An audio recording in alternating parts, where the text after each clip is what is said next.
Pirate Latitudes by Michael Crichton, performed by John Bedford Lloyd. Part 1. Port Royal. Chapter 1.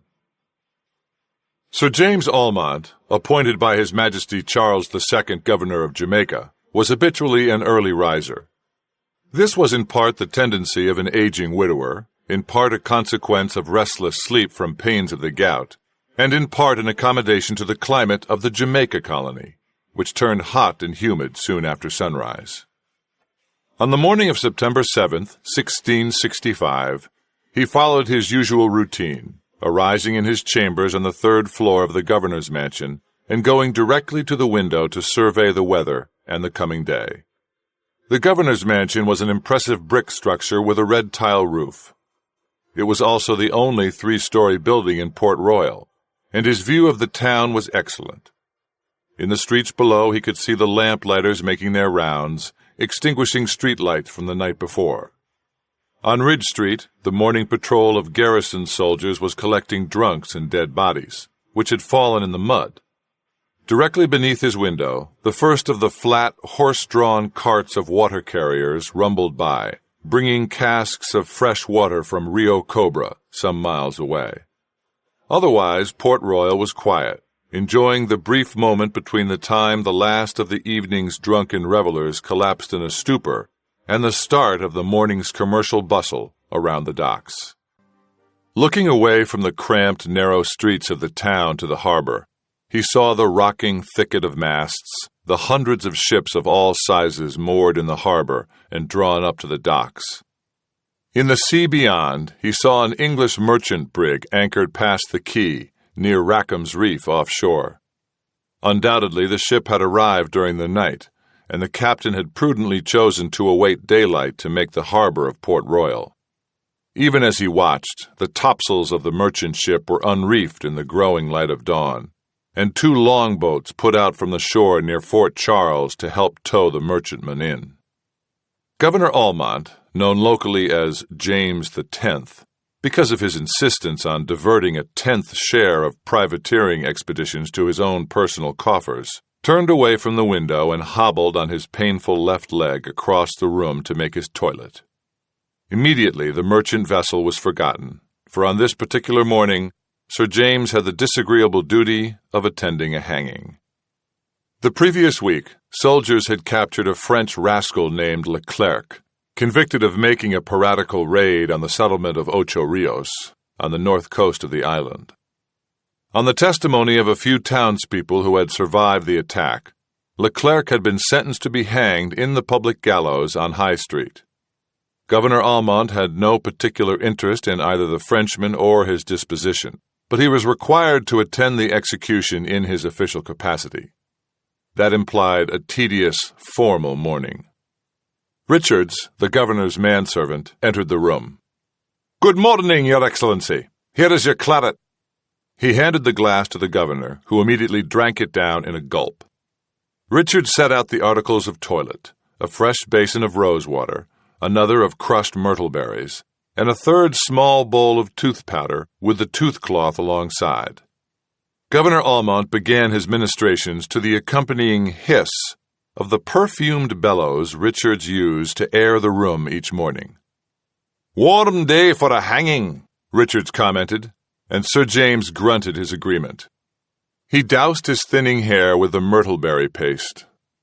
Governor Almont was 51 years old, and he had been growing bald for a decade. He was not an especially vain man, and in any case he normally wore hats, so that baldness was not so fearsome as it might be. Nonetheless, he used preparations to cure his loss of hair. For several years now he had favored myrtle berries, a traditional remedy prescribed by Pliny. He also employed a paste of olive oil, ashes, and ground earthworms to prevent his hair from turning white. But this mixture stank so badly that he used it less frequently than he knew he should. Governor Almont rinsed his hair in the rosewater, dried it with a towel, and examined his countenance in the mirror. One of the privileges of his position as the highest official of the Jamaica colony was that he possessed the best mirror on the island. It was nearly a foot square and of excellent quality, without ripples or flaws. It had arrived from London the year before, consigned to a merchant in the town, and Almont had confiscated it on some pretext or other. He was not above such things, and indeed felt that this high-handed behavior actually increased his respect in the community. As the former governor, Sir William Lytton, had warned him in London, Jamaica was not a region burdened by moral excesses. Sir James had often recalled the phrase in later years. The understatement was so felicitously put. Sir James himself lacked graceful speech. He was blunt to a fault and distinctly choleric in temperament, a fact he ascribed to his gout. Staring at himself in the mirror now, he noted that he must see Enders, the barber, to trim his beard. Sir James was not a handsome man, and he wore a full beard to compensate for his weasel-beaked face. He grunted at his reflection and turned his attention to his teeth, dipping a wetted finger into the paste of powdered rabbit's head, pomegranate peel, and peach blossom. He rubbed his teeth briskly with his finger, humming a little to himself. At the window, Richards looked out at the arriving ship. "They say the merchantman's the Godspeed, sir." "Oh, yes?" Sir James rinsed his mouth with a bit of rose water, spat it out, and dried his teeth with a toothcloth. It was an elegant toothcloth from Holland, red silk with an edging of lace. He had 4 such cloths, another minor delicacy of his position within the colony. But one had already been ruined by a mindless servant girl who cleaned it in the native manner by pounding with rocks, destroying the delicate fabric. Servants were difficult here. Sir William had mentioned that as well. Richards was an exception. Richards was a manservant to treasure, a Scotsman, but a clean one, faithful and reasonably reliable. He could also be counted on to report the gossip and doings of the town, which might otherwise never reach the governor's ears. "The Godspeed, you say?" "Aye, sir," Richard said, laying out Sir James's wardrobe for the day on the bed. "Is my new secretary on board?" According to the previous month's dispatches, the Godspeed was to carry his new secretary, one Robert Hacklet. Sir James had never heard of the man and looked forward to meeting him. He had been without a secretary for 8 months, since Lewis died of dysentery. "I believe he is, sir," Richard said. Sir James applied his makeup. First he daubed on cerise, white lead and vinegar, to produce a fashionable pallor on the face and neck. Then, on his cheeks and lips, he applied fucus, a red dye of seaweed and ochre. "Will you be wishing to postpone the hanging?" Richards asked, bringing the governor his medicinal oil. "No, I think not," Almont said, wincing as he downed a spoonful. This was oil of a red-haired dog, concocted by a Milaner in London, and known to be efficacious for the gout. Sir James took it faithfully each morning. He then dressed for the day. Richards had correctly set out the governor's best formal garments. First, Sir James put on a fine white silk tunic, then pale blue hose. Next, his green velvet doublet, stiffly quilted and miserably hot, but necessary for a day of official duties. His best feathered hat completed the attire. All this had taken the better part of an hour. Through the open windows, Sir James could hear the early morning bustle and shouts from the awakening town below. He stepped back a pace to allow Richards to survey him. Richards adjusted the ruffle at the neck and nodded his satisfaction. "Commander Scott is waiting with your carriage, Your Excellency," Richards said. "Very good," Sir James said, and then, moving slowly, feeling the twinge of pain in his left toe with each step, and already beginning to perspire in his heavy ornate doublet, the cosmetics running down the side of his face and ears, the governor of Jamaica descended the stairs of the mansion to his coach. Chapter 2. For a man with the gout, even a brief journey by coach over cobbled streets is agonizing. For this reason, if no other, Sir James loathed the ritual of attending each hanging. Another reason he disliked these forays was that they required him to enter the heart of his dominion, and he much preferred the lofty view from his window. Port Royal in 1665 was a boom town. In the decade since Cromwell's expedition had captured the island of Jamaica from the Spanish, Port Royal had grown from a miserable, deserted, disease-ridden spit of sand into a miserable, overcrowded, cutthroat-infested town of 8,000. Undeniably, Port Royal was a wealthy town. Some said it was the richest in the world, but that did not make it pleasant. Only a few roads had been paved in cobblestones, brought from England as ship's ballast. Most streets were narrow mud ruts, reeking of garbage and horse dung, buzzing with flies and mosquitoes. The closely packed buildings were wood or brick, rude in construction and crude in purpose. An endless succession of taverns, grog shops, gaming places, and bawdy houses. These establishments served the 1,000 seamen and other visitors who might be ashore at any time. There were also a handful of legitimate merchant shops and a church at the north end of town, which was, as Sir William Lytton had so nicely phrased it, seldom frequented. Of course, Sir James and his household attended services each Sunday, along with a few pious members of the community.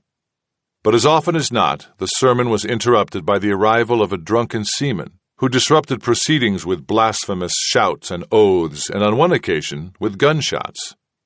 Sir James had caused the man to be clapped in jail for a fortnight after that incident, but he had to be cautious about dispensing punishment. The authority of the governor of Jamaica was, again in the words of Sir William, as thin as a parchment fragment and as fragile. Sir James had spent an evening with Sir William after the king had given him his appointment. Sir William had explained the workings of the colony to the new governor. Sir James had listened and had thought he understood, but one never really understood life in the New World until confronted with the actual rude experience. Now, riding in his coach through the stinking streets of Port Royal, nodding from his window as the commoners bowed, Sir James marveled at how much he had come to accept as wholly natural and ordinary. He accepted the heat and the flies and the malevolent odors. He accepted the thieving and the corrupt commerce. He accepted the drunken, gross manners of the privateers. He had made 1,000 minor adjustments, including the ability to sleep through the raucous shouting and gunshots, which continued uninterrupted through every night in the port. But there were still irritants to plague him, and one of the most grating was seated across from him in the coach. Commander Scott, head of the garrison of Fort Charles and self-appointed guardian of courtly good manners, brushed an invisible speck of dust from his uniform and said, "I trust Your Excellency enjoyed an excellent evening and is even now in good spirits for the morning's exercises." "I slept well enough," Sir James said abruptly. For the 100th time he thought to himself how much more hazardous life was in Jamaica when the commander of the garrison was a dandy and a fool instead of a serious military man. "I am given to understand," Commander Scott said, touching a perfumed lace handkerchief to his nose and inhaling lightly, "that the prisoner Leclerc is in complete readiness and that all has been prepared for the execution." "Very good," Sir James said, frowning at Commander Scott. "It has also come to my attention that the merchantman Godspeed is arriving at anchor even as we speak, and that among her passengers is Mr. Hacklet, here to serve as your new secretary." "Let us pray he is not a fool like the last one," Sir James said. "Indeed, quite so," Commander Scott said, and then mercilessly lapsed into silence. The coach pulled into the High Street square where a large crowd had gathered to witness the hanging. As Sir James and Commander Scott alighted from the coach, there were scattered cheers. Sir James nodded briefly. The commander gave a low bow. "I perceive an excellent gathering," the commander said. "I am always heartened by the presence of so many children and young boys. This will make a proper lesson for them. Do you not agree?" Sir James said. He made his way to the front of the crowd and stood in the shadow of the gallows. The High Street gallows were permanent, they were so frequently needed. A low braced crossbeam with a stout noose that hung 7 feet above the ground. "Where is the prisoner?" Sir James said irritably. The prisoner was nowhere to be seen. The governor waited with visible impatience, clasping and unclasping his hands behind his back. Then they heard the low roll of drums that presaged the arrival of the cart. Moments later, there were shouts and laughter from the crowd, which parted as the cart came into view. The prisoner Leclerc was standing erect, his hands bound behind his back. He wore a gray cloth tunic, spattered with garbage thrown by the jeering crowd. Yet he continued to hold his chin high. Commander Scott leaned over. "He does make a good impression, Your Excellency." Sir James grunted. "I do so think well of a man who dies with finesse." Sir James said nothing. The cart rolled up to the gallows and turned so that the prisoner faced the crowd. The executioner, Henry Edmonds, walked over to the governor and bowed deeply. "A good morning to Your Excellency and to you, Commander Scott. I have the honor to present the prisoner, the Frenchman Leclerc, lately condemned by the Audiencia—" "Get on with it, Henry," Sir James said. "By all means, Your Excellency." Looking wounded, the executioner bowed again, and then returned to the cart. He stepped up alongside the prisoner and slipped the noose around Leclerc's neck. Then he walked to the front of the cart and stood next to the mule. There was a moment of silence, which stretched rather too long. Finally, the executioner spun on his heel and barked, "Teddy, damn you, look sharp!" Immediately, a young boy, the executioner's son, began to beat out a rapid drum roll. The executioner turned back to face the crowd. He raised his switch high in the air, then struck the mule a single blow. The cart rattled away, and the prisoner was left kicking and swinging in the air. Sir James watched the man struggle. He listened to the hissing rasp of Leclerc's choking and saw his face turn purple. The Frenchman began to kick rather violently, swinging back and forth just a foot or two from the muddy ground. His eyes seemed to bulge from his head. His tongue protruded. His body began to shiver, twisting in convulsions on the end of the rope. "All right," Sir James said finally, and nodded to the crowd. Immediately, 1 or 2 stout fellows rushed forward, friends of the condemned man. They grabbed at his kicking feet and hauled on them, trying to break his neck with merciful quickness. But they were clumsy at their work, and the pirate was strong, dragging the other men through the mud with his vigorous kicking. The death throes continued for some seconds, and then finally, abruptly, the body went limp. The men stepped away. Urine trickled down Leclerc's pants legs onto the mud. The body twisted slackly back and forth on the end of the rope. "Well executed indeed," Commander Scott said, with a broad grin.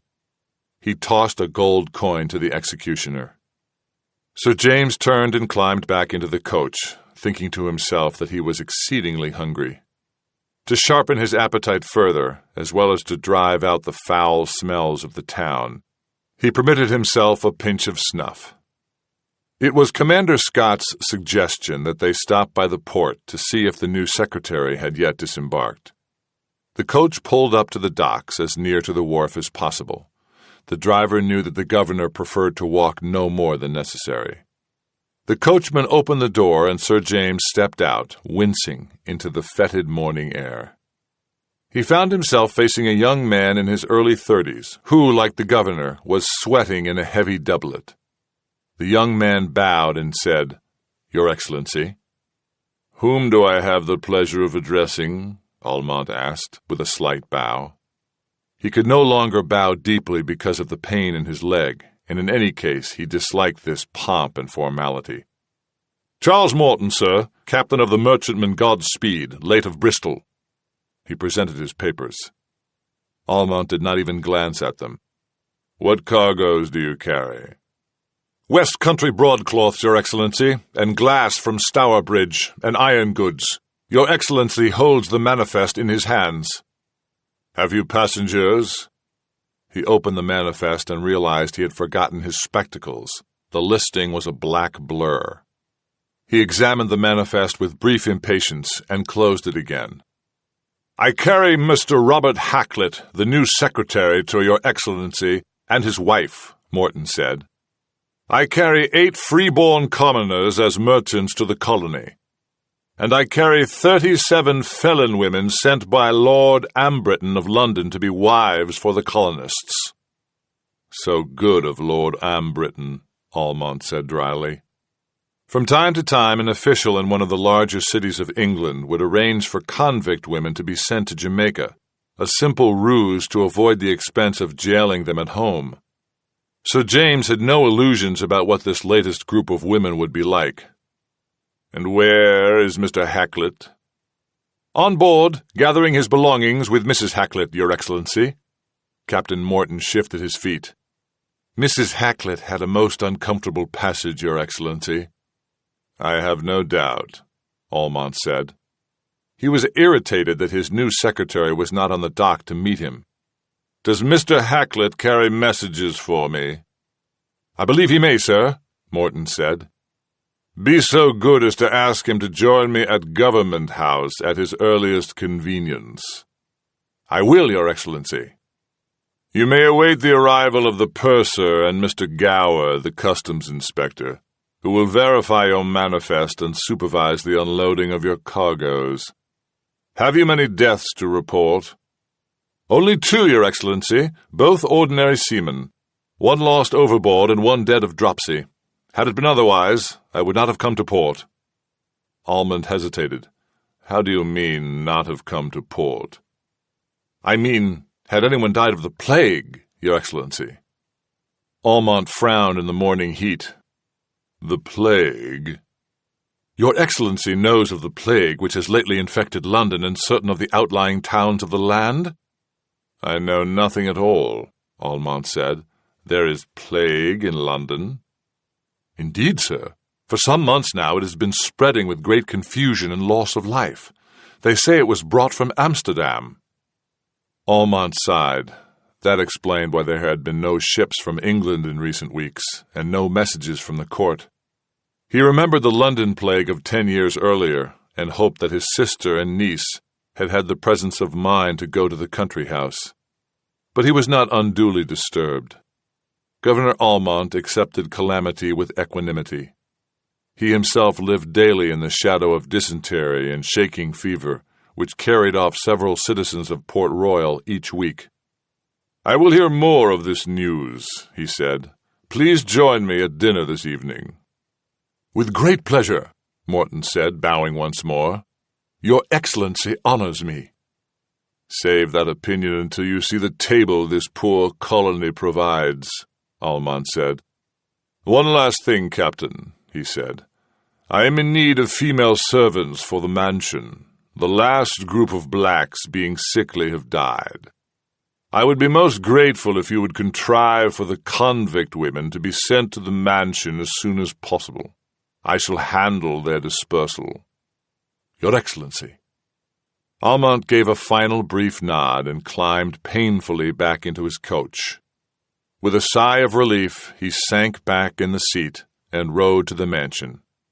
A dismal, malodorous day, Commander Scott commented, and indeed for a long time afterward, the ghastly smells of the town lingered in the governor's nostrils, and did not dissipate until he took another pinch of snuff. Chapter 3. Dressed in lighter clothing, Governor Almont breakfasted alone in the dining hall of the mansion. As was his custom, he ate a light meal of poached fish and a little wine, followed by another of the minor pleasures of his posting, a cup of rich dark coffee.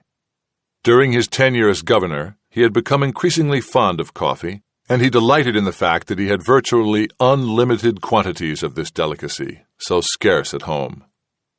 While he was finishing his coffee, his aide, John Crookshank, entered. John was a Puritan, forced to leave Cambridge in some haste when Charles II was restored to the throne. He was a sallow-faced, serious, tedious man, but dutiful enough. "The convict women are here, Your Excellency." Almont grimaced at the thought. He wiped his lips. "Send them along. Are they clean, John?" "Reasonably clean, sir." "Then send them along." The women entered the dining room noisily. They chattered and stared and pointed to this article and that. An unruly lot, dressed in identical gray fustian and barefooted.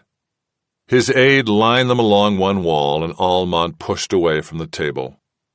The women fell silent as he walked past them. In fact, the only sound in the room was the scraping of the governor's painful left foot over the floor as he walked down the line, looking at each. They were as ugly, tangled, and scurrilous a collection as he'd ever seen. He paused before one woman who was taller than he, a nasty creature with a pocked face and missing teeth. "What's your name?" "Charlotte Bixby, my lord." She attempted a clumsy sort of curtsy. "And your crime?" "Faith, my lord, I did no crime. It was all a falsehood that they put to me, and—" "Murder of her husband, John Bixby," his aide intoned, reading from a list. The woman fell silent. Almont moved on. Each new face was uglier than the last. He stopped at a woman with tangled black hair and a yellow scar running down the side of her neck. Her expression was sullen. "Your name?" "Laura Peel." "What is your crime?" "They said I stole a gentleman's purse." "Suffocation of her children ages 4 and 7, John intoned in a monotonous voice, never raising his eyes from the list. Almont scowled at the woman. These females would be quite at home in Port Royal. They were as tough and hard as the hardest privateer. But wives? They would not be wives. He continued down the line of faces and then stopped before one unusually young.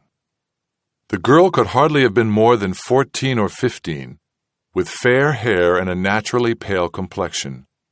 Her eyes were blue and clear, with a certain odd, innocent amiability.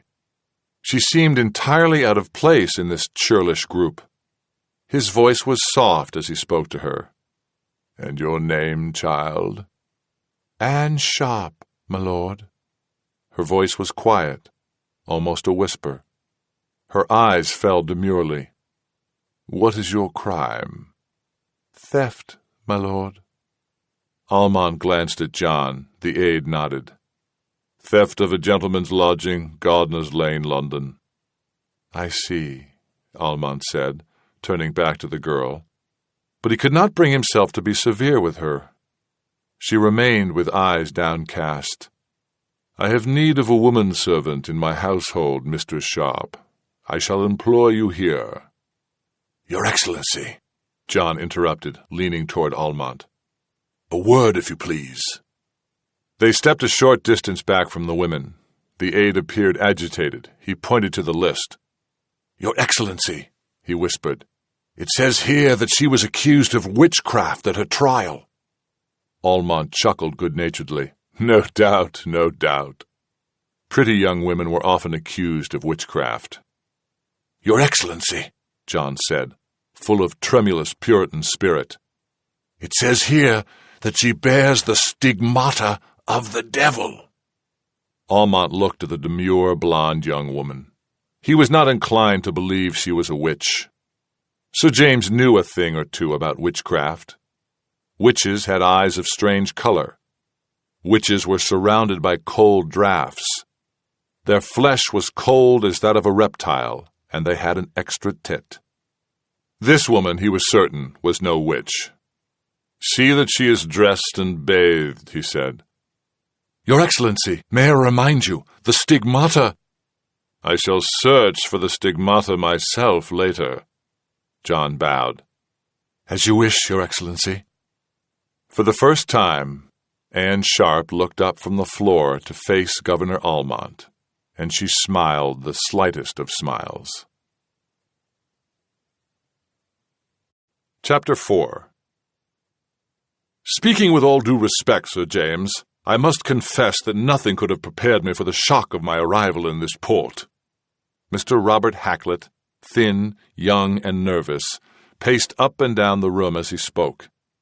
His wife, a slender, dark, foreign-looking young woman, sat rigidly in a chair and stared at Almont.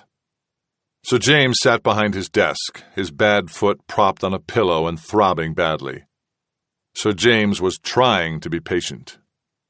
"In the capital of His Majesty's colony of Jamaica in the New World," Hacklet continued, "I naturally anticipated some semblance of Christian order and lawful conduct. At the very least, some evidence of constraint upon the vagabonds and ill-mannered louts who act as they please everywhere and openly.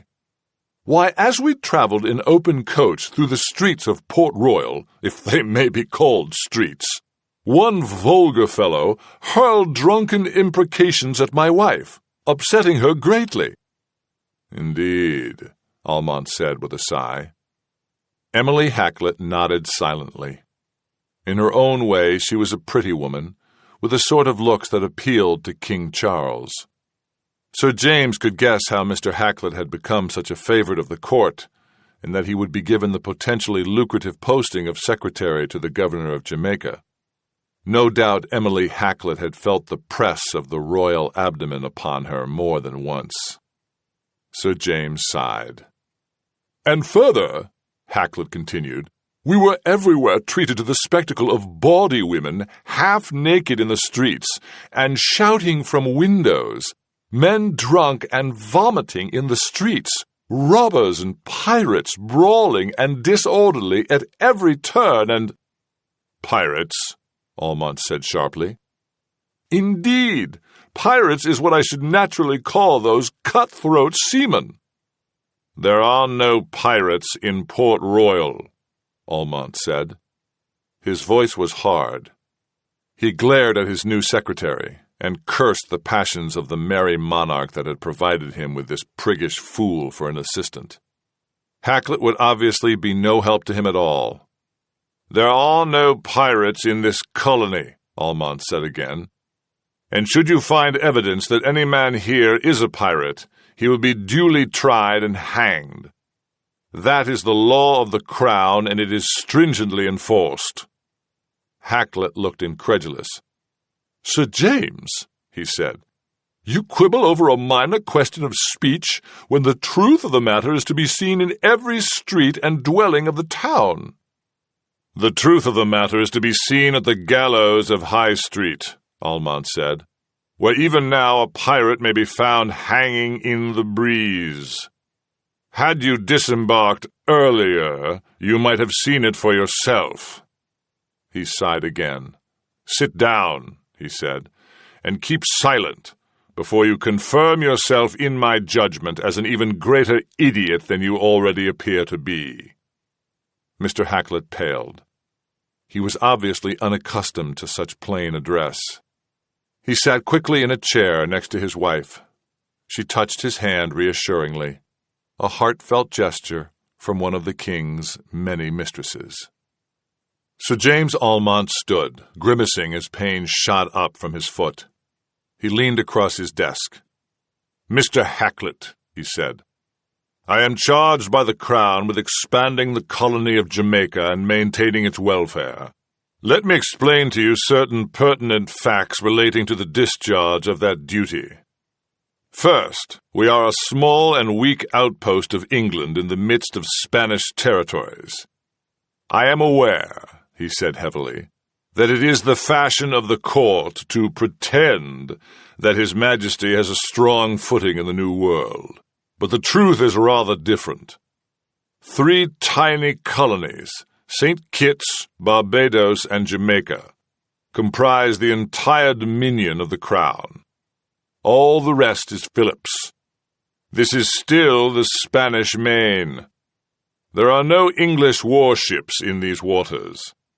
There are no English garrisons on any lands. There are a dozen Spanish first-rate ships of the line and several thousand Spanish troops garrisoned in more than 15 major settlements. King Charles, in his wisdom, wishes to retain his colonies, but he does not wish to pay the expense of defending them against invasion."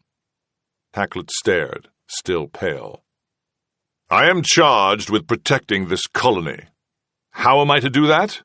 Clearly, I must acquire fighting men. The adventurers and privateers are the only source available to me, and I am careful to provide them a welcome home here. You may find these elements distasteful, but Jamaica would be naked and vulnerable without them." "Sir James—" "Be quiet," Almont said. "Now, I have a second duty, which is to expand the Jamaica colony. It is fashionable in the court to propose that we instigate farming and agricultural pursuits here. Yet no farmers have been sent in 2 years. The land is brackish and infertile. The natives are hostile. How then do I expand the colony, increasing its numbers and wealth? With commerce. The gold and the goods for a thriving commerce are afforded us by privateering raids upon Spanish shipping and settlements. Ultimately, this enriches the coffers of the king, a fact which does not entirely displease His Majesty, according to my best information." "Sir James—" "And finally," Almont said, "finally I have an unspoken duty, which is to deprive the court of Philip IV of as much wealth as I am able to manage. This, too, is viewed by His Majesty, privately, as a worthy objective, particularly since so much of the gold which fails to reach Cadiz turns up in London. Therefore, privateering is openly encouraged, but not piracy, Mr. Hacklet, and that is no mere quibble."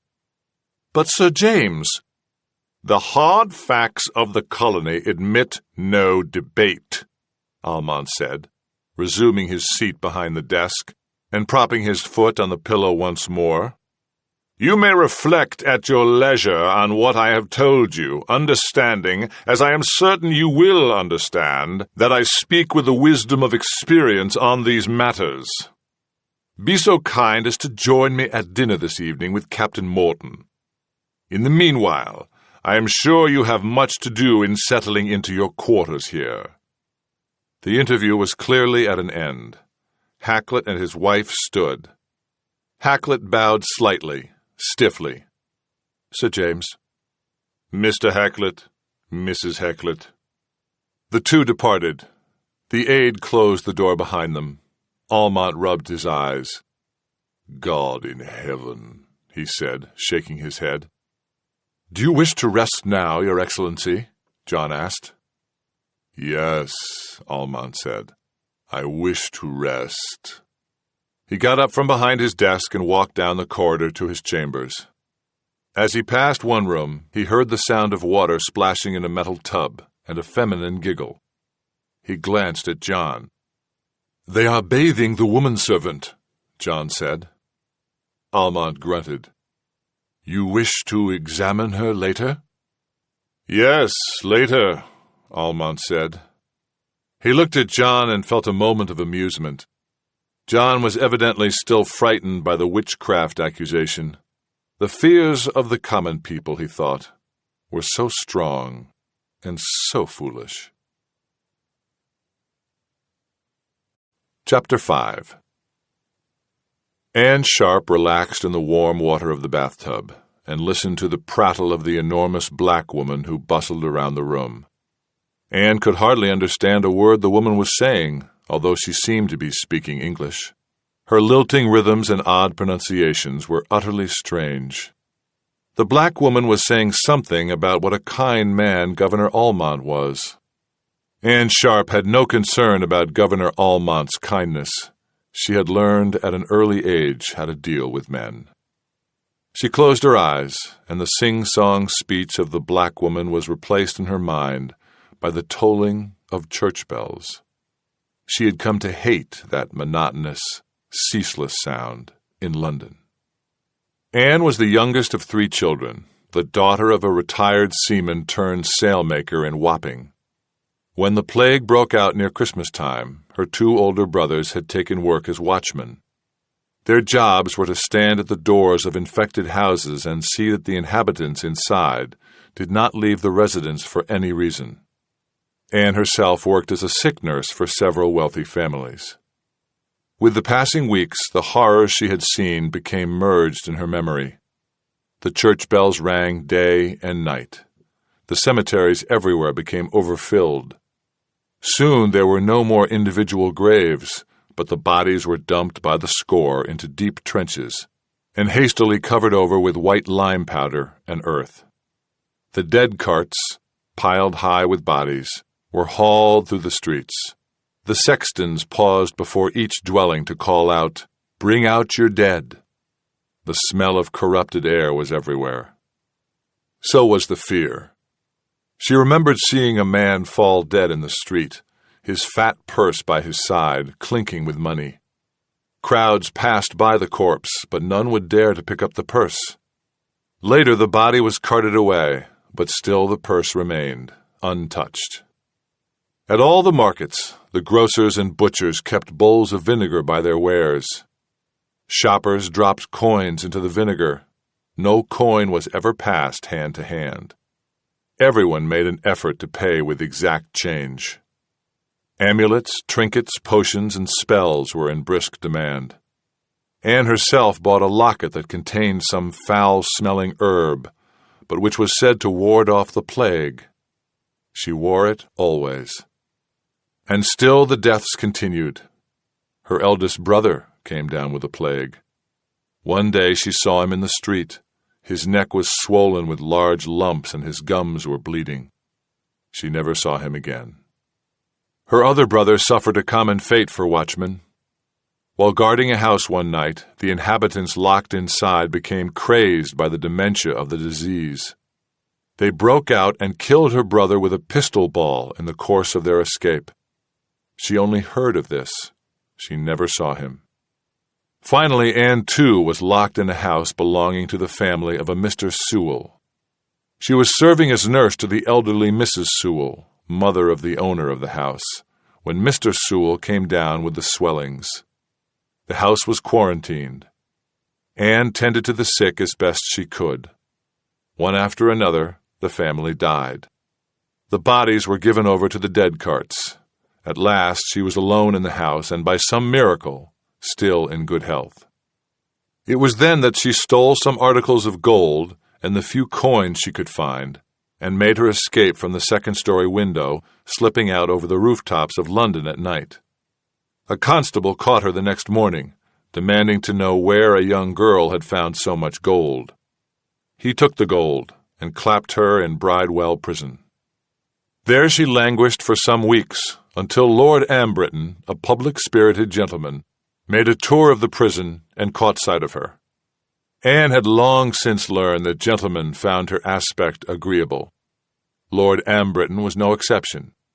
He caused her to be put in his coach, and after some dalliance of the sort he liked, promised her she would be sent to the New World. Soon enough she was in Plymouth, and then aboard the Godspeed. During the journey, Captain Morton, being a young and vigorous man, had taken a fancy to her, and because in the privacy of his cabin he gave her fresh meats and other delicacies, she was pleased to make his acquaintance, which she did almost every night. Now she was here, in this new place, where everything was strange and unfamiliar.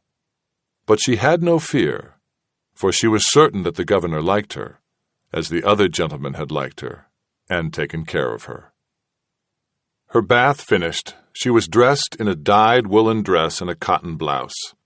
It was the finest clothing she had worn in more than 3 months, and it gave her a moment of pleasure to feel the fabric against her skin. The black woman opened the door and motioned for her to follow.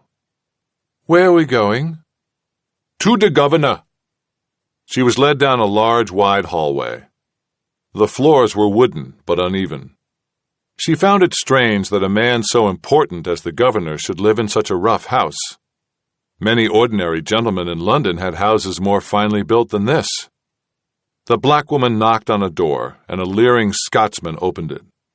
Anne saw a bedchamber inside. The governor, in a nightshirt, was standing by the bed, yawning. The Scotsman nodded for her to enter the room. "Ah," the governor said, "Mistress Sharp, I must say, your appearance is considerably improved by your ablutions." She did not understand exactly what he was talking about, but if he was pleased, then so was she. She curtsied as she had been taught by her mother. "Richards, you may leave us." The Scotsman nodded and closed the door. She was alone with the governor. She watched his eyes. "Don't be frightened, my dear," he said in a kindly voice. "There is nothing to fear. Come over here by the window, Anne, where the light is good." She did as she was told. He stared at her in silence for some moments. Finally he said, "You know at your trial you were accused of witchcraft." "Yes, sir, but it is not true, sir." "I'm quite sure it is not, Anne. But it was said that you bear the stigmata of a pact with the devil."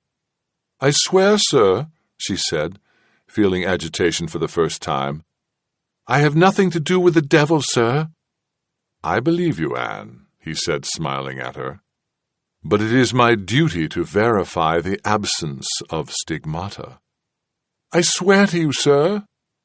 "I believe you," he said, "but you must take off your clothes." "Now, sir?" "Yes, now." She looked around the room a little doubtfully. "You can put your clothes on the bed, Anne." "Yes, sir." He watched her as she undressed. She noticed what happened to his eyes. She was no longer afraid. The air was warm. She was comfortable without her clothing. "You are a beautiful child, Anne." "Thank you, sir." She stood, naked, as he moved closer to her. He paused to put his spectacles on, and then he looked at her shoulders. "Turn around slowly." She turned for him. He peered at her flesh. "Raise your arms over your head." She raised her arms. He peered at each armpit. "The stigmata is normally under the arms or on the breast," he said, "or on the pudenda." He smiled at her. "You don't know what I am talking about, do you?" She shook her head. "Lie on the bed, Anne." She lay on the bed. "We will now complete the examination," he said seriously. And then his fingers were in her hair, and he was peering at her skin with his nose just a few inches from her quim. And even though she feared insulting him, she found it funny. It tickled, and she began to laugh. He stared angrily at her for a moment, and then he laughed too, and then he began throwing off his nightshirt. He took her with his spectacles still on his face. She felt the wire frames pressing against her ear. She allowed him to have his way with her. It did not last long, and afterward he seemed pleased, and so she was also pleased. As they lay together in the bed, he asked her about her life and her experiences in London and the voyage to Jamaica. She described for him how most of the women amused themselves with each other or with members of the crew, but she said that she did not, which wasn't exactly true, but she had only been with Captain Morton, so it was very nearly true. And then she told about the storm that had happened, just as they had sighted land in the Indies, and how the storm had buffeted them for 2 days. She could tell that Governor Almont was not paying much attention to her story. His eyes had that funny look in them again. She continued to talk anyway. She told about how the day after the storm had been clear, and they had sighted land with a harbor and a fortress and a large Spanish ship in the harbor, and how Captain Morton was very worried about being attacked by the Spanish warship, which had certainly seen the merchantman. But the Spanish ship never came out of the harbor. "What?" Governor Almont said, almost shrieking. He leapt out of bed. "What's wrong?" "A Spanish warship saw you and didn't attack." "No, sir," she said. "We were much relieved, sir." "Relieved?" Almont cried. He could not believe his ears. "You were relieved?" God in heaven, how long ago did this happen? She shrugged. 3 or 4 days past. And it was a harbour with a fortress, you say? Yes. On which side was the fortress? She was confused. She shook her head. I don't know. Well, Almont said, throwing on his clothes in haste, as you looked at the island and the harbour, was this fortress to the right of the harbour or the left? To this side, she said, pointing with her right arm. And the island had a tall peak, a very green island, very small? Yes, that's the very one, sir. God's blood, Almont said. Richards! Richards! Get Hunter! And the governor dashed from the room, leaving her lying there, naked on the bed, certain that she had displeased him, and began to cry. Chapter 6. There was a knock at the door. Hunter rolled over in the bed. He saw the open window and sunlight pouring through. "Go away," he muttered. Alongside him, the girl shifted her position restlessly but did not awake. The knock came again. "Go away, damn your eyes!" The door opened and Mrs. Denby poked her head around. "Begging your pardon, Captain Hunter, but there's a messenger here from the governor's mansion. The governor requests your presence at dinner, Captain Hunter. What shall I say?" Hunter rubbed his eyes. He blinked sleepily in the daylight. "What is the hour?" 5 o'clock, Captain." "Tell the governor I will be there." "Yes, Captain Hunter. And, Captain—" "What is it?" "That Frenchman with the scar is downstairs looking for you." Hunter grunted. "All right, Mrs. Denby." The door closed. Hunter got out of bed. The girl still slept, snoring loudly. He looked around his room, which was small and cramped, a bed, a sea chest with his belongings in one corner, a chamber pot under the bed, a basin of water nearby. He coughed, started to dress, and paused to urinate out of the window onto the street below. A shouted curse drifted up to him. Hunter smiled and continued to dress, selecting his only good doublet from the sea chest and his remaining pair of hose that only had a few snags. He finished by putting on his gold belt with a short dagger, and then, as a kind of afterthought, took one pistol, primed it, rammed home the ball with the wadding to hold it in the barrel, and slipped it under his belt. This was Captain Charles Hunter's normal toilet, performed each evening when he arose at sunset. It took only a few minutes, for Hunter was not a fastidious man. Nor, he reflected, was he much of a Puritan. He looked again at the girl in the bed, then closed the door behind her and went down the narrow, creaking wood stairs to the main room of Mrs. Denby's inn. The main room was a broad, low-ceilinged space with a dirt floor and several heavy wooden tables in long rows. Hunter paused. As Mrs. Denby had said, Levasseur was there, sitting in a corner, hunched over a tankard of grog. Hunter crossed to the door. "Hunter!" Levasseur croaked in a thick, drunken voice. Hunter turned, showing apparent surprise. "Why, Levasseur, I didn't see you." "Hunter, you son of an English mongrel bitch!" "Levasseur," he replied, stepping out of the light, "you son of a French farmer and his favorite sheep. What brings you here?" Levasseur stood behind the table. He had picked a dark spot. Hunter could not see him well, but the two men were separated by a distance of perhaps 30 feet, too far for a pistol shot. "Hunter, I want my money." "I owe you no money," Hunter said, and in truth he did not. Among the privateers of Port Royal, debts were paid fully and promptly.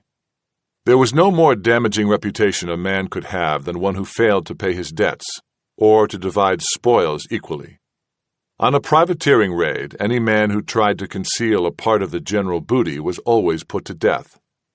Hunter himself had shot more than one thieving seaman through the heart and kicked the corpse overboard without a second thought. "You cheated me at cards," Levasseur said.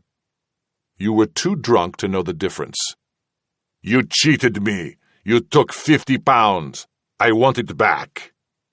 Hunter looked around the room. There were no witnesses, which was unfortunate. He did not want to kill Levasseur without witnesses. He had too many enemies. "How did I cheat you at cards?" he asked. As he spoke, he moved slightly closer to Levasseur. "How? Who cares a damn for how? God's blood, you cheated me!" Levasseur raised the tankard to his lips. Hunter chose that moment to lunge. He pushed his palm flat against the upturned tankard, ramming it back against Levasseur's face, which thudded against the back wall. Levasseur gurgled and collapsed, blood dripping from his mouth. Hunter grabbed the tankard and crashed it down on Levasseur's skull. The Frenchman lay unconscious. Hunter shook his hand free of the wine on his fingers, turned and walked out of Mrs. Denby's inn.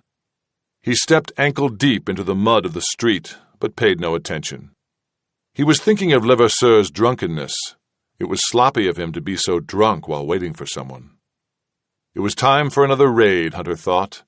They were all getting soft. He himself had spent one too many nights in his cups, or with the women of the port. They should go to sea again. Hunter walked through the mud, smiling and waving to the whores who yelled to him from high windows, and made his way to the governor's mansion. "All have remarked upon the comet, seen over London on the eve of the plague," said Captain Morton, sipping his wine. "There was a comet before the plague of 56 as well." "So there was," Almont said. "And what of that? There was a comet in 59 and no plague that I recall." "An outbreak of the pox in Ireland," said Mr. Haklett, "in that very year." "There is always an outbreak of the pox in Ireland," Almont said, "in every year." Hunter said nothing. Indeed, he had said little during the dinner, which he found as dreary as any he had ever attended at the governor's mansion. For a time he had been intrigued by the new faces, Morton, the captain of the Godspeed, and Haklett, the new secretary, a silly, pinch-faced prig of a man, and Mrs. Haklett, who looked to have French blood in her slender darkness, and a certain lascivious animal quality. For Hunter, the most interesting moment in the evening had been the arrival of a new serving girl, a delicious pale blonde child who came and went from time to time. He kept trying to catch her eye. Haklett noticed and gave Hunter a disapproving stare. It was not the first disapproving stare he had given Hunter that evening. When the girl came round to refill the glasses, Haklett said, "Does your taste run to servants, Mr. Hunter?" "When they are pretty," Hunter said casually. "And how does your taste run?" "The mutton is excellent," Haklett said, coloring deeply, staring at his plate. With a grunt, Almont turned the conversation to the Atlantic passage his guests had just made. There was a description of a tropical storm, told in exciting and overwrought detail by Morton, who acted as if he were the first person in human history to face a little whitewater. Haklett added a few frightening touches, and Mrs. Haklett allowed that she had been quite ill. Hunter grew increasingly bored. He drained his wine-glass. "Well, then," Morton continued, "after 2 days of this most dreadful storm, the third day dawned perfectly clear, a magnificent morning. One could see for miles, and the wind was fair from the north. But we did not know our position, having been blown for 48 hours. We sighted land to port and made for it." A mistake, Hunter thought. Obviously, Morton was grossly inexperienced. In the Spanish waters, an English vessel never made for land without knowing exactly whose land it was. The odds were the Don held it. "We came round the island, and to our astonishment we saw a warship anchored in the harbor. Small island, but there it was, a Spanish warship, and no doubt of it. We felt certain it would give chase." "And what happened?" Hunter asked, not very interested. "It remained in the harbor," Morton said, and laughed. I should like to have a more exciting conclusion to the tale, but the truth is it did not come after us. The warship remained in the harbor." "The Don saw you, of course," Hunter said, growing more interested. "Well, they must have done. We were under full canvas." "How close by were you?" "No more than 2 or 3 miles offshore. The island wasn't on our charts, you know. I suppose it was too small to be charted. It had a single harbor with a fortress to one side. I must say we all felt we had a narrow escape." Hunter turned slowly to look at Almont. Almont was staring at him with a slight smile. "Does this episode amuse you, Captain Hunter?" Hunter turned back to Morton. "You say there was a fortress by the harbor?" "Indeed, a rather imposing fortress it seemed." "On the north or south shore of the harbor?" "Let me recollect. North shore. Why?" "How long ago did you see this ship?" Hunter asked. 3 or 4 days past. Make it 3 days. As soon as we had our bearings, we ran straight for Port Royal." Hunter drummed his fingers on the table. He frowned at his empty wineglass. There was a short silence. Almont cleared his throat. "Captain Hunter, you seem preoccupied by this story." "Intrigued," Hunter said. "I am sure the governor is equally intrigued." "I believe," Almont said, "that it is fair to say the interests of the Crown have been aroused." Haklett sat stiffly in his chair. "Sir James," he said, "would you edify the rest of us as to the import of all this?" "Just a moment," Almont said, with an impatient wave of the hand. He was looking fixedly at Hunter. "What terms do you make?" "Equal division, first," Hunter said. "My dear Hunter, equal division is most unattractive to the Crown." "My dear Governor, anything less would make the expedition most unattractive to the seamen." Almont smiled. "You recognize, of course, that the prize is enormous." "Indeed. I also recognize that the island is impregnable. You sent Edmonds with 300 men against it last year. Only 1 returned." "You yourself have expressed the opinion that Edmonds was not a resourceful man." "But Kazala is certainly resourceful."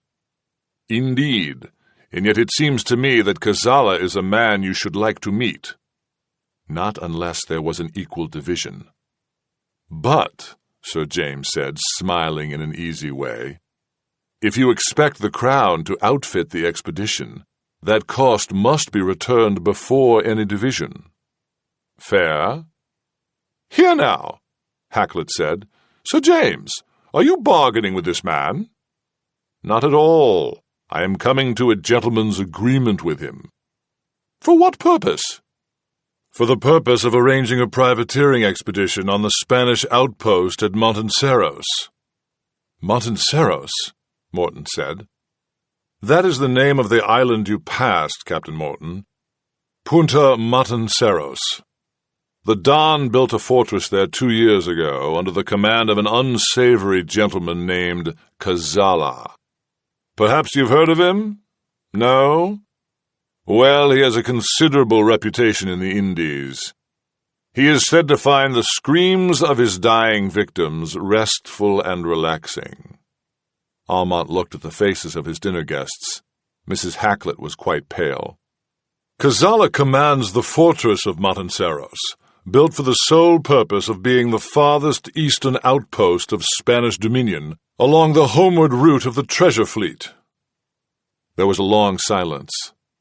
The guests looked uneasy. "I see you do not comprehend the economics of this region," Almont said. "Each year Philip sends a fleet of treasure galleons here from Cadiz. They cross to the Spanish Main, sighting first land to the south off the coast of New Spain. There the fleet disperses, traveling to various ports, Cartagena, Veracruz, Portobello, to collect treasure. The fleet regroups in Havana, then travels east back to Spain. The purpose of traveling together is protection against privateering raids. Am I clear?" They all nodded. Now, Almond continued, the Armada sails in late summer, which is the onset of the hurricane season. From time to time it has happened that ships have been separated from the convoy early in the voyage. The Don wanted a strong harbor to protect such ships. They built Montanceros for this reason alone. "Surely that is not sufficient reason," Hacklet said. "I cannot imagine—" "It is ample reason," Almond said abruptly. "Now then, as luck would have it, 2 treasure naos were lost in a storm some weeks ago. We know because they were sighted by a privateer vessel, which attacked them unsuccessfully. They were last seen beating southward, making for Montanceros. One was badly damaged. What you, Captain Morton, called a Spanish warship was obviously one of these treasure galleons. If it had been a genuine warship, it would surely have given chase at a 2-mile range and captured you, and even now you would be screaming your lungs out for Cazala's amusement. The ship did not give chase because it dared not leave the protection of the harbor." "How long will it stay there?" Morton asked. "It may leave at any time, or it may wait until the next fleet departs next year. Or it may wait for a Spanish warship to arrive and escort it home." "Can it be captured?" Morton asked. "One would like to think so. In aggregate, the treasure ship probably contains a fortune worth 500,000 pounds. There was a stunned silence around the table. "I felt," Almond said with amusement, "that this information would interest Captain Hunter." "You mean this man is a common privateer?" demanded Hacklet. "Not common in the least," Almond said, chuckling. "Captain Hunter? Not common, I would say." "But this levity is outrageous." "You forget your manners," Almond said. "Captain Hunter is the second son of Major Edward Hunter of the Massachusetts Bay Colony. He was, in fact, born in the New World and educated at that institution. What is it called?" "Harvard," Hunter said. Yes, Harvard. Captain Hunter has been among us for 4 years, and as a privateer, he has some standing in our community. Is that a fair summation, Captain Hunter?" "Only fair," Hunter said, grinning. "The man is a rogue," Hacklet said, but his wife was looking at Hunter with new interest. "A common rogue." "You should mind your tongue," Almond said calmly. "Dueling is illegal on this island, yet it happens with monotonous regularity. I regret there is little I can do to stop the practice." "I've heard of this man," Hacklet said, still more agitated. "He is not the son of a Major Edward Hunter at all, at least not the legitimate son." Hunter scratched his beard. "Is that so?" "I have heard it," Hacklet said. "Further, I have heard he is a murderer, scoundrel, whoremonger, and pirate." At the word pirate, Hunter's arm flicked out across the table with extraordinary speed. It fastened in Hacklet's hair and plunged his face into his half-eaten mutton. Hunter held him there for a long moment. "Dear me," Almond said. "I warned him about that earlier. You see, Mr. Hacklet, privateering is an honorable occupation. Pirates, on the other hand, are outlaws. Do you seriously suggest that Captain Hunter is an outlaw?" Hacklet made a muffled sound, his face in his food. "I didn't hear you, Mr. Hacklet," Almond said. "I said no," Hacklet said. "Then don't you think it appropriate as a gentleman to apologize to Captain Hunter?" "I apologize, Captain Hunter. I meant you no disrespect." Hunter released the man's head. Hacklet sat back and wiped the gravy from his face with his napkin. "There now," Almond said. "A moment of unpleasantness has been averted. Shall we take dessert?" Hunter looked around the table. Hacklet was still wiping his face. Morton was staring at him with open astonishment. and Mrs. Hacklet was looking at Hunter, and when she caught his eye, she licked her lip. After dinner, Hunter and Almont sat alone in the library of the mansion drinking brandy. Hunter commiserated with the governor over the appointment of the new secretary. "He makes my life no simpler," Almont agreed, "and I fear it may be the same for you." "You think he'll send unfavorable dispatches to London?" "I think he may try. The king must surely know what transpires in his colony." "That is a matter of opinion," Almont said with an airy gesture. "One thing is certain, the continued support of privateers will be assured if it repays the king handsomely." "No less than an equal division," Hunter said quickly. "I tell you, it cannot be otherwise." "But if the crown outfits your ships, arms your seamen—" "No," Hunter said, "that will not be necessary." "Not necessary? My dear Hunter, you know Montanceros. A full Spanish garrison is stationed there." Hunter shook his head. "A frontal assault will never succeed. We know that from the Edmonds expedition." "But what alternative is there? The fortress at Montanceros commands the entrance to the harbor. You cannot escape with the treasure ship without first capturing the fortress." "Indeed." "Well then, I propose a small raid from the landward side of the fortress." "Against a full garrison, at least 300 troops, you cannot succeed." "On the contrary," Hunter said. "Unless we succeed, Kazala will turn his guns on the treasure galleon and sink it at anchor in the harbor." "I hadn't thought of that," Almont said. He sipped his brandy. "Tell me more of your plan." Chapter 7. Later, as he was leaving the governor's mansion, Mrs. Hacklet appeared in the hall and came over to him. "Captain Hunter." "Yes, Mrs. Hacklet?" "I want to apologize for the inexcusable conduct of my husband." "No apology is necessary." "On the contrary, Captain, I think it entirely necessary. He behaved like a boor and an oaf." "Madam, your husband apologized as a gentleman on his own behalf, and the matter is concluded." He nodded to her. "Good evening. Captain Hunter." He stopped at the door and turned. "Yes, madam." "You are a most attractive man, Captain." "Madam, you are very gracious. I look forward to our next meeting." "I as well, Captain." Hunter walked away, thinking that Mr. Hacklet had best look to his wife. Hunter had seen it happen before. A well-bred woman, reared in a rural gentry setting in England, who found some excitement in the court, as no doubt Mrs. Hacklet had, if her husband looked away, as no doubt Mr. Hacklet had. Nevertheless, on finding herself in the Indies, far from home, far from the restraints of class and custom, Hunter had seen it before. He walked down the cobbled street away from the mansion. He passed the cookhouse, still brightly lit, the servants working inside. All houses in Port Royal had separate cookhouses, a necessity in the hot climate. Through the open windows, he saw the figure of the blonde girl who had served dinner. He waved to her. She waved back and turned away to her work. They were baiting a bear outside Mrs. Denby's inn. Hunter watched the children pelt the helpless animal with rocks. They laughed and giggled and shouted as the bear growled and tugged at its stout chain.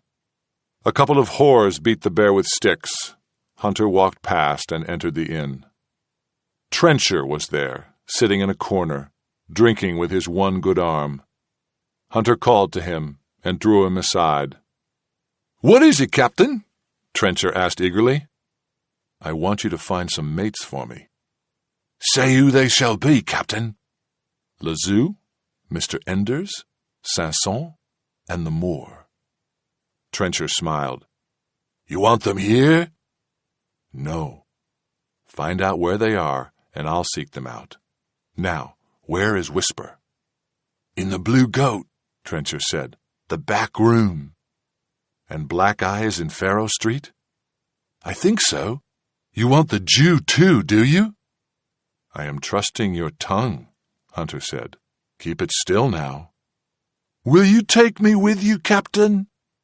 If you do as you are told. I swear by God's wounds, Captain. Then look sharp, Hunter said, and left the inn, returning to the muddy street. The night air was warm and still, as it had been during the day. He heard the soft strumming of a guitar, and somewhere drunken laughter and a single gunshot. He set off down Ridge Street for the Blue Goat. The town of Port Royal was divided into rough sections, oriented around the port itself. Nearest the dockside were located the taverns and brothels and gaming houses. Farther back, away from the brawling activity of the waterfront, the streets were quieter. Here the grocers and backers, the furniture workers and ship's chandlers, the blacksmiths and goldsmiths could be found. Still farther back, on the south side of the bay, were the handful of respectable inns and private homes. The Blue Goat was a respectable inn. Hunter entered, nodding to the gentlemen drinking at the tables.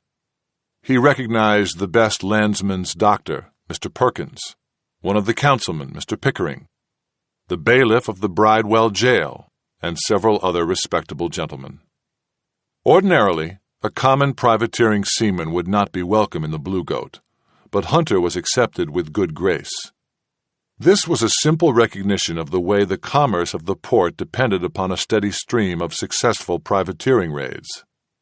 Hunter was a skilled and daring captain, and thus an important member of the community. In the previous year, his 3 forays had returned more than 200,000 pistoles and doubloons to Port Royal. Much of this money found its way to the pockets of these gentlemen, and they greeted him accordingly. Mistress Wickham, who managed the Blue Goat, was less warm. A widow, she had some years before taken up with Whisper, and she knew when Hunter arrived that he had come to see him. She jerked her thumb toward a back room. "In there, Captain." "Thank you, Mistress Wickham." He crossed directly to the back room, knocked, and opened the door without hearing any answering greeting. He knew there would be none. The room was dark, lit only by a single candle. Hunter blinked to adjust to the light. He heard a rhythmic creaking.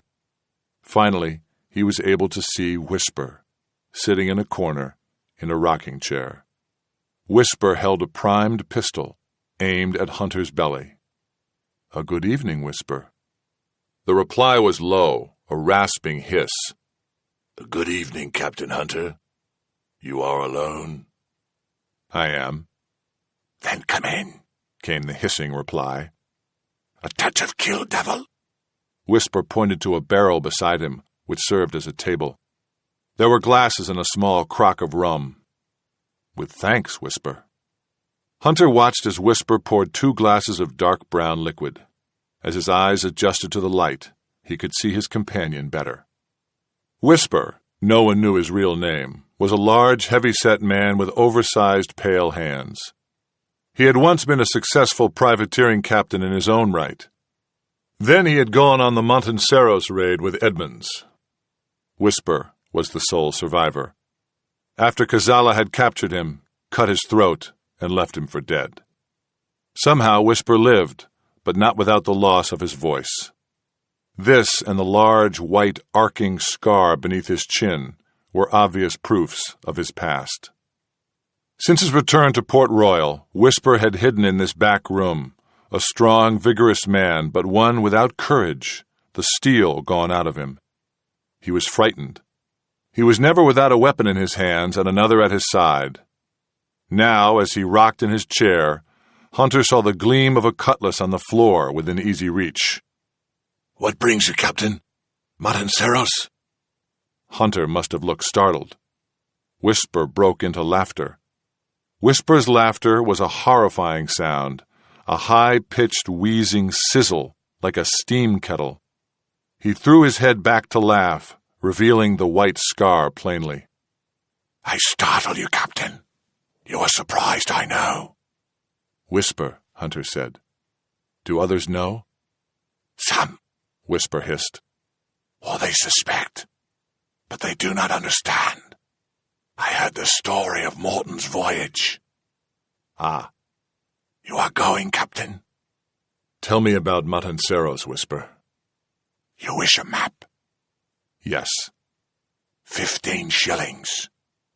Done, Hunter said. He knew he would pay Whisper 20 to ensure his friendship and his silence to any later visitors. And for his part, Whisper would know the obligation conferred by the extra 5 shillings. And he would know that Hunter would kill him if he spoke to anyone else about Matanceros. Whisper produced a scrap of oilcloth and a bit of charcoal. Placing the oilcloth on his knee, he sketched rapidly. The island of Matanceros. It means slaughter in the Danish tongue, he whispered. It has the shape of a U. So, the mouth of the harbor faces to the east, to the ocean. This point, he tapped the left-hand side of the U, is Punta Matanceros.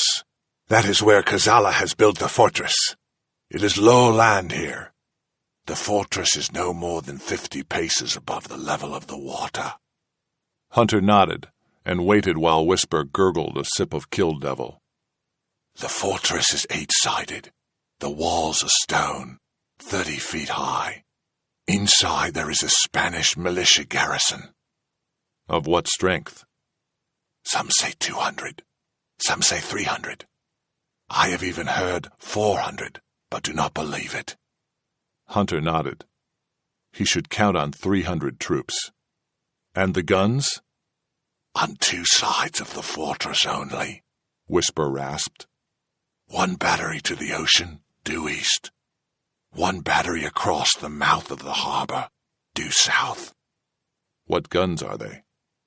Whisper gave his chilling laugh. Most interesting, Captain Hunter. They are Culebrinas, 24-pounders, cast bronze. How many? 10, perhaps 12. It was interesting, Hunter thought. The Culebrinas, what the English called culverins, were not the most powerful class of armament, and were no longer favored for shipboard use. Instead, the stubby cannon had become standard on warships of every nationality. The culverin was an older gun. Culverins weighed more than 2 tons with barrels as long as 15 feet. Such long barrels made them deadly accurate at long range. They could fire heavy shot and were quick to load. In the hands of trained gun crews, culverins could be fired as often as once a minute. So it is well made, Hunter nodded. Who is the gunnery master? Bosquet. I have heard of him, Hunter said. He is the man who sank the Renown? The same, Whisper hissed. So the gun crews would be well drilled. Hunter frowned. Whisper, he said, do you know if the culverins are fixed-mounted? Whisper rocked back and forth for a long moment. You are insane, Captain Hunter. How so? You are planning a landward attack. Hunter nodded. It will never succeed, Whisper said. He tapped the map on his knees. Edmonds thought of it, but when he saw the island, he gave up the attempt. Look here, if you beach on the west, he pointed to the curve of the U, there is a small harbor which you can use. But to cross to the main harbor of Matanceros by land, you must scale the Laris Ridge to get to the other side. Hunter made an impatient gesture. Is it difficult to scale the ridge? It is impossible, Whisper said. The ordinary man cannot do it. Starting here from the western cove, the land gently slopes up for 500 feet or more. But it is a hot, dense jungle with many swamps. There is no fresh water. There will be patrols. If the patrols do not find you, and you do not die of fevers, you emerge at the base of the ridge. The western face of Laris Ridge is vertical rock for 300 feet. A bird cannot perch there. The wind is incessant with the force of a gale. If I did scale it, Hunter said, what then? The eastern slope is gentle and presents no difficulty, Whisper said. But you will never reach the eastern face. I promise you. If I did, Hunter said, what of the Matanceros batteries? Whisper gave a little shrug. They face the water, Captain Hunter. Kazala's no fool.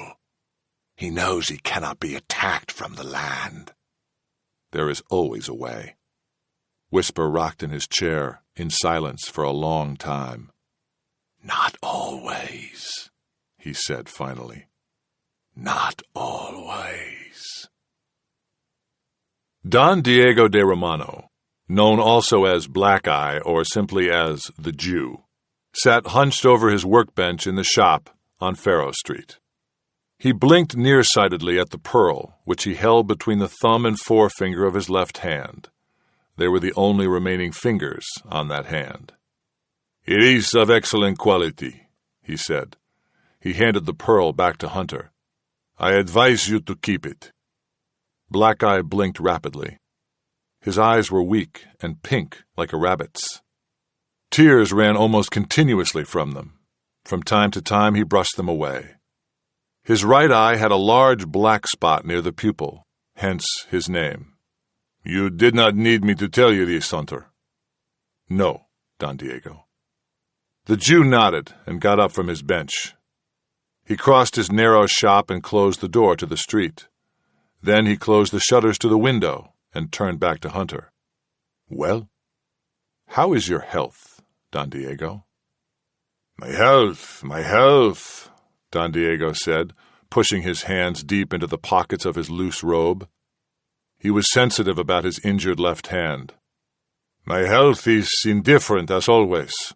You did not need me to tell you this, either." "Is the shop successful?" Hunter asked, looking around the room. On rude tables, gold jewelry was displayed. The Jew had been selling from this shop for nearly 2 years now. Don Diego sat down. He looked at Hunter and stroked his beard and wiped away his tears. "Hunter," he said, "you are vexing. Speak your mind." "I was wondering," Hunter said, "if you still worked in powder." "Powder? Powder?" The Jew stared across the room, frowning as if he did not know the meaning of the word. "No," he said. "I do not work in powder. Not after this." He pointed to his blackened eye. "And after this." He raised his fingerless left hand. "No longer do I work in powder." "Can your will be changed?" "Never." "Never is a long time." "Never is what I mean, Hunter." "Not even to attack Kazala?" The Jew grunted. "Kazala," he said heavily. "Kazala is in Matanceros and cannot be attacked." "I am going to attack him," Hunter said quietly. "So did Captain Edmonds this year past." Don Diego grimaced at the memory. He had been a partial backer of that expedition. His investment, £50, had been lost. "Matanceros is invulnerable, Hunter. Do not let vanity obscure your sense. The fortress cannot be overcome." He wiped the tears from his cheek. "Besides, there is nothing there." "Nothing in the fortress," Hunter said. "But in the harbor?" "The harbor? The harbor?" Black Eye stared into space again. "What is in the harbor?" "Ah, it must be the treasure naos lost in the August storm, yes?" "One of them." "How do you know this?" "I know." "One nao?" The Jew blinked even more rapidly. He scratched his nose with the forefinger of his injured left hand, a sure sign he was lost in thought. "It is probably filled with tobacco and cinnamon," he said gloomily. "It is probably filled with gold and pearls," Hunter said. "Otherwise it would have made straight for Spain and risked capture. It went to Matanceros only because the treasure is so great it dared not risk a seizure." Perhaps. Hunter watched the Jew carefully. The Jew was a great actor. "Suppose you are right," he said finally. "It is of no interest to me. A nao in Matanceros harbor is as safe as if it were moored in Cadiz itself. It is protected by the fortress, and the fortress cannot be taken. True, Hunter said. But the gun batteries which guard the harbor can be destroyed, if your health is good, and if you will work in powder once again. You flatter me. Most assuredly, I do not. What has my health to do with this? My plan, Hunter said, is not without its rigors. Don Diego frowned. You are saying I must come with you? Of course. What did you think? I thought you wanted money. You want me to come? It is essential, Don Diego. The Jew stood up abruptly. To attack Kazala, he said, suddenly excited. He began to pace back and forth. I have dreamt of his death each night for 10 years, Hunter. I have dreamed. He stopped pacing and looked at Hunter. You also have your reasons. I do, Hunter nodded. But can it be done? Truly? Truly, Don Diego. Then I wish to hear the plan, the Jew said, very excited. And I wish to know what powder you need. I need an invention, Hunter said. You must fabricate something which does not exist. The Jew wiped tears from his eyes. Tell me, he said. Tell me. Mr. Enders, the barber, surgeon, and sea artist, delicately applied the leech to his patient's neck. The man, leaning back in the chair, his face covered with a towel, groaned as the slug-like creature touched his flesh. Immediately, the leech began to swell with blood. Mr. Enders hummed quietly to himself. "There now," he said. "A few moments and you will feel much better. Mark me, you will breathe easier and show the ladies a thing or two as well." He patted the cheek that was under the towel. "I shall just step outside for a breath of air and return in a moment." With that, Mr. Enders left the shop, for he had seen Hunter beckoning to him outside. Mr. Enders was a short man with quick, delicate movements. He seemed to dance rather than walk. He did a modest business in the port because many of his patients survived his ministrations, unlike those of other surgeons. But his greatest skill and his true love was piloting a vessel under sail. Enders, a genuine sea artist, was that rare creature, a perfect helmsman, a man who seemed to find communion between himself and the ship he guided. "Are you needing a shave, Captain?" he asked Hunter. "A crew." "Then you have found your surgeon," Enders said. "And what's the nature of the voyage?" "Logwood cutting," Hunter said and grinned. "I am always pleased to cut logwood," Enders said. "And whose logwood might it be?" "Kazala's." Immediately, Enders dropped his bantering mood. "Kazala? You're going to Matanceros?" "Softly," Hunter said, glancing around the street. "Captain, suicide is an offense against God." "You know that I need you," Hunter said. "But life is sweet, Captain." "So is gold," Hunter said. Enders was silent, frowning. He knew, as the Jew knew, as everyone knew in Port Royal, that there was no gold in the fortress of Matanceros. "Perhaps you will explain?" "It is better that I do not." "When do you sail?" "In 2 days' time." "And we will hear the reasons in Bull Bay?" "You have my word." Enders silently extended his hand, and Hunter shook it. There was a writhing and a grunting from the patient in the shop. "Oh dear, the poor fellow," Enders said, and ran back into the room. The leech was fat with blood and dripping red drops onto the wooden floor. Enders lifted the leech away, and the patient screamed. Now, do be calm, Your Excellency." "You are nothing but a damned pirate and rascal," said Sir James Almont, whipping the cloth off his face and daubing his bitten neck with it. Lazoo was in a bawdy house on Lime Road, surrounded by giggling women. Lazoo was French. The name was a bastardization of Les Yeux, for these sailors' eyes were large, and bright and legendary. Lazoo could see better than anyone in the dark of night. Many times, Hunter had gotten his ships through reefs and shoal water with the help of Lazoo on the forecastle. It was also true that this slender, cat-like person was an extraordinary marksman. "Hunter," Lazoo growled, with an arm around a buxom girl. "Hunter, join us." The girls giggled and played with their hair. A word in private, Lazoo. "You are so tedious," Lazoo said, and kissed each of the girls in turn. "I shall return my sweets," Lazoo said, and crossed with Hunter to a far corner. A girl brought them a crock of Kill Devil, and each a glass. Hunter looked at Lazoo's shoulder-length tangled hair and beardless face. "Are you drunk, Lazoo?" "Not too drunk, Captain," Lazoo said, with a raucous laugh. "Speak your mind." "I am making a voyage in 2 days." "Yes?" Lazoo seemed to become suddenly sober. The large, watchful eyes focused intently on Hunter. "A voyage to what end?" "Matanceros." Lazoo laughed a deep, rumbling growl of a laugh. It was an odd sound to come from so slight a body. "Matanceros means slaughter, and it is well named from all that I hear." "Nonetheless," Hunter said. "Your reasons must be good." "They are." Lazoo nodded, not expecting to hear more.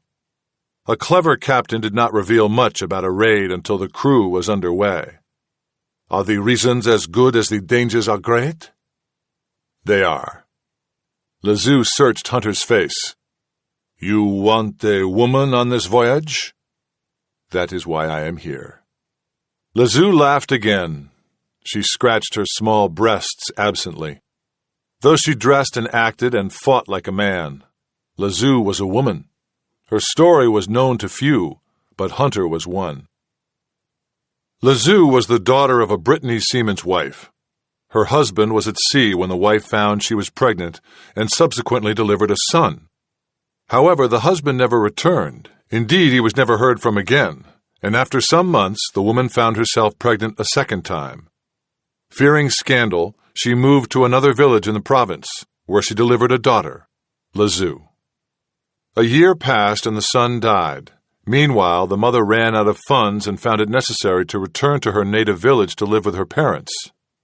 To avoid dishonor, she dressed her daughter as her son, and the deception was so complete that no one in the village, including the child's grandparents, ever suspected the truth. Lazoo grew up as a boy, and at 13 was made a coachman for a local nobleman. Later, she joined the French army and lived for several years among troops without ever being discovered. Finally, at least as she told the story, she fell in love with a handsome young cavalry officer and revealed her secret to him. They had a passionate affair, but he never married her, and when it ended, she chose to come to the West Indies, where she again resumed her masculine role. In a town like Port Royal, such a secret could not be kept long, and indeed everyone knew that Lazoo was a woman. In any case, during privateering raids, she was in the habit of baring her breasts in order to confuse and terrify the enemy. But in the port, she was customarily treated like a man, and no one made any great cause over it. Now Lazoo laughed. "You are mad, Hunter, to attack Matanceros." "Will you come?" She laughed again. "Only because I have nothing better to do." And she went back to the giggling whores at the far table. Hunter found the Moor, in the early morning hours, playing a hand of Gleek with 2 Dutch corsairs at a gaming house called the Yellow Scamp. The Moor, also called Bassa, was a huge man with a giant head, flat slabs of muscle on his shoulders and chest, heavy arms and thick hands which curled around the playing cards and made them seem tiny. He was called the Moor for reasons long since forgotten, and even if he were inclined to tell of his origins, he could not do so, for his tongue had been cut out by a Spanish plantation owner on Hispaniola. It was generally agreed that the Moor was not Moorish at all, but had come from the region of Africa called Nubia, a desert land along the Nile, populated by enormous black men. His given name, Bassa, was a port on the Guinea coast, where slavers sometimes stopped, but all agreed that the Moor could not have come from that land, since the natives were sickly and much paler in color. The fact that the Moor was mute and had to communicate with gestures increased the physical impression that he made.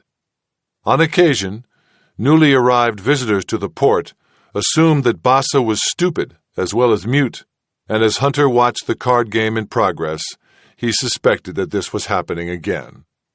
He took a tankard of wine to a side table and sat back to enjoy the spectacle. The Dutchmen were dandies, elegantly dressed in fine hose and embroidered silk tunics. They were drinking heavily. The Moor did not drink at all. Indeed, he never drank.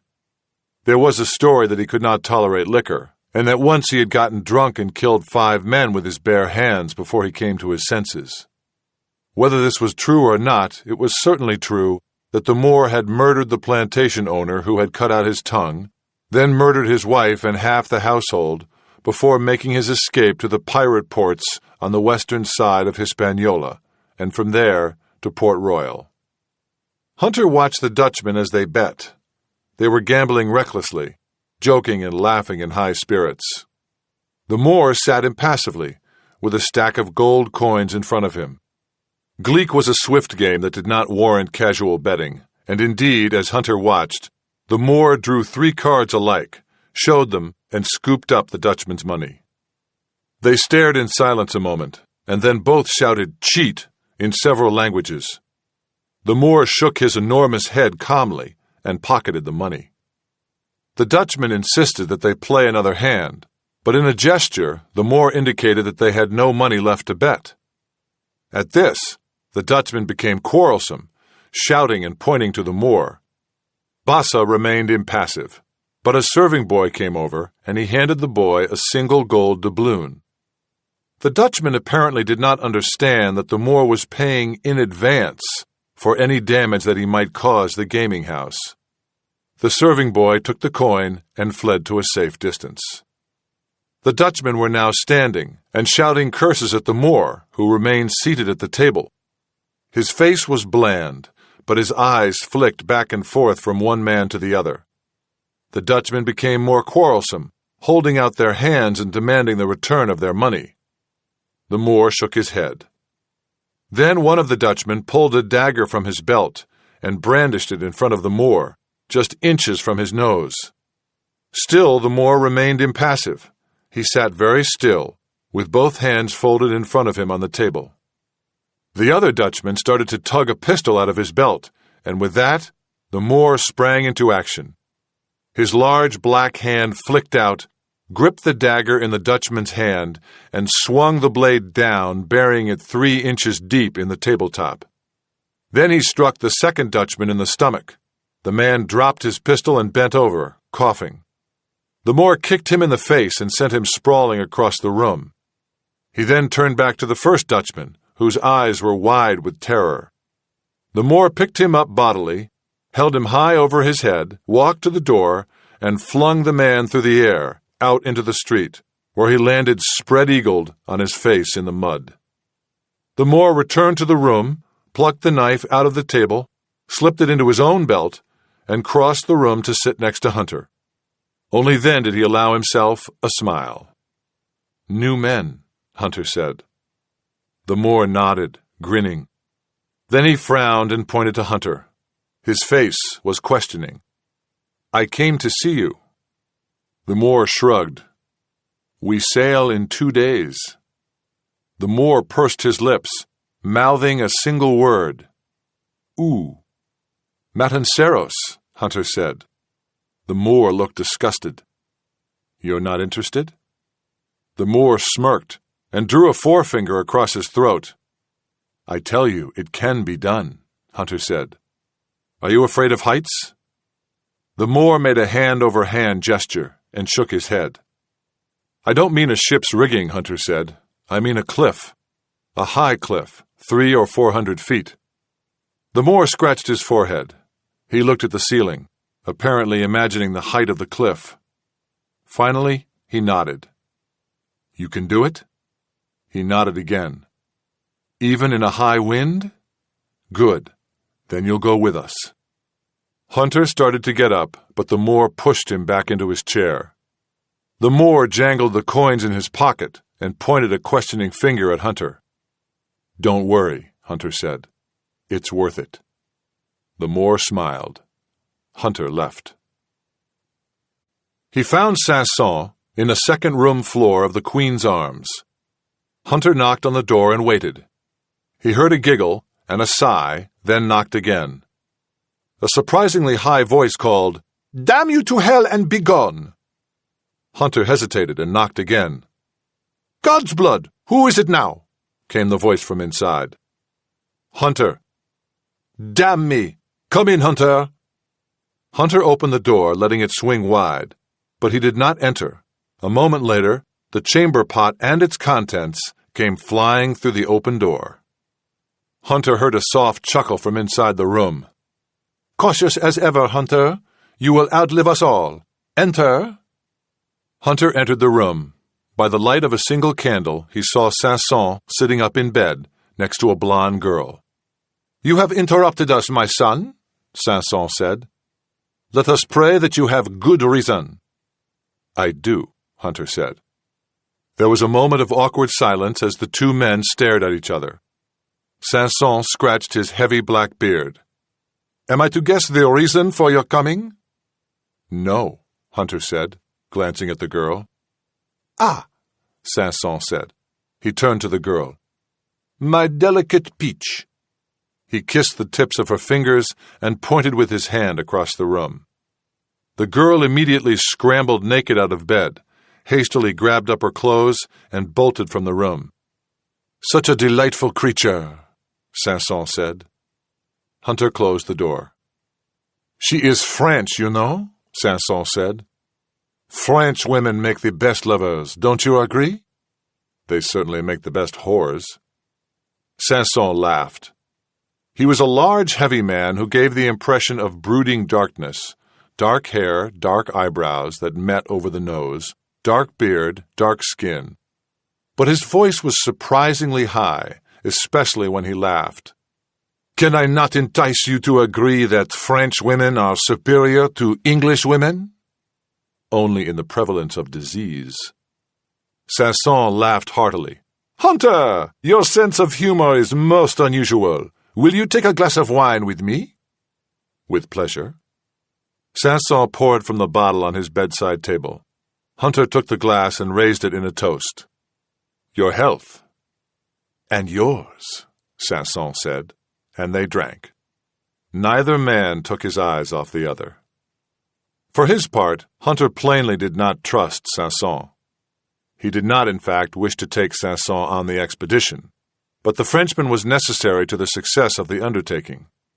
For Sanson, despite his pride, his vanity, and his boasting, was the most ruthless killer in all the Caribbean. He came, in fact, from a family of French executioners.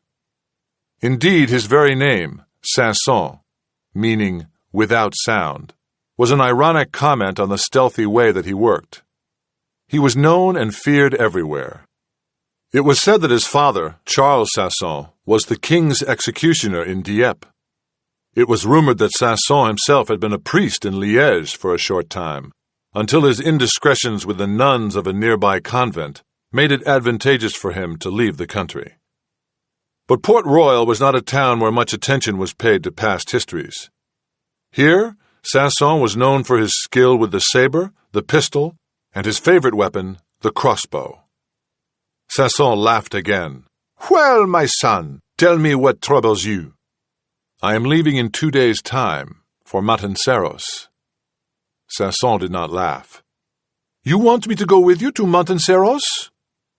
"Yes." Sanson poured more wine.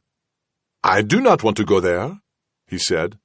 "No sane man wants to go to Montanceros. Why do you want to go to Montanceros?" Hunter said nothing. Sanson frowned at his feet at the bottom of the bed. He wiggled his toes, still frowning.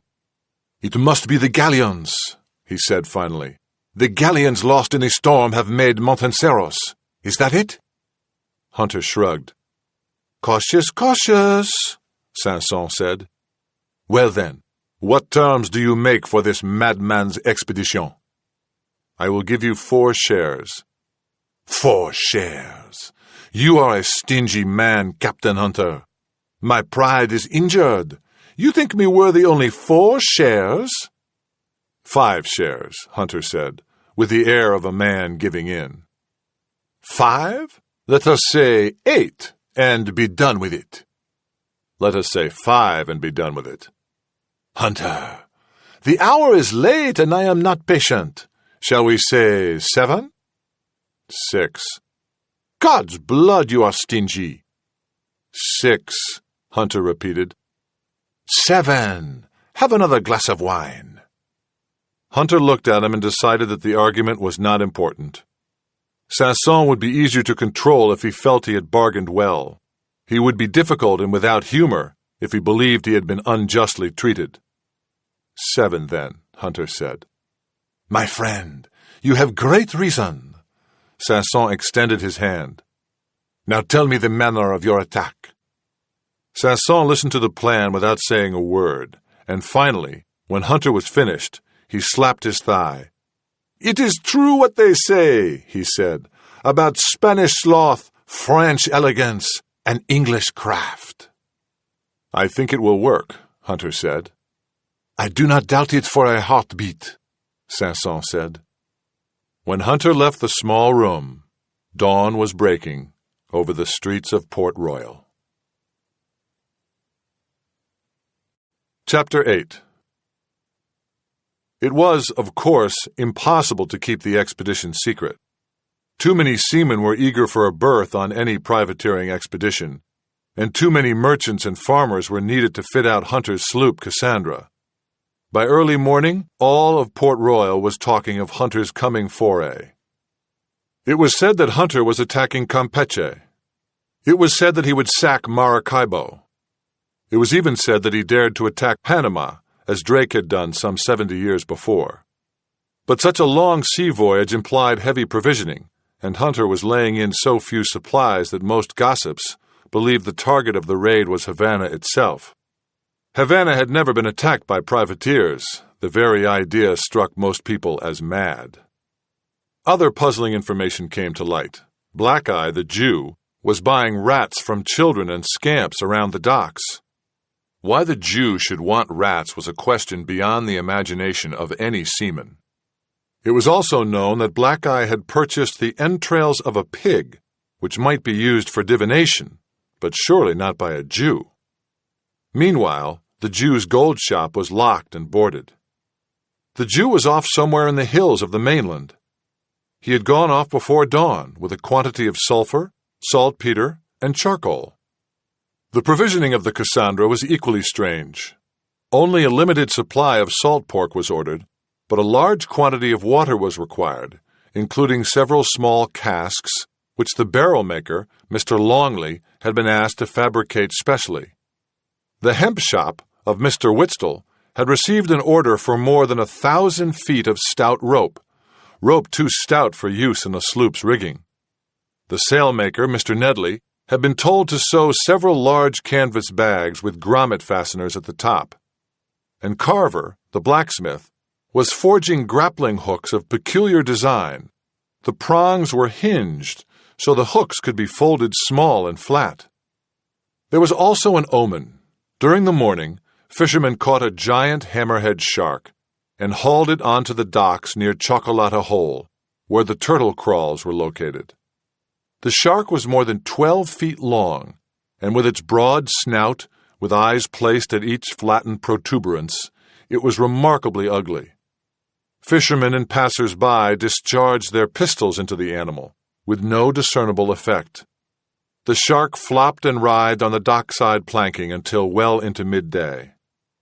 Then the shark was slit open at the underbelly, and the slimy coils of intestines spilled forth. A glint of metal was perceived, and when the innards were cut open, the metal was seen to be the full suit of armor of a Spanish soldier, breastplate, ridged helmet, knee guards. From this it was deduced that the flathead shark had consumed the unfortunate soldier whole, digesting the flesh but retaining the armor, which the shark was unable to pass. This was variously taken as an omen of an impending Spanish attack on Port Royal, or as proof that Hunter was himself going to attack the Spanish. Sir James Almont had no time for omens. That morning he was engaged in questioning a French rascal named l'Olonnais, who had arrived in port that morning with a Spanish brig as his prize. L'Olonnais had no letters of marque, and in any case, England and Spain were nominally at peace. Worse than that was the fact that the brig contained, at the time it arrived in port, nothing of particular value. Some hides and tobacco were all that were to be found in its hold. Although renowned as a corsair, l'Olonnais was a stupid, brutal man. It did not take much intelligence, of course, to be a privateer. One had only to wait in the proper latitudes until a likely vessel happened along, and then attack it. Standing with his hat in his hands in the governor's office, l'Olonnais now recited his unlikely tale with childish innocence. He had happened upon the prize vessel, he said, and found it deserted. There were no passengers aboard, and the ship was drifting aimlessly. "Faith, some plague or calamity must have fallen it," l'Olonnais said. "But 'twas a goodly ship, sire, and I felt a service to the crown to bring it back to port, sire." "You found no passengers at all?" "Not a living thing." "No dead aboard the ship?" "Nay, sire." "And no clue as to its misfortune?" "Nary a one, sire." "And the cargo?" "As your own inspectors found it, sire. We'd not touch it, sire. You know that." Sir James wondered how many innocent people l'Olonnais had murdered to clear the decks of that merchantman. And he wondered where the pirate had landed to hide the valuables of the cargo. There were 1,000 islands and small brackish keys throughout the Carib Sea that could serve his purposes. Sir James rapped his fingers on his desk. The man was obviously lying, but he needed proof. Even in the rough environment of Port Royal, English law prevailed. "Very well," he said at last. "I shall formally state to you that the Crown is much displeased with this capture. The King, therefore, shall take a fifth." "A fifth?" Normally the King took a 10th, or even a 15th. "Indeed," Sir James said evenly. "His Majesty shall have a 5th, and I shall formally state to you further that if any evidence reaches my ears of dastardly conduct on your part, you shall be brought to trial and hanged as a pirate and murderer."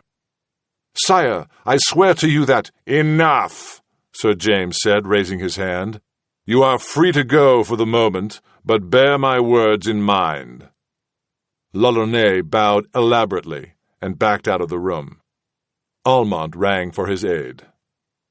"John," he said, "find some of the seamen of l'Olonnais and see that their tongues are well oiled with wine. I want to know how he came to take that vessel, and I want substantial proofs against him." "Very good, Your Excellency." "And John, set aside the 10th for the King and a 10th for the Governor." "Yes, Your Excellency." "That will be all." John bowed. "Your Excellency, Captain Hunter is here for his papers." "Then show him in." Hunter strode in a moment later. Almont stood and shook his hand. "You seem in good spirits, Captain." "I am, Sir James." "The preparations go well?" "They do, Sir James." "At what cost?" 500 doubloons, Sir James." Almont had anticipated the sum. He produced a sack of coin from his desk. "This will suffice."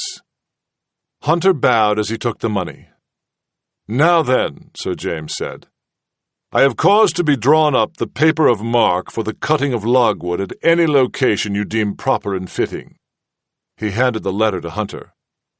In 1665, logwood cutting was considered legitimate commerce by the English, though the Spanish claimed a monopoly on that trade. The wood of the logwood, Haematoxylon campatium, was used in making red dye as well as certain medicines. It was a substance as valuable as tobacco. "I must advise you," Sir James said slowly, that we cannot countenance any attack upon any Spanish settlement in the absence of provocation." "I understand," Hunter said. "Do you suppose there shall be any provocation?" "I doubt it, Sir James." "Then of course your attack on Matanceros will be piratical." "Sir James, our poor sloop Cassandra, lightly armed and by the proofs of your papers engaged in commerce, may suffer to be fired upon by the Matanceros guns. In that instance, are we not forced to retaliate? An unwarranted shelling of an innocent vessel cannot be countenanced." "Indeed not," Sir James said. "I am sure I can trust you to act as a soldier and a gentleman." "I will not betray your confidence." Hunter turned to go. "One last thing," Sir James said. "Cazalla is a favorite of Philip. Cazalla's daughter is married to Philip's vice-chancellor. Any message from Cazalla describing the events at Matanceros differently from your account would be most embarrassing to His Majesty King Charles." "I doubt," Hunter said, "that there will be dispatches from Cazalla." "It is important that there not be." "Dispatches are not received from the depths of the sea." "Indeed not," Sir James said. The two men shook hands. As Hunter was leaving the governor's mansion, a black woman servant handed him a letter, then wordlessly turned and walked away. Hunter descended the steps of the mansion, reading the letter, which was drafted in a feminine hand. "My dear Captain, I am lately informed that a beautiful fresh spring can be found on the main portion of the Jamaican island, at the place called Crawford's Valley. To acquaint myself with the delights of my new residence, I shall make an excursion to this spot in the latter part of the day, and I hope that it is as exquisite as I am led to believe. Fondly I am, Emily Hacklet." Hunter slipped the letter into his pocket. He would not, under any ordinary circumstances, pay heed to the invitation implicit in Mrs. Hacklet's words. There was much to do in this last day before the Cassandra set sail, but he was required to go to the inland anyway to see Black Eye, if there was time. He shrugged and went to the stables to get his horse. Chapter 9. The Jew was ensconced in Sutter's Bay, to the east of the port. Even from a distance, Hunter could determine his location by the acrid smoke rising above the green trees and the occasional report of explosive charges. He rode into a small clearing and found the Jew in the midst of a bizarre scene. Dead animals of all sorts lay everywhere, stinking in the hot midday sun. 3 wooden casks containing saltpeter, charcoal, and sulfur stood to one side. Fragments of broken glass lay glinting in the tall grass. The Jew himself was working feverishly, his clothing and face smeared with blood and the dust of exploded powder. Hunter dismounted and looked around him. "What in God's name have you been doing?" "What you asked," Black Eye said. He smiled. "You will not be disappointed. Here, I will show you. First, you gave me the task of a long and slow-burning fuse, yes?" Hunter nodded. "The usual fuses are of no use," the Jew said judiciously. "One could employ a powder trail, but it burns with great swiftness. Or contrariwise, one could employ a slow match." A slow match was a piece of cord or twine soaked in saltpeter.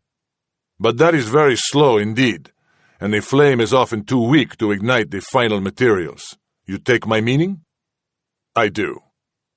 "Well then, an intermediate flame and speed of burning is provided by increasing the proportion of sulfur in the powder. But such a mixture is notorious for its unreliability. One does not wish the flame to sputter and die." "No." "I tried many soaked strings and wicks and cloths to no avail. None can be counted on. Therefore, I searched for a container to hold the charge. I have found this." He held up a thin, white, stringy substance. "The entrails of a rat," he said, smiling happily.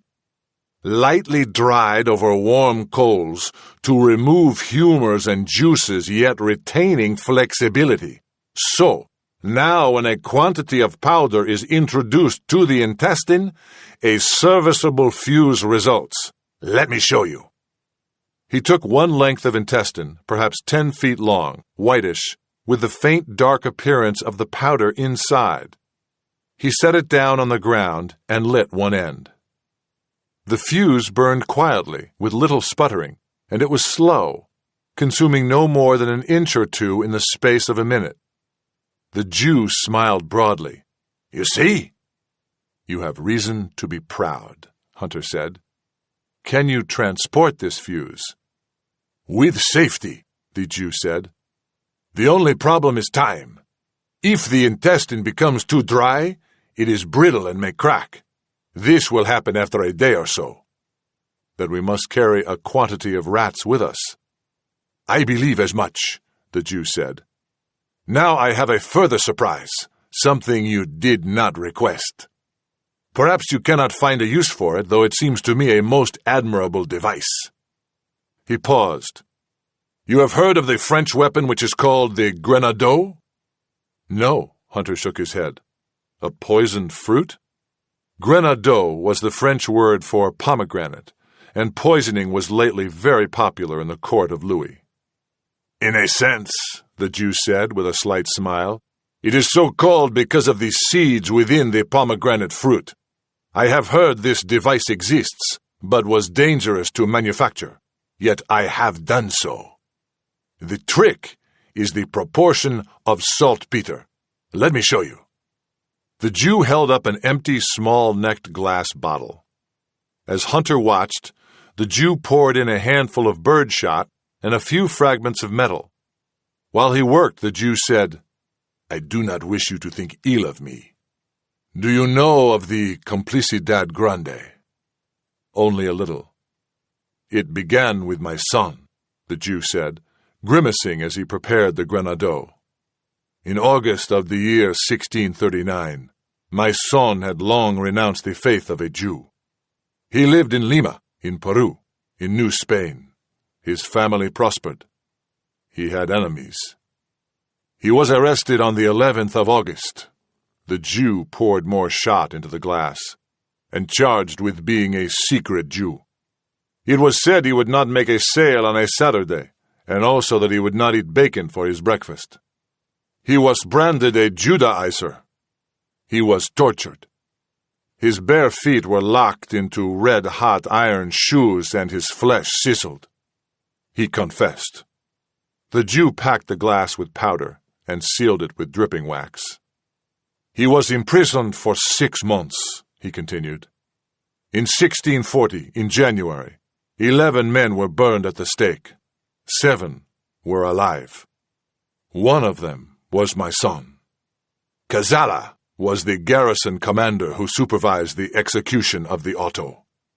My son's property was seized. His wife and children disappeared. The Jew glanced briefly at Hunter and wiped away the tears in his eyes. I do not grieve, he said, but perhaps you will understand this. He raised the grenade and inserted a short fuse.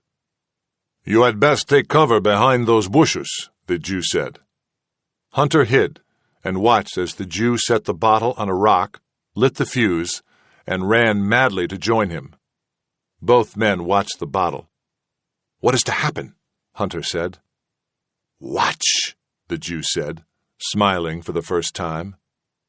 A moment later, the bottle exploded. Flying glass and metal blasted out in all directions. Hunter and the Jew ducked to the ground, hearing the fragments tear through the foliage above them.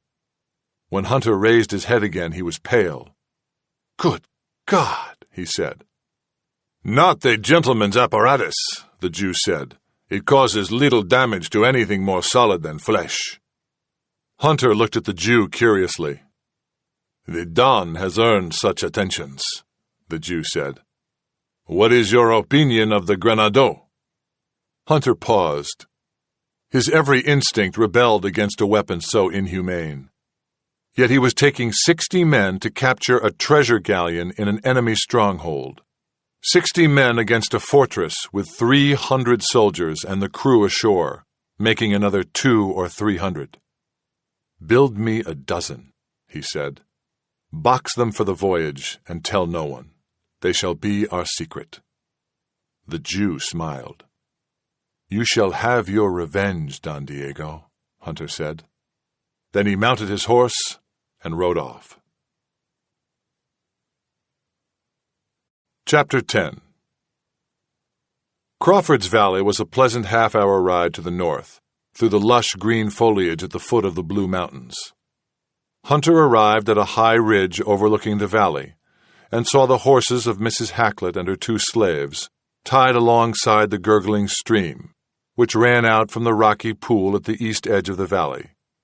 He also saw a picnic cloth spread and food laid out. He rode down to the horses and tied up his own. It took only a moment for him to bribe the 2 black women, pressing a finger to his lips and tossing them a shilling.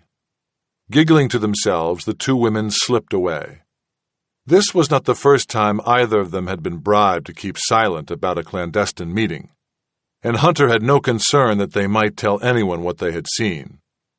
Nor did he think they would not soon be peering through the bushes at the 2 white people and cackling to themselves. He moved quietly along the rocks by the edge of the pool, at the base of a gentle waterfall. Mrs. Hacklet was splashing about in the waters of the spring. She had not noticed Hunter yet. "Sarah," Mrs. Hacklet said, speaking to the slave she still thought was nearby, "do you know that Captain Hunter in the port?" "Mm-hmm," Hunter said, in a high-pitched voice. He sat down next to her clothes. "Robert says he is naught but a common rogue and pirate," she said. "But Robert pays me so little attention. Since I was the favorite of the king, now there is a merry man and no mistake. But this Captain Hunter, he is so handsome. Does he have the favors of many women in the town, do you know?" Hunter did not answer. He watched Mrs. Hacklet splashing. "I expect he must do. He has that look in his eye which melts the hardest heart. And he is obviously strong and brave. No woman could fail to notice that. And his fingers and nose are of goodly length, which bodes well for his attentions. Does he have a favorite in the town, Sarah?" Hunter did not answer. "His Majesty has long fingers, and he is wonderfully well suited for the bedroom," she giggled. "I should not be saying this, Sarah." Hunter still said nothing. "Sarah," she said, turning, and she saw Hunter, sitting there grinning at her. "Don't you know it is unhealthy to bathe?" Hunter said. She splashed about angrily. "All that has been spoken of you is true," she complained. "You are a dastardly, uncouth, utterly foul man, and truly no gentleman. Were you expecting a gentleman today?" She splashed more. "Certainly I expected more than a common sneak and thief. Leave this spot now, so that I may dress myself." "I find this spot most amiable," Hunter said. "You refuse to leave?" She was very angry. In the clear water, Hunter could see that she was rather too thin for his taste, a small-breasted, bony woman with a pinched face, but her anger aroused him. "Indeed, I fear I do refuse." "Then, sir, I have misjudged you. I thought you would extend common courtesy and ordinary good manners to a woman at disadvantage." "What is your disadvantage?" Hunter asked. "I am plainly naked, sir." "So I see." "And this spring is cold." "Is it?" "It is indeed." "You have just perceived this?" "Sir, I shall ask you once more to cease this impertinence and allow me a moment's privacy to dry and clothe myself." In reply, Hunter walked down to the edge of the water, took her hand, and hauled her onto the rock, where she stood dripping and shivering despite the warmth of the sun. She glared at him. "You'll catch your death of chill," he said, grinning at her discomfiture. "Then let us be equal," she said, and abruptly pushed him, fully clothed, into the water.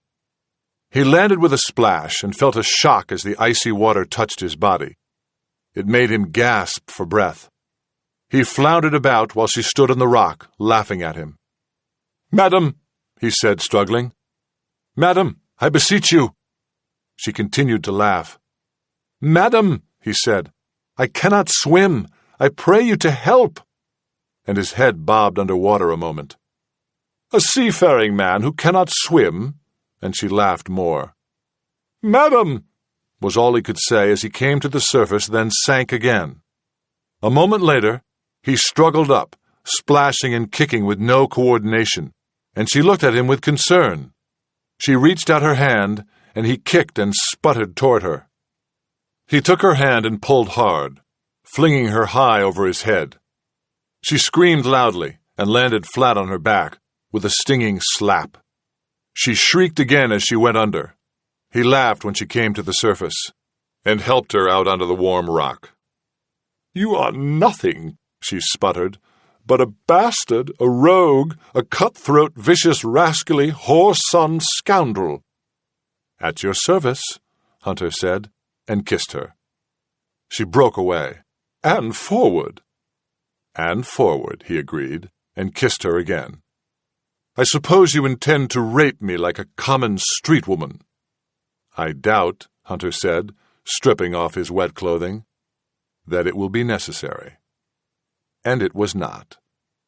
"In daylight?" she said, in a horrified voice, and those were her last intelligible words. Chapter 11. In the middle of the day, Mr. Robert Hacklet confronted Sir James Almont with disturbing news. "The town is rife with rumor," he said, "that Captain Hunter, the same man with whom we supped yesterday past, is now organizing a piratical expedition against a Spanish dominion, perhaps even Havana." "You place credence in these tales?" Almont asked calmly. "Your Excellency," Hacklet said, "it is a simple fact that Captain Hunter has caused to have provisions for a sea voyage put aboard his sloop Cassandra." "Probably," Almont said. "What proof is that of crime?" "Your Excellency," Hacklet said, "with the greatest respect I must inform you that by rumor you have countenanced this excursion, and indeed may have made pecuniary gestures of support." "Do you mean I paid for the expedition?" Almont said, a little irritably. "In words to that effect, Sir James." Sir James sighed. "Mr. Hacklet," he said, "when you have resided here a little longer, let us say perhaps a week, you will come to know that it is always the rumor that I have countenanced an excursion and have paid for it." "Then the rumors are groundless?" "To this extent. I have given papers to Captain Hunter authorizing him to engage in logwood cutting at any convenient place. That is the extent of my interest in the matter." "And where shall he cut this logwood?" "I've no notion," Almont said. "Probably the Mosquito Coast of Honduras. That is the ordinary place." "Your Excellency," Hacklet persisted, "may I respectfully remind you that in this era of peace between our nation and Spain, the cutting of logwood represents an irritant which might easily be avoided?" "You may so remind me," Almont said, "but I judge you to be incorrect. Many lands in these parts are claimed by Spain, and yet they have no habitation, no town, no colonists, no citizenry on these lands. In the absence of such proofs of dominion, I find the cutting of logwood to be unobjectionable." "Your Excellency," Hacklet said, "can you not agree that what begins as a logwood-cutting expedition, even granting the wisdom of what you say, may easily turn into a piratical venture?" "Easily? Not easily, Mr. Hacklet." "To His Most Sacred Majesty Charles, by the grace of God, of Great Britain and Ireland, King, Defender of the Faith, etc. The humble petition of the Deputy Governor of His Majesty's plantations and lands in Jamaica, in the West Indies. Humbly, sheweth That I, your Majesty's most loyal subject, having been charged by your Majesty with the promulgation of the court's feelings and desires on the matter of piratical ventures in the West Indies, and having made known by delivery of epistle and oral pronouncement to Sir James Almont, Governor of the aforementioned land of Jamaica, these same feelings and desires, I must report that little attention is given to the cessation and suppression of piracy in these parts. On the contrary, I must sadly, if honestly, state that Sir James himself consorts with all manner of rogue and villain, that he encourages by word, deed, and coin the continuance of dastardly and bloody raids on Spanish lands, that he permits use of Port Royal as a common meeting place for these cutthroats and knaves, and for the dispersal of their ill-gotten gains, that he shows no remorse for these activities and no evidence of their future cessation, that he is himself a man unsuited to high capacity by virtue of poor health and lacks moral outlook, that he abides all manner of corruption and vice in the name of his Majesty. For all these reasons and proofs, I most humbly implore and petition your Majesty to remove this man from his position, and to choose, in his Majesty's great wisdom, a more suitable successor who shall not daily make a mockery of the crown. I most humbly implore your Majesty's royal assent to this simple petition, and shall ever pray. In that continuance I am, your most faithful, loyal, and obedient servant, Robert Haklett. God save the King. Haklett reread the letter once, found it satisfactory, and rang for the servant. Anne Sharp answered his call. "Child," he said, "I wish you to see that this letter is dispatched on the next boat to England." And he gave her a coin. "My lord," she said, with a little curtsy. "Treat it with care," Haklett said, frowning at her. She slipped the coin into her blouse. "Does my lord wish anything else?" He said, somewhat surprised. The saucy girl was licking her lips, smiling at him. "No," he said tersely. "Begone now." She left. He sighed. Chapter 12. By torchlight, Hunter supervised the loading of his ship long into the night. Wharfage fees in Port Royal were high. An ordinary merchant vessel could not afford to dock for more than a few hours to load or unload a cargo, but Hunter's little sloop Cassandra spent fully 12 hours drawn up to the pilings, and Hunter was not charged a penny. On the contrary, Cyrus Pitkin, who owned the dock, expressed delight at offering Hunter the space, and, to further encourage the captain to take up the generous offer, provided him with 5 free casks of water. Hunter was polite in his acceptance. He knew that Pitkin was not being truly magnanimous. He would expect some gift on the Cassandra's return, and he would get it. Similarly, he accepted a barrel of salt pork from Mr. Oates, a farmer on the island. And he accepted a keg of powder from Mr. Renfrew, the gunsmith. It was all done with elaborate courtesy and a sharp eye to value received and expected. In between these courtly exchanges, Hunter questioned each member of his crew, and he had Mr. Enders examine them for disease, to be sure they were sound of body, before they were allowed to board. Hunter also checked all the provisions, opening each barrel of pork and water, sniffing the contents, then plunging his hand to the bottom to be certain it was filled all the way down. He tasted each cask of water, and he satisfied himself that the stores of hard biscuit were fresh and without weevils.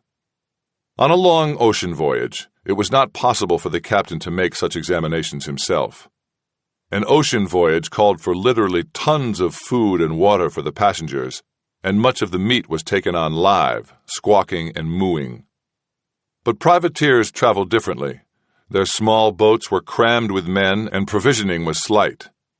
A privateer did not expect to eat well on a voyage. Sometimes, in fact, no food at all was taken on, and the vessel set out with the expectation of obtaining provisions by raiding another ship or a town.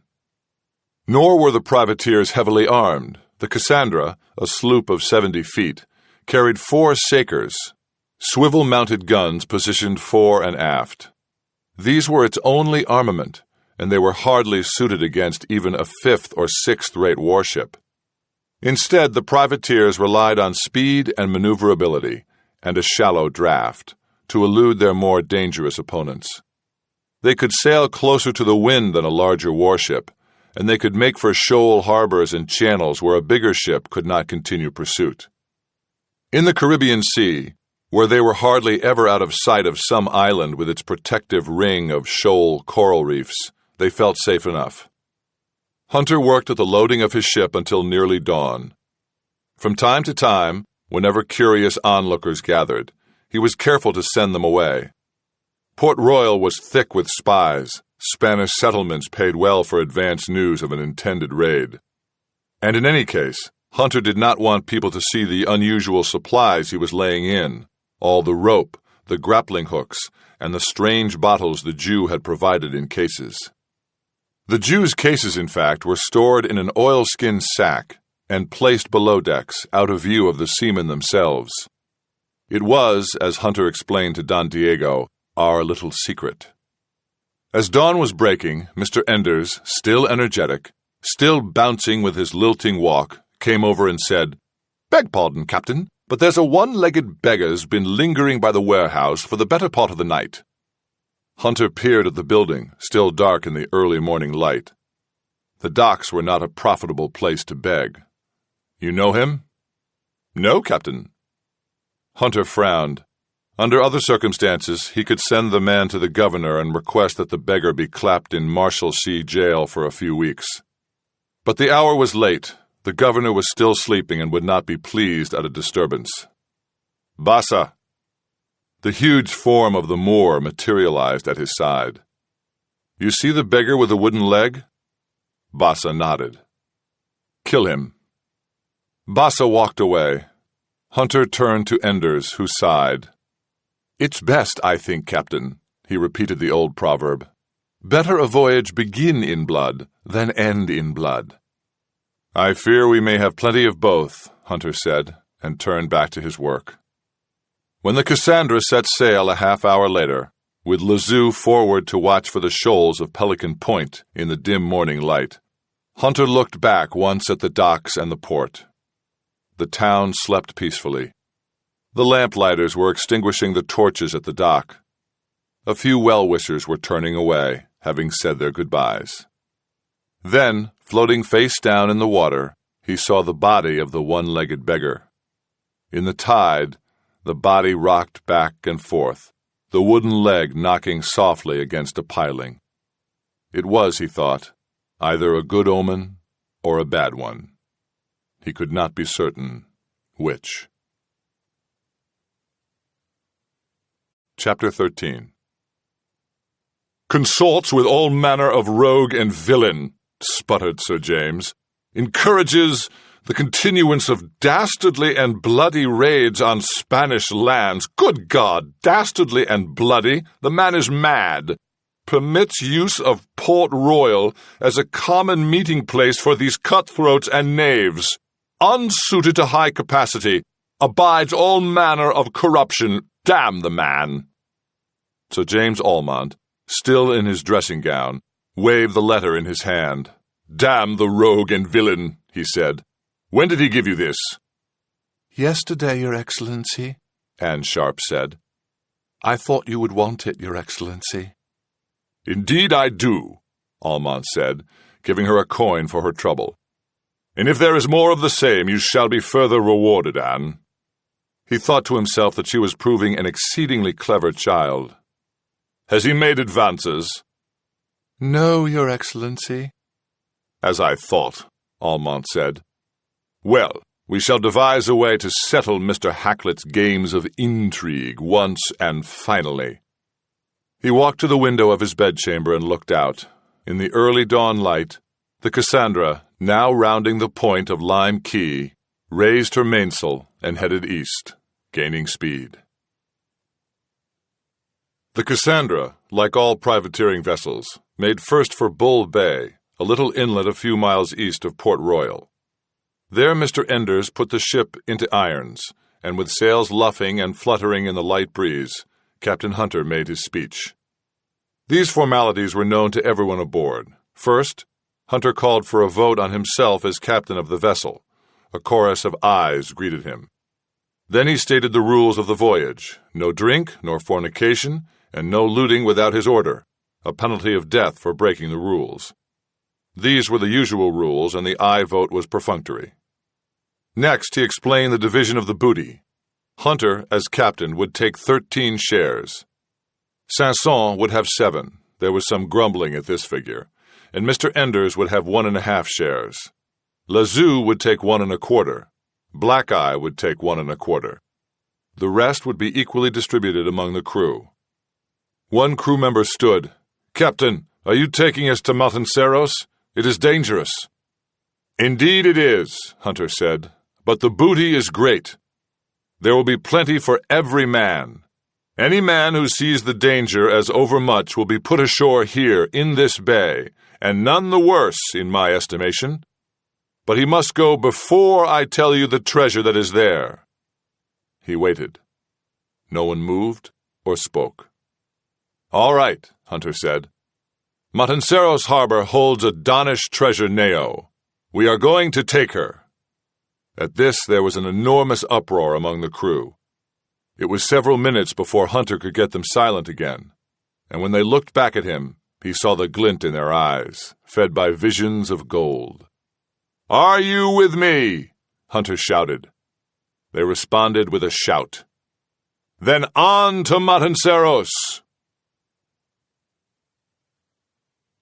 Part 2. The Black Ship. Chapter 14. Seen from a distance, the Cassandra presented a pretty spectacle. Her sails were taut in the morning breeze.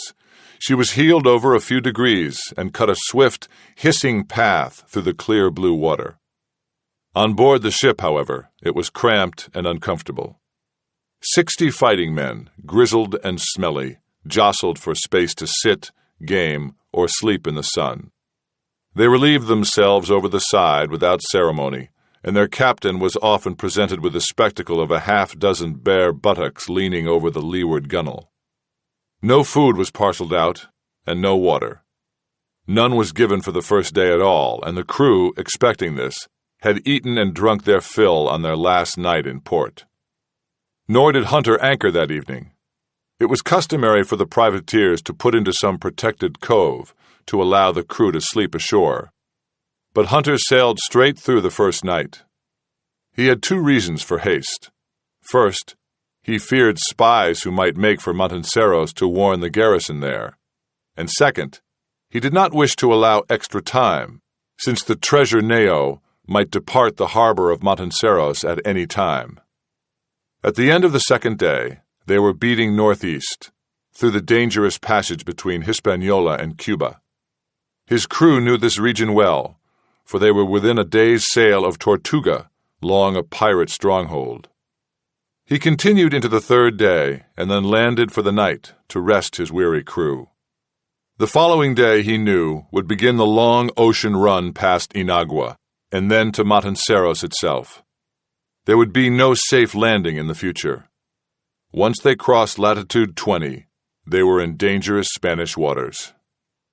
His crew was in good spirits, laughing and joking around the campfires. During the past 3 days, only one man had been seized by visions of the crawling devils, which sometimes accompanied the absence of rum. That man was now calmer, no longer trembling and shaking. Satisfied, Hunter stared into the fire before him. Sanson came over and sat next to him. "What are your thoughts?" "None special." "Do you brood on Cazalla?" "No," Hunter shook his head. "I know that he killed your brother," Sanson said. "He caused him to be killed, yes." "And this does not anger you?" Hunter sighed. "Not anymore." Sanson stared at him in the flickering firelight. "What was the manner of his dying?" "It is not important," Hunter said evenly. Sanson sat quietly for some moments. "I have heard," he said, that your brother was captured on a merchant ship by Kazala. I have heard that Kazala strung him up by his arms, cut off his testicles, and stuffed them into his mouth until he choked and died." Hunter did not answer for some time. "That is the story," he said finally. "And do you believe it?" "Yes." Sanson scanned his face. "The crafty English. Where is your anger, Hunter?" "I have it," Hunter said. Sanson nodded. He stood. "When you find Kazala, kill him quickly. Do not let this hatred cloud your brain." "My brain is not clouded." "No, I see it is not." Sanson left. Hunter remained staring into the fire for a long time. In the morning, they entered the dangerous windward passage between Cuba and Hispaniola. Winds were unpredictable and the water was rough, but the Cassandra made excellent time. Sometime during the night they passed the dark promontory of Le Mole, the westward tip of Hispaniola, to starboard, and near dawn the profile of the land split to reveal Tortuga Island along the north coast. They continued on. They were in open water for all of the fourth day, but the weather was good, with only a light chop on the sea. By late afternoon, they sighted Inagua Island to port, and soon after, Lazou spotted the crust on the horizon that meant Le Cake, dead ahead. This was important, for south of Le Cake was a treacherous shallow bank for several miles. Hunter gave orders to turn eastward, toward the still unseen Turk Isles. The weather remained good. The crew sang and dozed in the sun. The sun was dropping lower in the sky when Lazou electrified the sleeping crew with the shout, "Sail ho!" Hunter leapt to his feet. He squinted at the horizon, but saw nothing. Enders, the sea artist, had the glass to his eye, scanning in all directions. "Damn me," he said, and handed the glass to Hunter. "She's hard abeam, Captain." Hunter looked through the spyglass. Through the curving rainbow rings of color, he saw a white rectangle low on the horizon. Even as he watched, the white rectangle took on another corner, becoming two overlapping rectangles. "How do you make it?" Enders asked. Hunter shook his head. "You know as well as I." From this distance, there was no way to determine the nationality of the approaching vessel, but these were undisputed Spanish waters. He glanced around the horizon. Inagua was far behind them. It would be a 5-hour sail, and that island offered few protections.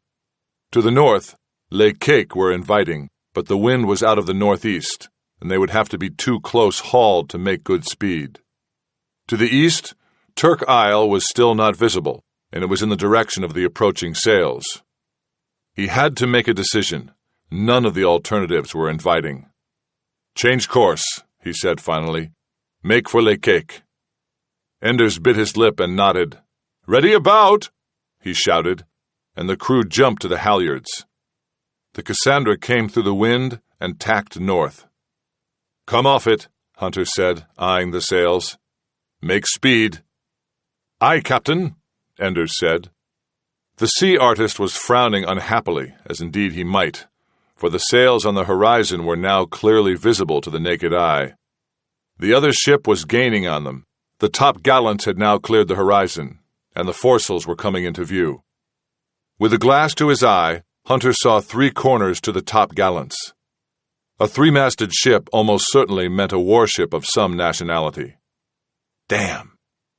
As he watched, the 3 sails merged into one square, then separated once more. "She's come about," Hunter said. "On a long reach now for us." Enders' feet did a little nervous dance while his hand gripped the tiller. "We'll not outrun her on this tack, Captain." "Or any tack," Hunter said gloomily. "Pray for a calm." The other ship was less than 5 miles away. In a steady wind, it would inexorably gain on the Cassandra. Their only hope now was a drop in the wind.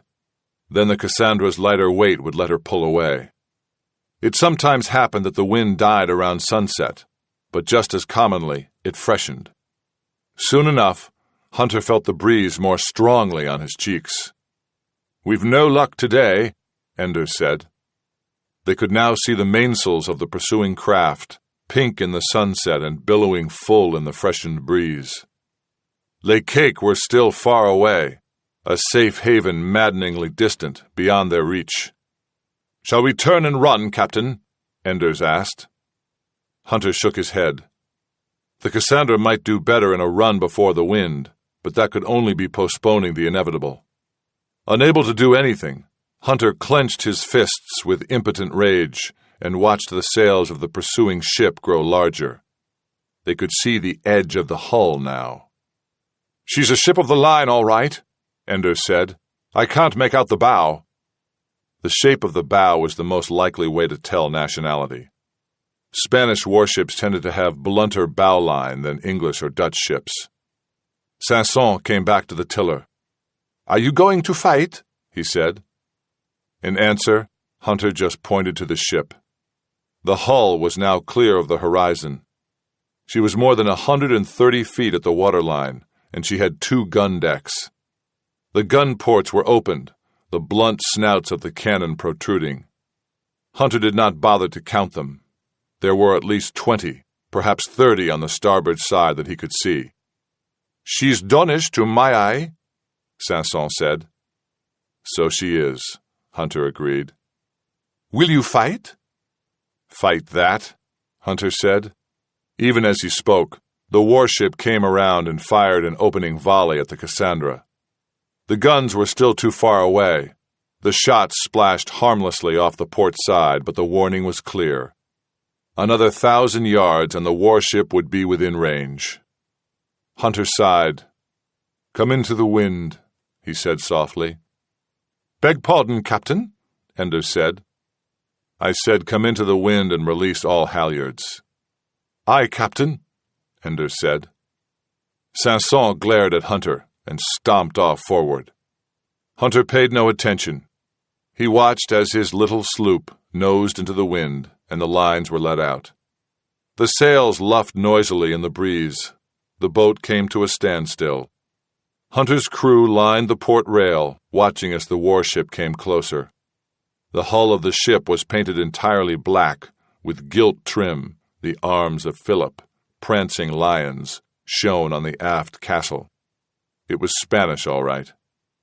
"We could make a fair show," Enders said, "when they move in to take us. You've only to give us the word, Captain." "No," Hunter said. On a ship of that size, there would be at least 200 sailors and as many armed soldiers on deck. 60 men in an open sloop against 400 in a larger craft. In the face of the least resistance, the warship would simply move off a distance and fire broadsides at the Cassandra until she sank. "Better to die with a sword in your hands than a popish rope around your neck, or the Don's damned fire curling your toes," Enders said. "We will wait," Hunter said. "Wait for what?" Hunter had no answer. He watched as the warship came so close that the shadow of the Cassandra's mainsail fell across her side. Spanish voices shouted staccato commands in the growing darkness. He looked at his own ship.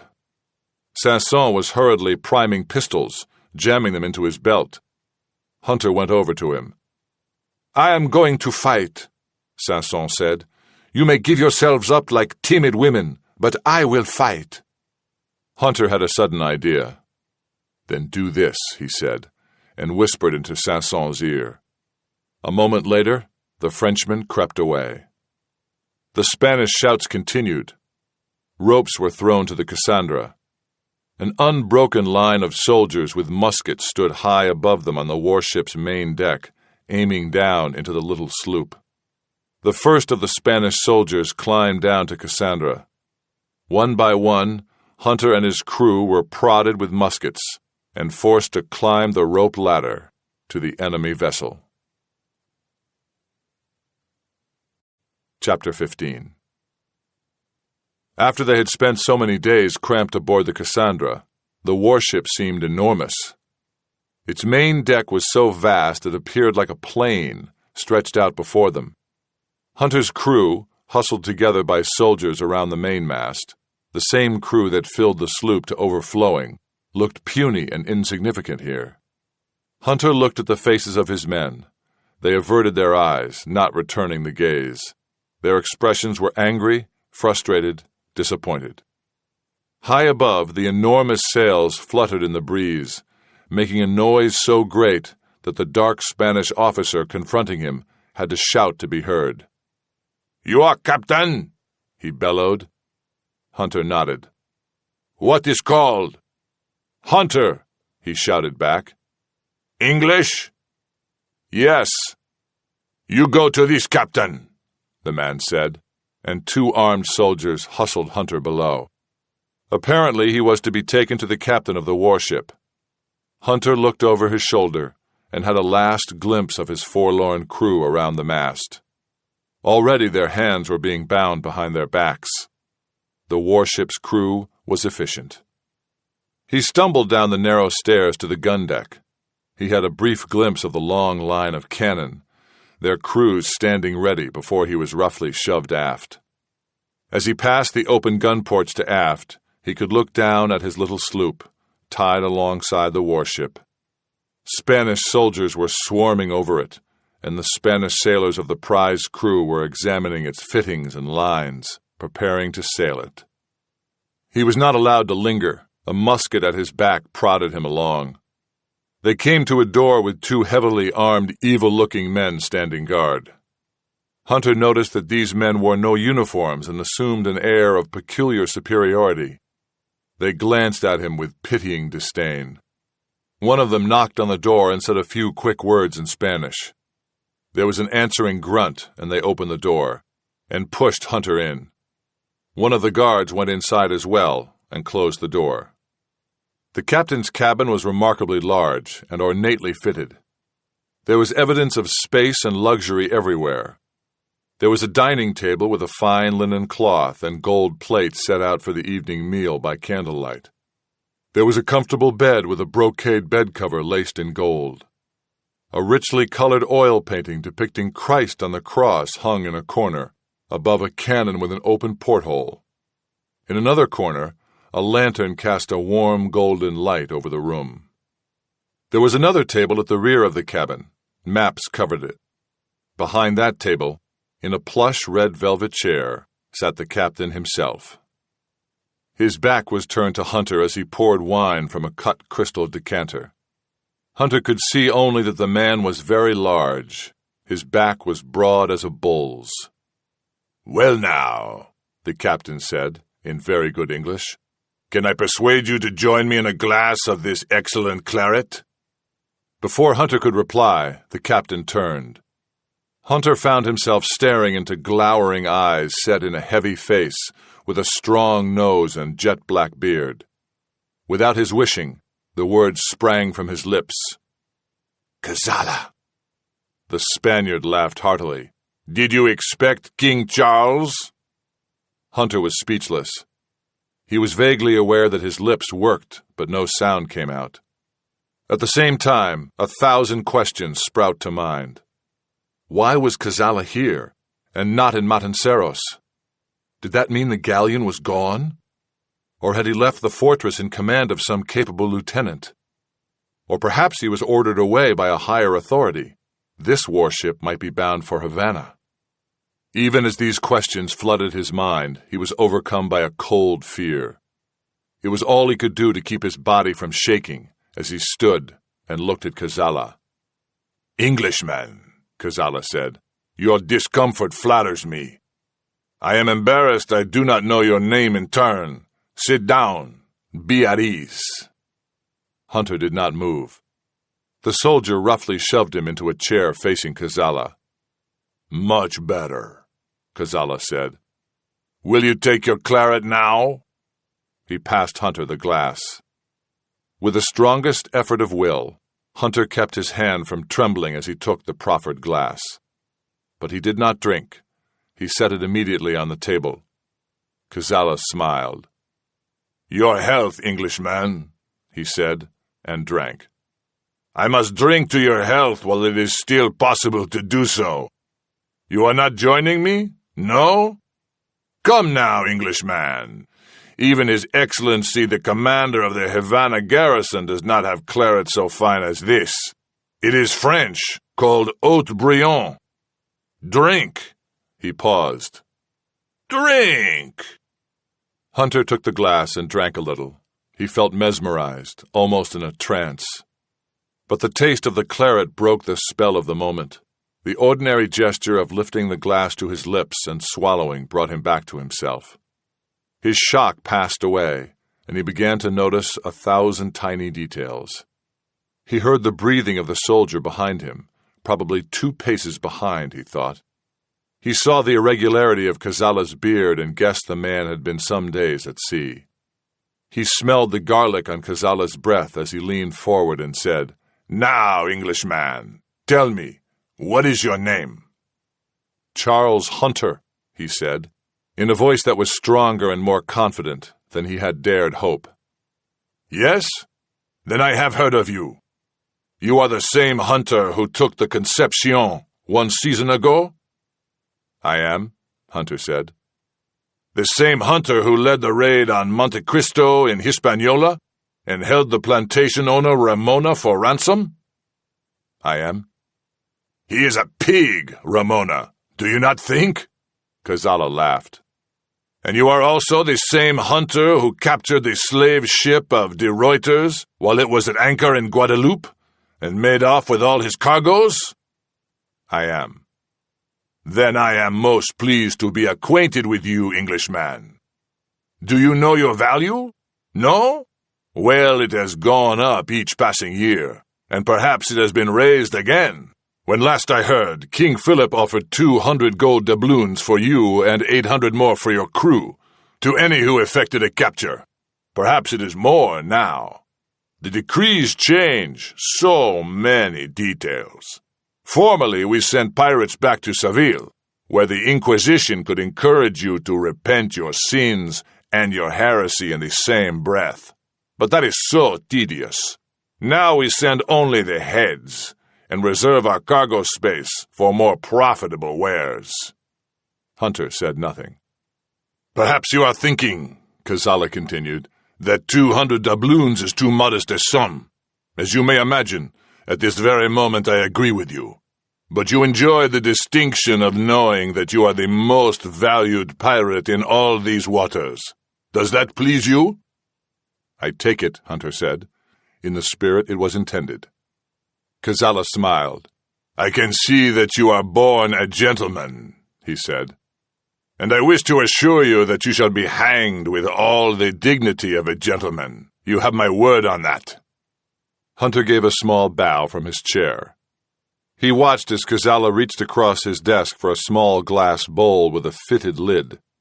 Inside the bowl were broad green leaves. Kazala removed one of these leaves and chewed it thoughtfully. "You look puzzled, Englishman. This practice is unfamiliar to you? The Indians of New Spain call this leaf coca. It grows in the high country. To chew it brings energy and strength. For women it provokes great ardor," he added, chuckling. "You wish to taste for yourself? No? You are reluctant to accept my hospitality, Englishman?" He chewed a moment in silence, staring at Hunter. Finally he said, "Have we not met before?" "No." "Your face is strangely familiar. Perhaps in the past, when you were younger?" Hunter felt his heart pound. "I do not think so." "No doubt you are right," Kazala said. He stared thoughtfully at the painting on the far wall. "All Englishmen look alike to me. I cannot tell one from the next." He looked back at Hunter. "And yet you recognized me. How can that be?" "Your visage and manner are much known in the English colonies." Kazala chewed a bit of lime with his leaves. He smiled, then chuckled. "No doubt," he said. "No doubt." He abruptly wheeled around in his chair and slapped the table. "Enough! We have business to discuss. What is the name of your vessel?" "Cassandra," Hunter said. "And who is her owner?" "I am myself owner and captain." "And whence put you to sea?" "Port Royal." And for what reason did you make a sea voyage?" Hunter paused here. If he could have conjured up a plausible reason, he would have immediately said it. But it was not easy to explain the presence of his ship in these waters.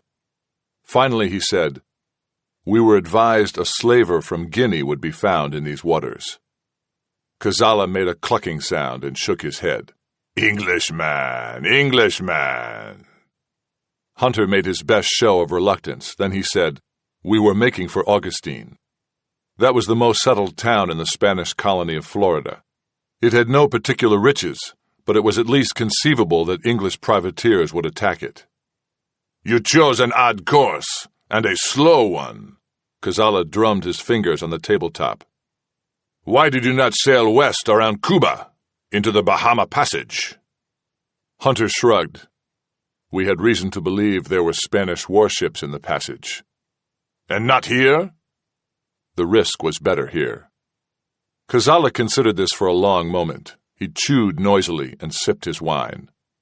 "There is nothing in Augustine but swamps and snakes," he said, "and no reason to risk the Windward Passage. And in this vicinity," he shrugged, "no settlement which is not strongly defended. Too strongly for your little boat and your puny crew." He frowned. "Englishman, why are you here?" "I have spoken the truth," Hunter said. "We were making for Augustine." "This truth does not satisfy me," Kazala said. At that moment there was a knock at the door, and a seaman stuck his head into the cabin. He spoke rapidly in Spanish. Hunter knew no Spanish, but he had a little command of French, and with this knowledge he was able to deduce that the seaman was telling Kazala the sloop was manned with its prize crew and ready to sail. Kazala nodded and stood. "We sail now," he said. "You come with me to the deck. Perhaps there are others in your crew who do not share your reluctance to speak." Chapter 16. The privateers had been formed up in two ragged lines, their hands bound. Kazala paced up and down in front of the men. He held a knife in one hand and slapped the flat of the blade against the palm of his other hand. For a moment there was complete silence, except for the rhythmic slap of steel on his fingers. Hunter looked away, to the rigging of the warship. She was making an easterly course, probably heading for the protection of Hawk's Nest anchorage, south of Turk Isle. He could see, in the twilight, the Cassandra following on the same course a short distance behind the larger ship. Kazala interrupted his thoughts. "Your captain," he said loudly, "will not tell me your destination. He says it is Augustine," he said, with heavy sarcasm. "Augustine. A child could lie more convincingly. But I tell you, I will know your purpose. Which man of you will step forward and say?" Kazala looked at the two lines of men. The men stared back at him with blank faces. "Must I encourage you, eh?" Kazala stepped close to one seaman. "You, will you speak?" The seaman did not move, did not speak, did not even blink. After a moment, Kazala resumed his pacing. "Your silence means nothing," he said. "You are all heretics and brigands, and you will swing at the end of a rope in good time. Until that day, a man can either live comfortably or not. Any man who speaks shall live at his ease until the appointed day, and for that he has my solemn word." Still, no one moved. Kazala stopped pacing. "You are fools. You mistake my determination." He was standing now in front of Trencher, clearly the youngest member of the privateer crew. Trencher trembled, but he held his head high. "You, lad," Kazala said, his voice softening, "you do not belong in this rough company. Speak up, and tell me the purpose of your voyage." Trencher opened his mouth, then closed it again. His lip trembled. "Speak," Kazala said softly. "Speak, speak." But the moment had passed. Trencher's lips were firm and tight together. Kazala watched him for a moment, and then with a single swift gesture, slit his throat with the knife in his hand. It happened so quickly Hunter hardly saw it. Blood poured in a broad red sheet down the boy's shirt. His eyes were wide with horror, and he shook his head slowly in a kind of disbelief. Trencher sank to his knees and remained there a moment, head bowed, watching his own blood drip onto the wood decking and onto the toes of Kazala's boots. The Spaniard stepped back with a curse. Trencher remained kneeling for what seemed an eternity. Then he looked up and gazed for an agonizing moment into Hunter's eyes. His look was pleading and confused and afraid. And then his eyes rolled upward, and his body pitched flat onto the deck, and he gave a violent shiver. All the seamen were watching Trencher die, and yet no man moved. His body convulsed, his shoes making a scrabbling sound on the wood of the deck. Blood ran in a large pool around his face, and then finally he was still. Kazala had watched the death throes with utter absorption. Now he stepped forward, placed his foot on the dead boy's neck, and stamped hard. There was the crunch of breaking bones. He looked at the two lines of seamen. "I shall know the truth," he said. "I swear to you I shall know it." He spun to his first mate. "Take them below and lock them," he said. He nodded to Hunter. "Take him with them." And he strode off to the aft castle. Hunter was bound and taken below with the others. The Spanish warship had 5 decks. The upper 2 decks were gun decks. Some of the crew slept here in hammocks stretched between the cannon. Next were quarters for the soldiers. The 4th deck was given over to storage of shot, food, block and tackle, fittings, provisions, and livestock.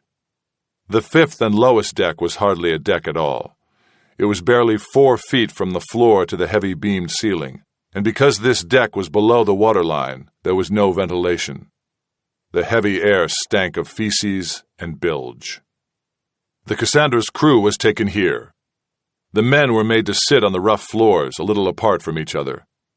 20 soldiers were stationed as guards in corners of the room, and from time to time one would walk around with a lantern, examining each man's bonds to be certain they were not loosened.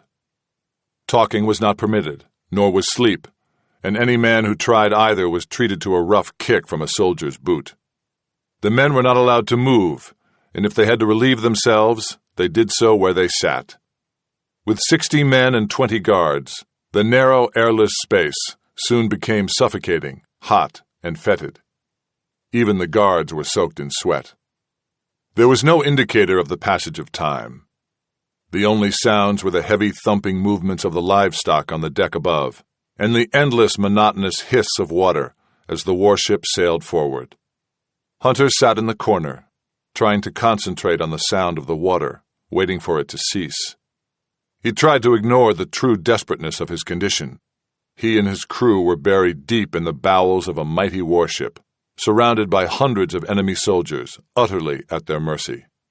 Unless Kazala anchored for the night, they were all doomed. Hunter's sole chance depended on the warship halting overnight. Time passed. He waited. Eventually he was aware of a change in the gurgle of the water and a shift in the creaking of the rigging. He sat up, listening carefully. There was no doubt of it. The ship was slowing. The soldiers, huddled together and speaking quietly, noticed it too, and commented among themselves. A moment later, the sound of the water ceased entirely, and Hunter heard the rattle of the anchor chain being let out. The anchor splashed loudly. Somewhere in his mind, Hunter made a note that he was near the bow of the ship. Otherwise, the sound would not be so distinct. More time passed. The warship rocked gently at anchor. They must be in some protected cove for the water to be so calm. Yet the ship had a deep draft, and Kazala would not bring his ship into any harbor at night unless he knew it well. He wondered where they were, and hoped it was in a cove near Turk Isle. There were several leeward coves deep enough for a ship this size. The rocking of the warship at anchor was restful. More than once he felt himself dozing off. The soldiers kept busy kicking the seamen, keeping them awake. The gloomy semi-darkness of the low deck was frequently punctuated by the grunts and groans of the crew as they were kicked. Hunter wondered about his plan. What was happening? After a further passage of time, a Spanish soldier came down and barked, "Every man to stand! Orders of Cazalla! All stand to feet!" Encouraged by the boots of the soldiers, the seamen stood, one by one, bent over in the narrow deck. It was an aching, agonizingly uncomfortable posture.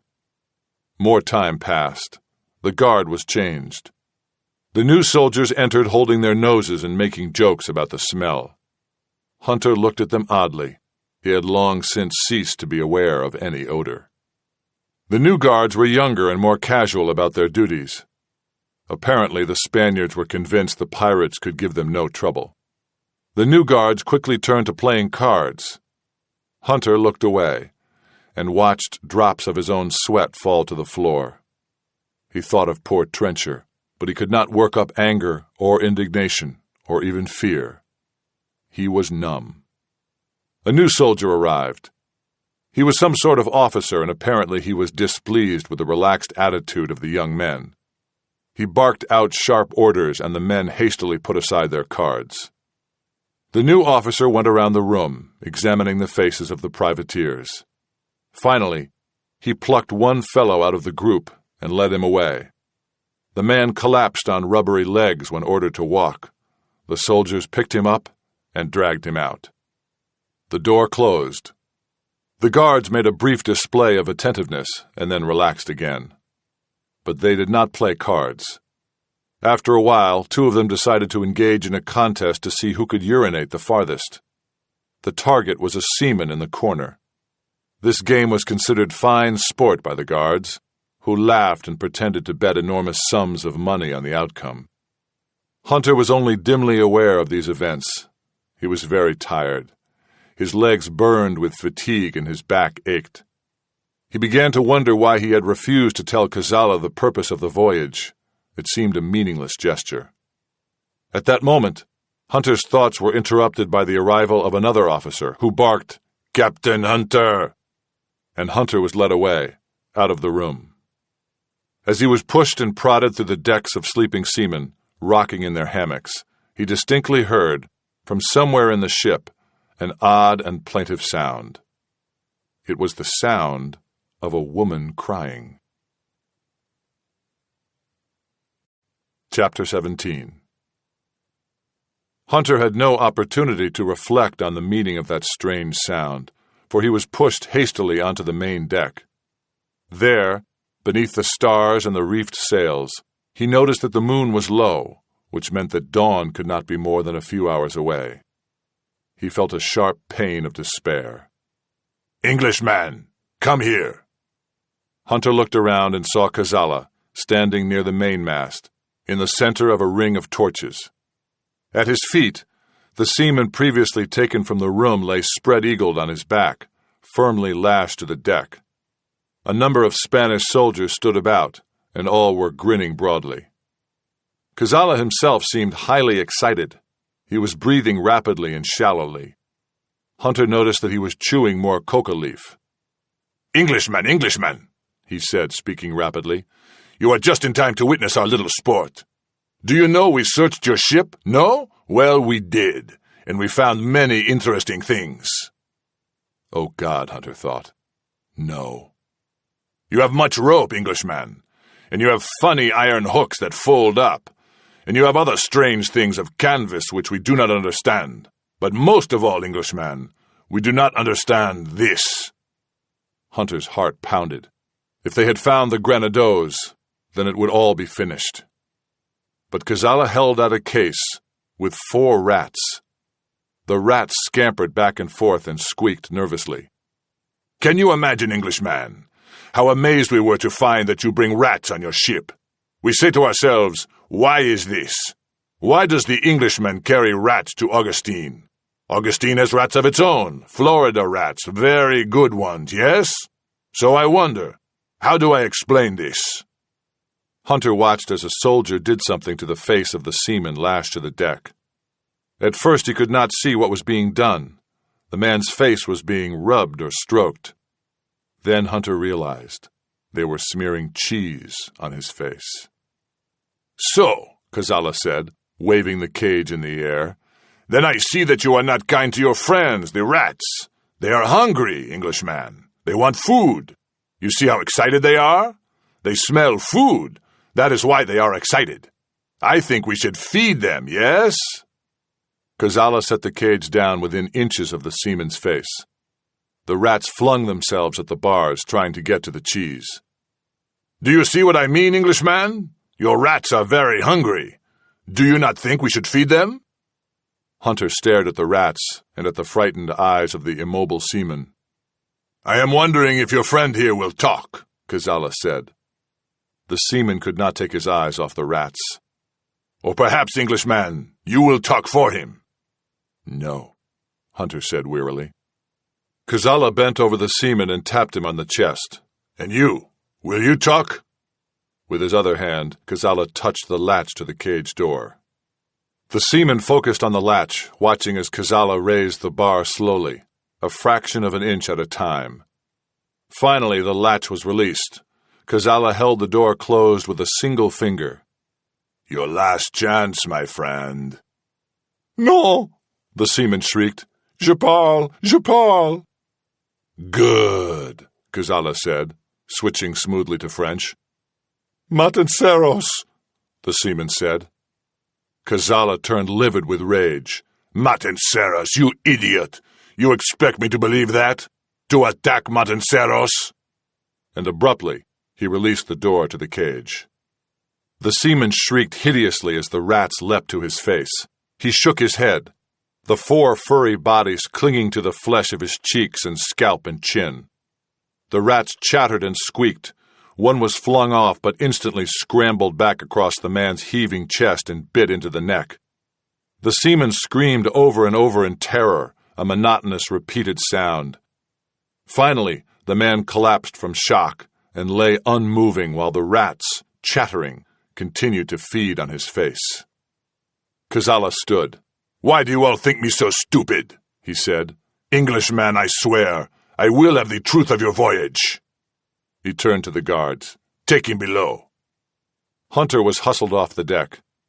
As he was pushed down the narrow stairway, he had a brief glimpse over the rail of the Cassandra, lying at anchor some yards away from the warship. Chapter 18. The sloop Cassandra was essentially an open boat, with a single main deck exposed to the elements, and small storage lockers located fore and aft. These had been searched by the soldiers and the prize crew when the ship was taken during the afternoon. The crew had found all the provisions and special fittings that Kazala considered so perplexing. Soldiers swarming over the boat had searched it with great thoroughness. They had even peeked through the fore and aft hatches, which opened down into the keelson. With lanterns, they saw bilge water rising almost to the decking itself, and they made sarcastic comments about the laziness of the pirates in emptying the bilge.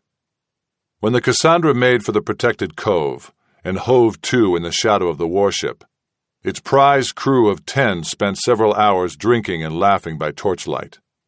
When they finally slept in the early hours of the morning, lying on the deck on blankets in the warm night air, their sleep was heavy with rum. Although they had been ordered to post a watch, they did not bother to do so. The nearby warship offered protection enough. Thus, no member of the crew, lying on the deck, was aware of a soft gurgle from the bilge compartment, and no one saw a man with a reed in his mouth rise out of the oily, stinking water. Sanson, shivering with cold, had lain for hours with his head alongside the oilskin sack, which contained the precious grenadots. Neither he nor the sack had been noticed. Now he was just able to lift his chin above the level of the bilge water before he struck the top of his head on the decking. He was surrounded by darkness, with no sense of orientation. Using his hands and feet, he pressed his back down against the hull, feeling its curved shape. He decided he was on the port side of the ship and moved slowly, quietly toward the center line. Then, with exquisite slowness, he eased himself aft, until his head softly bumped the rectangular indentation of the aft hatch. Looking up, he saw slats of light from the grating of the hatch. Stars above. No sounds except a snoring seaman. He took a breath and raised his head. The hatch moved up a few inches. He could see the deck. He was staring directly into the face of a sleeping seaman, not more than a foot away. The man snored loudly. Sanson lowered the hatch again and moved forward through the bilge compartment. It took him nearly a quarter of an hour, lying on his back, pushing along with his hands, to traverse the 50 feet between the aft and fore hatches of the Cassandra. He raised the new hatch cover and looked around again. There was no sleeping seaman within 10 feet. Gently, slowly, Sanson removed the hatch cover and set it on the deck. He lifted himself out of the water and stood breathing the fresh night air. His drenched body was chilled by the breeze, but he paid no attention. All of his mind was focused on the sleeping prize crew on deck. Sanson counted 10 men. That would be about right, he thought. In a pinch, 3 men could sail the Cassandra. 5 could handle her comfortably. 10 men would be more than ample. He surveyed the positions of the men on the deck, trying to decide in which order to kill them. It was easy to kill a man quietly, but to kill one in absolute silence was not so simple. Of the 10 men, the first 4 or 5 were most crucial, for if any of them made a noise, they would raise a general alarm. Sanson removed the thin cord that served as his belt. He twisted the rope in his hands and tugged it taut between his fists. Satisfied with its strength, he picked up a belaying pin of carved hardwood and moved forward. The first soldier was not snoring. Sanson raised the man to sitting position, and he grumbled sleepily at the interruption for a moment before Sanson brought the pin crashing down on his head. The blow was fierce, but made only a dull thud as it contacted the scalp. Sanson eased the seaman back to the deck. In the darkness, he ran his hands over the skull. There was a deep indentation. Probably the blow had killed him, but he took no chances. He slipped the cord around the man's throat and squeezed tightly. Simultaneously, he laid his other hand flat on the man's chest to feel the heartbeat. A minute later, there was no pulsation. Sanson moved to the next man, crossing like a shadow over the deck. He repeated the process. It took him no more than 10 minutes to kill every man on the ship. He left them lying in positions of sleep on the deck. The last man to die was the sentry, slumped aft in a drunken stupor over the tiller. Sanson cut the man's throat and pushed him over the side. He fell into the water with a soft splash, but it was noticed by a guard on the warship deck. The guard leaned over and looked at the sloop. "Questa sta bene," he called. Sanson, taking up the sentry's position aft, waved to the guard. Although he was dripping wet and wearing no uniform, he knew it was too dark for the warship's guard to see. "Sta bene," he said sleepily. "Passera," the guard said, and turned away. Sanson waited a moment, then turned his attention to the warship. It was some 100 yards away, far enough off that if the big ship turned at anchor with a change of wind or tides, she would not strike the Cassandra. Sanson was pleased to see that the Spaniards had neglected to batten down the gun ports, which were still open. If he entered through an open port on the lower gun deck, he would be able to avoid sentries on the main deck. He slipped over the side and swam quickly across to the warship, thinking briefly that he hoped the Spanish had not dumped garbage in the cove during the night. Garbage would draw sharks, and the shark was one of the few creatures in the world Sanson feared. But he made the crossing uneventfully, and he soon found himself bobbing in the water alongside the hull of the warship. The lowest gun ports were 12 feet above him. He heard the joking of the sentries on the main deck. A rope ladder was still over the side, but he dared not use it. Once he put his weight to it, it would creak and move, and the sentries on deck might hear that. Instead, he slipped forward to the anchor line and climbed that to the runners moving back from the bowsprit. These runners protruded only 4 inches from the hull surface, but Sanson managed to get a footing, and maneuver back to the foresail rigging. From there, it was easy to hang and look into one of the forward gun ports. Listening intently, he soon heard the steady, measured pacing of the watch. By the footsteps, it sounded like a single sentry, circling the perimeter of the deck endlessly. Sanson waited until the watch passed him, and then eased in through the porthole and dropped down in the shadow of a cannon, gasping with exertion and excitement. Even for Sanson, to be alone in the midst of 400 of the enemy, half of them swinging gently in their hammocks before him, was an exhilarating sensation. He waited and planned his next move. Hunter waited in the fetid hold of the ship, standing crouched in the narrow space. He was desperately exhausted. If Sanson did not arrive soon, his men would be too fatigued to make an escape. The guards, now yawning and playing cards again, showed a total indifference to the prisoners, which was tempting and infuriating. If only he could get his men free while the ship still slept around him, then there might be a chance.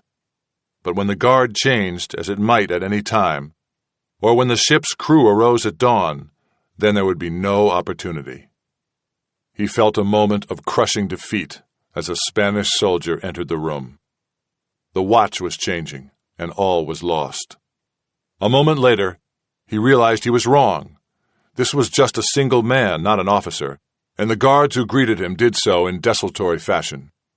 The new man assumed an air of considerable strutting self-importance and went around the room checking the bonds of the privateers. Hunter felt the tug of fingers feeling the ropes on his own hands, and then something cool, the blade of a knife, and his ropes were cut. Behind him, the man whispered softly, "This will cost you 2 more shares." It was Sanson. "Swear it," Sanson hissed. Hunter nodded, feeling anger and elation at the same moment. But he said nothing. He just watched as Sanson moved around the room and then stopped at the door to block it. Sanson faced the seaman and said in English, very quietly, "Do it softly. Softly." The Spanish guards looked up in stunned surprise as the privateers leapt at them. They were overpowered 3-1. It took only a moment. Immediately, the seamen began to strip off the uniforms and to dress in them. Sanson moved over to Hunter. "I did not hear you swear it." Hunter nodded, rubbing his wrists. "I swear. 2 shares to you." "Good," Sanson said. He opened the door, put his finger to his lips, and led the seamen out of the hold. Chapter 19. Kazala drank wine and brooded on the face of the dying lord, thinking of the suffering, the agony of the body. From his earliest youth, Kazala had seen images of that agony, the torment of the flesh, the sagging muscles and the hollow eyes, the blood that poured from the wound in the side, the blood that dripped from the spikes in the hands and feet. This painting in his cabin had come as a gift from Philip himself. It was the work of His Majesty's favorite court painter, a man named Velázquez, recently deceased. To be given the painting was a mark of considerable esteem, and Kazala had been overpowered to receive it. He never traveled unless it was at his side. It was his most treasured possession. This man Velázquez had not put a halo around the Lord's visage, and the coloring of the body was deathly gray-white. It was altogether realistic, but Kazala often wished for a halo. He was surprised that a king so pious as Philip had not insisted that a halo be added. Perhaps Philip disliked the painting. Perhaps that was why he had sent it to one of his military captains in New Spain. In black moments, another thought occurred to Kazala. He was only too aware of the gap that separated the niceties of life in Philip's court from the hard life of the men who sent him the gold and silver from the colonies to support such luxuries. One day he would rejoin the court, a rich man in his latter years. Sometimes he thought that the courtiers would laugh at him. Sometimes, in his dreams, he killed them all in bloody, angry duels. Kazala's reverie was interrupted by the sway of the ship. The tide must be out, he thought. That meant dawn was not far off. Soon they would be underway for the day. It would be time to kill another English pirate. Kazala intended to kill them, one by one, until someone told him the truth he wanted to know. The ship continued to move, but there was something wrong with the motion. Kazala sensed it instinctively. The ship was not swinging around its forward anchor line. It was moving laterally. Something was very wrong. And then, at that moment, he heard a soft crunch, and the ship shuddered and was still. With a curse, Kazala sprinted onto the main deck. There he found himself staring into the fronds of a palm tree, just inches from his face. Several palm trees all lining the shore of the island. His ship was beached.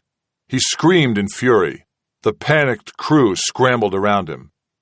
The first mate, trembling, ran over. "Captain, they cut the anchor line." "They?" Kazala shouted. When he was angry, his voice became high and thin, the voice of a woman. He ran to the opposite railing and saw the Cassandra, heeled over in a fair breeze, making for the open sea. "They?" "The pirates have escaped," said the mate, pale. "Escaped? How could they have escaped?" "I don't know, my captain. The guards are all dead." Kazala struck the man full in the face, sending him sprawling across the deck. He was so furious he could hardly think. He stared across the water at the departing sloop. "How could they escape?" he repeated. "God in damnation! How could they escape?" The captain of the infantry came over. "Sir, we are hard beached. Shall I land some men and try to push off?" "The tide is running," Kazala said. "Yes, my captain." "Well, fool, we cannot get afloat until the tide is in once more." Kazala cursed loudly. That would be 12 glasses. 6 hours before they could begin to free the massive ship. And even then, if the boat was hard-beached, they might not get free. It was the season of the waning moon. Each tide was less full than the last. Unless they got free in the next tide, or the one after, they would be beached for 3 weeks or more. "Fools!" he shrieked. In the distance, the Cassandra came smartly around on a southerly tack and disappeared from view. A southerly tack? "They are going to Montanceros," Kazala said, and he shook with uncontrollable rage. Hunter sat in the stern of the Cassandra and plotted his course. He was surprised to find that he no longer felt any fatigue at all, though he had not slept for 2 days. Around him, his crew lay sprawled in attitudes of collapse. Nearly all were deeply asleep. "They are good men," Sanson said, looking at them. "Indeed," Hunter said. "Did any of them talk?" "One did." "And Kazala believed him?" "Not at that moment," Hunter said, "but he may change his view later." "We have at least 6 hours on them," Sanson said. 18, if we are lucky. Hunter nodded. Montanceros was 2 days' sail into the wind. With such a start, they might beat the warship to the fortress. "We will sail through all the nights," Hunter said. Sanson nodded. "Harden that jib sheet," Enders barked. "Lively there!" The sail tautened, and with a fresh breeze from the east, the Cassandra cut through the water into the dawn light. Part 3. Montanceros. Chapter 20. In the afternoon, the sky was streaked with patchy clouds that turned dark and gray as the sun faded. The air was damp and forbidding. It was then that Lazou spotted the first of the timbers. Sailing on, the Cassandra moved among dozens of broken pieces of wood and ship's wreckage. The crew threw out lines and brought some of it aboard. "Looks English," Sanson said, when a piece of the high transom painted red and blue was hauled onto the deck. Hunter nodded. A good-sized ship had been sunk. "Not long ago," he said. He scanned the horizon for any sign of survivors, but there was none. "Our Danish friends have been hunting." Pieces of wood thumped against the hull of the ship for another 15 minutes. The crew was uneasy. Sailors did not like to see the evidence of such destruction. Another cross brace was brought aboard, and from it, Enders guessed the ship had been a merchantman, probably a brig or frigate 150 feet or so. They never found any sign of the crew. The air turned increasingly sullen as night fell, and a sea squall blew up. In the darkness, hot rain hammered the wooden decks of the Cassandra. The men were soaked and miserable through the night, yet the dawn was fair and clear, and when it broke, they saw their destination dead ahead on the horizon. From a distance, the western face of the island of Laris is singularly uninviting. Its volcanic contours are sharp and jagged, and except for low vegetation along the shore, the island appears dry and brown and barren, with patches of exposed bare reddish-gray rock. Little rain fell on the island, and because it was so far eastward in the Caribbean, the winds off the Atlantic whipped around its single peak ceaselessly. The crew of the Cassandra watched Laris approach without any trace of enthusiasm. Enders at the helm frowned. "It's September," he said. "She's as green and welcoming as ever she gets." "Aye," Hunter said. "It's no haven. But there's a forest on the eastern shore, and plenty of water." "And plenty of popish muskets," Enders said. "And plenty of popish gold," Hunter said. "How long do you make landfall?" "Fair wind, midday at latest, I'd warrant." "Bear for the cove," Hunter said, pointing. Already they could see the only indentation on the western coast, a narrow inlet called Blind Man's Cove. Hunter went off to collect the supplies that his small landing party would carry with them. He found Don Diego the Jew already setting out the equipment on the deck. The Jew fixed Hunter with a weak eye. "Considerate of the Dons," he said. "They looked, but didn't take anything." "Except the rats." "We can make do with anything small, Hunter. Possum, any small creature." "We'll have to," Hunter said. Sanson was standing in the bow, looking forward at the peak of Mount Laris. From a distance, it appeared absolutely sheer, a curving semicircle of naked red rock. "There's no around it?" Sanson asked. Hunter responded, "The only passages around will be guarded. We must go over the top." Sanson gave a slight smile. Hunter went aft again to Enders.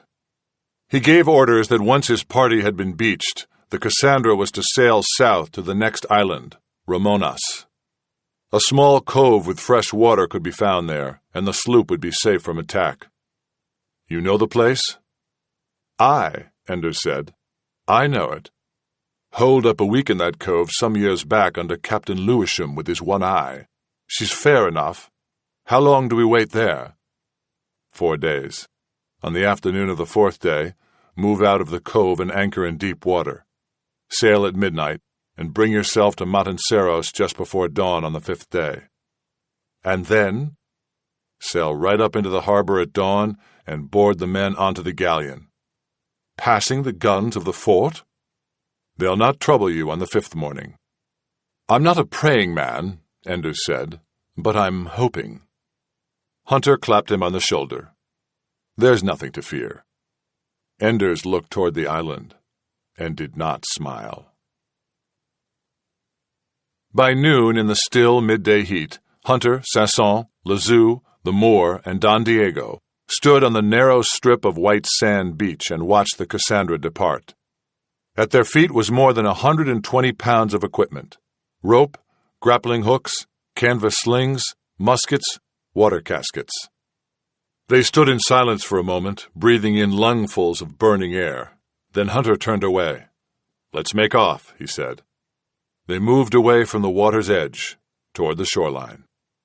Beyond the beach, the shoreline of palm trees and tangled mangroves appeared as impenetrable as a stone wall. They knew from bitter experience that they could not hack their way through this barrier. To attempt it was to make no more than a few hundred yards of progress in the course of a day of feverish physical effort.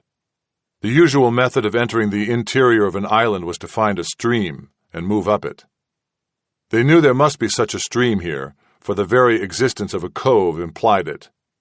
Coves were formed in part because there was a break in the outer reefs, and that break meant fresh water pouring out from the land. They walked along the beach, and after an hour located a sparse trickle of water, cutting a muddy track through the foliage along the shore. The stream bed was so narrow that the plants overgrew it, making a sort of cramped, hot tunnel. The passage was obviously not easy. "Should we look for a better one?" Sanson said. The Jew shook his head. "There is little rainfall here. I doubt there is a better one."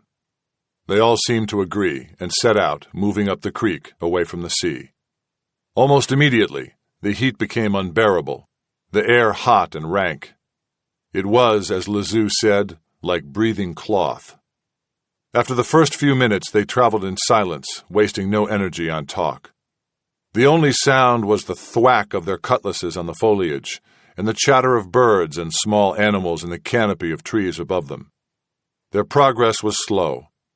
Toward the end of the day, when they looked over their shoulders, the blue ocean below seemed discouragingly near. They pressed on, pausing only to capture food. Sanson was a master of the crossbow, and used it to shoot a monkey and several birds. They were encouraged to notice the droppings of a wild boar near the stream bed. Lazou collected plants that were edible. Nightfall found them halfway up the strip of jungle between the sea and the bare rock of Mount Laris. Although the air turned cooler, they were trapped beneath the foliage and it remained almost as hot as before. In addition, the mosquitoes were out. The mosquitoes were a formidable enemy, coming in thick clouds so dense as to be almost palpable, obscuring each man's vision of those near him. The insects buzzed and whined around them, clinging to every part of their bodies, getting into ears and nose and mouth.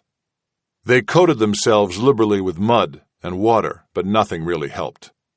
They dared not light a fire, but ate the caught game raw and slept the night fitfully, propped up against trees with the droning buzz of mosquitoes in their ears. In the morning they awoke, the caked mud dropping off their stiff bodies, and they looked at each other and laughed. They were all changed, their faces red and swollen and lumpy with mosquito bites. Hunter checked the water. A quarter of their supply was gone, and he announced they would have to consume less. They moved on, hoping to see a wild boar, for they were all hungry. They never sighted one. The monkeys chattering in the overhead canopy of foliage seemed to taunt them. They heard the animals, but Sanson never had a clear shot at one. Late in the second day, they began to notice the sound of the wind. It was faint at first, a far-off low moan. But as they approached the edge of the jungle, where the trees were thinner and their progress easier, the wind grew louder. Soon they could feel it, and although the breeze was welcome, they looked back at each other with anxiety. They knew the breeze would grow in strength as they approached the cliff face of Mount Laris.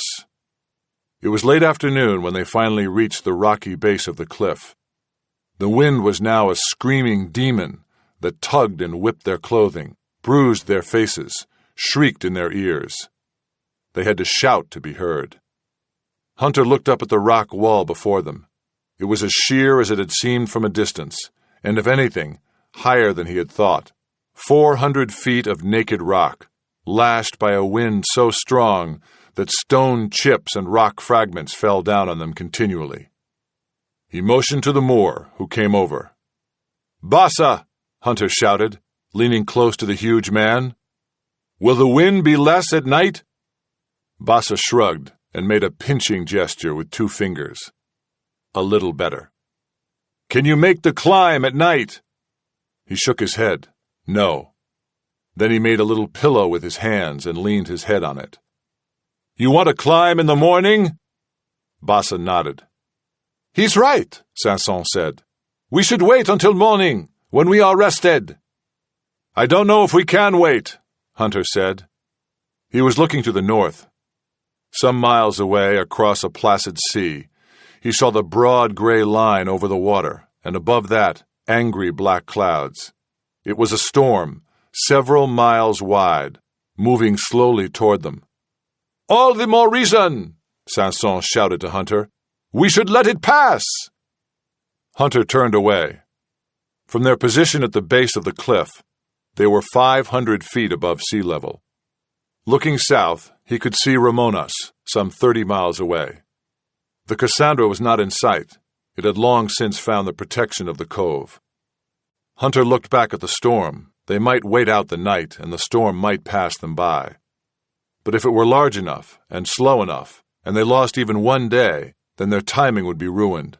And 3 days hence, the Cassandra would sail into Montanceros carrying 50 men to certain death. "We climb now," Hunter said. He turned to the Moor. The Moor nodded and went to collect his ropes. It was an extraordinary sensation, Hunter thought, as he held the rope in his hands and felt the occasional jerk and wiggle as the Moor moved up the cliff face. The rope between Hunter's fingers was 1.5 inches thick, yet high overhead, it thinned to a wispy thread, and the giant bulk of the Moor was a speck he could barely discern in the softening light. Sanson came over to shout in his ear. "You are insane!" he yelled. "None of us will survive this!" "Afraid?" Hunter shouted back. "I fear nothing," Sanson said, thumping his chest. "But look at the others!" Hunter looked. Lazou was trembling. Don Diego was very pale. "They cannot make it!" Sanson shouted. "What will you do without them?" "They'll make it," Hunter said. "They have to." He looked over at the storm, which was closer. It was now only a mile or two away. They could feel the moisture in the wind. He felt a sudden tug on the rope in his hands, then a second quick jerk. "He's done it," Hunter said. He looked up, but could not see the Moor at all. A moment later, another rope dropped to the ground. "Quick," Hunter said, "the supplies." They tied the provisions, already loaded into canvas bags, onto the rope, and gave a signaling tug. The bags began their bumpy, bouncing ascent up the cliff face. Once or twice, the force of the wind blew them away from the rock a distance of 5 or 10 feet. "God's blood," Sanson said, seeing it. Hunter looked at Lazou. Her face was tight. He went over and fitted the canvas sling around her shoulder, and another around her hips. "Mother of God, Mother of God, Mother of God," Lazou said, over and over in a monotone. "Now listen," Hunter shouted, as the rope came down again. "Hold the long line and let Bassa pull you up. Keep your face to the rock and don't look down. Mother of God, Mother of God." "Did you hear me?" Hunter shouted. "Don't look down." She nodded, still muttering. A moment later, she started up the rock, hoisted by the sling. She had a brief period of awkwardness, twisting and clutching for the other line. Then she seemed to get her bearings, and her ascent up the face was uneventful. The Jew was next. He stared at Hunter with hollow eyes as Hunter gave him the instructions. He did not seem to hear. He was like a man sleepwalking as he stepped into the sling and was hoisted up.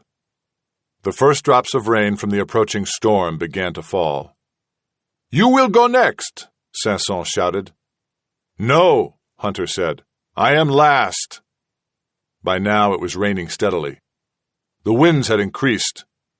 When the sling came down the cliff again, the canvas was soaked. Sanson stepped into the sling and jerked the rope to signal his ascent. As he started up, he shouted to Hunter, "If you die, I will take your shares." And then he laughed, his laughter trailing off in the wind.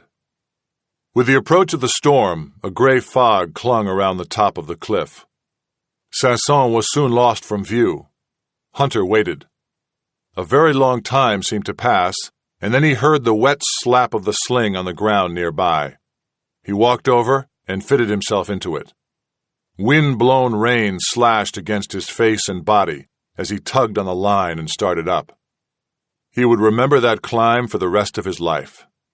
He had no sense of position, for he was wrapped in a dark gray world. All he could see was the rocky face just a few inches away. The wind tore at him, often swinging him wide away from the cliff, then slamming him back against the rock.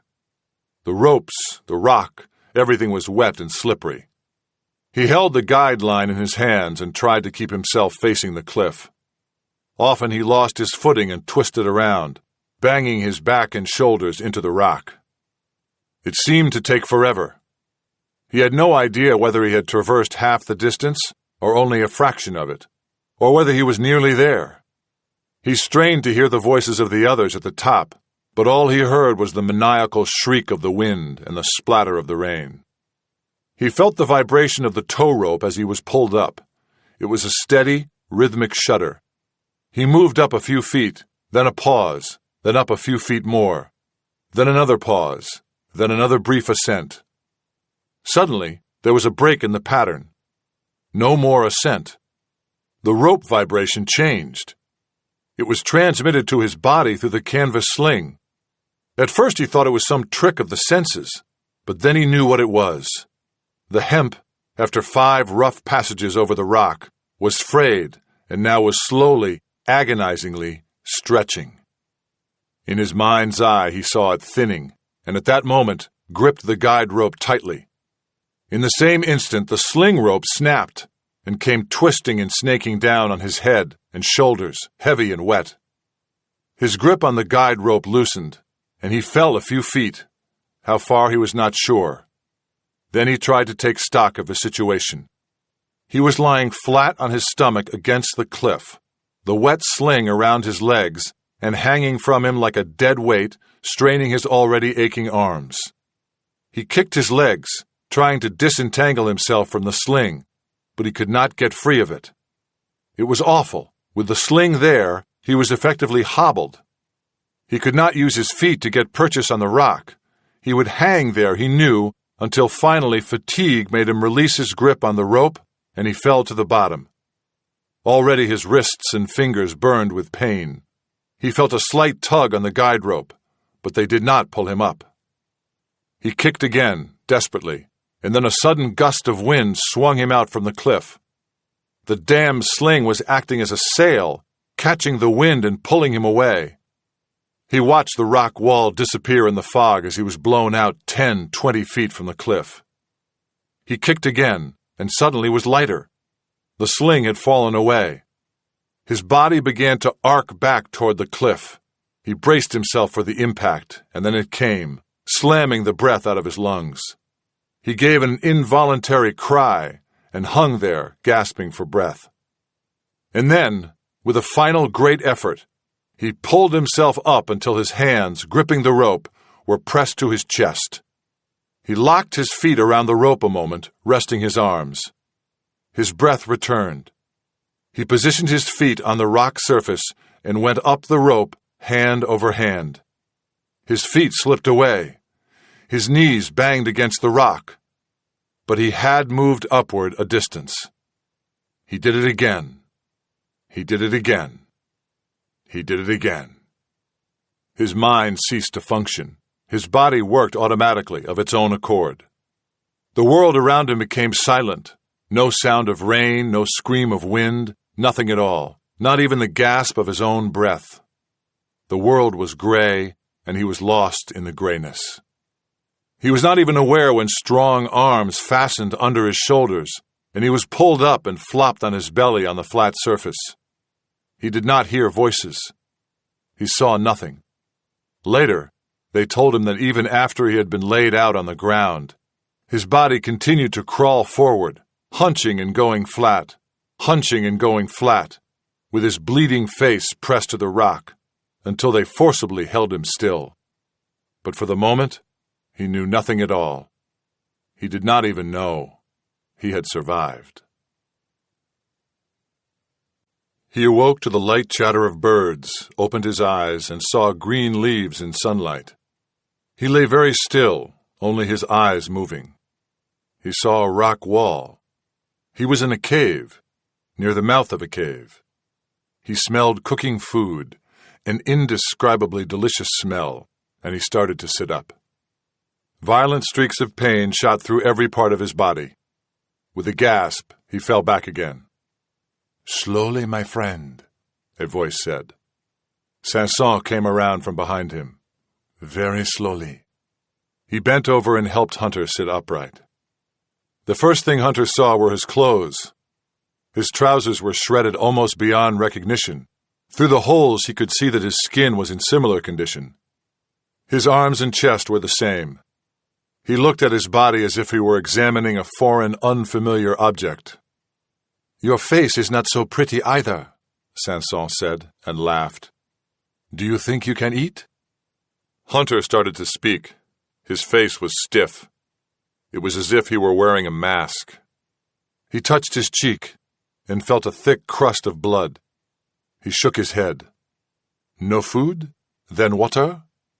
Sanson produced a cask and helped Hunter take a drink. He was relieved to find it did not hurt to swallow, but his mouth was numb where the cask touched his lips. "Not too much," Sanson said. "Not too much." The others came over.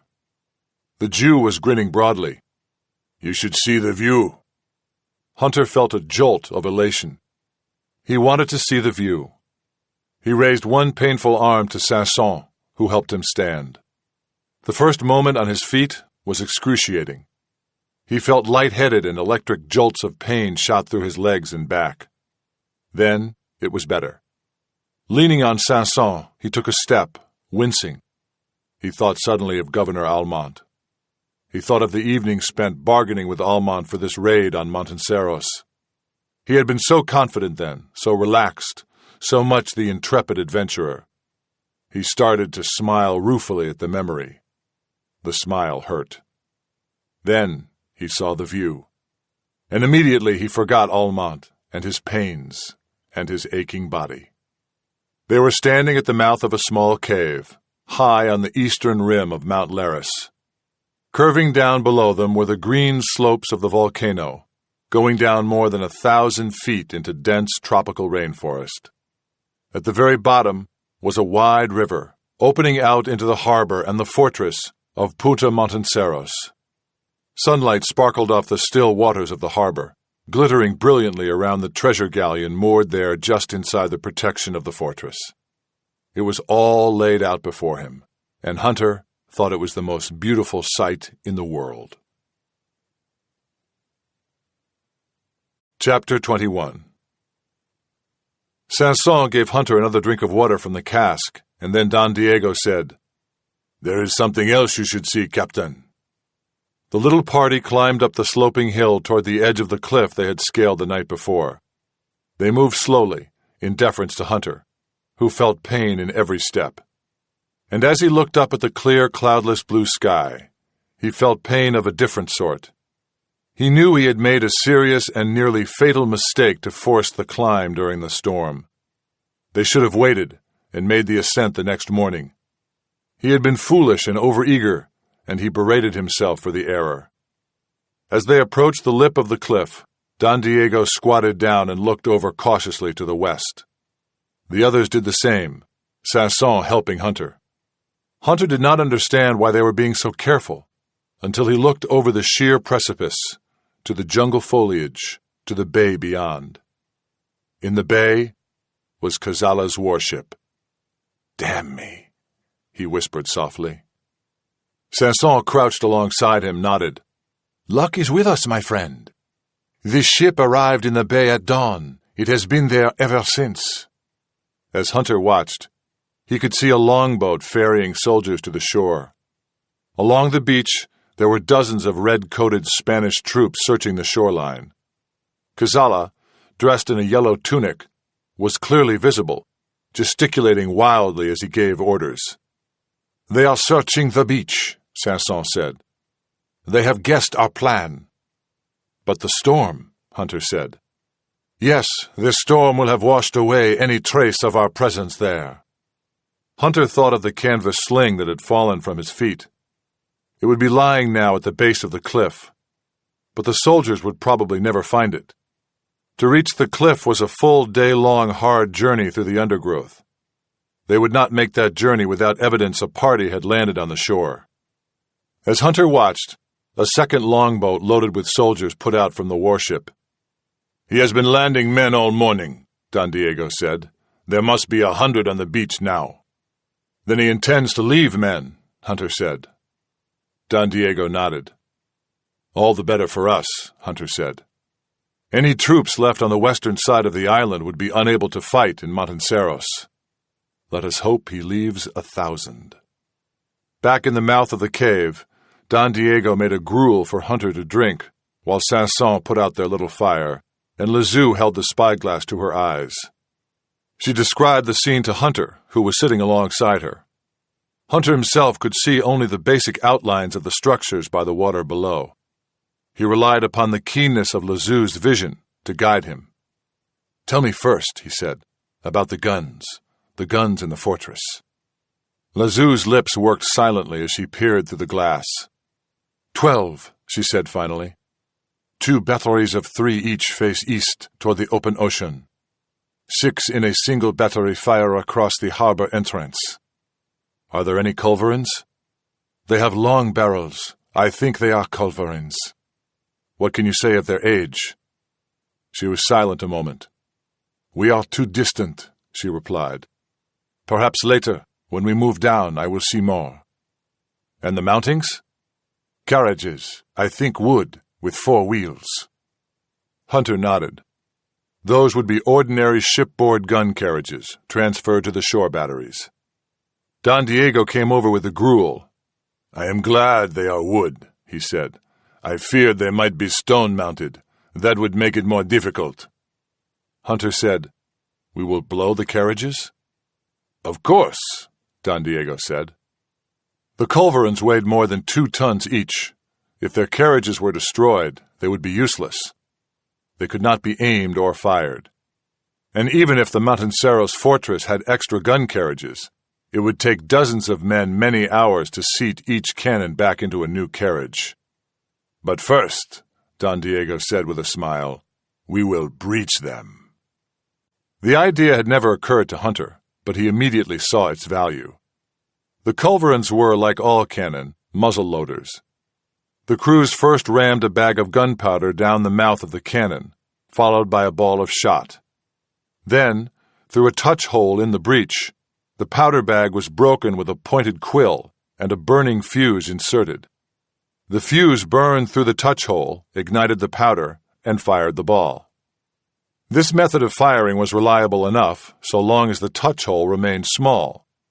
But after repeated firings, the burning fuse and the exploding powder corroded the touch hole, widening it until it acted as an escape valve for the expanding gases. Once that happened, the range of the cannon was severely reduced. Ultimately, the ball would not fire at all. And the cannon was very dangerous for its crews to operate. Faced with this inevitable deterioration, cannon makers fitted the breech with a replaceable metal plug, wider at one end than the other, with a touch hole bored in the center. The plug was fitted from inside the cannon, so that the expanding gases of the gunpowder would tend to ram the plug home more snugly with each firing. Whenever the touch hole became too large, the metal plug was simply removed and a new one fitted. But sometimes the whole plug was blown out in a piece, leaving a very large hole at the breech of the cannon. That was true breaching, and it rendered the gun wholly useless until a new plug could be fitted. That process took many hours. Believe me, Don Diego said, when we are finished with those guns, they will be useful for nothing but ballast in a merchant's hold. Hunter turned back to Lizou. What can you see inside the fortress itself? Tents. Many tents. That will be the garrison, Hunter said. During most of the year, the weather in the New World was so fair that troops did not require more permanent protection, and this was particularly true for an island as rainless as Laris. Although now Hunter could imagine the consternation of the troops, who had slept in mud from the storm of the previous night. What about the powder magazine? There is a wood building north, inside the walls. That may be it. Good, Hunter said. He did not want to spend time searching for the magazine once they entered the fortress. Are there defenses outside the walls? Lizou scanned the ground below. I see nothing. Good. Now what of the ship?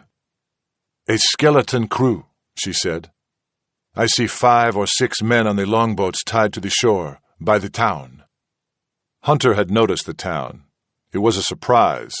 A series of rough wood buildings along the shore, some distance from the fort. Obviously, they had been erected to house the galleon's crew on land, proof that the crew intended to stay at Montanceros for a period of time, perhaps until next year's sailing of the treasure fleet. Troops in the town?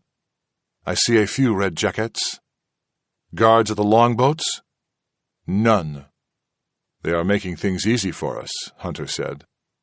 So far, Sanson said. The party collected their gear, obliterating any traces of their time in the cave. They started the long hike down the sloping hill to Montanceros. On their descent, they faced the opposite problem from their climb 2 days before.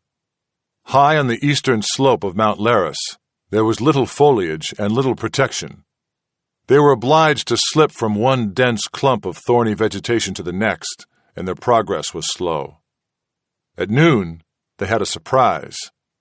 Kazala's black warship appeared in the mouth of the harbor, and reefing her sails, came to anchor near the fort.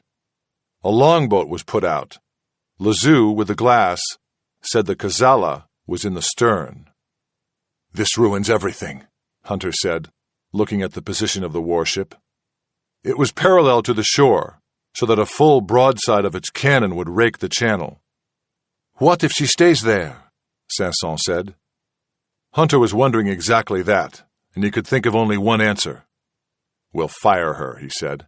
If she stays at anchor, we'll have to fire her. Light a longboat from shore and set it adrift? Hunter nodded. A slim chance, Sanson said. Then Lazou, still watching through the glass, said, There's a woman. What? Hunter said. In the longboat, there's a woman with Kazala. Let me see. Hunter took the glass eagerly.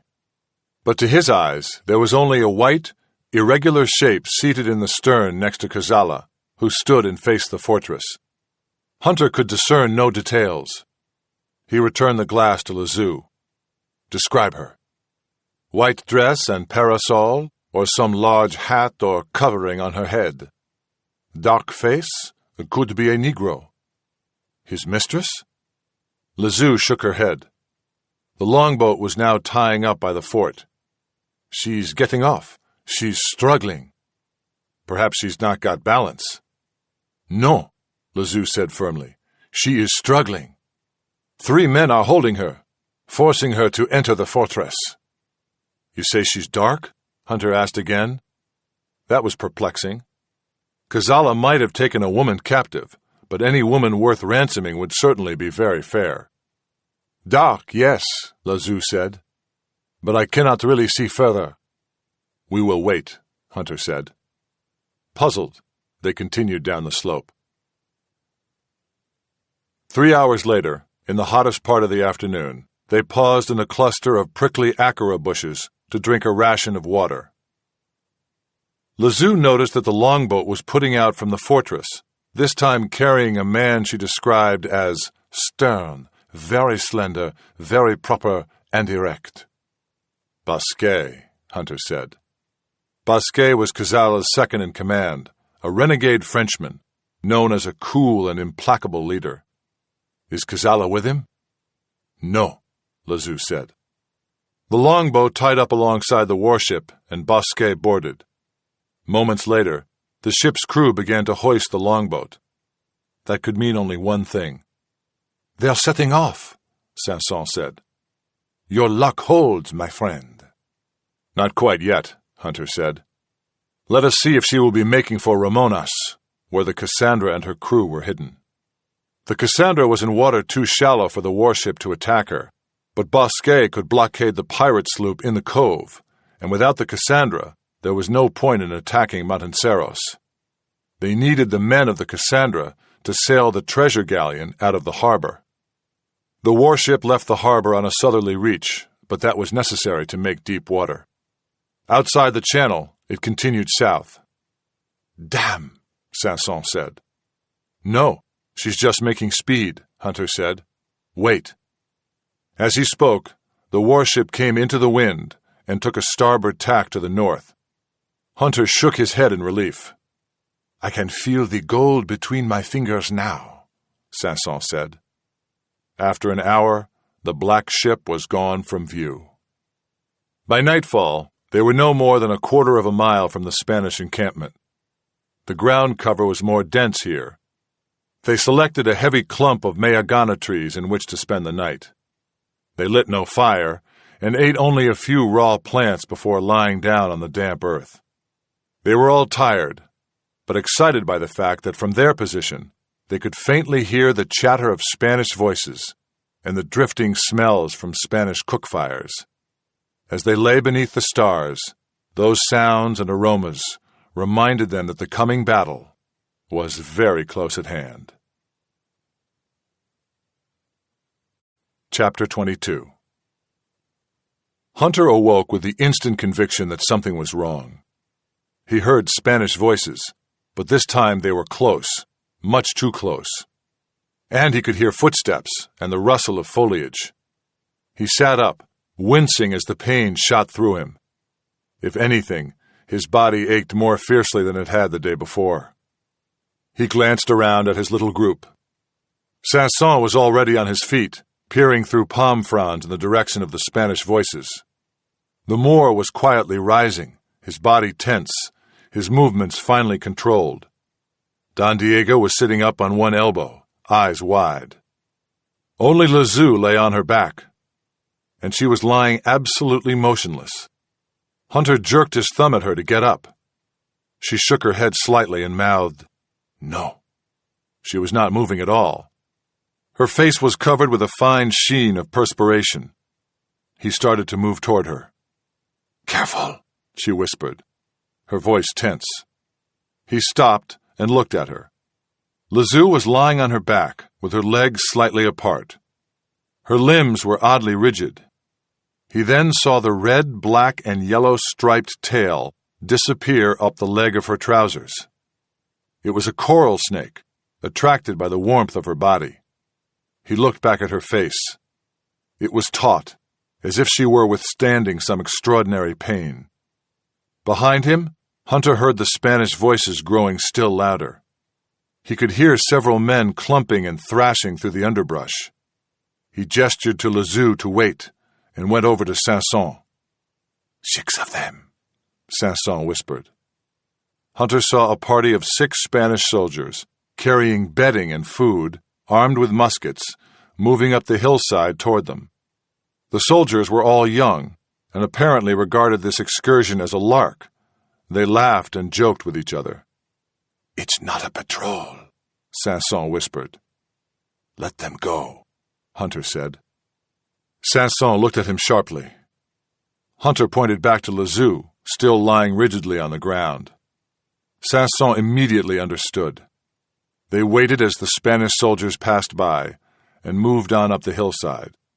Then they returned to Lazou. "Where is it now?" Hunter said. "Ni," she said softly. "Moving up?" "Yeah." Don Diego spoke next. "Tall trees," he said, looking around. "We must find tall trees. There." He tapped the Moor. "Come with me." The 2 men set off into the brush, in the direction of a clump of mayagana trees some yards away. Hunter looked at Lazou and then up at the Spanish soldiers. The soldiers were clearly visible, 100 yards farther up the hillside. If any of the soldiers chose to look back, they would see the group immediately. "It is too late in the season for mating," Sanson said. He frowned at Lazou. "But we may be lucky again and find a chick." He turned to look at the Moor, who was scrambling up one of the trees, while Diego remained on the ground below. "Where is it now?" Hunter said. "Past the knee." "Try to relax."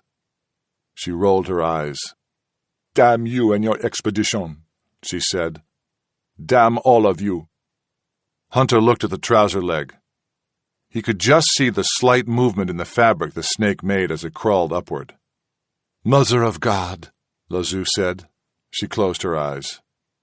Sanson whispered to Hunter, "If they find no chick, we may have to stand her and shake her. The snake will bite." They both knew the consequences of that. The privateers were hard and tough. They regarded the poisonous bite of a scorpion, a black widow, or a water moccasin as no more than an inconvenience. Indeed, it was high good fun for a man to drop a scorpion into a comrade's boot. But two venomous creatures commanded the respect and dread of everyone. The fer-de-lance was no laughing matter, and the little coral snake was the worst of all. No one ever survived its timid bite. Hunter could imagine Lezou's terror as she waited for the tiny pinch on her leg that would signal the fatal bite. They all knew what would inevitably occur. First sweating, then shaking, then a creeping numbness that would spread all over the body. Death would follow before sunset. Where now? High, very high. Her voice was so soft he could hardly catch her words. He looked at her pants and saw a slight ripple of the fabric at the crotch. "Oh, God," Lezou moaned. And then he heard a low squeak, almost a chirp. He turned and saw Diego and the Moor returning. Both smiled broadly. The Moor held something cupped in his hands. Hunter saw it was a tiny bandy-bird chick. It squeaked and fluttered its feathery, soft body. "Quick, some cord," the Jew said. Hunter produced a length of twine, and it was fastened around the chick's legs.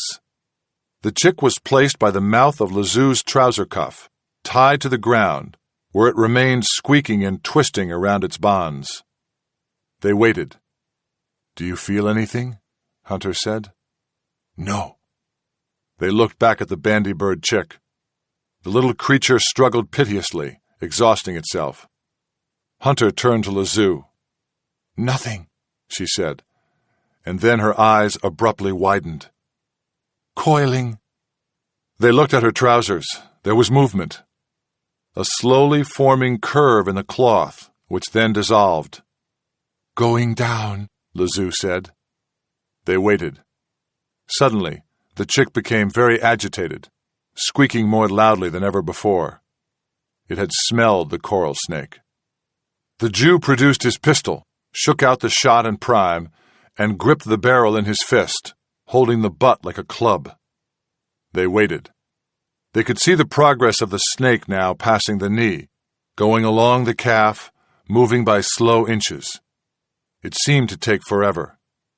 And then, abruptly, the head appeared in the light, and the tongue flicked out. The chick squealed in a paroxysm of terror.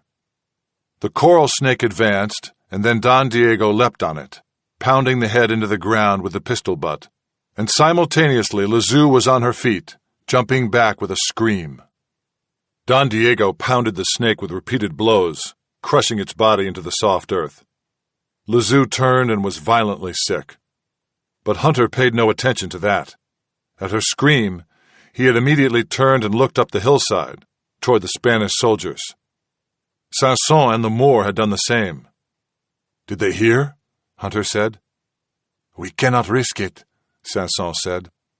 There was a long silence, interrupted only by Lezou's retching. "You noticed they carried supplies and bedding." Hunter nodded. The meaning was clear enough. They had been sent up the slope by Cazalla as a warning party, to watch for pirates on the land, and also to scan the horizon for the approach of the Cassandra. A single musket shot from that group would alert the fort below. From their vantage point, they would see the Cassandra many miles away. "I will do this," Sanson said, smiling slightly. "Take the Moor," Hunter said. The two men slipped away, moving up the hillside after the Spanish troops. Hunter turned back to Lezou, who was pale, wiping her mouth. "I am ready to leave," she said. Hunter, Don Diego, and Lezou shouldered the equipment and moved on down the hillside. Now they followed the river that opened into the harbor. When they first met it, the river was only a narrow trickle, and a man could step across it easily. But it quickly broadened, and the jungle growth along its banks became thick and deep. They encountered the first of the organized patrols in late afternoon. 8 Spaniards, all armed, moving silently up the river in a longboat. These men were serious and grim, fighting men prepared for battle. As night fell, The high trees along the river turned blue-green and the river surface black, unmarred except for an occasional ripple of a crocodile. But the patrols were now everywhere, moving in steady cadences by torchlight. 3 other longboats ferried soldiers up the river, their torches casting long, shimmering points of light. "Kazala is not a fool," Sanson said. "We are expected." They were now just a few hundred yards from the fortress of Matanceros. The stone walls loomed high above them. There was a lot of activity, inside and outside the fort. Armed bands of 20 soldiers paced the perimeter. "Expected or not," Hunter said, "we must keep to our plan. We attack tonight." Chapter 23. Enders, the barber, surgeon, and sea artist, stood at the helm of the Cassandra and watched the gentle breakers turn silver as they smashed over the reef of Barton's Key, 100 yards to port. Up ahead, he could see the black hulk of Matanceros looming larger on the horizon. A man slipped aft to him. "The glass is turned," he said. Enders nodded. 15 glasses had passed since nightfall, which meant it was nearing 2 in the morning. The wind was from the east and fresh at 10 knots. His ship was on a strong tack, and he would reach the island in an hour. He squinted at the profile of Mount Laris. Enders could not discern the harbor of Matanceros. He would have to round the southerly point of the island before he came into view of the fortress and the galleon he hoped was still anchored in the harbor. By then, he would also be within range of the Matanceros guns, unless Hunter and his party had silenced them. Enders glanced at his crew, standing on the open deck of the Cassandra. No man spoke. Everyone watched silently as the island grew larger before them. They all knew the stakes, and they all knew the risks. Within an hour, each man would either be unimaginably rich or almost certainly dead. For the 100th time that night, Enders wondered what had happened to Hunter and his party, and where they were. In the shadow of the stone walls of Matanceros, Sanson bit the gold doubloon and passed it to Lezou. Lezou bit it, then passed it to the Moor. Hunter watched the silent ritual, which all privateers believed brought them luck before a raid. Finally, the doubloon reached him. He bit it, feeling the softness of the metal. Then, while they watched, he tossed the coin over his right shoulder. Without a word, the 5 of them set out in different directions. Hunter and Don Diego, with ropes and grappling hooks slung over their shoulders, crept northward around the fortress perimeter, pausing frequently to allow patrols to pass. Hunter glanced up at the high stone walls of Matanceros. The upper walls had been constructed smoothly, with a rounded lip to make grappling difficult. But the masonry skills of the Spanish were not sufficient to the conception. Hunter was certain his hooks would find purchase. When they reached the north wall of the fort, farthest from the sea, they paused.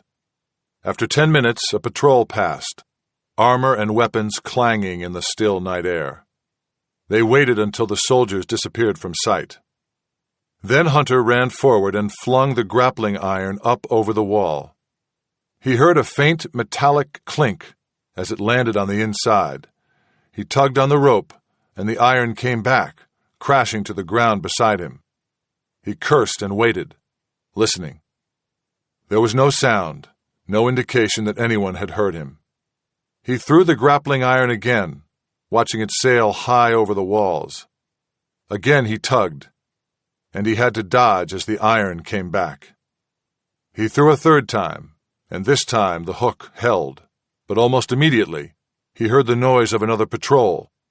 Quickly Hunter scrambled up the wall, panting and gasping, urged onward by the approaching sounds of armored soldiers.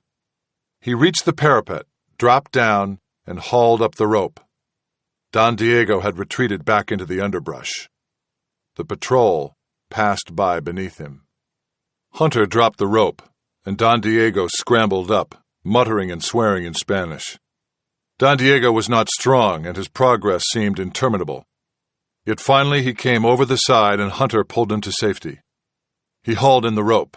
The two men, crouched down against the cold stone, looked around them. Matanceros was silent in the darkness, the lines of tents filled with hundreds of sleeping men. There was an odd thrill to be so close to so many of the enemy. "Guards," the Jew whispered. "I see none," Hunter said, "except there." On the opposite side of the fortress, two figures stood by the guns. But they were sea watches, posted to scan the horizon for approaching ships. Don Diego nodded. "There will be a guard at the magazine." "Probably." The two men were almost directly above the wooden building Lazou had thought might be the magazine. From where they crouched, they could not see the door to the structure. "We must go there first," the Jew said. They had brought no explosives with them, only fuses. They intended to take their explosives from the fortress's own magazine.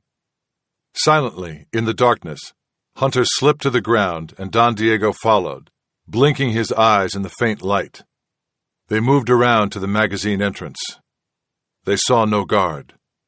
"Inside?" the Jew whispered. Hunter shrugged, went to the door, listened a moment, slipped off his boots, and gently pushed the door open. Looking back, he saw Don Diego also removing his boots. Then Hunter went inside. The interior of the magazine was lined in copper sheeting on all sides, and the few carefully protected candles gave the room a warm reddish glow. It was oddly inviting, despite the rows of gunpowder casks and the stacked bags of cannon charge, all suitably labeled in red. Hunter moved soundlessly across the copper. He saw no one, but heard a man snoring from somewhere in the magazine. Slipping among the casks, he looked for this man and eventually found a soldier asleep, propped up against a barrel of powder. Hunter struck the man hard on the head. The soldier snorted and lay still. The Jew padded in, surveyed the room, and whispered, "Excellent." They immediately set to work. If the fortress was silent and sleeping, the rough shanty town that housed the galleon's crew was boisterous. Sanson, the Moor, and Lazou slipped through the town, passing windows through which they could see soldiers drinking and gaming in yellow lantern light. One drunken soldier stumbled out, bumped into Sanson, apologized, and was sick against a wooden wall. The three moved on, toward the longboat landing at the riverside. Although the landing had not been guarded during the day, a group of 3 soldiers were there now, talking quietly and drinking in the darkness. They sat at the end of the landing, hanging their feet over the side into the water, the low sound of their voices blending with the slap of water against the pilings. Their backs were to the pirates, but the wooden slats of the landing made a silent approach impossible. "I will do this," Lazou said, removing her blouse. Naked to the waist, her dagger held behind her back, she whistled a light tune and walked out onto the dock. One of the soldiers turned. "Que pasa acá?" he demanded, and held up a lantern. His eyes widened in astonishment as he saw what must have seemed to him an apparition, a bare-breasted woman nonchalantly walking toward him. "Madre de Dios," he said, and the woman smiled at him. He answered the smile in the instant before the dagger passed through the ribs into his heart. The other soldiers looked at the woman with the bloody dagger. They were so astonished they hardly resisted as she killed them, their blood spurting over her bare chest. Sanson and the Moor ran up, stepping over the bodies of the 3 men. Lazou pulled her tunic back on. Sanson climbed into one boat and immediately set out toward the stern of the galleon. The Moor cut free the other boats and pushed them out into the harbor, where they drifted free. Then the Moor got into a boat with Lazou and made for the bow of the galleon. Nobody spoke at all. Lazou pulled her tunic tighter around her. The blood of the soldiers soaked through the fabric. She felt a chill. She stood in the longboat and looked at the approaching galleon, while the Moor rowed in swift, powerful strokes. The galleon was large, about 140 feet, but mostly she was dark, only a few torches demarcating her profile. Lazou looked to the right, where she saw Sanson rowing away from them, toward the galleon's stern. Sanson was silhouetted against the lights of the raucous shanty town on shore. She turned and looked left, at the gray line of the fortress walls. She wondered if Hunter and the Jew were inside yet. Hunter watched as the Jew delicately filled the possum entrails with gunpowder. It seemed an interminable process, but the Jew refused to be hurried. He squatted in the center of the magazine, with an open bag of powder at his side, and hummed a little as he worked. "How much longer?" Hunter said. "Not long, not long," the Jew said. He seemed completely nonchalant. "It will be so pretty," he said. "You wait. It will be very beautiful." When he had the entrails filled, he cut them into various lengths and slipped them into a pocket. "All right," he said. "Now we can begin." A moment later, the two men emerged from the magazine, bent over with the weight of the powder charges they carried. They crossed the main yard of the fortress stealthily and paused beneath the heavy stone parapet on which the guns rested. The two lookouts were still there. While the Jew waited with the gunpowder, Hunter climbed onto the parapet and killed the lookouts. One died in complete silence, and the other gave only a quiet groan as he slipped to the ground. "Diego," Hunter hissed. The Jew appeared on the parapet and looked at the guns. He poked down a barrel with a rammer. "How delightful," he whispered. "They are already powdered and primed. We will make a special treat. Here, help me." The Jew pushed a second bag of powder down the mouth of one cannon. "Now the shot," he said. Hunter frowned. "But they will add another ball before they fire." "Of course. 2 charges and 2 balls. These guns will breach before their eyes." Quickly they moved from one culverin to the next. The Jew added a second charge of powder, and Hunter dropped in a ball. Each ball made a low rumbling sound as it moved down the cannon mouth, but there was nobody to hear it. When they had finished, the Jew said, "Now I have things to do. You must put sand in each barrel." Hunter slipped down the parapet to the ground. He took the loose, sandy surface of the fortress in his fingers and dropped a handful down each cannon mouth. The Jew was clever. Even if, by chance, the guns fired, the sand in the barrels would destroy the aim and ream the inside so badly that they would never be accurate again. When he was finished, he saw the Jew bent over one gun carriage working beneath the barrel. He got to his feet. "That's the last," he said. "What have you done?" "Touch the fuses to the barrels. The heat of firing the barrel will ignite the fuses on the undercarriage charge." He smiled in the darkness. "It will be wonderful." The wind changed, and the stern of the galleon swung around toward Sanson. He tied up beneath the gilded transom and began to scale the rear bulkhead toward the captain's cabin. He heard the soft sound of a song in Spanish. He listened to the obscene lyrics but could not locate the source of the song. It seemed to drift in the air, elusive and faint. He stepped through a cannon porthole into the captain's cabin. It was empty. He moved outside on the gun deck and down the companionway to the berth deck. He saw no one. He looked at the empty hammocks, all swinging gently in the motion of the ship. Dozens of hammocks and no sign of a crew. Sanson did not like this. An unguarded ship implied a ship without treasure. He now feared what they had all feared but never voiced, that the treasure might have been taken off the ship and stored elsewhere, perhaps in the fortress. If that were true, their plans were all in vain. Therefore, Sanson found himself hoping for a good-sized skeleton crew and guard.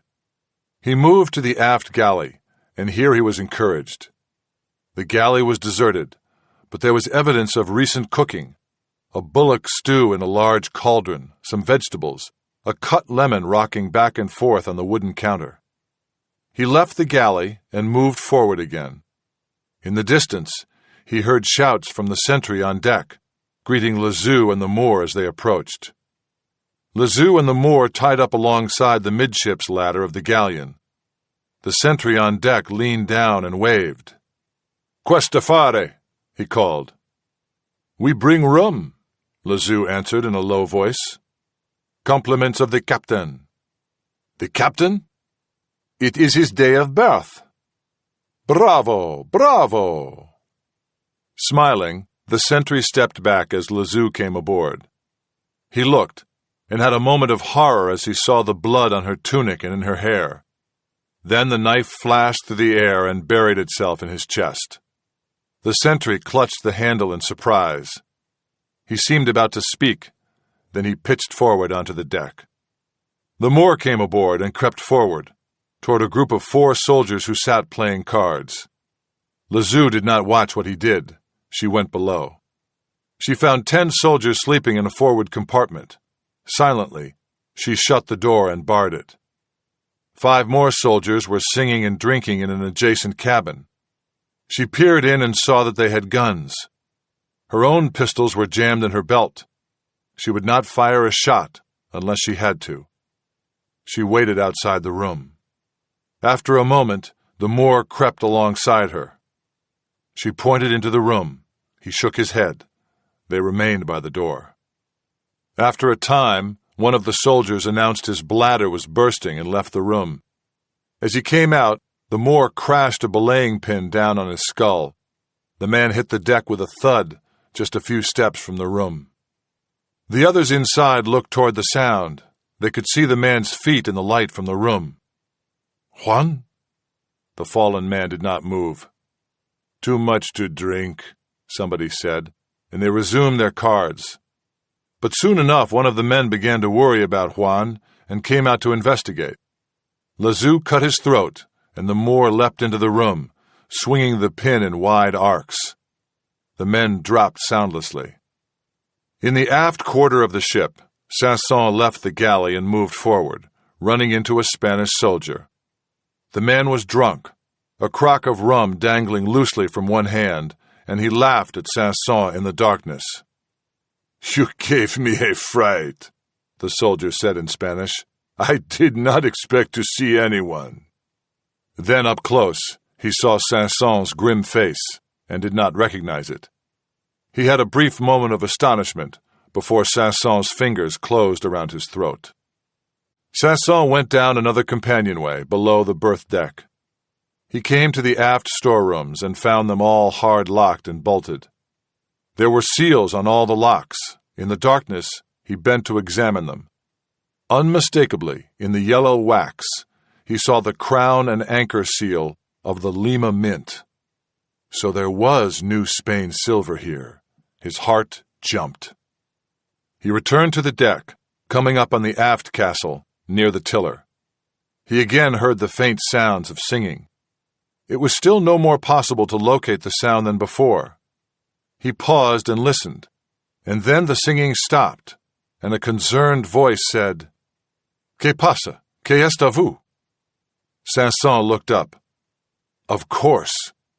There in the perch above the mainmast spars, a man stood looking down at him.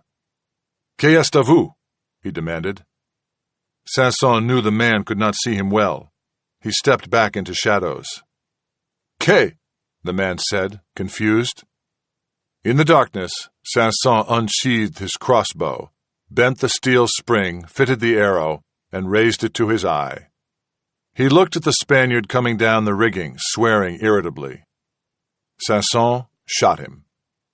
The impact of the arrow knocked him free of the rigging.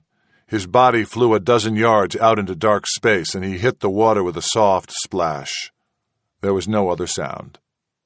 Sanson prowled the empty aft deck, and finally, satisfied that he was alone, he gripped the tiller in his hands. A moment later, he saw Lazou and the Moor come above decks near the bow. They looked back and waved to him. They were grinning. The ship was theirs. Hunter and Don Diego had returned to the magazine and were setting a long fuse to the powder kegs. They worked swiftly now, for when they had left the cannons, the sky above them was already beginning to lighten to a paler blue. Don Diego stacked the kegs in small clusters around the room. "It must be this way," he whispered. Otherwise, there will be one explosion, which we do not desire. He broke 2 kegs and sprinkled the black grain over the floor. Finally satisfied, he lit the fuse. At that moment, there was a shout from outside in the fortress yard, and then another. "What is that?" Diego said. Hunter frowned. "Perhaps they have found the dead watch," he said. A moment later, there was more shouting in the yard, and the sound of running feet. Now they heard one word repeated over and over. "Pirata! Pirata!" "The ship must be in the channel," Hunter said. He glanced over at the fuse, which sputtered and sizzled in the corner of the room. "Shall I put it out?" Diego said. "No, leave it.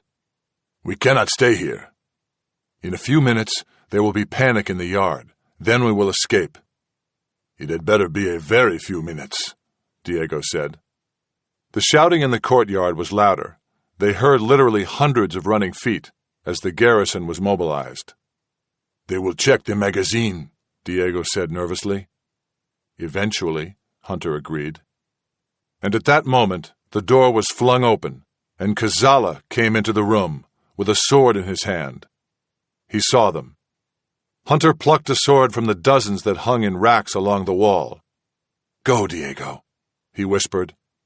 Diego dashed out the door as Kazala's blade struck Hunter's own. Hunter and Kazala circled the room. Hunter was backing away. "Englishman," Kazala said, laughing, "I will feed the pieces of your body to my dogs." Hunter did not reply. He balanced the sword in his hand, feeling the unfamiliar weight, testing the whip of the blade. "And my mistress," Kazala said, "shall dine on your testicles." They circled the room warily. Hunter was leading Kazala out of the magazine, away from the sputtering fuse, which the Spaniard had not noticed. "Are you afraid, Englishman?" Hunter backed away, almost to the door. Kazala lunged. Hunter parried, still backing. Kazala lunged again. The movement took him into the yard. "You are a stinking coward, Englishman." Now they were both in the yard.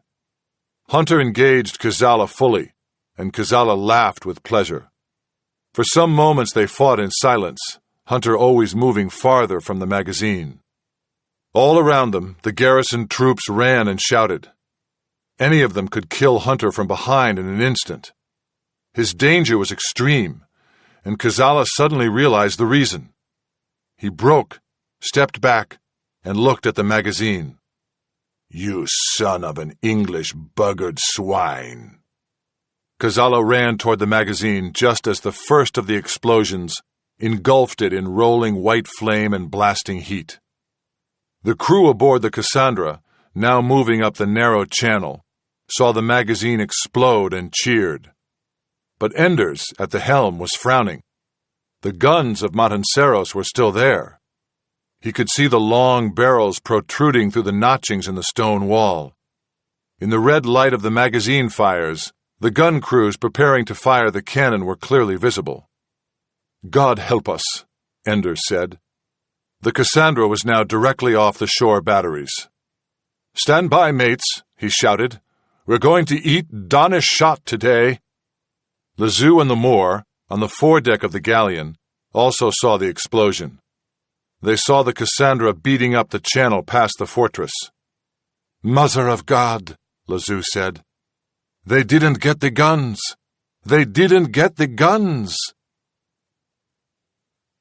Diego was outside the fortress, running for the water. He did not stop when the magazine exploded with a frightful roar.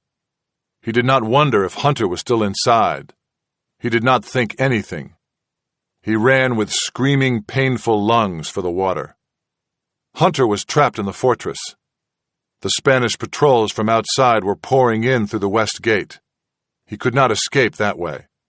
He did not see Kazala anywhere, but he ran east from the magazine toward a low stone building, intending to climb onto the roof, and from there jump over the wall.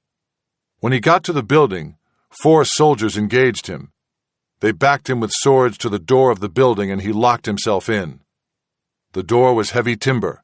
They pounded on it to no avail. He turned to look around the room. This was Kazala's quarters, richly furnished. A dark-haired girl was in the bed. She looked at him in terror, holding the sheets to her chin, as Hunter dashed through the room to the rear windows. He was halfway out the window when he heard her say, in English, "Who are you?" Hunter paused, astonished. Her accent was crisp and aristocratic. "Who the hell are you?" "I am Lady Sarah Almont, late of London," she said. "I am being held prisoner here." Hunter's mouth fell open. "Well, get on your clothing, madam," he said. At that moment, another glass window shattered, and Kazala landed on the floor of the room, his sword in his hand. He was gray and blackened from the powder explosion. The girl screamed. "Dress, madam," Hunter said, as his blade engaged Kazala's. He saw her hastily pulling on an elaborate white dress. Kazala panted as he fought. He had the desperation of fury and something else, perhaps fear. "Englishman," he said, starting another taunt.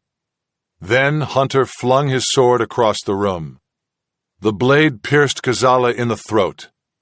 He coughed and sat backward, into the chair by his heavy, ornate desk.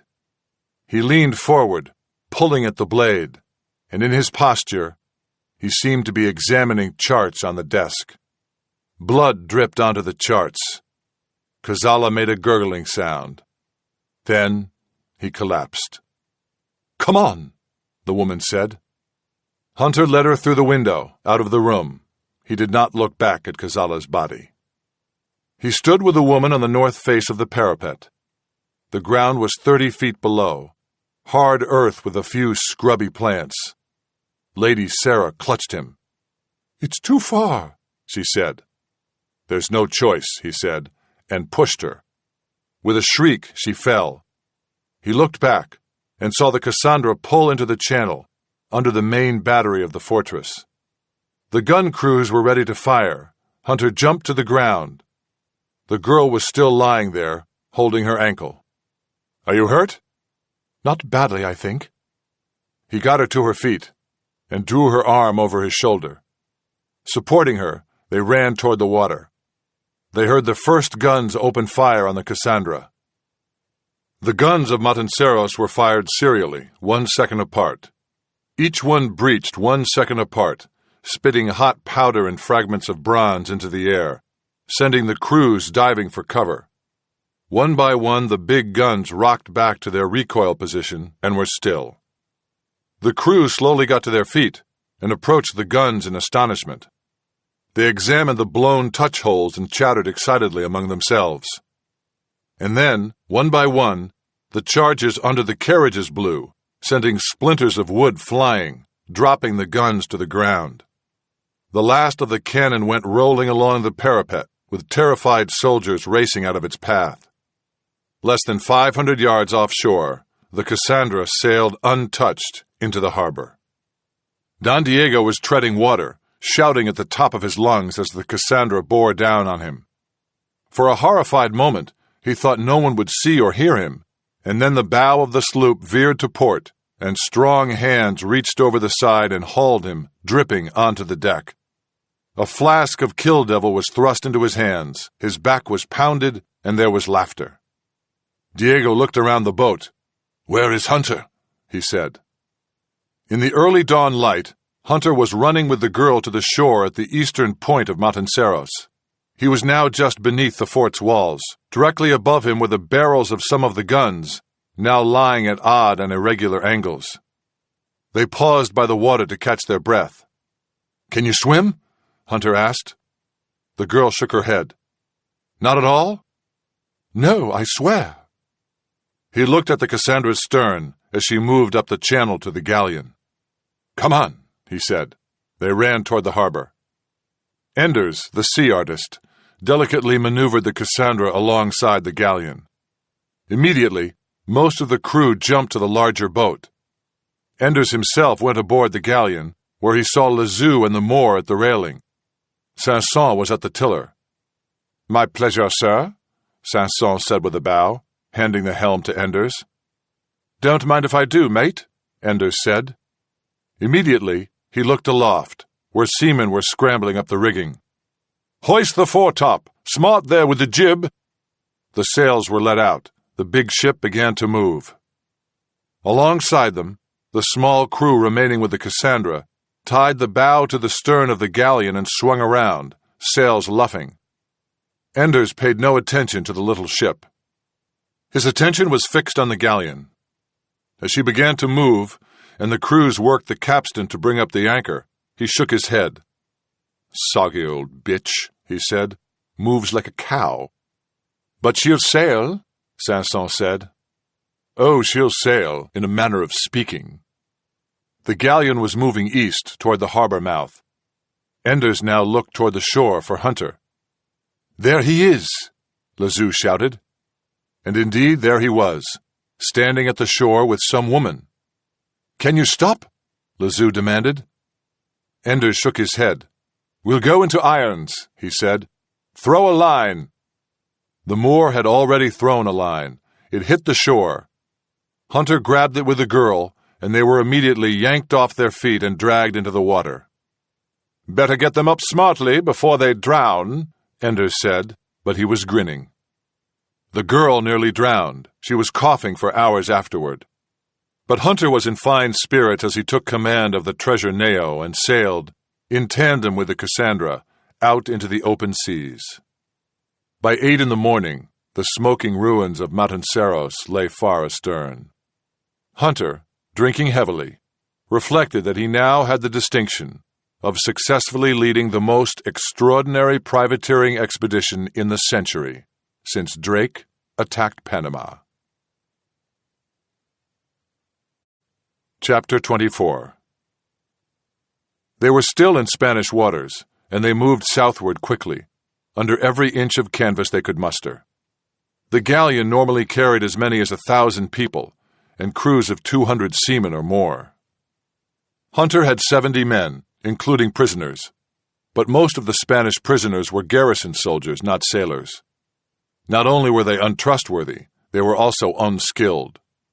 Hunter's crews had their hands full managing the sails and rigging. Hunter had interrogated the prisoners in his halting Spanish. By midday, he knew a good deal about the ship he now commanded.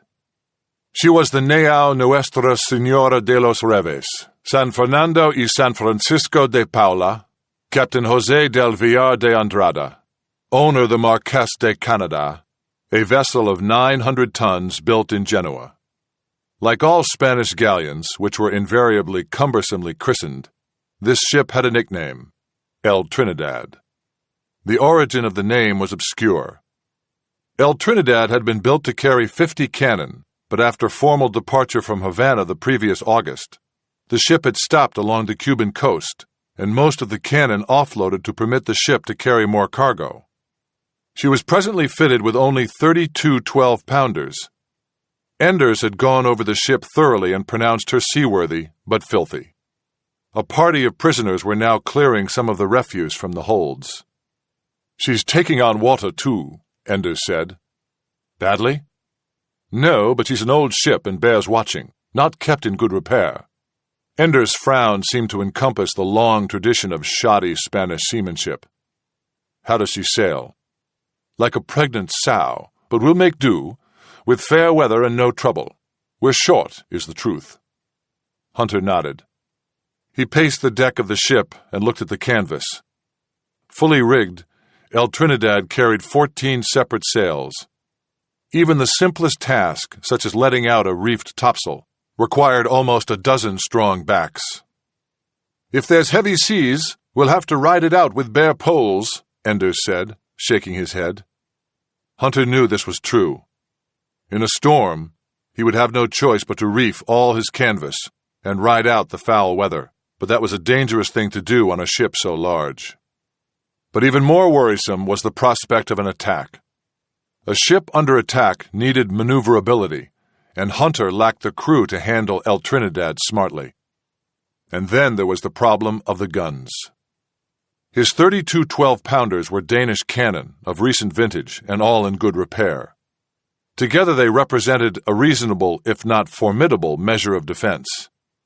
32 cannon made El Trinidad the equivalent of a third-rate ship of the line, and she could be expected to hold her own against all but the largest enemy warships. At least she could if Hunter had the men to work the guns, and he did not. An efficient gun crew, a crew capable of loading, running out, aiming, and firing a cannon once a minute during battle, consisted of 15 men, not including the gun captain. To allow for injury and simple fatigue during battle, the men grew tired pushing around 2.5 tons of hot bronze. The crews were usually 17 to 20 men. Assuming only half the cannon were fired at one time, Hunter really needed more than 220 men just to work his guns, yet he had none to spare. He was already short-handed topside with his canvas. The hard facts Hunter faced were these. He commanded a crew 1/10 the size he would need to fight well in a sea engagement, and 1/3 the size he would need to survive a heavy storm. The implication was clear enough. Run from a fight and find shelter before a storm. It was Enders who voiced the concern. "I wish we could run out full canvas," he said. He looked aloft. Right now, El Trinidad sailed without mizens, spritzels, or topgallants. "What are we making?" Hunter asked. "No better than 8 knots. We should be doing double that." "Not easy to outrun a ship," Hunter said. "Or a storm," Enders said.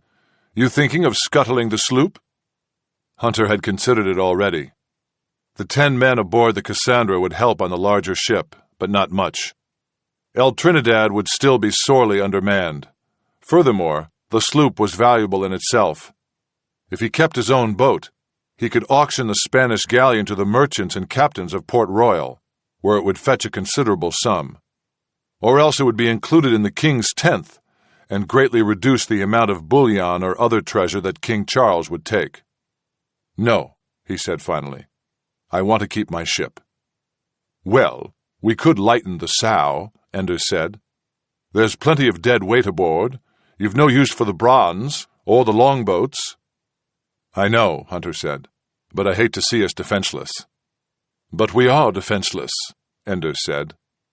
"I know it," Hunter said, "but for the moment we will take our risks and trust to Providence that we will have a safe return. Chance is on our side, especially once we are in the southern seas." It was Hunter's plan to sail down the Lesser Antilles, and then west, into the vastness of the Caribbean between Venezuela and Santo Domingo. He would be unlikely to meet Spanish warships in so much open water. "I'm not one for trusting to Providence," Enders said gloomily. "But so be it." Lady Sarah Almont was in an aft cabin. Hunter found her in the company of Lazoo, who, with an air of elaborate innocence, was helping the girl comb her hair. Hunter asked Lazoo to leave, and she did. "But we were having such a pleasant time," Lady Sarah protested, as the door closed. "Madam, I fear that Lazoo has designs upon you." "He seemed such a gentleman," she said. "He had a most delicate touch." "Well," Hunter said, taking a seat in the cabin, "things are not always as they seem." "Indeed, I have long since discovered that," she replied. "I was on board the merchantman Intrepid, commanded by Captain Timothy Warner, of whom His Majesty King Charles has a most high opinion as a fighting man. Imagine my surprise to discover that Captain Warner's knees shook more vigorously than my own when confronted by the Spanish warship. He was, in brief, a coward." "What happened to the ship?" "It was destroyed." "Kazala?" "Yes, the same. I was taken as prize. The crew and the ship were fired upon and sunk by Kazala." "All killed?" Hunter asked, raising his eyebrows. He was not really surprised, but this incident gave him the provocation that Sir James would sorely need to justify the attack on Montanceros. "I did not witness it," said Lady Sarah, "but I presume so. I was locked in a cabin.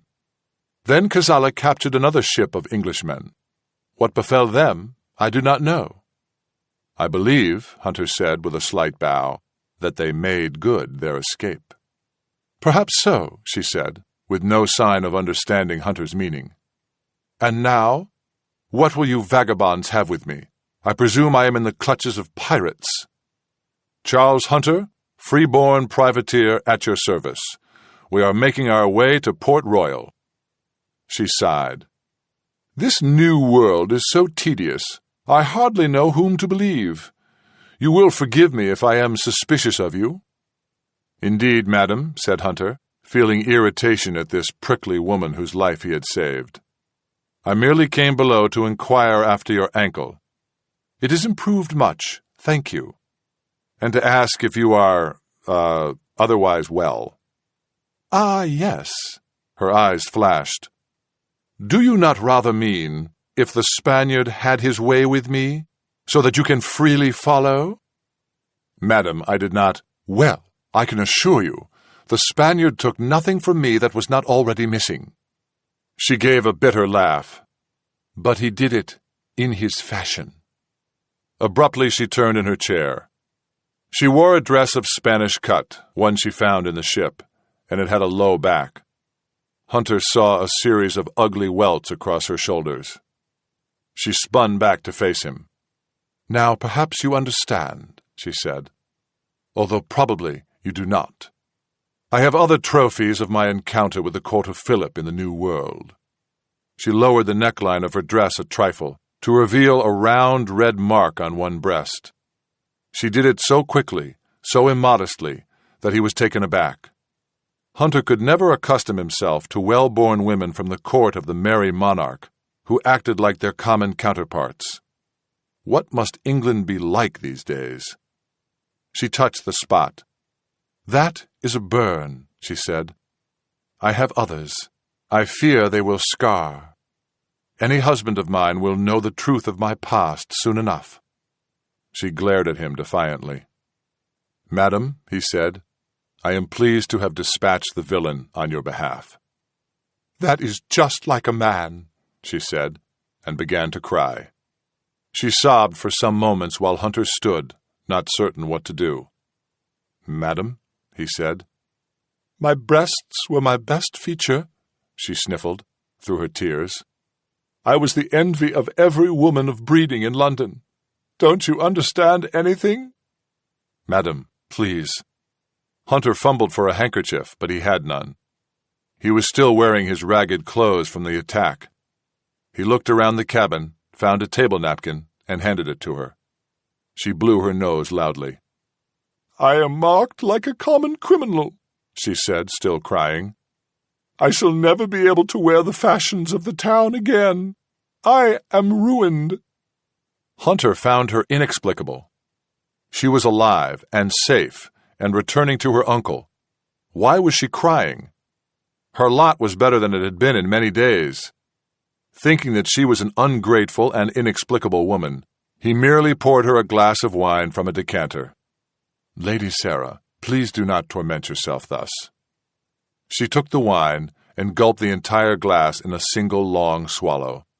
She sniffled and sighed.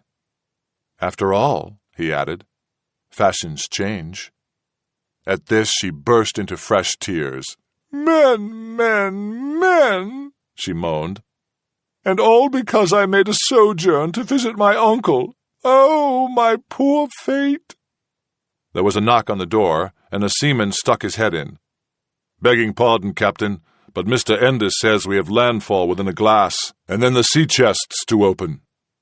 I shall be on deck, Hunter said, and he left the cabin. Lady Sarah burst into tears once more, and he heard her sobbing even as he closed the door behind him. Chapter 25. That night, anchored in Constantina Bay, in the shadow of a low and scrubby island, the crew voted 6 of their company to join Hunter and Sanson in the counting of the treasure. This was a serious and solemn business. Although the rest of the crew took the opportunity to become roaring drunk on Spanish rum, the 8 men remained sober until a counting was completed. There were 2 treasure vaults on Hunter's ship. The first was opened and found to contain 5 chests. The first chest contained pearls, of uneven quality but still extremely valuable. The second chest was heaped with gold escudos, which gleamed dully in the lantern light. The escudos were painstakingly counted and counted again, before being replaced in the chest. Gold in those days was extremely rare. Only one Spanish ship in 100 carried any, and the privateers were elated. The remaining 3 chests were filled with silver bars from Mexico. Hunter estimated that the total value of the 5 chests was more than 10,000 pounds sterling.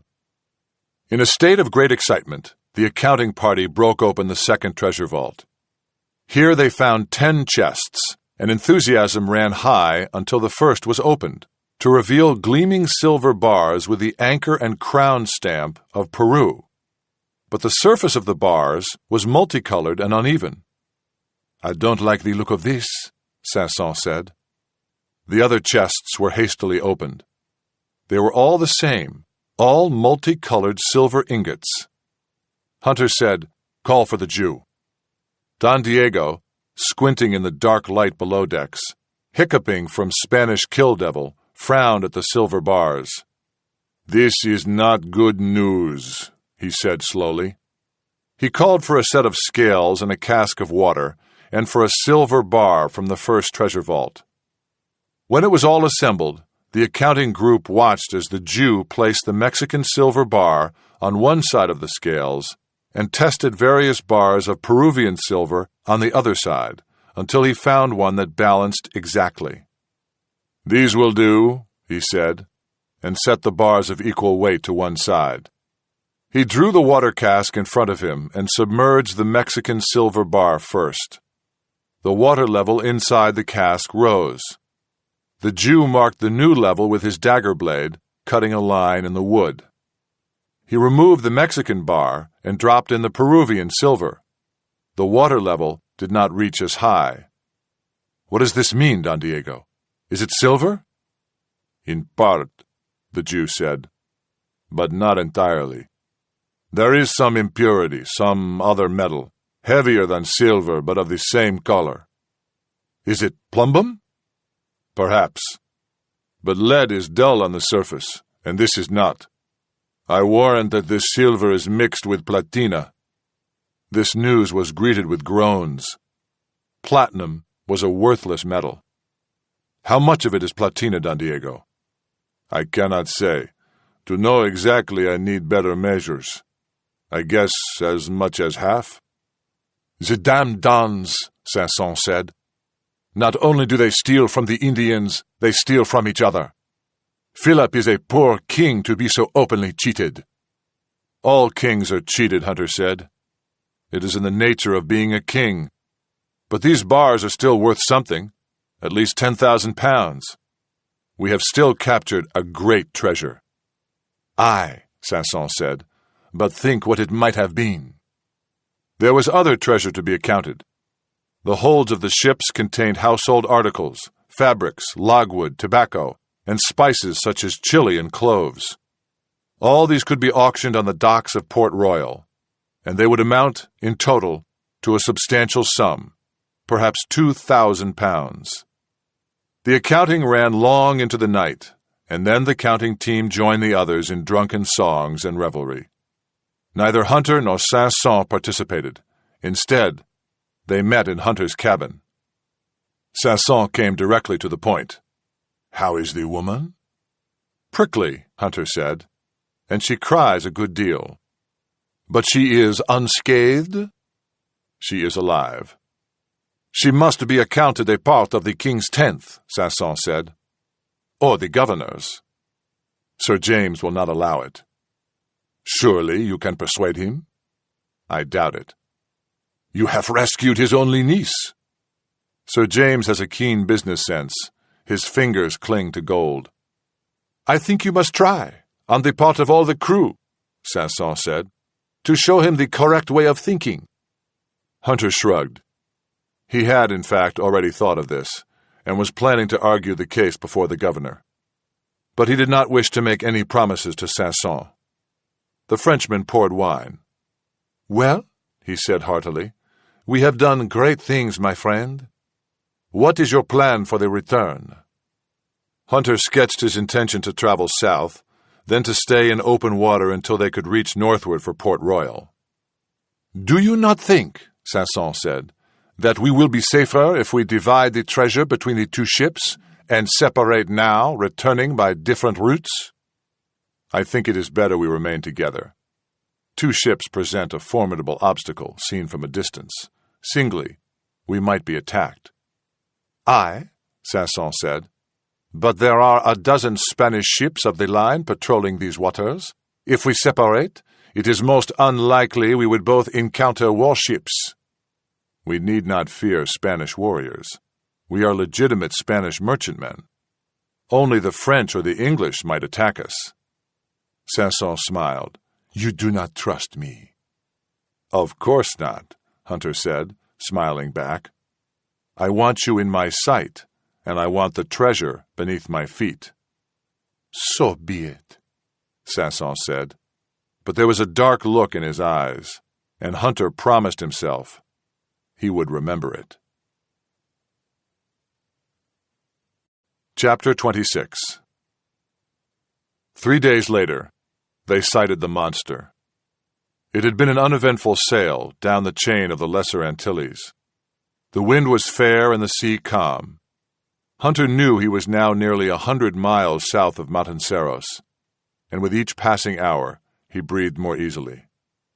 His crew was busy making the galleon as seaworthy as possible. The Spanish crew had kept El Trinidad in a lamentable state of repair.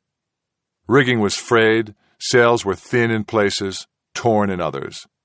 Decks were filthy and the holds stank with refuse. There was much to do as they sailed southward, past Guadeloupe and San Marino. On noon of the third day, Enders, ever watchful, noticed the change in the water. He pointed off to starboard. "Look there," he said to Hunter. Hunter turned. The water was placid, with only a slight chop to mar the glassy surface. But barely 100 yards away, there was a churning beneath the waves. Some large object moving toward them, and at incredible speed. "What are we making?" he demanded. 10 knots, Enders said. "Mother of God!" "If we are making 10, that thing is making 20, Hunter said. "At least 20, Enders said. He glanced around at the crews. No one had noticed it. "Move to landward," Hunter said.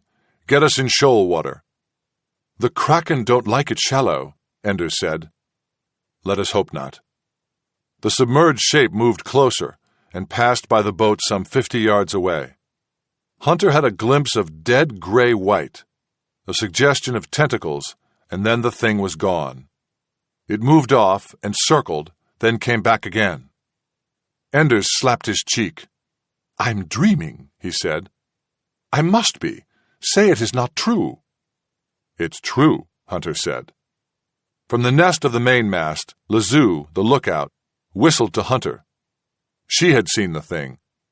Hunter looked up at her and shook his head to keep silent. "Thank God she didn't give out the cry," Enders said. "That's all we'd be needing, isn't it?"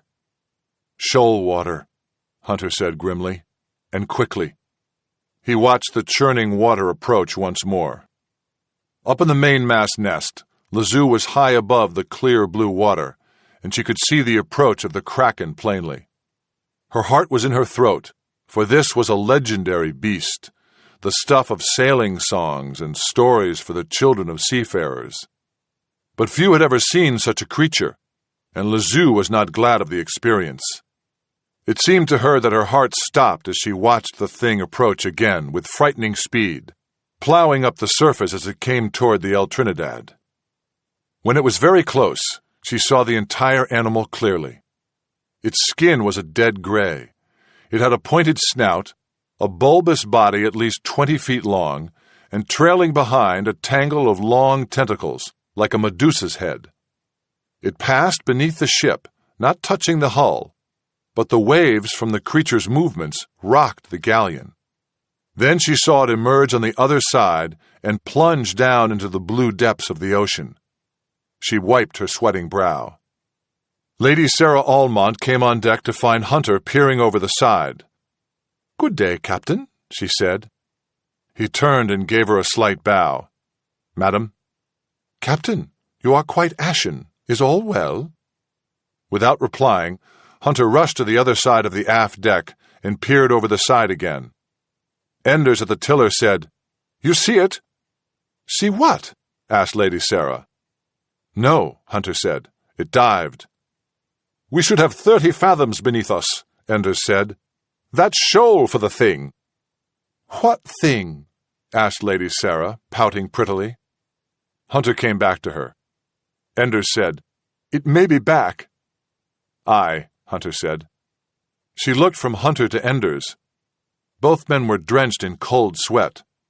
Both were very pale. "Captain, I am no sailor. What is the meaning of this?"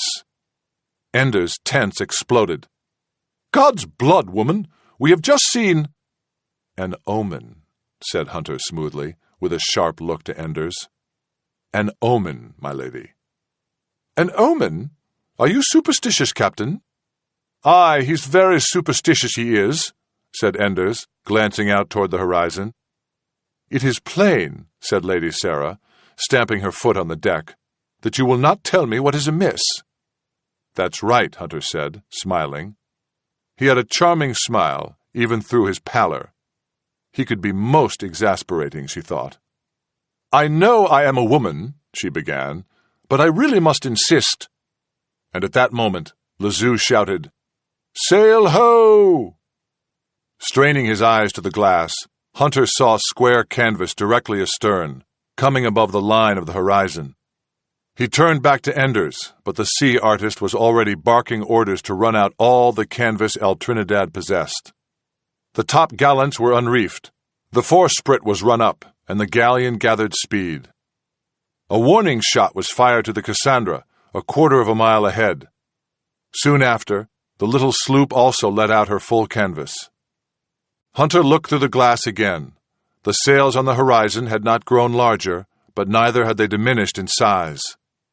"God's blood, from one monster to another," Enders said. "How do we fare?" "We're holding," Hunter said.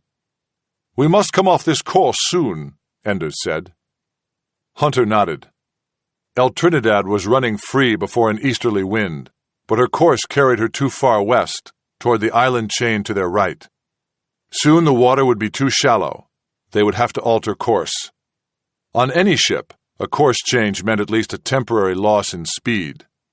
Short-handed, the galleon would be especially slow. Hunter said, "Can you wear her?" Enders shook his head. "I dare not, Captain. We are too short-manned." Lady Sarah said, "What is the problem?" "Quiet," Hunter said. "Go below." "I will not—" "Go below!" he bellowed. She backed off, but did not go below. Standing some distance away, she watched what she viewed as a strange spectacle. The man Lazoo came down from the rigging with cat-like grace, almost feminine in his movements. It was with a shock that Lady Sarah noticed the press of the wind against Lazoo's blouse, clearly outlining breasts. So the gentle man was a woman. She had no time to ponder this, however, for Hunter was standing with Lazoo and Enders, and all were engaged in fierce conversation. Hunter showed her the pursuing ship and the island chain to the right. He pointed to the cloudless sky and the sun, already on its downward arc as afternoon wore on. Lazoo was frowning. "What island will you make for?" she said. "Cat," Enders said, pointing to a large island down the chain. "Monkey Bay?" she asked. "Aye," Enders said. "Monkey Bay." "Do you know it?" Hunter said. "Yes, but it was years past, and this is a windward port. How is the moon?" "Third quarter," Hunter said. "And there are no clouds," Lazoo said. "Pity." At this, they all nodded and shook their heads very gloomily. Then Lazoo said, "Are you a gambler?" "You know I am," Hunter said. "Then make your course change, and see if you can outrun the ship. If you do, well and good. If not, we will manage." "I trust your eyes," Hunter said. "Do," Lazoo said, and she scrambled back up the rigging to her lookout post. Lady Sarah could make nothing of this conversation, although she recognized the tension and concern well enough. She remained by the railing, looking toward the horizon, where the sails of the pursuing ship were now clearly visible to her naked eye, until Hunter came over to her. Now that the decision was made, he seemed more relaxed. "I did not understand a word of that," she said. "It is simple enough," Hunter said. "You see the ship following?" "I do." "And you see the island downwind, Cat Island?" "I do." "There is a harbor there, called Monkey Bay. It is our first refuge, if we can make it." She looked from the pursuing ship to the island. "But surely you are close to the island, and there will be no problem." "You see the sun?" "Yes."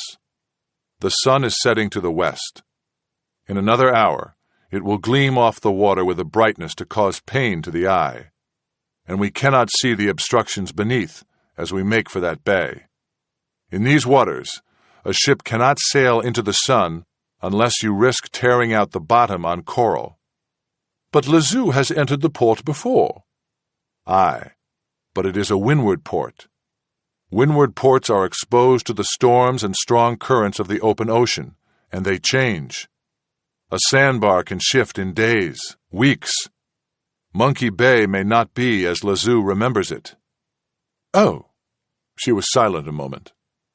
"Then why make for port? You have not stopped these 3 nights past. Sail on into the night, and lose the ship in darkness." She felt very pleased with this solution. "There is a moon," Hunter said gloomily. "Third quarter. It will not be up until midnight. But it will be up enough for the ship to follow us. We will have only 4 hours of true darkness. We cannot lose her in so short a time." "Then what will you do?" Hunter picked up the glass and scanned the horizon. The pursuing ship was slowly gaining on them. "I will make for Monkey Bay, into the sun." "Ready about!" Enders shouted, and the ship came around into the wind, slowly, cumbersomely changing course. It took a full quarter of an hour before they were cutting through the water again, and during that interval, the sails of the pursuing craft had grown much larger. As Hunter peered through the glass, he felt something about those sails was depressingly familiar. "You don't suppose—" "What, sir?" "Lazoo!" Hunter shouted, and pointed to the horizon. Up above, Lazoo put the glass to her eye. "What do you make it to be?" She shouted down, "Our old friend!" Enders groaned. "Kazala's warship? The Black Ship?" "None other." "Who commands her now?" Enders said. "Bosquet, the Frenchie," Hunter said, recalling the slim, composed man he had seen board the ship at Monticeros. "I know of him," Enders said. "Steady and competent seaman. He knows his trade." He sighed. "Too bad it's not a Don at the helm. We might have better luck." The Spaniards were notoriously bad seamen. "How long to landfall now?" "A full hour," Enders said. "Could be more. If the passage is tight, we've got to get in some of this canvas." That would cut their speed even more, but it could not be helped. If they were to have control over the ship in confined waters, they would have to shorten sail. Hunter looked back at the pursuing warship. She was changing course, her sails tilting as she wore to leeward. She lost ground a moment, but soon was moving ahead at full speed. "It will be a very near thing," he said. "Aye," Enders said. Lazoo, up in the rigging, stretched her left arm. Enders changed course, watching until she dropped her arm. Then he held steady. A short time later, her right arm was held out, half bent. Enders again corrected course, turning slightly to starboard. Part 4. Monkey Bay. Chapter 27. El Trinidad made for the cove of Monkey Bay. Aboard the Cassandra, Sanson watched the larger ship maneuver. "Blood of Louis! They're making for land," he said. "Into the sun." "It is madness," moaned the man at the helm. "Now hear me," Sanson said, spinning on him. "Come about, and fall into the wake of that Danish hog, and follow it exactly. I mean none else. Exactly. Our bows must cut their form, or I will cut your throat." "How can they do it? Into the sun?" moaned the helmsman. "They have Lezou's eyes," Sanson said. "It may be enough." Lezou was careful where she looked. She was also careful what she did with her arms, for the most casual gesture would cause a course change. At this moment, she stared westward, holding her left hand flat under her nose, blocking the reflection of the sun off the water just ahead of the bow. She looked only to the land, the sloping green contours of Cat Island. At this moment, a flat outline, without depth. She knew that somewhere ahead, when they were closer, the island contour would begin to separate, to show definition, and she would see the entrance to Monkey Bay. Until that moment, her job was to hold the fastest course bearing on the point where she expected to find the entrance. Her elevation helped her.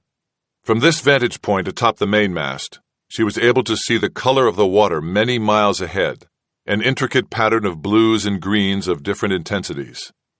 In her mind, these registered as depths. She could read them as if they were a chart marked with soundings. This was no mean skill. The ordinary seaman, knowing the clarity of Caribbean water, naturally assumed that deep blue meant deep water and green still deeper. Lezou knew better. If the bottom was sandy, the water might be light blue, though the depth was 50 feet. Or a deep green color could mean a seagrass bottom just 10 feet deep. And the shifting sun over the course of the day played odd tricks. In early morning or late afternoon, all the colors were richer and darker. One had to compensate. But for the moment, she had no concern for depth. She scanned the colors at the shoreline, looking for some clue to the entrance to Monkey Bay. She remembered that Monkey Bay was the outflow of a small river of fresh water, as was the case with most usable coves. There were many other Caribbean coves that were not safe for large ships because there was no gap in the offshore coral reef. To have a gap, one needed a fresh water outflow, for where there was fresh water, coral did not grow. Lezou, scanning the water near the shoreline, knew that the gap might not be near the stream itself. Depending on the currents that carried the fresh water out to sea, the actual break in the reef might be a quarter-mile north or south. Wherever it was, currents often produced a brownish turbidity in the water and a change in the surface appearance. She scanned carefully, and finally she saw it, south of the ship's present course. She signaled corrections to Enders on the deck below. As El Trinidad came closer, she was glad that the sea artist had no idea what he was facing. He would faint if he knew how narrow the gap in the reef really was. There were coral heads awash on both sides, and between them the open space was no more than a dozen yards. Satisfied with the new course, Lezou closed her eyes for several minutes. She was aware of the pink color of sunlight on her eyelids. She was not aware of the motion of the ship, or the wind in the sails, or the smells of the ocean. She was focused entirely on her eyes as she rested them. Nothing mattered but her eyes. She breathed deeply and slowly, preparing herself for the coming exertion, gathering her energy, sharpening her concentration. She knew how it would happen. She knew the inevitable progression. An easy beginning and then the first ache in her eyes, the increasing pain, then tears, stinging, burning. At the end of the hour, she knew she would be wholly exhausted, her entire body limp. She would need sleep as if she had been awake for a week, and would probably collapse as soon as she climbed down to the deck. It was for this coming massive exertion that she prepared herself now, breathing in long, slow breaths, with her eyes closed. For Enders, at the helm, his concentration was very different. His eyes were open, but he had little interest in what he saw. Enders felt the tiller in his hands, the pressure it exerted on his palms, the cant of the deck beneath his feet, the rumble of the water slipping by the hull, the wind on his cheeks, the vibration of the rigging, the whole complex of forces and stresses that made up the trim of the ship. Indeed, in his absolute concentration, Enders became part of the ship, joined to it as if physically connected. He was the brain to its body, and he knew its condition to the minutest detail. He knew its speed to a fraction of a knot. He sensed when any sail was wrongly trimmed. He knew when any cargo shifted in the hold, and he knew where. He felt how much water was in the bilge. He knew when the ship was sailing easy, when she was on her best line. He knew when she was past it, and how long she could hold past it, and how far he could push her. All this he could have told you with his eyes closed. He could not have said how he knew it, only that he did. Now, working with Lazoo, he was worried, precisely because he had to give over part of his control to someone else. Lazoo's hand signals meant nothing to him that he could sense directly, yet he followed her directions blindly, knowing that he must trust her. But he was nervous about it. He sweated at the tiller, feeling the wind more strongly on his damp cheeks, and he made more corrections as Lazoo stretched out her arms. She was taking the ship southward. She must have spotted the break in the reef, he thought, and was now making for it. Soon they would pass through the gap. The very idea made him sweat more. Hunter's mind was wholly occupied with other concerns. He raced back and forth from bow to stern, ignoring both Lazoo and Enders. The Spanish warship was closing with each passing minute. The upper edge of the mainsail was now clear of the horizon. She still carried full sail, while El Trinidad, now only a mile off the island, had dropped much of her canvas. Meanwhile, the Cassandra had fallen behind the larger ship, dropping back to port to let Hunter's vessel show them the course to harbor. The maneuver was necessary, but Hunter's canvas was eating Cassandra's wind, and the little ship was not making good speed. Indeed, she would not until she was completely astern of El Trinidad. At that point, she would be very vulnerable to the Spanish warship, unless she stayed close to Hunter. The trouble would come when making the bay itself. The two ships would have to pass through in close succession. If El Trinidad did not make passage smoothly, the Cassandra might ram her, injuring both ships. If it happened in the passage itself, it could be a nightmare, both ships sinking on the rocks of the reef. He was sure Sanson was aware of the danger. He was equally sure that Sanson would know that he dared not drop too far back. It was going to be a very tricky maneuver. He ran forward and stared through the shimmering glare of the sunlit water at Monkey Bay. He could now see the curving finger of hilly land, extending out from the island and forming the protected hook of the bay. The actual gap in the reef was invisible to him. It lay somewhere in the sheet of glaring, sparkling water directly ahead. He looked up the mainmast to Lazoo and saw her make a signal to Enders. She swung her fist upward to strike the flat palm of her hand. Enders immediately barked orders to lower more sail. Hunter knew that could only mean one thing. They were very close to the reef passage. He squinted forward into the glare, but still could see nothing. "Linemen, starboard and larboard!" shouted Enders, and soon after, two men on either side of the bow began to alternate shouted soundings. The first unnerved Hunter. "Full 5!" 5 fathoms, 30 feet, was already shallow water. El Trinidad drew 3 fathoms, so there was not much to spare. In shoal waters, coral undersea outcroppings could easily rise a dozen feet from the bottom in irregular patterns, and the sharp coral would tear the wooden hull like paper. "Cinq et demi!" came the next cry. That was better. Hunter waited. "Full 6 and more!" He breathed a little easier. They must have passed the outer reef. Most islands had 2, a shallow inner reef and a deeper one offshore. They would have a short space of safe water now before they reached the dangerous inside reef. "moins 6!" came the cry. It was already growing more shallow. Hunter turned again to look at Lazoo, high on the mainmast. Her body was leaning forward, relaxed, almost indifferent. He could not see her expression. Lazoo's body was indeed relaxed. It was so limp she was in danger of falling from her high post. Her arms gripped the top railing lightly as she leaned forward. Her shoulders were slumped. Every muscle sagged. But her face was tight and pinched, her mouth pulled back into a fixed grimace. Her teeth clamped together as she squinted into the glare. She held her eyes nearly shut, and she had been doing this for so long that her eyelids fluttered with tension. This might have been distracting, but Lizu was not even aware of it, for she had long ago slipped into a kind of trance state. Her world consisted of two black shapes, the island ahead and the bow of the ship just beneath her. Separating them was a flat expanse of shimmering, excruciatingly bright sunlit water, which fluttered and sparkled in a hypnotic pattern. She could see almost no detail in that surface. Occasionally, she had a glimpse of coral outcroppings awash. They appeared as brief black spots in the blinding white glare.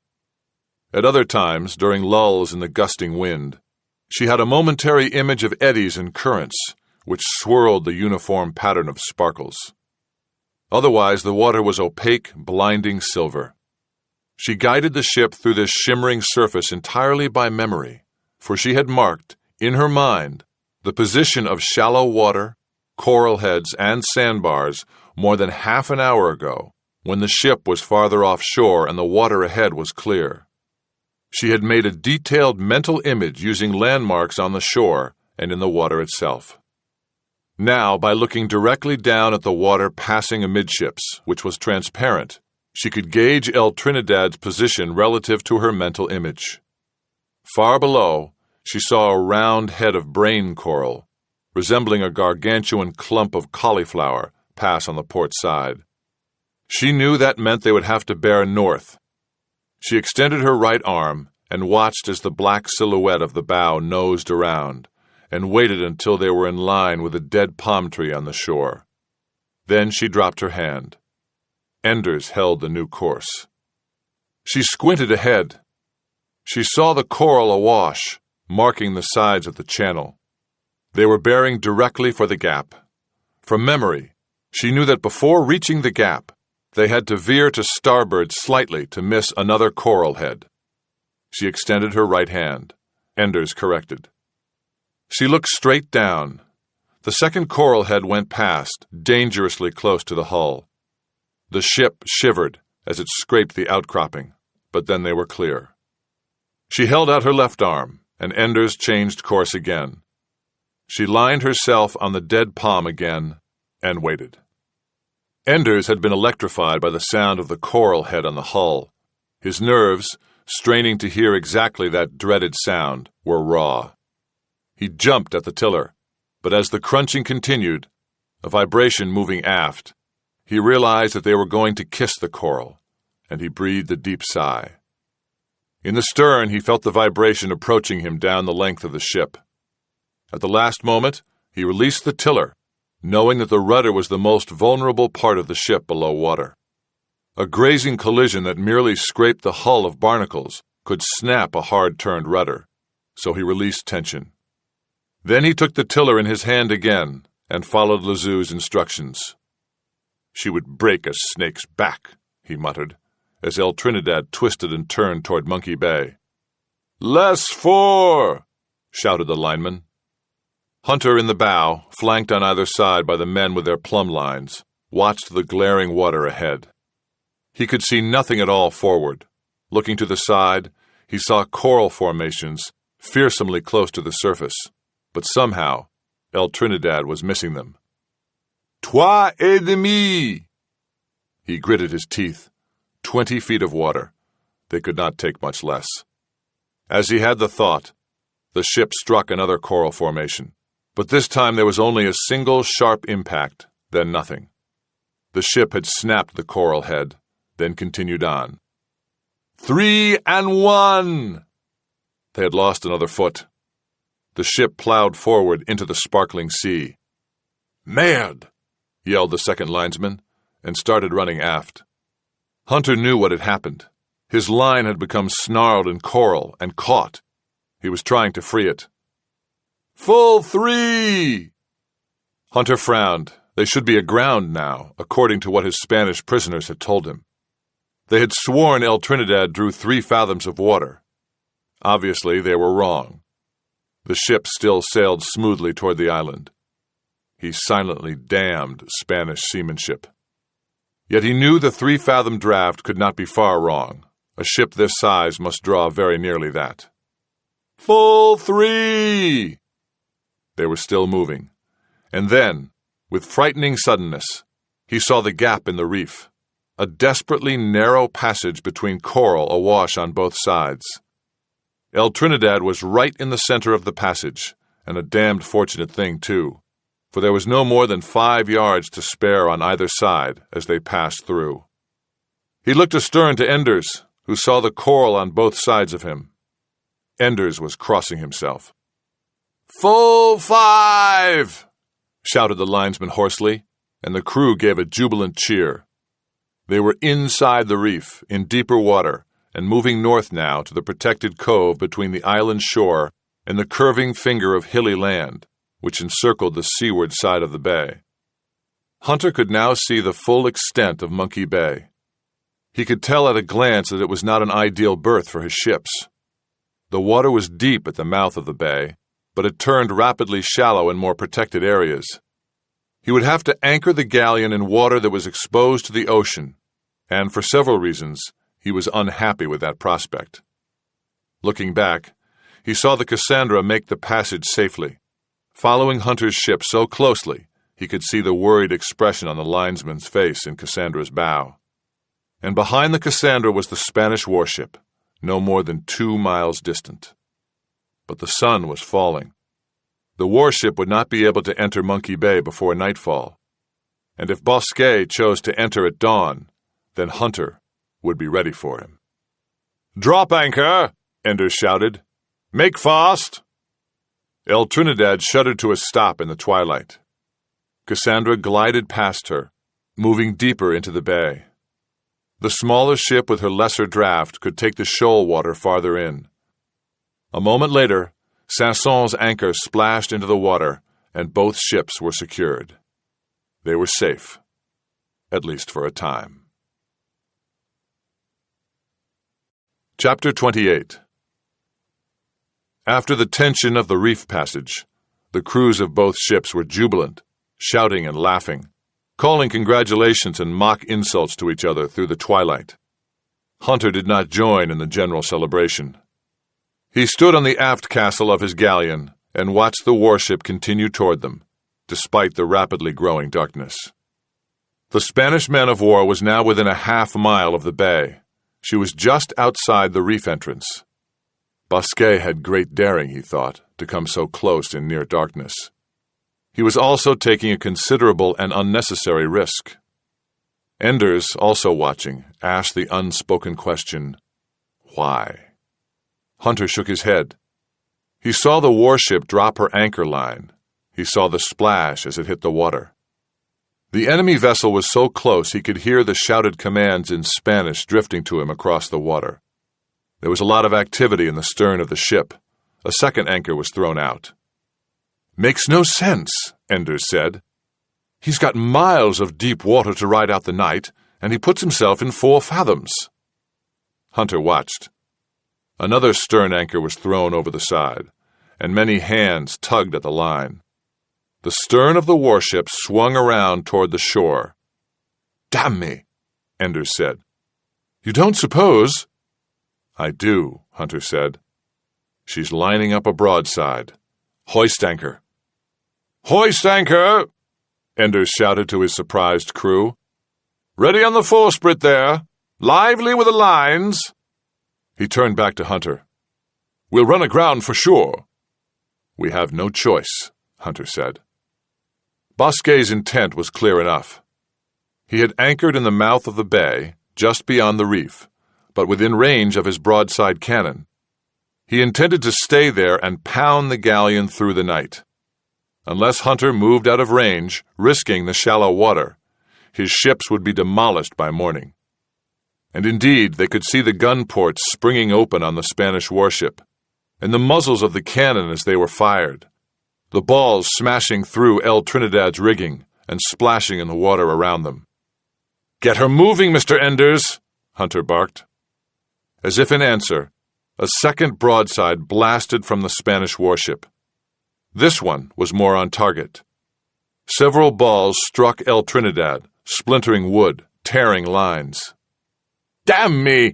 Enders said, with as much pain in his voice as if he had himself been injured. But Hunter's ship was moving now, and she inched out of range so that the next broadside fell harmlessly into the water in a straight line of splashes.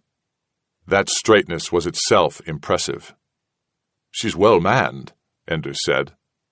"There are times," Hunter said, "when you are too appreciative of good seamanship." By now it was quite dark. The fourth broadside came as a pattern of hot red flashes from the black profile of the warship. They heard, but could barely see, the splashes of shot in the water astern. And then the low offshore hilly curve obliterated the view of the enemy vessel. "Drop anchor!" Enders shouted, but it was too late. At that very moment, with a soft, crunching sound, El Trinidad ran aground on the sandy bottom of Monkey Bay. That night, sitting alone in his cabin, Hunter took stock of his situation. The fact that he was grounded did not bother him in the least. The ship had struck sand at low tide, and he could easily get her afloat in a few hours. For the moment, the two ships were safe. The harbor was not ideal, but it was serviceable enough. He had fresh water and provisions to last more than 2 weeks, without subjecting his crew to any hardship. If they could find food and water ashore, and they probably could, then he could remain in Monkey Bay for months. At least he could remain until a storm came up. A storm could be disastrous. Monkey Bay was on the windward side of an ocean island, and its waters were shallow. A heavy storm would crush his ships to splinters in a matter of hours. And this was the season for hurricanes. He could not expect too many days to pass without experiencing one, and he could not remain in Monkey Bay when it struck. Bosquet would know this. If he were a patient man, he could simply blockade the bay, riding in deep water, and wait for the foul weather, which would force the galleon to leave the harbor and be exposed to his attack. Yet Bosquet did not seem to be a patient man. Quite the opposite. He gave every indication of resource and daring, a man who preferred to take the offensive when he could. And there were good reasons for him to attack before bad weather. In any naval engagement, foul weather was an equalizer, desired by the weaker force, avoided by the stronger. A storm plagued both ships, but it reduced the effectiveness of the superior ship disproportionately. Bosquet must know that Hunter's ships were short-handed and lightly armed. Sitting alone in his cabin, Hunter put himself in the mind of a man he had never met and tried to guess his thoughts. Bosquet would surely attack in the morning, he decided. That attack would either come from land or sea or both. It depended upon how many Spanish soldiers Bosquet had aboard and how well they trusted their commander. Hunter remembered the soldiers who had guarded him in the hold of the warship. They were young men, not experienced, poorly disciplined. They could not be relied upon. No, he decided. Bosquet would first attack from his ship. He would try to enter Monkey Bay until he was within view of the galleon. He probably suspected that the privateers were in shoal water, which would make maneuvering difficult. Right now, they were showing the enemy their stern, the most vulnerable part of the ship. Bosquet could sail just inside the mouth of the cove and fire broadsides until he sank both ships. And he could do that with impunity, because the treasure on the galleon would then lie in shallow water, where it could be salvaged from the sand by native divers. Hunter called for Enders and ordered that the Spanish prisoners be locked away safely. Then he ordered that every able-bodied privateer be armed with muskets and put ashore without delay. Dawn came gently to Monkey Bay.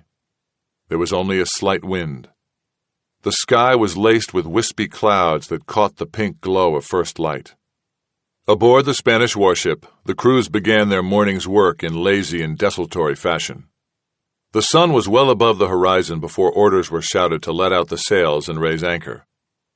At that moment, from all along the shore, on both sides of the passage to the bay, the concealed privateers opened with withering gunfire. It must have astounded the Spanish crews. In the first few moments, all the men winching the main anchor were killed. All the men hoisting the aft anchor were killed or wounded. The officers visible on the decks were shot, and the men in the rigging were picked off with astonishing accuracy and fell screaming to the deck. Then, just as abruptly, the firing ceased. Except for an acrid gray haze of powder hanging in the air on the shore, there was no sign of movement, no rustling of foliage, nothing. Hunter, positioned at the seaward tip of the hilly finger of land, watched the warship through his glass with satisfaction. He heard the confused shouts and watched the half-unreefed sails snap and flutter in the breeze. Several minutes passed before new crews began to climb the rigging and work the winches on deck. They began timidly at first, but when there was no further firing from the shore, grew bolder. Hunter waited. He had a distinct advantage, he knew. In an era when neither muskets nor musketeers were notably accurate, the privateers were, to a man, superb marksmen. His men could pick off sailors on the deck of a ship while giving chase in the rolling pitch of an open boat. To fire from the shore was child's play to his men. It was not even good sport. Hunter waited until he saw the anchor line beginning to move, and then he gave the signal to fire again. Another round poured onto the warship with the same devastating effect. Then another silence. Bosquet must surely realize by now that to enter the coral passage, coming closer to shore, would be extremely costly. He could probably make the passage and enter the bay, but dozens, perhaps hundreds of his men would be killed. Far more serious was the risk that key men aloft, or even the helmsman himself, might be shot, leaving the ship rudderless in dangerous waters. Hunter waited. He heard shouted commands, then more silence. And then he saw the main anchor line plop into the water. They had cut the anchor. A moment later, the stern lines were also cut, and the ship drifted slowly away from the reef. Once out of musket range, men again appeared on deck and in the rigging. The sails were let out. Hunter waited to see if she turned and made for the shore. The warship did not turn. Instead, she moved north perhaps 100 yards, and another anchor was dropped in the new position. The sails were taken up. The ship rode gently at anchor, directly off the hills, protecting the bay. "Well," Enders said, "that's it then. The Don can't get in, and we can't get out." By midday, Monkey Bay was burning hot and airless. Hunter, pacing the heated decks of his galleon, feeling the sticky ooze of softened pitch beneath his feet, was aware of the irony of his predicament. He had conducted the most daring privateering raid in a century with complete success, only to become trapped in a stifling, unhealthy cove by a single Donish ship of the line. It was a difficult moment for him, and even more difficult for his crew. The privateers looked to their captain for guidance and fresh plans, and it was all too obvious that Hunter had none. Someone broke into the rum, and the crew fell to brawling. One argument evolved into a duel. Enders stopped it at the last minute. Hunter passed the word that any man who killed another would himself be killed by Hunter. The captain wanted his crew intact, and personal disagreements could await landfall in Port Royal. "Don't know if they'll stand for it," Enders said, gloomy as ever. "They will," Hunter said. He was standing on deck in the shadow of the mainmast with Lady Sarah when another pistol shot rang out somewhere below decks. "What's that?" Lady Sarah said, alarmed. "Hell," Hunter said. A few moments later, a struggling seaman was brought above, in the grip of the enormous bassa. Enders trailed disconsolately behind. Hunter looked at the seaman. He was a grizzled man of 25 named Lockwood. Hunter knew him slightly. "Winged Perkins in the ear with this," Enders said, handing Hunter a pistol. The crew was slowly filtering onto the main deck, surly and grim in the hot sun. Hunter took his own pistol from his belt and checked the prime. "What are you going to do?" said Lady Sarah, watching. "This is none of your concern," Hunter said. "But—" "Look away," Hunter said. He raised his pistol. Bassa, the Moor, released the seaman. The man stood there, head bowed, drunk. "He crossed me," the seaman said. Hunter shot him in the head. His brains spattered over the gunwale. "Oh, God!" said Lady Sarah Almont. "Throw him overboard," Hunter said. Bassa picked up the body and dragged it, feet scraping loudly in the midday silence on the deck. A moment later, there was a splash. The body was gone. Hunter looked at his crew. "Do you want to vote a new captain?" he said loudly. The crew grumbled and turned away. No one spoke. Soon after, the decks were cleared again. The men had gone below to escape the direct heat of the sun. Hunter looked at Lady Sarah. She said nothing, but her glance was accusing. "These are hard men," Hunter said, "and they live by rules we have all accepted." She said nothing, but turned on her heel and walked away. Hunter looked at Enders. Enders shrugged.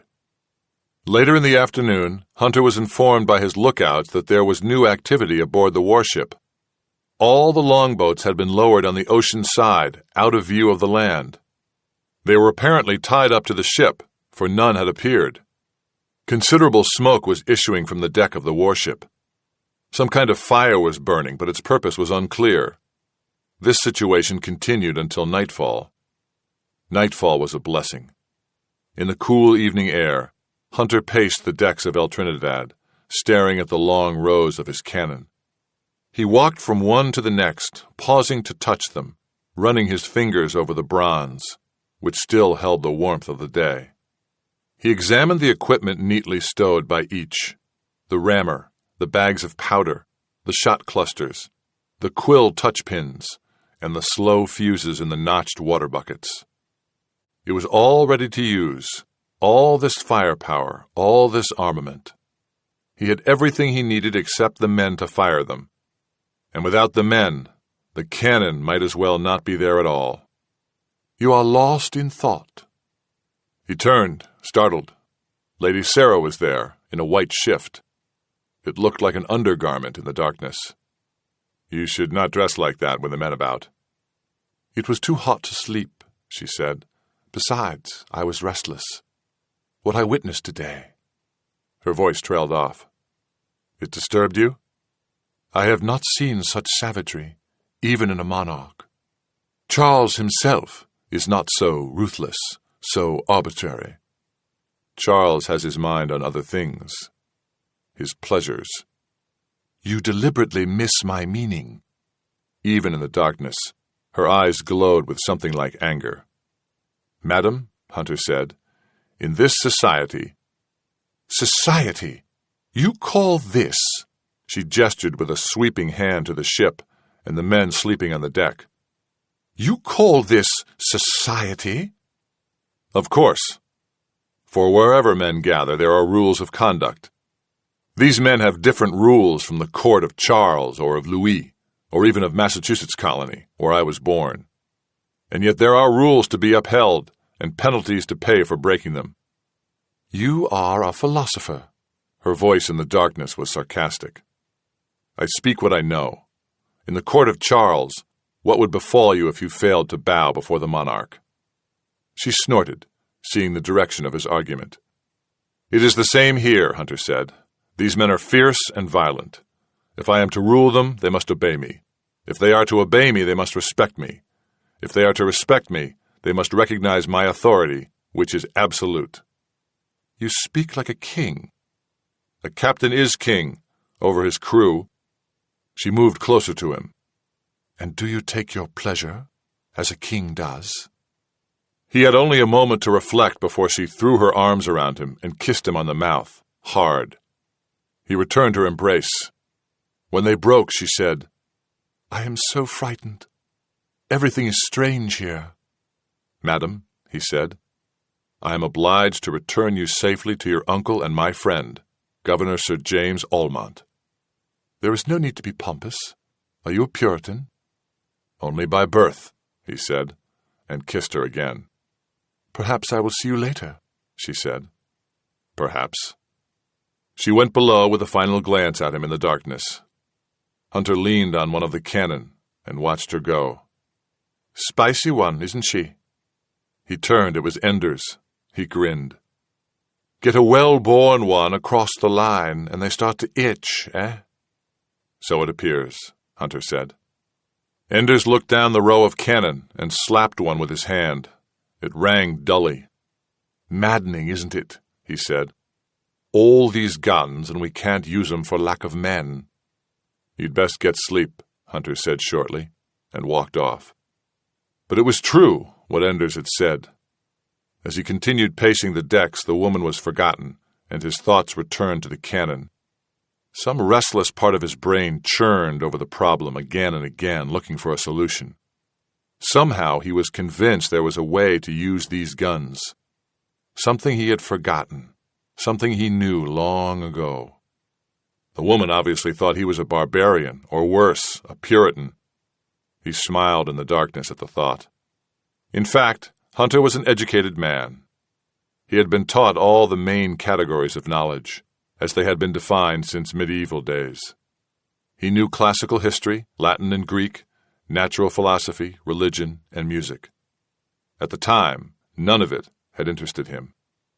Even as a young man, he was far more concerned with practical empirical knowledge than he was in the opinions of some long-dead thinker. Every schoolboy knew that the world was much larger than Aristotle had ever dreamt. Hunter himself had been born on land that the Greeks did not know existed. Yet now, certain elements of his formal training tugged at his mind. He kept thinking of Greece, something about Greece or the Greeks, but he did not know what or why. Then he thought of the oil painting in Cazala's cabin aboard the Spanish warship. Hunter had hardly noticed it at the time, nor did he remember it clearly now, but there was something about a painting aboard a warship that intrigued him. In some way, it was important. What did it matter? He knew nothing of painting. He regarded it as a very minor talent, suitable only for decoration, and of interest only to those vain and wealthy noblemen who would pay to have their portraits done, with flattering improvements. The painters themselves were, he knew, trivial souls who wandered like gypsies from one country to another in search of some patron who would support their efforts. They were homeless, rootless, frivolous men who lacked the solid attachment of strong feeling for the nation of their birth. Hunter, despite the fact that his parents had fled England for Massachusetts, considered himself wholly English and passionately Protestant. He was at war with a Spanish and Catholic enemy and did not comprehend anyone who was not equally patriotic. To care only for painting, that was a pale allegiance indeed. And yet the painters wandered. There were Frenchmen in London, Greeks in Spain, and Italians everywhere. Even in times of war, the painters came and went freely, especially the Italians. There were so many Italians. Why did he care? He walked along the dark ship, passing from cannon to cannon. He touched one. Stamped on its postern was a motto, Semper Vincit. The words mocked him. Not always, he thought. Not without men to load and aim and fire. He touched the lettering, running his fingers over the grooves, feeling the fine, smooth curve of the S, the clean lines of the E. Semper Vincit. There was strength in the crispness of Latin, two tight words, military and hard. The Italians had lost all that. Italians were soft and flowery, and their tongue had changed to reflect the softness. It had been a long time since Caesar had bluntly said, Veni, vidi, vici. Vincit. That one word seemed to suggest something. He looked at the clean lines of the letters, and then in his mind he saw more lines and angles, and he was back to the Greeks, to his Euclidean geometry, which had been so agonizing to him as a boy. He had never been able to understand why it mattered that two angles were equal to another, or that two lines intersected at one point or another. What difference did it make? Vincit. He remembered Cazala's painting, a work of art on a warship, out of place, serving no purpose. That was the trouble with art. It was not practical. Art conquered nothing. Vincit. It conquers. Hunter smiled at the irony of the motto, stamped into a cannon that would conquer nothing. This weapon was as worthless to him as Cazala's painting. It was as worthless to him as Euclid's postulates. He rubbed his tired eyes. All this thinking mattered not at all. He was traveling in circles with no sense, no purpose, no destination. Only the persistent itch of a frustrated man who was trapped and sought an exit in vain. And then he heard the cry that seamen fear more than any other. Fire! Chapter 29. He rushed topside in time to see 6 fireboats bearing down on the galleon. They were the warship's longboats thickly coated with pitch, and now blazing brightly, illuminating the still waters of the bay as they floated forward. He cursed himself for not anticipating this maneuver. The smoke on the warship's decks had been a clear clue, which Hunter had failed to understand. But he wasted no time in recrimination. Already the seamen of El Trinidad were pouring over the side into the galleon's longboats, tied alongside the ship. The first of the longboats cast off, the men stroking furiously toward the fireships. Hunter spun on his heel. "Where are our lookouts?" he demanded of Enders. "How did this happen?" Enders shook his head. "I don't know. The watch was posted on the sandy point and the shore beyond." "Damn!" The men had either fallen asleep at their posts, or else Spaniards had swum ashore in the darkness, surprised the men, and killed them. He watched the first of his longboats with its complement of seamen battle the flames of one burning ship. They were trying to fend it off with their oars and to overturn it. One seaman caught fire and jumped screaming into the water. Then Hunter himself went over the side, dropping into a boat. As the crew rowed, they drenched themselves with seawater as they approached the burning boats. He looked off and saw that Sanson was leading a longboat from Cassandra to join the fight. "Bend your backs, lads," Hunter shouted as he moved into the inferno. Even at a distance of 50 yards, the heat from the fireships was fierce. The flames streaked and jumped high into the night. Burning gobs of pitch crackled and spit in all directions, sizzling in the water. The next hour was a living nightmare. One by one, the burning ships were beached or held away in the water until their hulls burned out and they sank.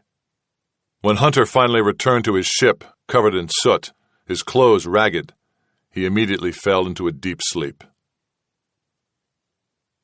Enders woke him the next morning with the news that Sanson was down in the hold of El Trinidad. "He says he has found something," Enders said doubtfully. Hunter pulled on his clothes and climbed down the 4 decks of El Trinidad to the hold. On the lowest deck, redolent of dung from the cattle above, he found Sanson, grinning broadly. "It was an accident," Sanson said. "I cannot take credit. Come and see." Sanson led the way below to the ballast compartment. This narrow, low passage stank of hot air and bilge water, which sloshed back and forth with the gentle motion of the boat. Hunter saw rocks placed there for ballast, and then he frowned. They were not rocks. They were too regular in shape. They were shot. He picked one up in his hand, hefting it, feeling the weight. It was iron, slippery with slime and bilge water. 5 pounds or so, Sanson said. "We have nothing on board to fire a 5-pound shot." Still grinning, he led Hunter aft. By the light of a flickering lantern, Hunter saw another shape in the hold, half submerged by water. He recognized it immediately. It was a saker, a small cannon no longer much used on ships. Sakers had fallen out of popularity 30 years earlier, replaced either by small swivel guns or by very large cannons. He bent over the gun, running his hands along it, underwater. "Will she fire?" "She's bronze," Sanson said. "The Jew says she will be serviceable." Hunter felt the metal. Because it was bronze, it had not corroded much. He looked back at Sanson.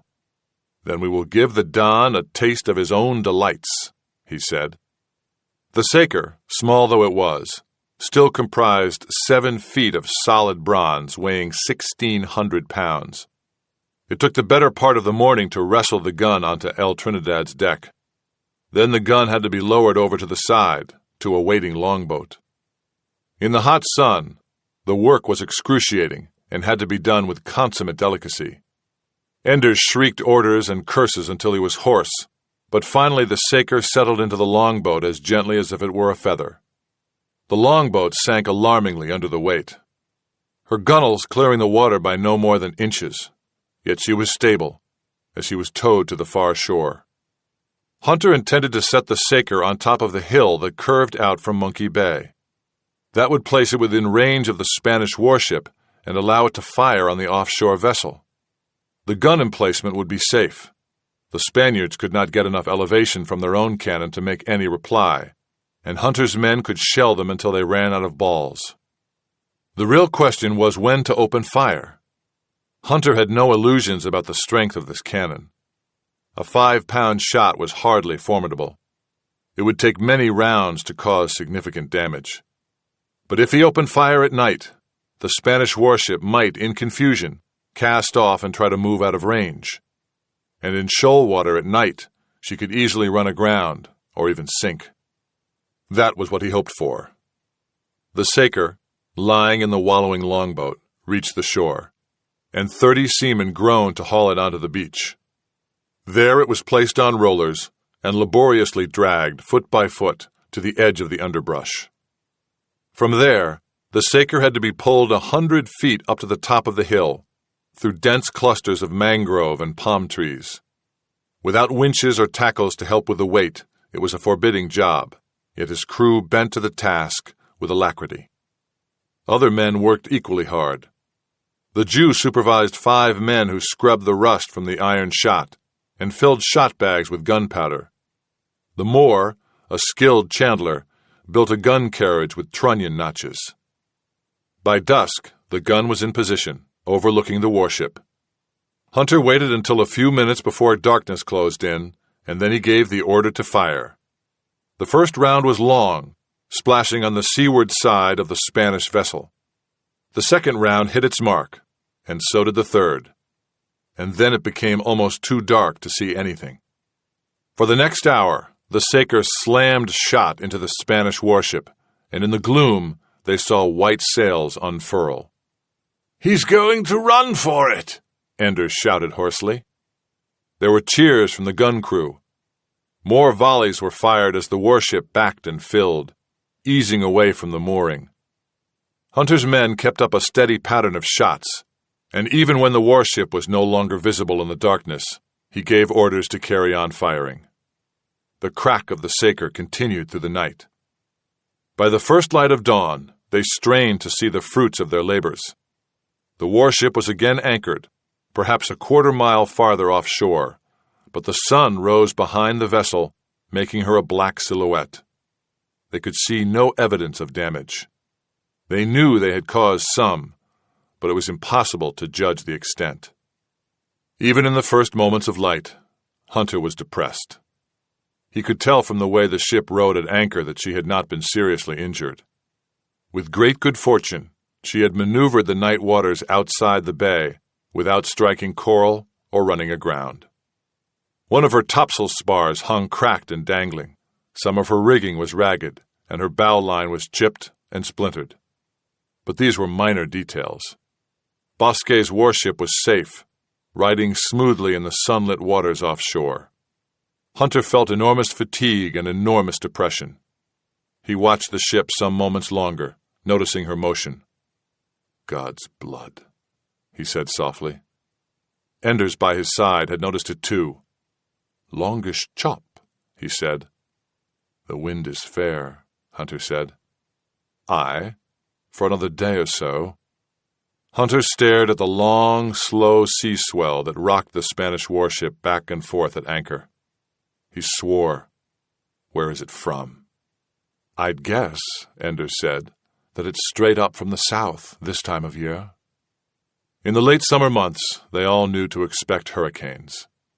And as consummate sailors, they were able to predict the arrival of these frightful storms as much as 2 days in advance. The early warnings were always found in the ocean's surface. The waves, pressed forward by storm winds of 100 miles an hour, were altered in places far distant. Hunter looked at the still cloudless sky. "How much time do you reckon?" Enders shook his head. It will be tomorrow night at the latest." "Damn," Hunter said. He turned and looked at the galleon in Monkey Bay. She rode easily at anchor. The tide was in, and it was abnormally high. "Damn," he said again, and returned to his ship.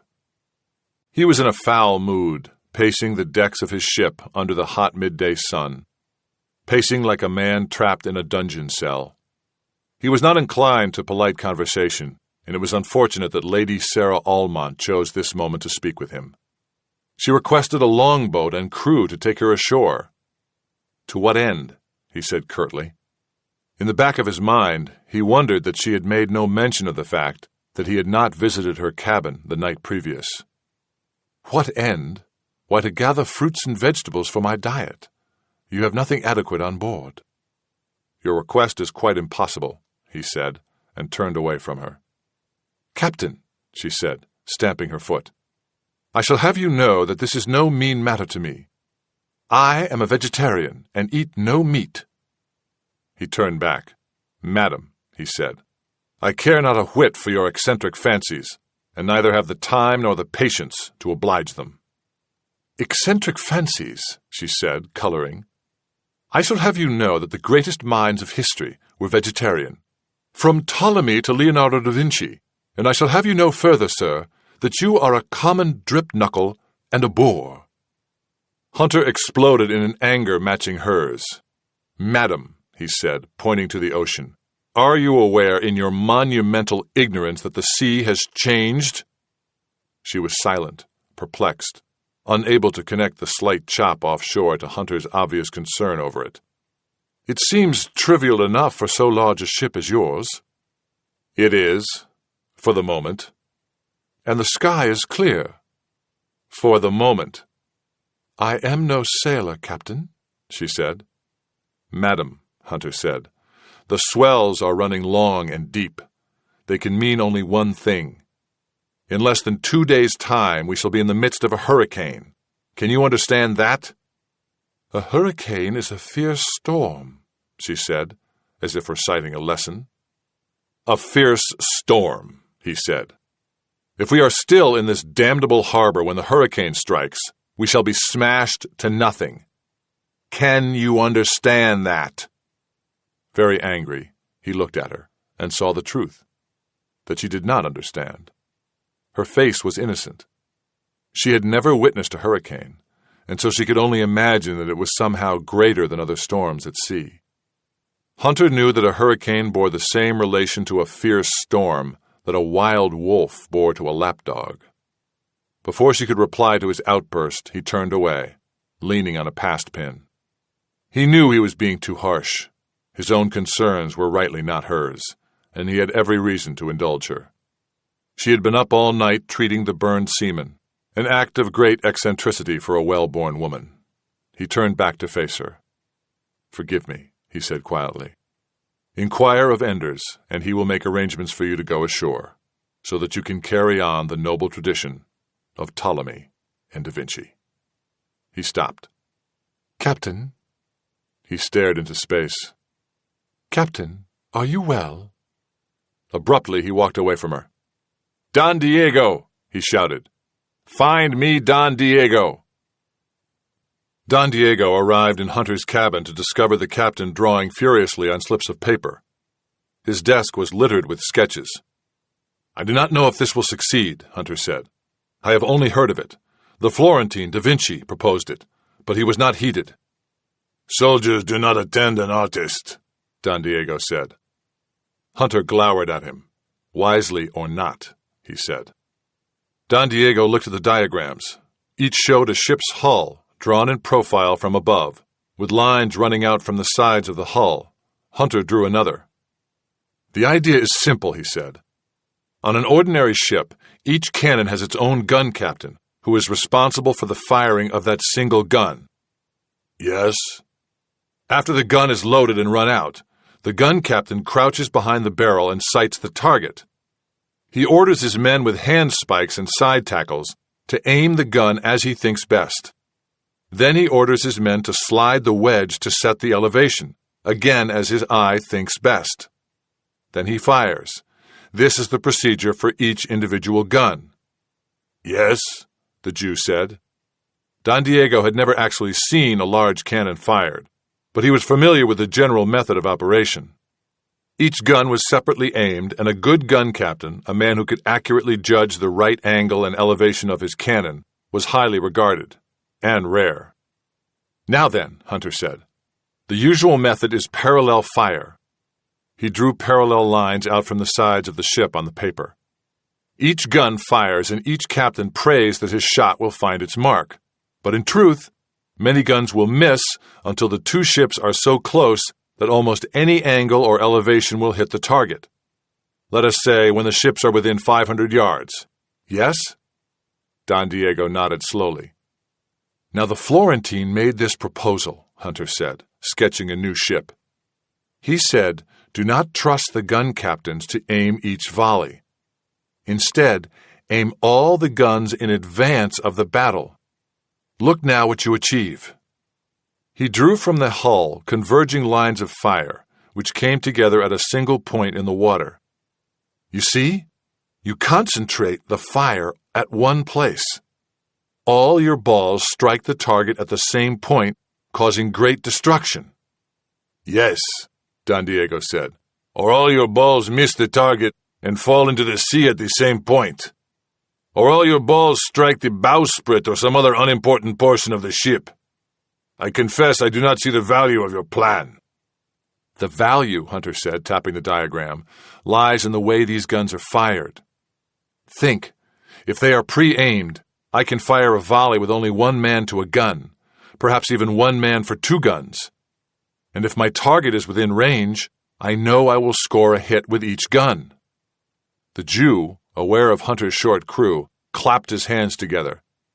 "Of course," he said. Then he frowned. "But what happens after the first volley?"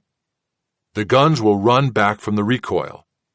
I then collect all the men into a single gun crew, which moves from gun to gun, loading each and running it out again to the predetermined marks. This can be done relatively quickly. If the men are trained, I could fire a second volley within 10 minutes. "By then the other ship will have changed position." "Yes," Hunter said.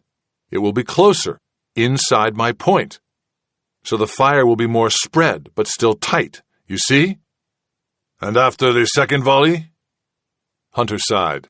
"I doubt that we will have more than 2 chances. If I have not sunk or disabled the warship in those 2 volleys, we shall surely lose the day." "Well," the Jew said finally, "it is better than nothing." His tone was not optimistic. In a sea battle, warring ships usually settled a contest with 50 broadsides or more. 2 well-matched ships with disciplined crews might fight the better part of a day, exchanging more than 100 broadsides. 2 volleys seemed trivial. "It is," Hunter said, "unless we can strike the aft castle or the magazine and shot hold. Those were the only truly vulnerable points on a warship. The aft castle carried all the ship's officers, the helmsman, and the rudder.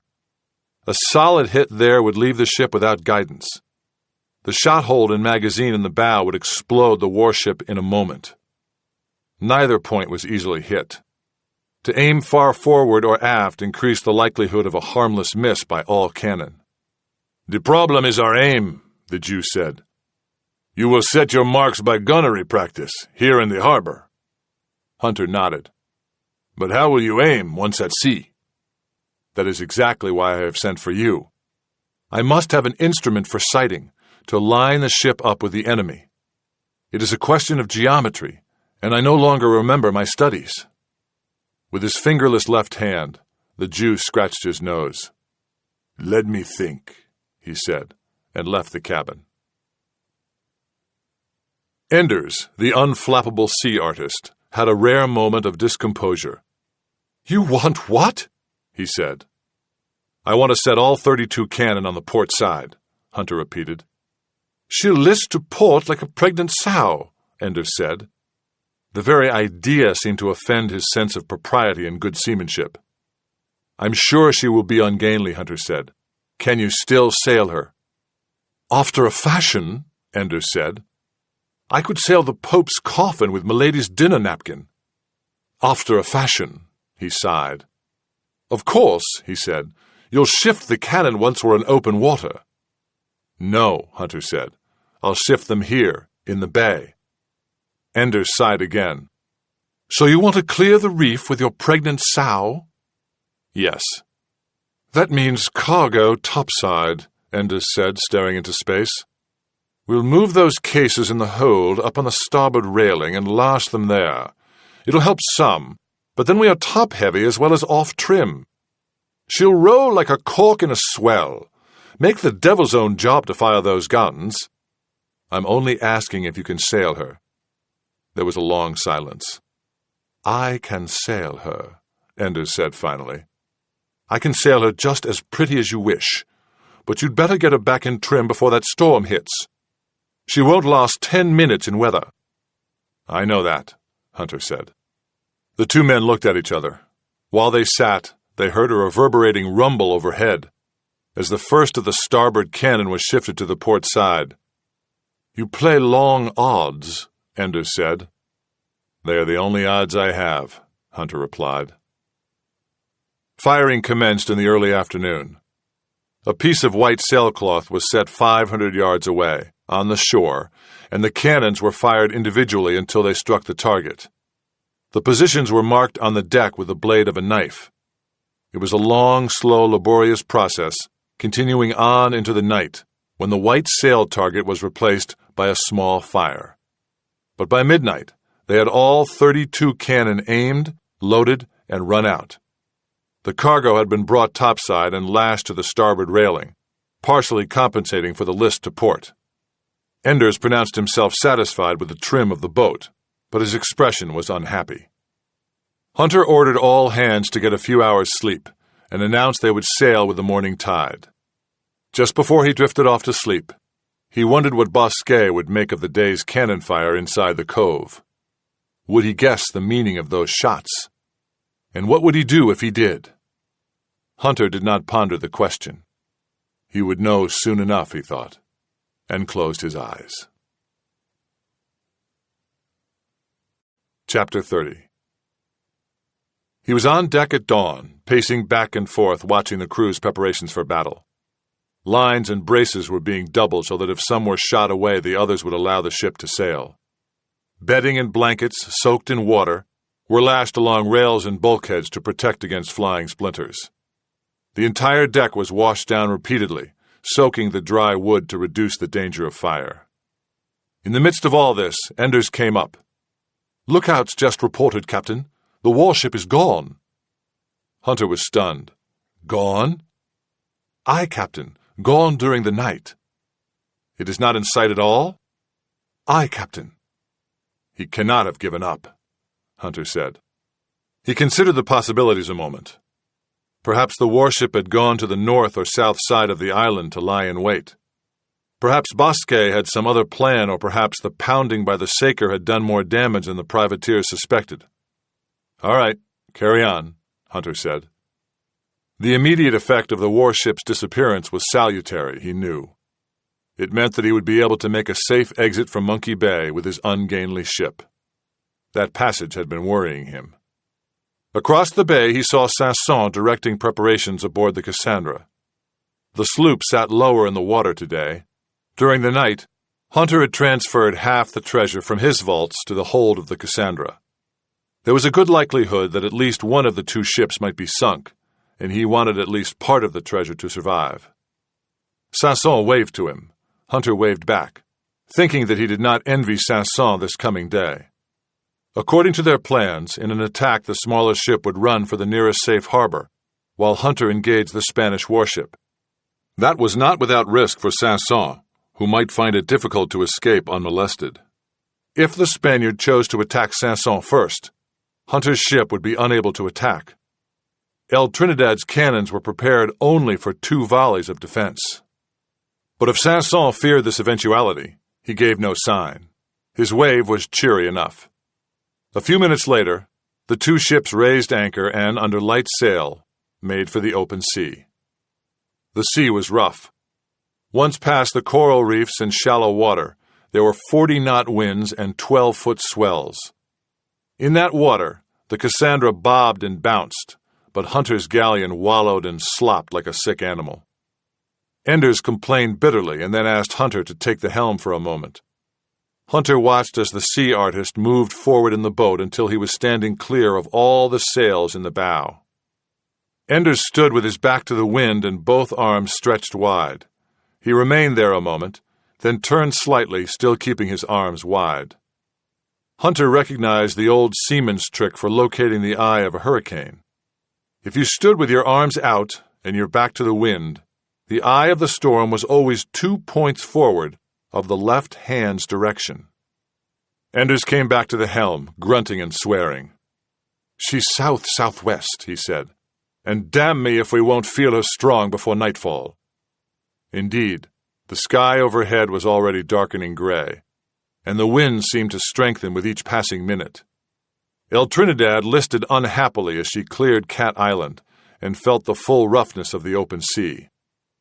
"Damn me," Enders said. "I don't trust all those cannon, Captain. Can't we shift just 2 or 3 to starboard?" "No," Hunter said. "Make her sail smarter," Enders said. "You'd like it, Captain." "So would Bosquet," Hunter said. "Show me Bosquet," Enders said, "and you can keep your cannon with nary a word from me." "He's there," Hunter said, pointing astern. Enders looked and saw the Spanish warship clear the north shore of Cat Island and in hot pursuit of the galleon. "Right up our bumhole," Enders said. "God's bones, he's well set." The warship was bearing down on the most vulnerable part of the galleon, its aft deck. Any ship was weak astern. That was why the treasure was always stowed forward, and why the most spacious cabins were always astern. A ship's captain might have a large compartment, but in time of battle it was assumed he would not be in it. Hunter had no guns aft at all. Every piece of bronze hung on the port side, and their ungainly list deprived Enders of the traditional defense from a rear attack, a twisting, erratic course to make a poor target. Enders had to hold his best course to keep the ship from taking on water, and he was unhappy about it. "Steady as you go," Hunter said, "and keep land to starboard." He went forward to the side railing where Don Diego was sighting along an odd instrument he had made. It was a wooden contraption, roughly 3 feet long, mounted to the mainmast. At each end there was a small, square frame of wood with crossed hairs, forming an X. "It's simple enough," the Jew said. "You sight along here," he said, standing at one end. "And when you have the 2 sets of hairs matched, you are in the proper position. Whatever part of your target is in the crossing of the hairs is what you will strike." "What about the range?" "For that, you need Lazoo." Hunter nodded. Lazoo, with her sharp eyes, could estimate distances with remarkable accuracy. "Range is not the problem," the Jew said. "The problem is timing the swells. Here, look." Hunter stepped into position behind the crosshairs. He closed one eye and squinted until the double X overlapped, and then he saw how much the boat pitched and rocked. One instant the crosshairs were pointing at empty sky, the next they were pointing into the rolling sea. In his mind, he pretended to fire a round of shot. Between his shouted command and the moment the gunners tugged on the shot cords, there would be a delay, he knew. He had to estimate that, and the shot itself was slow-moving. Another half-second would pass before the target was struck. Altogether, more than a second between the order to fire and the impact. In that second, the ship would roll and bounce madly on the ocean. He felt a wave of panic. His desperate plan was impossible in heavy seas. They would never be able to get off 2 accurately aimed volleys. "Where timing is paramount," the Jew suggested, "the example of the duel might be useful." "Good," Hunter said. It was a helpful thought. "Notify the gun crews. The signals will be ready to fire. 3, 2, 1, fire. Yes?" "I shall tell them," the Jew said. "But in the noise of battle—" Hunter nodded. The Jew was very acute today, and thinking much more clearly than Hunter himself.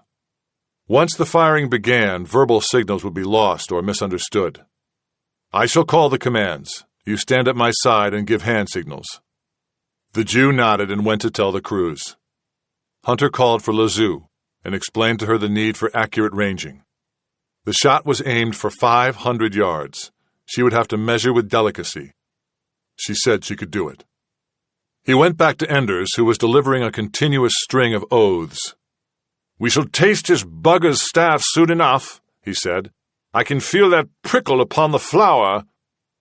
At that moment, the Spanish warship opened fire with its bow cannon. Small shot whistled through the air. "Hot as an ardent boy," Enders said, shaking his fist in the air. The second volley splintered wood on the aft castle, but caused no serious damage. "Steady on," Hunter said. "Let him gain." "Let him gain? Tell me how I could do other." "Keep your wits," Hunter said. "It's not my wits at risk," Enders said, "but my dearest bunghole." The third volley passed harmlessly amidships, the small shot whistling through the air. Hunter had been waiting for that. "Smoke pots!" Hunter shouted, and the crew raced to light the caskets of pitch and sulfur on deck. Smoke billowed into the air and drifted astern. Hunter knew that this would give the appearance of damage. He could well imagine how El Trinidad appeared to the Spaniard, a listing ship in trouble now belching dark smoke. "He's moving east," Enders said. "Coming in for the kill." "Good," Hunter said. "Good?" Enders repeated, shaking his head. "Dear Judas's ghost, our captain says good." Hunter watched as the Spanish warship moved to the port side of the galleon. Bosque had begun the engagement in classic fashion and was continuing in the same way. He was moving wide of his target, getting himself onto a parallel course just out of cannon range. Once he had lined up his broadside on the galleon, he would begin to close. As soon as he was within range, starting at about 2,000 yards, Bosque would open fire and would continue to fire as he came closer and closer. That would be the most difficult period for Hunter and his crew. They would have to weather those broadsides until the Spanish ship was within their range. Hunter watched as the enemy vessel pulled directly into a parallel course with El Trinidad, slightly more than a mile to the port. "Steady on," Hunter said, and rested a hand on Enders' shoulder. "You shall have your way with me," Enders grumbled, "and so will the Donish prickler." Hunter went forward to Lazoo. "She is just under 2,000 yards," Lazoo said, squinting at the enemy profile. "How fast does she close?" "Fast. She's eager." "All the better for us," Hunter said. "She is 1,800 yards now," Lazoo said. "Stand by for shot," Hunter said. Moments later, the first broadside exploded from the warship and fell splashing into the water off the port side. The Jew counted. 1 Madonna, 2 Madonna, 3 Madonna, 4 Madonna. "Under 1,700, Lazoo said. The Jew had counted to 75 when the second broadside was fired. Iron shots screamed through the air all around them, but none struck the ship. Immediately, the Jew began to count again. 1 Madonna, 2 Madonna. "Not as sharp as she could be," Hunter said. "She should have gotten off in 60 seconds. 1,500 yards, Lazoo muttered. Another minute went by, and then the third broadside was fired. This found its mark with stunning effect. Hunter was suddenly engulfed in a world of utter confusion. Men screaming, splinters whistling through the air, spars and rigging crashing to the deck. "Damage!" he shouted. "Call damage!" He peered through the smoke at the enemy ship, still closing on them. He was not even aware of the seaman at his feet, writhing and screaming with pain, clutching his hands to his face, blood spurting between his fingers. The Jew looked down and saw a giant splinter had passed through the seaman's cheek and upward through the roof of his mouth. In the next moment, Lazoo calmly bent over and shot the man in the head with her pistol. Pinkish, cheesy material was flung all over the wooden deck. With an odd detachment, the Jew realized it was the man's brains. He looked back at Hunter, who was staring at the enemy with fixed gaze.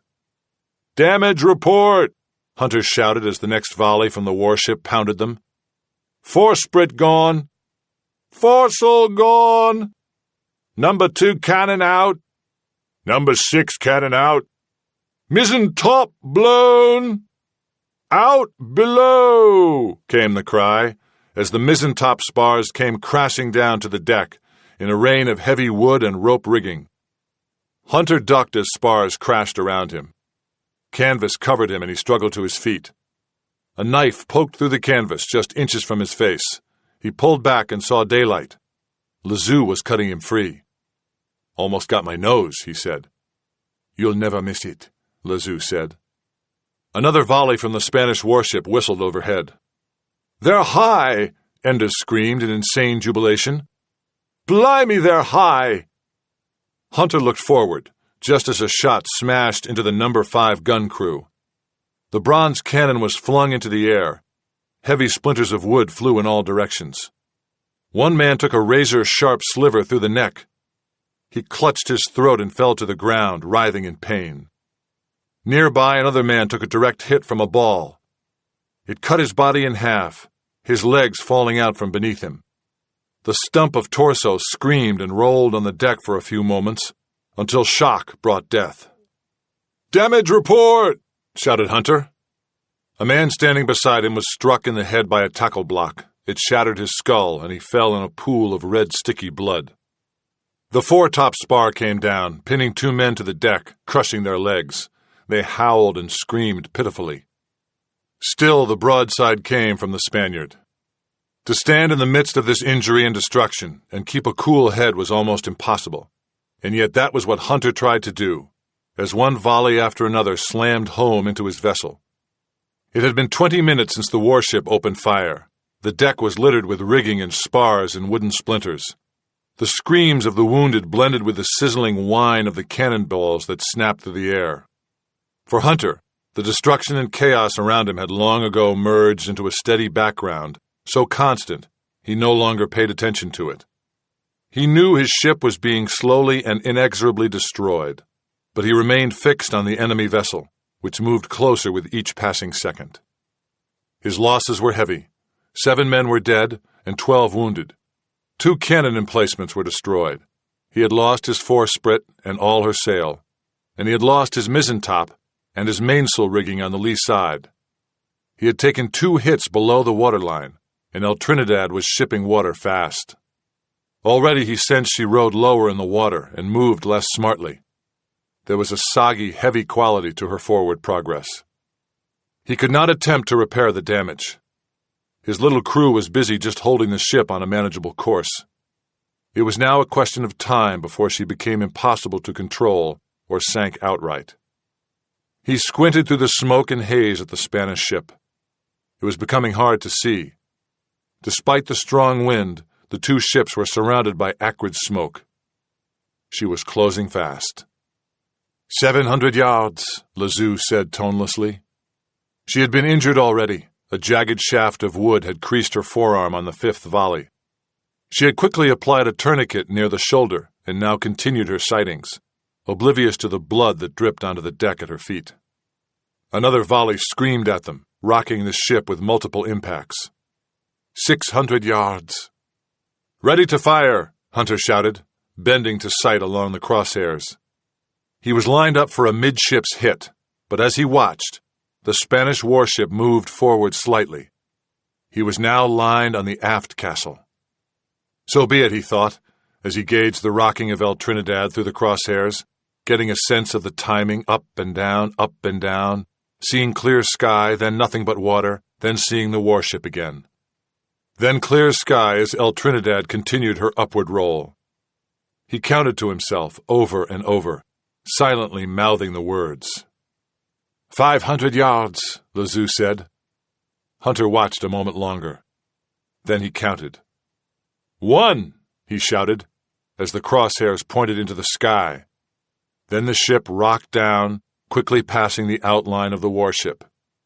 2, he called, as the crosshairs pointed into the boiling sea. There was a brief hesitation in the motion. He waited. 3, he called, as the upward motion began again. Fire! The galleon rocked madly. A crazy upward heave as all 30 of her cannon exploded in a volley. Hunter was thrown back against the mainmast with a force that knocked the breath from him. He hardly noticed it. He was watching for the downward movement, to see what had happened to the enemy. "You hit her!" Lazu said. Indeed he had. The impact had knocked the Spanish vessel laterally in the water, swinging the stern outward. The profile of the aft castle was now a ragged line, and the entire mizzenmast was falling in a strange slow motion, sails and all, into the water. But in the same moment, Hunter saw that he had struck too far forward to damage the rudder and not far enough forward to hit the helmsman at the tiller. The warship was still under control. "Reload and run out!" he shouted. There was much confusion aboard the Spanish ship. He knew he had bought time. Whether he had bought the 10 minutes he needed to prepare a second volley, he could not be sure. Seamen were everywhere in the aft of the warship, cutting the fallen mizzenmast away, trying to get free. For a moment, it looked like the debris in the water would foul the rudder, but that did not happen.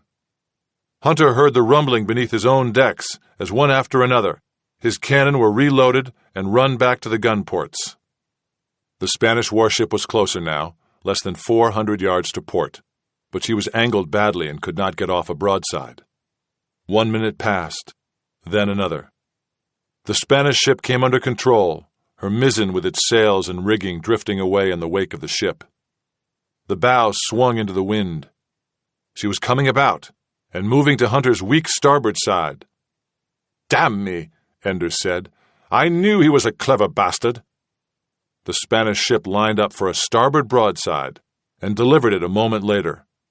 At this closer range, it was miserably effective. Spars and rigging came crashing down around Hunter. "We cannot take any more," Lazu said softly. Hunter had been thinking the same thing. "How many cannon run out?" he shouted. Don Diego below peered up onto the deck. 16 ready." "We will fire with 16, Hunter said. Another broadside from the Spanish warship hit them with devastating effect. Hunter's ship was shattering around him. "Mr. Enders," Hunter bellowed, "prepare to come about." Enders looked at Hunter in disbelief. To come about now would bring Hunter's ship through the bow of the Spanish ship, and much closer. "Prepare to come about," Hunter shouted again. "Ready about," Enders yelled. Astounded seamen ran to the lines, furiously working to unsnarl them. The warship closed. 350 yards, Lazu said. Hunter hardly heard her. He no longer cared about the range. He sighted down the crosshairs at the smoky profile of the warship. His eyes stung and blurred with tears. He blinked them away and fixed on an imaginary point on the Spanish profile, low and just behind the bow line. "Ready about! The helm's alee!" Enders bellowed. "Ready to fire!" Hunter shouted. Enders was astonished. Hunter knew it without looking at the sea artist's face. He kept his eye to the crosshairs. Hunter was going to fire while the ship was coming about. It was unheard of, an insane thing to do. "One!" Hunter shouted. In the crosshairs, he saw his ship swing through the wind, coming around to bear on the Spaniard. 2! His own ship was moving slowly now, the crosshairs inching forward along the warship's hazy profile, past the forward gun ports, onto bare wood. 3! The crosshairs crept forward on the target, but it was too high. He waited for a dip in his own ship, knowing that at the same moment the warship would rise slightly, exposing more flank. He waited, not daring to breathe, not daring to hope. The warship rode up a little, then... "Fire!" Again his ship rocked under the impact of the cannon. It was a ragged volley. Hunter heard it and felt it, but he could see nothing. He waited for the smoke to clear and the ship to right herself. He looked. "Mother of God," Lazu said. There was no change in the Spanish warship. Hunter had missed her clean. "Damn me to hell," Hunter said, thinking that there was now an odd truth to the words. They were all damned to hell. The next broadside from the Spaniards would finish them off. Don Diego said, "It was a noble try. A noble try and bravely done." Lazoo shook her head. She kissed him on the cheek. "The saints preserve us all," she said. A tear ran down her cheek. Hunter felt a crushing despair. They had missed their final chance. He had failed them all. There was nothing to do now but run up the white flag and surrender. "Mr. Enders," he called. "Run up the white." He stopped cold. Enders was dancing behind the tiller, slapping his thigh, laughing uproariously. Then he heard a cheer from below decks. The gun crews were cheering. Were they mad? Alongside him, Lazoo gave a shriek of delight and began to laugh as loudly as Enders. Hunter spun to look at the Spanish warship. He saw the bow lift in a wave, and then he saw the gaping hole running 7 or 8 feet wide open below the waterline. A moment later, the bow plunged down again, obscuring the damage. He hardly had time to recognize the significance of this sight when clouds of smoke billowed out of the forecastle of the warship. They rose with startling suddenness. A moment later, an explosion echoed across the water. And then the warship disappeared in a giant sphere of exploding flame as the powder hold went off. There was one rumbling detonation, so powerful that El Trinidad shook with the impact. Then another, and a third as the warship dissolved before their eyes in a matter of seconds. Hunter saw only the most fragmentary images of destruction, the masts crashing down, the cannon flung into the air by invisible hands, the whole substance of the ship collapsing in on itself, then blasting outward. Something crashed into the mainmast over his head and dropped onto his hair. It slid down to his shoulder and onto the deck. He thought it must be a bird, but looking down, saw that it was a human hand, severed at the wrist. There was a ring on one finger. "Good God," he whispered. And when he looked back at the warship, he saw an equally astonishing sight. The warship was gone. Literally gone. 1 minute it had been there, consumed by fire and hot spheres of explosion, and yet there. Now it was gone. Burning debris, sails, and spars floated on the surface of the water. The bodies of seamen floated with them, and he heard the screams and shouts of the survivors. Yet the warship was gone. All around him his crew was laughing and jumping in frenzied celebration. Hunter could only stare at the water where the warship had once been. Amid the burning wreckage, his eye fell on a body floating face down in the water. The body was that of a Spanish officer. Hunter could tell from the blue uniform on the man's back. The man's trousers had been shredded in the explosions, and his naked buttocks were exposed to view. Hunter stared at the bared flesh, fascinated that the back should be uninjured, and yet the clothing below torn away.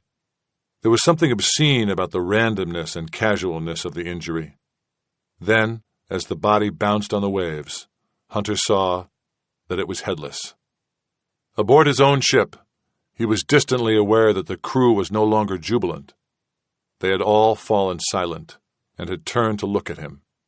He looked around at their faces, weary, smudged, bleeding, the eyes drained and blank with fatigue, and yet oddly expectant. They were looking at him and waiting for him to do something.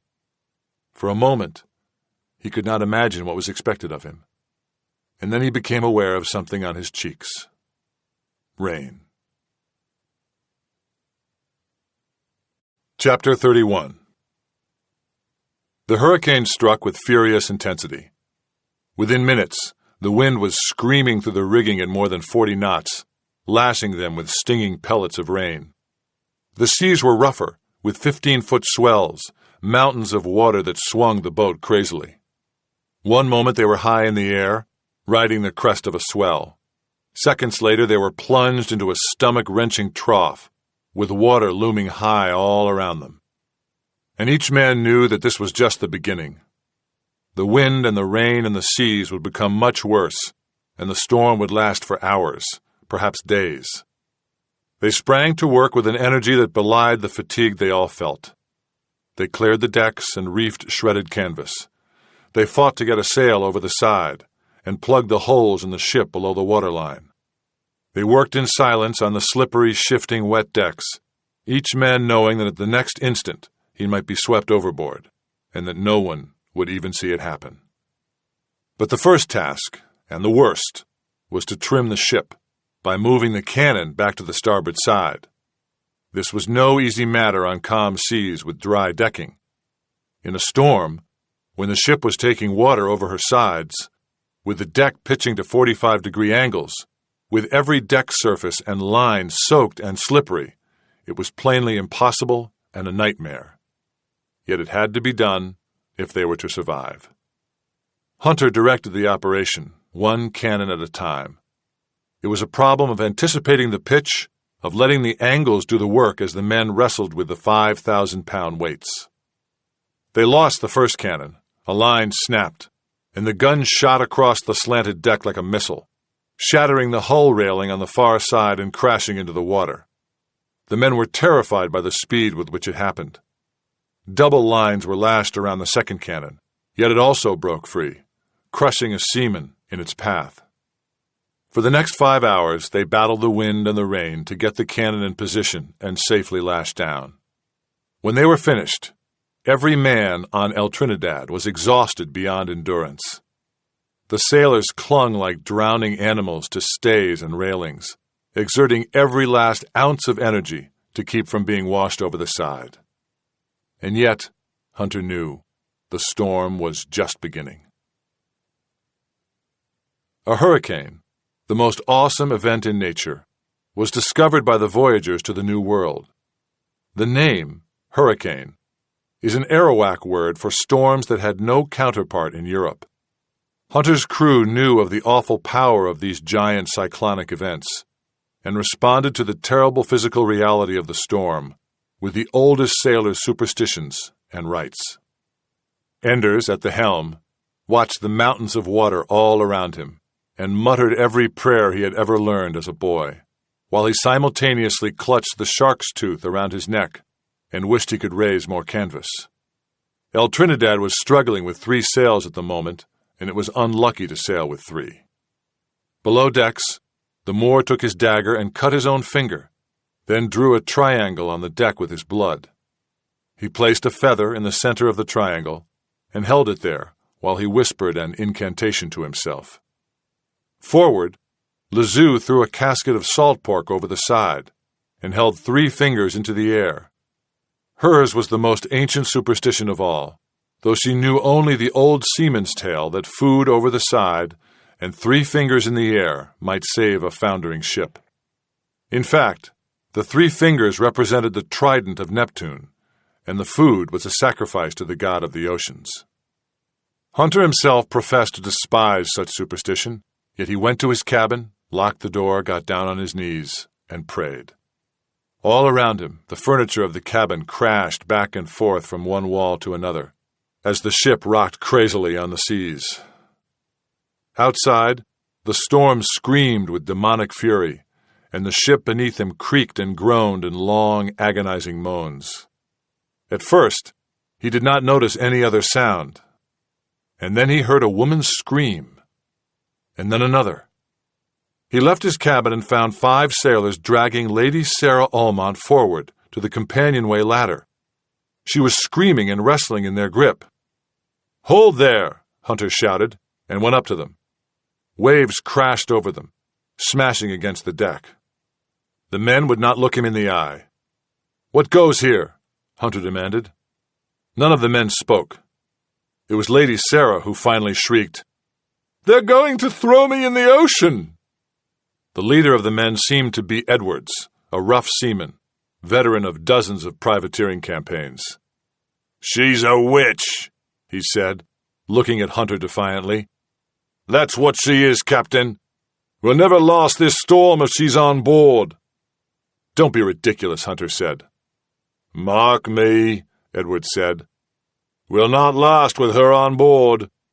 Mark me, she's a witch as ever I saw." "How do you know this?"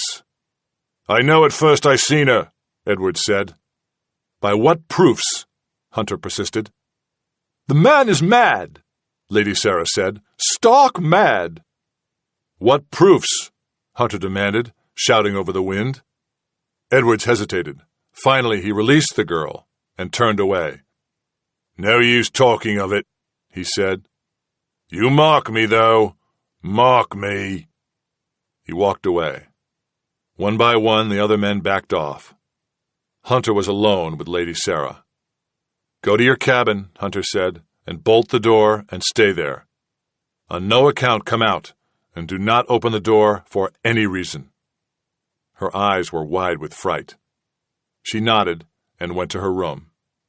Hunter waited until he saw the door to her cabin close, and then, after a moment's hesitation, he went on deck into the full blast of the storm. Below decks, the storm seemed fearsome, but on the main deck, it exceeded all preparation.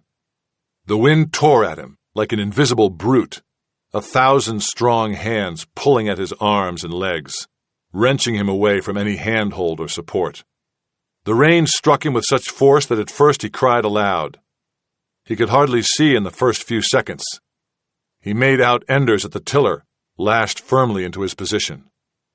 Hunter went over to him, holding to a guide line strung along the deck, finally reaching the shelter of the aft castle. He took an extra line and looped it around himself, leaned closer to Enders and shouted, "How fare you?" "No better, no worse," Enders shouted back. "We hold, and we'll hold some while longer, but it's ours. I can feel her start to break." "How many hours?"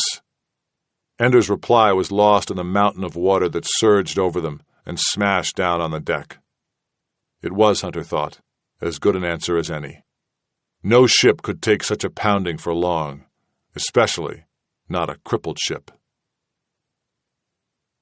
Back in her cabin, Lady Sarah Almont surveyed the destruction caused by the storm, and the seamen who had burst in upon her as she had been making her preparations. Carefully, as the boat rocked, she righted her candles on the deck, and lit them one after another, until there were 5 red candles glowing. Then she scratched a pentagram on the deck and stepped inside it. She was very afraid. When the Frenchwoman, Madame de Rochambeau, had shown her the latest in the fads of the court of Louis XIV, she had been amused, even scoffed a little. But they said in France that women killed their newborn babies in order to secure eternal youth. If that was so, perhaps a little, to preserve an Englishwoman's life. What was the harm? She closed her eyes, hearing the storm howl around her. "Greedigat," she whispered, feeling the words on her lips. She caressed herself, kneeling on the deck inside the scratched pentagram. "Greedigat, Greedigat, come to me." The deck pitched crazily. The candles slid one way, then the next. She had to pause to catch them in their slide. It was all very distracting. How difficult to be a witch. Madame de Rochambeau had told her nothing of spells aboard ship. Perhaps they did not work. Perhaps it was all a lot of French foolishness. "Greedigat," she moaned. She caressed herself. And then she fancied she heard the storm abating. Or was it just her imagination? "Greedigat, come to me, have me, dwell in me." She imagined claws. She felt the wind whipping at her nightdress. She sensed a presence, and the wind died.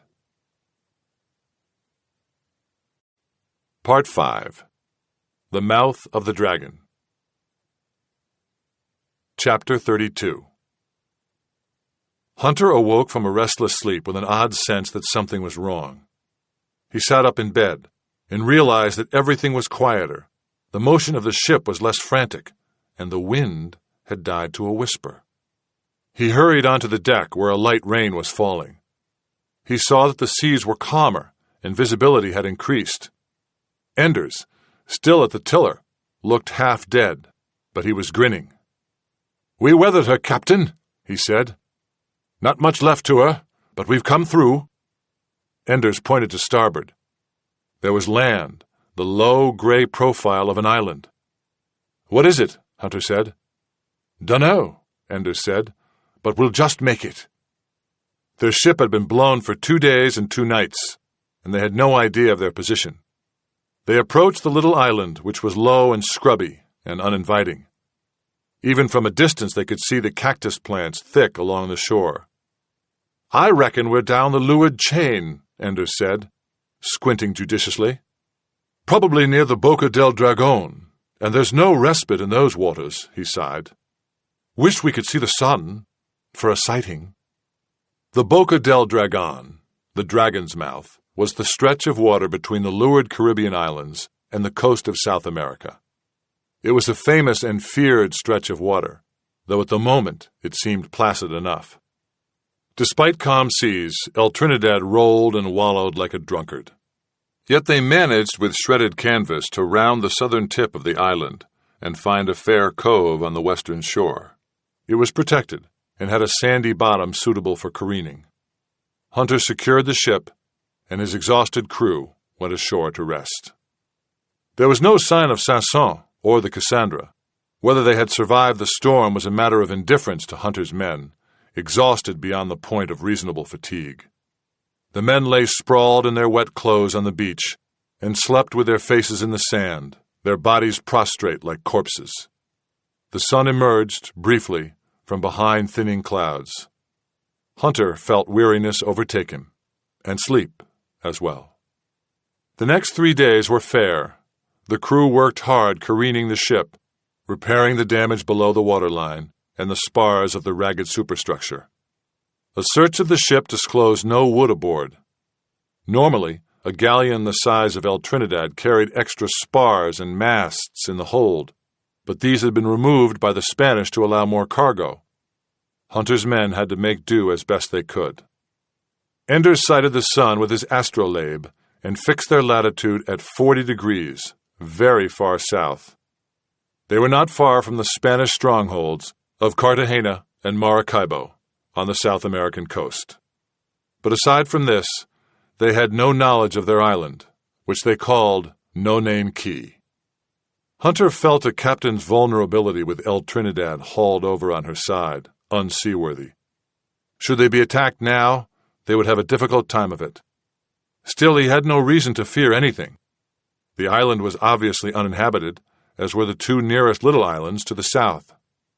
But there was something hostile and uninviting about No Name.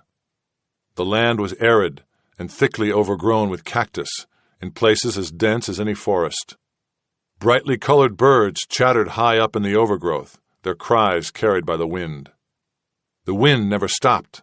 It was a hot, maddening wind that blew at almost 10 knots throughout the day and night, with only a brief respite at dawn. The men grew accustomed to working and sleeping with the whine of the wind in their ears. Something about this place made Hunter post guards around the ship and the scattered campfires of the crew. He told himself it was the need to re-establish discipline among the men, but in truth, it was some other foreboding. On the 4th evening, at dinner, he gave the night's watches. Anders would take the first, he himself would take the midnight watch, and he would be relieved by Bellows. He sent a man off to notify Enders and Bellows. The men returned an hour later. "Sorry, Captain," he said. "I can't find Bellows." "What do you mean you can't find him?" "He's not to be found, Captain." Hunter scanned the undergrowth around the shore.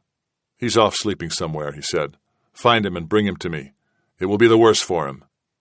"Aye, Captain," the man said. But a search of the cove did not yield any trace of Bellows.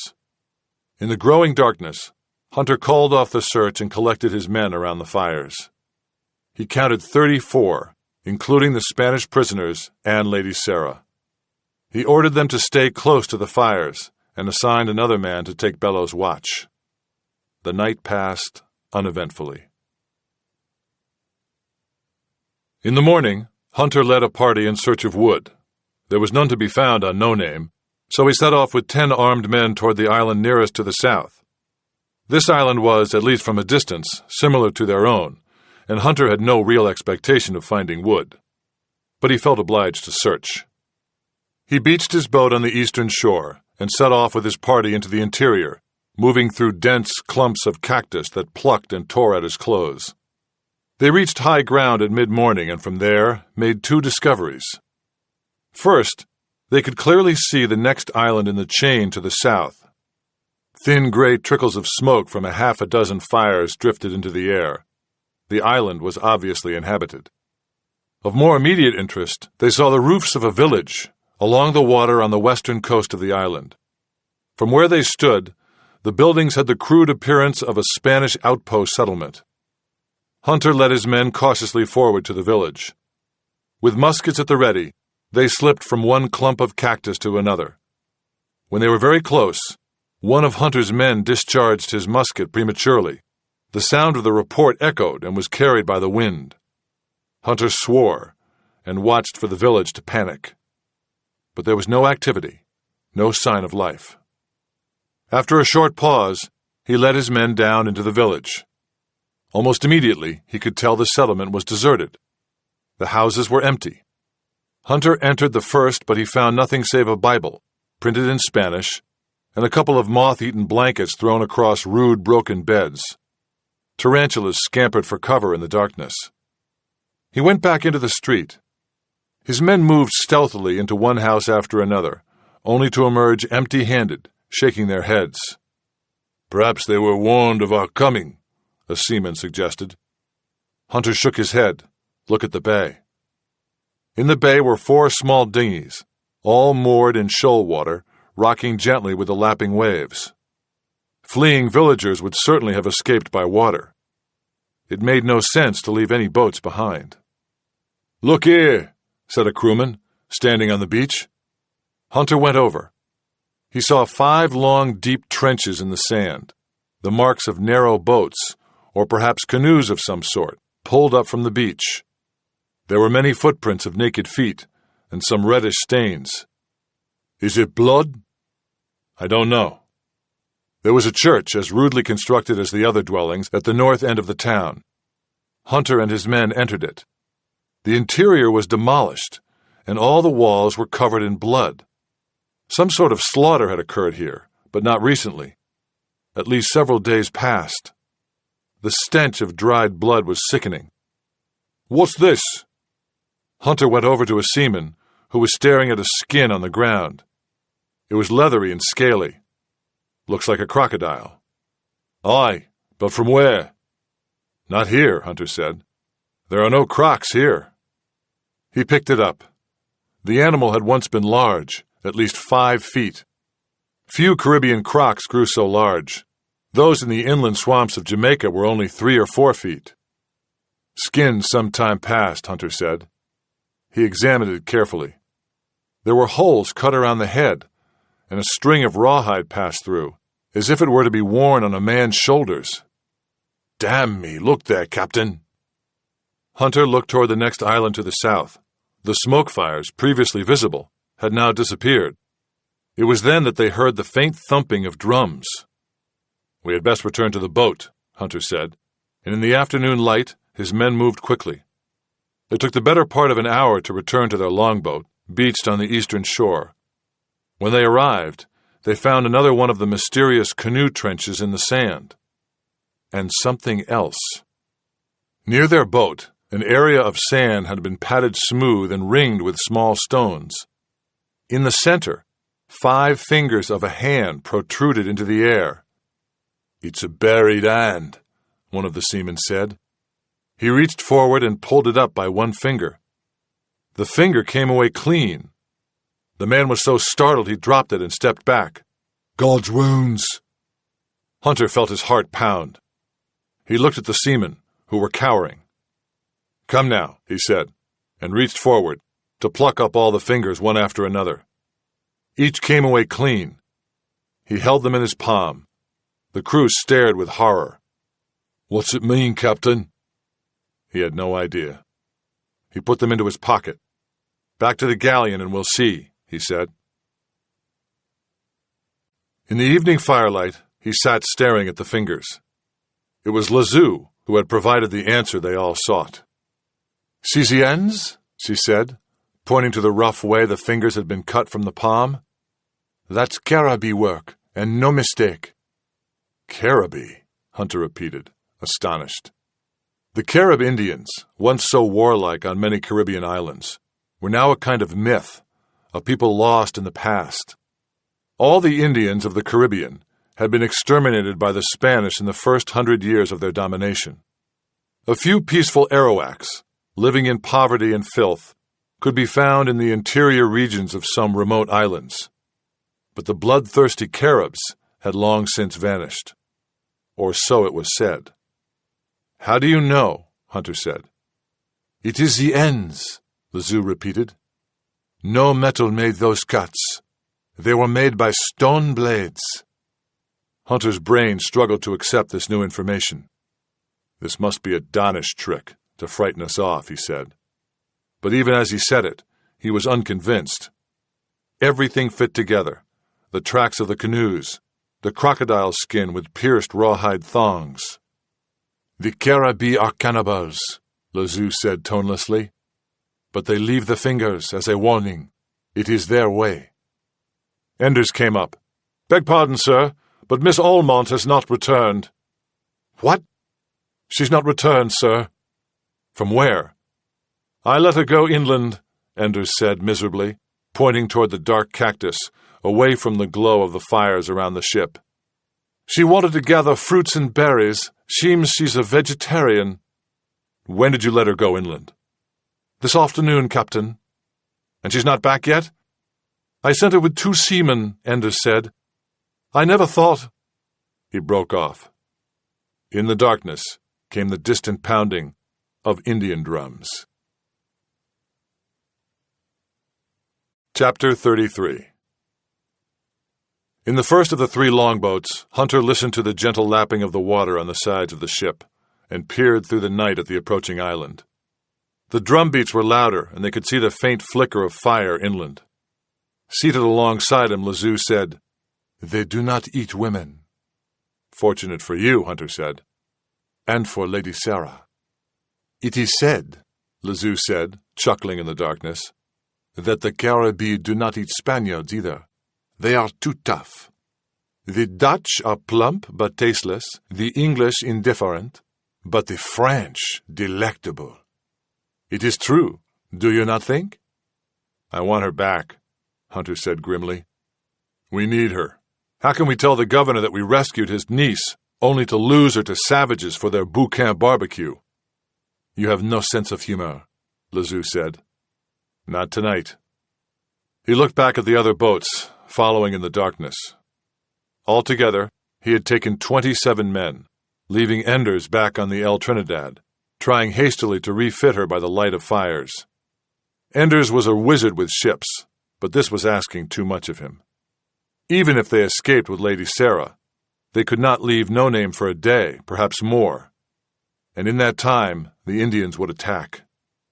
He felt his longboat crunch up against the sandy shore. The men jumped out into knee-deep water. Hunter whispered, "Everybody out but the Jew. Careful with the Jew." Indeed, a moment later, the Jew stepped gingerly onto dry land, his arms cradling a precious cargo. "Was it dampened?" Hunter whispered. "I do not think so," Don Diego said. "I was careful." He blinked his weak eyes. "I cannot see well." "Follow me," Hunter said. He led his group into the interior of the island. Behind him on the beach, the other 2 longboats were discharging their armed crews. The men moved stealthily into the cactus ashore. The night was moonless and very dark. Soon they were all deep in the island, moving toward the fires and the pounding drums. The Caribbee village was much larger than he expected. A dozen mud huts with grass roofs, ranged in a semicircle around several blazing fires. Here the warriors, painted a fierce red, danced and howled, their bodies casting long, shifting shadows. Several wore crocodile skins over their heads. Others raised human skulls into the air. All were naked. They sang an eerie, monotone chant. The object of their dance could be observed above the fire. There, resting on a lattice of green wood strips, was the armless, legless, gutted torso of a seaman. To one side, a group of women were cleaning the intestines of the man. Hunter did not see Lady Sarah. Then the Moor pointed. He saw her, lying on the ground to one side. Her hair was matted with blood. She did not move. She was probably dead. Hunter looked at his men. Their expressions registered shock and rage.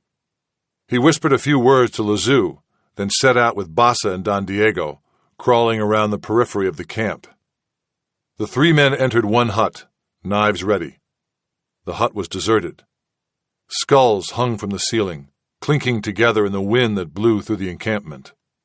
There was a basket of bones in a corner. "Quickly," Hunter said, ignoring this. Don Diego set his grenade in the center of the room and lit the fuse. The three men slipped back outside to a far corner of the encampment. Don Diego lit the fuse on a second grenade, and they waited. The first grenade exploded with stunning effect. The hut blew apart in 1,000 fragments. The stunned, lobster-colored warriors howled in frightened surprise. Don Diego lobbed the second grenade into the fire. It exploded moments later. Warriors screamed as they were riddled with fragments of flying metal and glass. Simultaneously, Hunter's men opened fire from the underbrush. Hunter and the Moor crept forward, retrieved the body of Lady Sarah Almont, and moved back into the bushes again. All around them, the Caribbean warriors screamed, howled, and died. The grass roofs of the huts caught fire. Hunter's last glimpse of the camp was that of a blazing inferno. Their retreat was hasty and unplanned. Bassa, with his enormous strength, carried the Englishwoman easily. She moaned. "She's alive," Hunter said. She moaned again. At a brisk trot, the men hurried back to the beach and their boats. They escaped the island without further incident. By dawn, they were all safely back to the ship. Enders, the sea artist, had given over work on the galleon to Hunter while he attended the woman's injuries. By mid-morning, he was able to report. "She'll survive," he said. "Nasty blow on the head, but nothing serious." He looked at the ship. "Wish we were as well off here." Hunter had been trying to get the galleon ready to sail. But there was still much to do. The mainmast was still weak, and the maintop missing. The foremast was entirely gone, and there was still a large hole below the waterline. They had torn out much of the deck to obtain lumber for the repairs, and soon they would have to tear up part of the lower gun deck. But progress was slow. "We can't be off before tomorrow morning," he said. "I don't fancy the night," Enders said, looking around the island. "Quiet enough now, but I don't fancy staying the night." "Nor I," Hunter said. They worked straight through the night, the exhausted men going without sleep in their frantic haste to finish work on the ship. A heavy guard was posted, making the work slower, but Hunter felt it was necessary. At midnight, the drums began to pound once more, and they continued for the better part of an hour. Then there was an ominous silence. The men were unnerved. They did not want to work, and Hunter had to urge them onward. Toward dawn, he was standing alongside a seaman, helping him to hold down a plank of lumber when the man slapped his neck. "Damn mosquitoes," he said. And then, with an odd look on his face, he collapsed, coughed, and died. Hunter bent over him. He looked at the neck and saw only a pinprick with a single red drop of blood. Yet the man was dead. From somewhere near the bow, he heard a scream, and another man tumbled to the sand, dead. His crew was in confusion. The posted guards came running back toward the ship, the men working huddled under the hull. Hunter looked again at the dead man at his feet.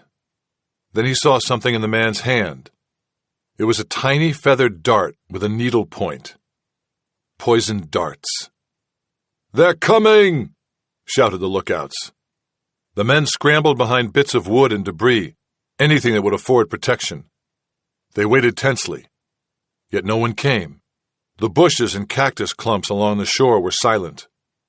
Enders crept over to Hunter. "Shall we resume work?" "How many have I lost?"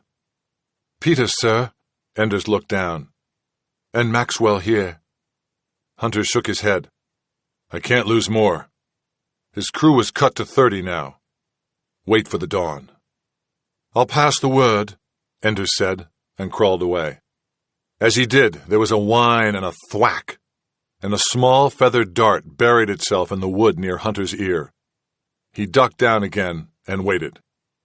Nothing further happened until dawn, when, with an unearthly wail, the red-painted men came out from the brush and descended on the beach. Hunter's men answered with a round of musket fire.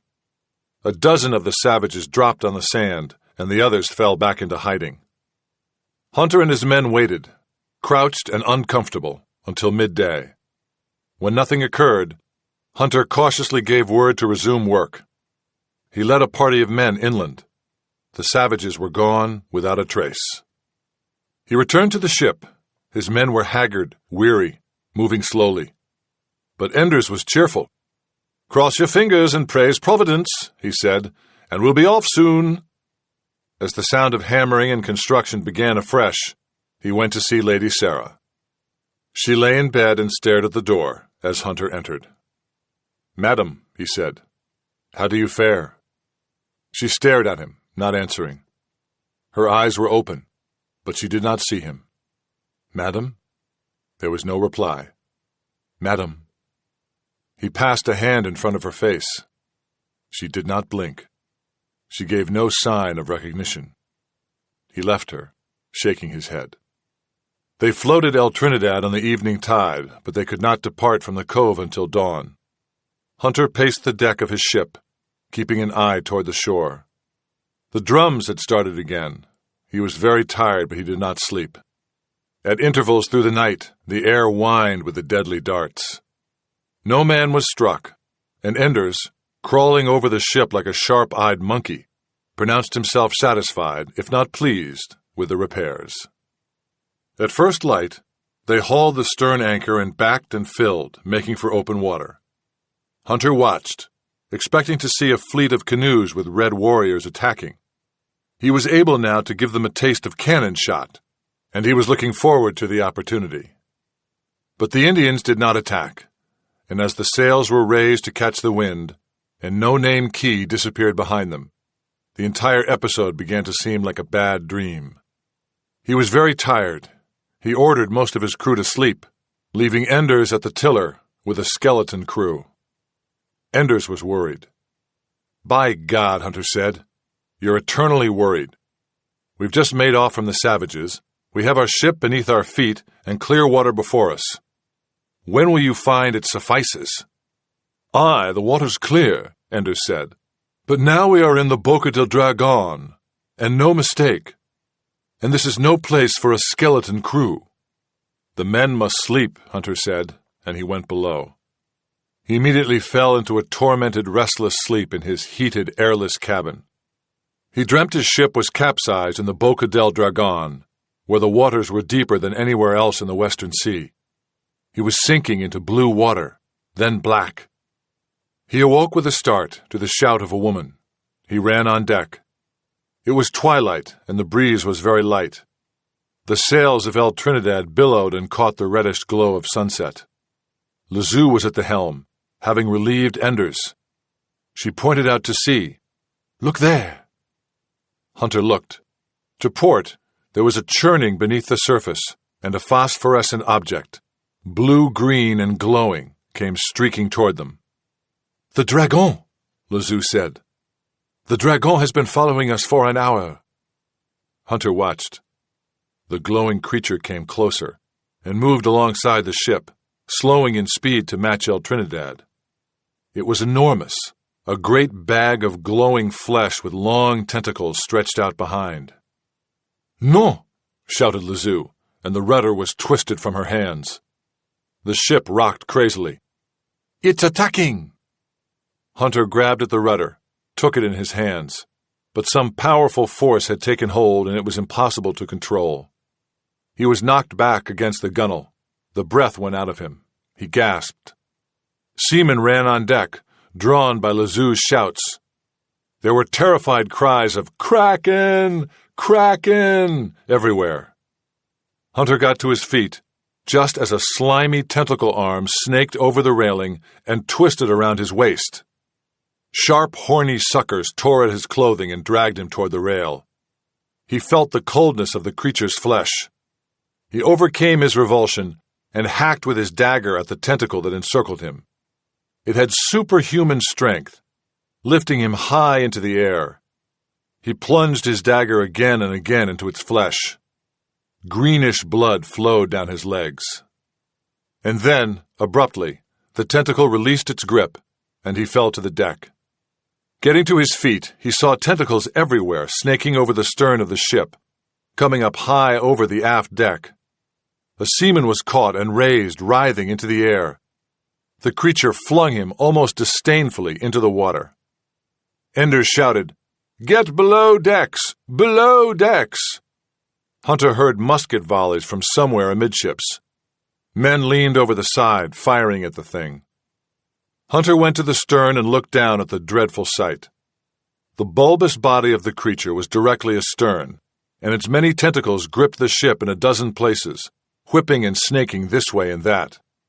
The entire body of the animal was phosphorescent green in the growing darkness. The creature's green tentacles were snaking into the windows of the aft cabins. He remembered Lady Sarah and rushed below. He found her in her cabin, still staring stone-faced toward the door. "Come, madam."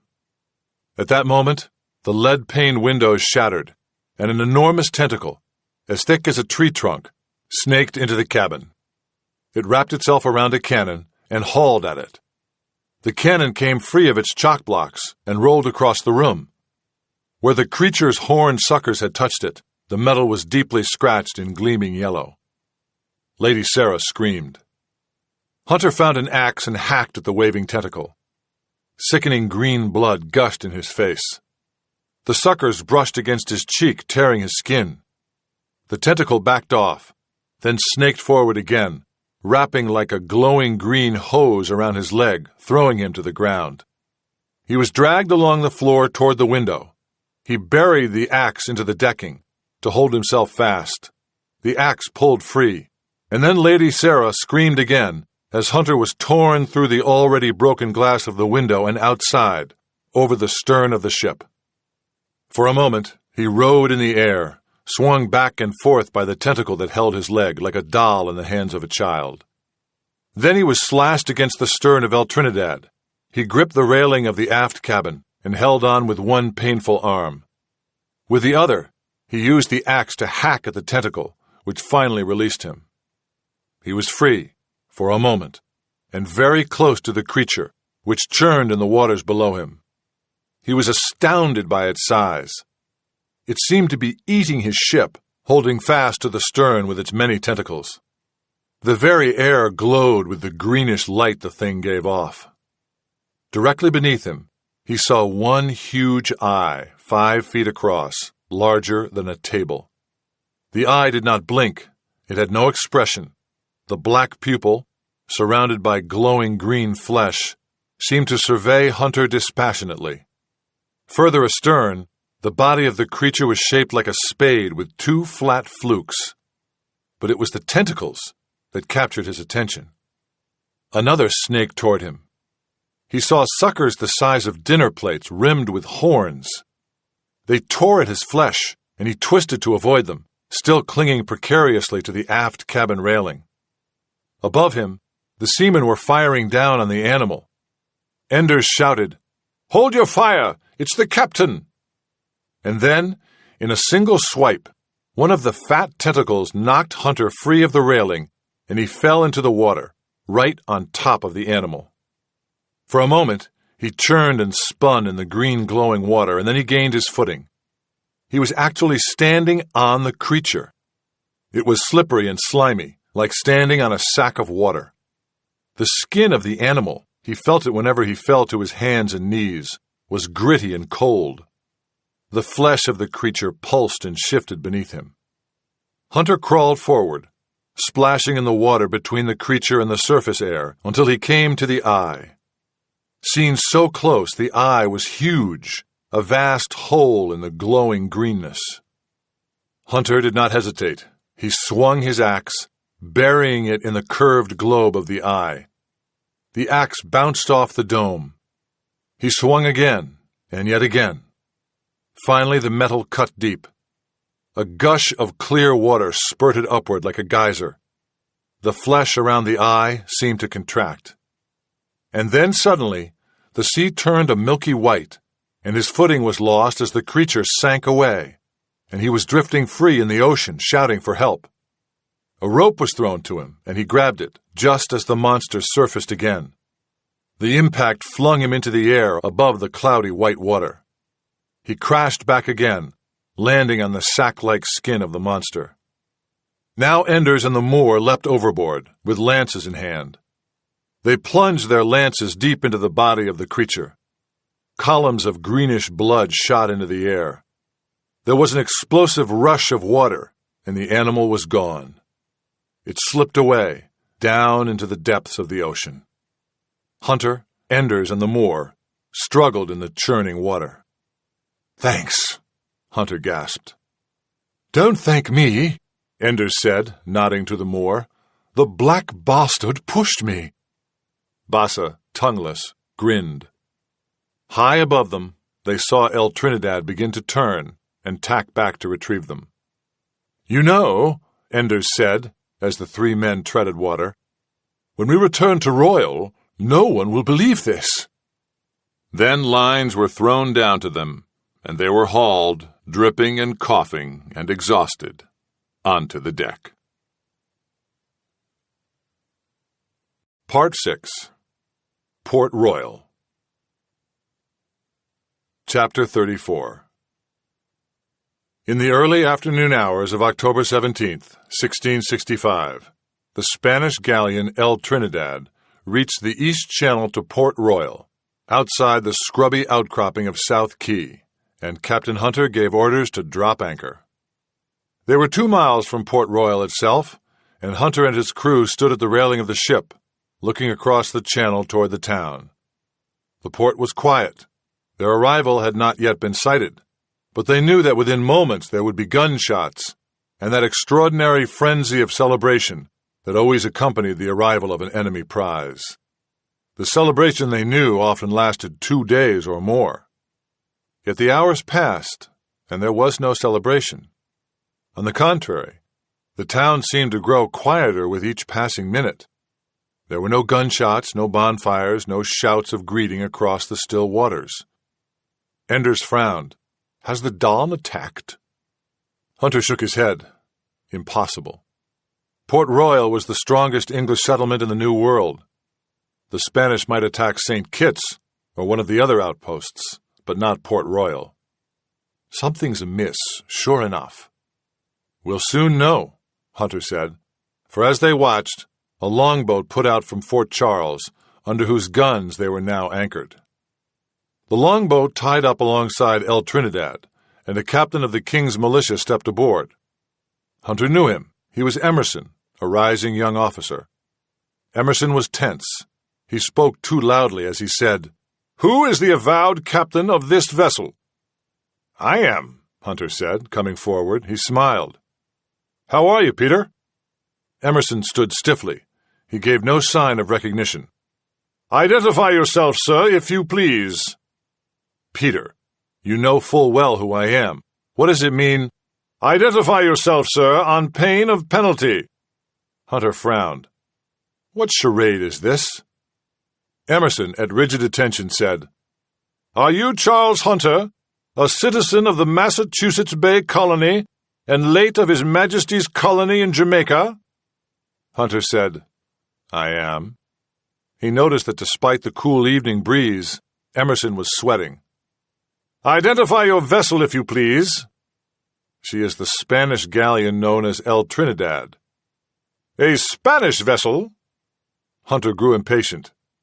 "She is, plain as your nose." "Then," Emerson said, taking a breath, "it is my sworn duty, Charles Hunter, to place you under arrest on a charge of piracy." "Piracy?" "And so too all your crew.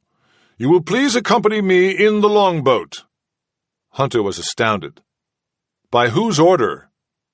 "By the order of Mr. Robert Hacklet, acting governor of Jamaica." "But Sir James—" Even as we speak, Sir James is dying, Emerson said. Now please come with me. Benumbed, moving in a kind of trance, Hunter went over the side into the longboat.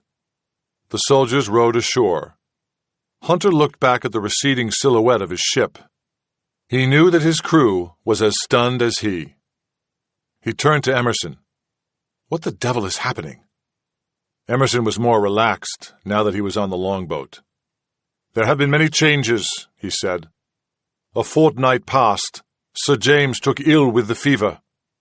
What fever? I tell you what I know, Emerson said. He has been confined to bed in the governor's mansion these many days. In his absence, Mr. Hacklet has assumed direction of the colony. He is assisted by Commander Scott. Is he? Hunter knew he was reacting slowly. He could not believe that the outcome of his many adventures these past 6 weeks was to be clapped in jail and no doubt hanged as a common pirate. Yes, Emerson said. Mr. Hacklet has been stern with the town. Many are already in jail or hanged. Pitts was hanged last week. Pitts? And Morley only yesterday, and there is a standing warrant for your arrest. 1,000 arguments sprang to Hunter's mind, and 1,000 questions, but he said nothing. Emerson was a functionary, a man charged with carrying out the orders of his commander, the foppish dandy Scott. Emerson would do his duty as he was ordered. Which jail shall I be sent to? The Marshalsea. Hunter laughed at the ludicrousness of it. I know the jailer of the Marshalsea. Not any more, you don't. There is a new man, Hacklet's man. I see. Hunter said nothing further. He listened to the stroke of the oars in the water, and he watched Fort Charles loom closer. Once inside the fort, he was impressed by the readiness and alertness of the troops. In the past, one could find a dozen drunken lookouts on the battlements of Fort Charles, singing dirty songs. This evening there were none, and the men were neatly dressed in full uniform. Hunter was marched by a company of armed and alert soldiers into the town, through Lime Street, now unusually quiet, and then north along York Street, past darkened taverns, which normally glowed warmly at this hour. The silence in the town, the desertion of the muddy streets, was striking.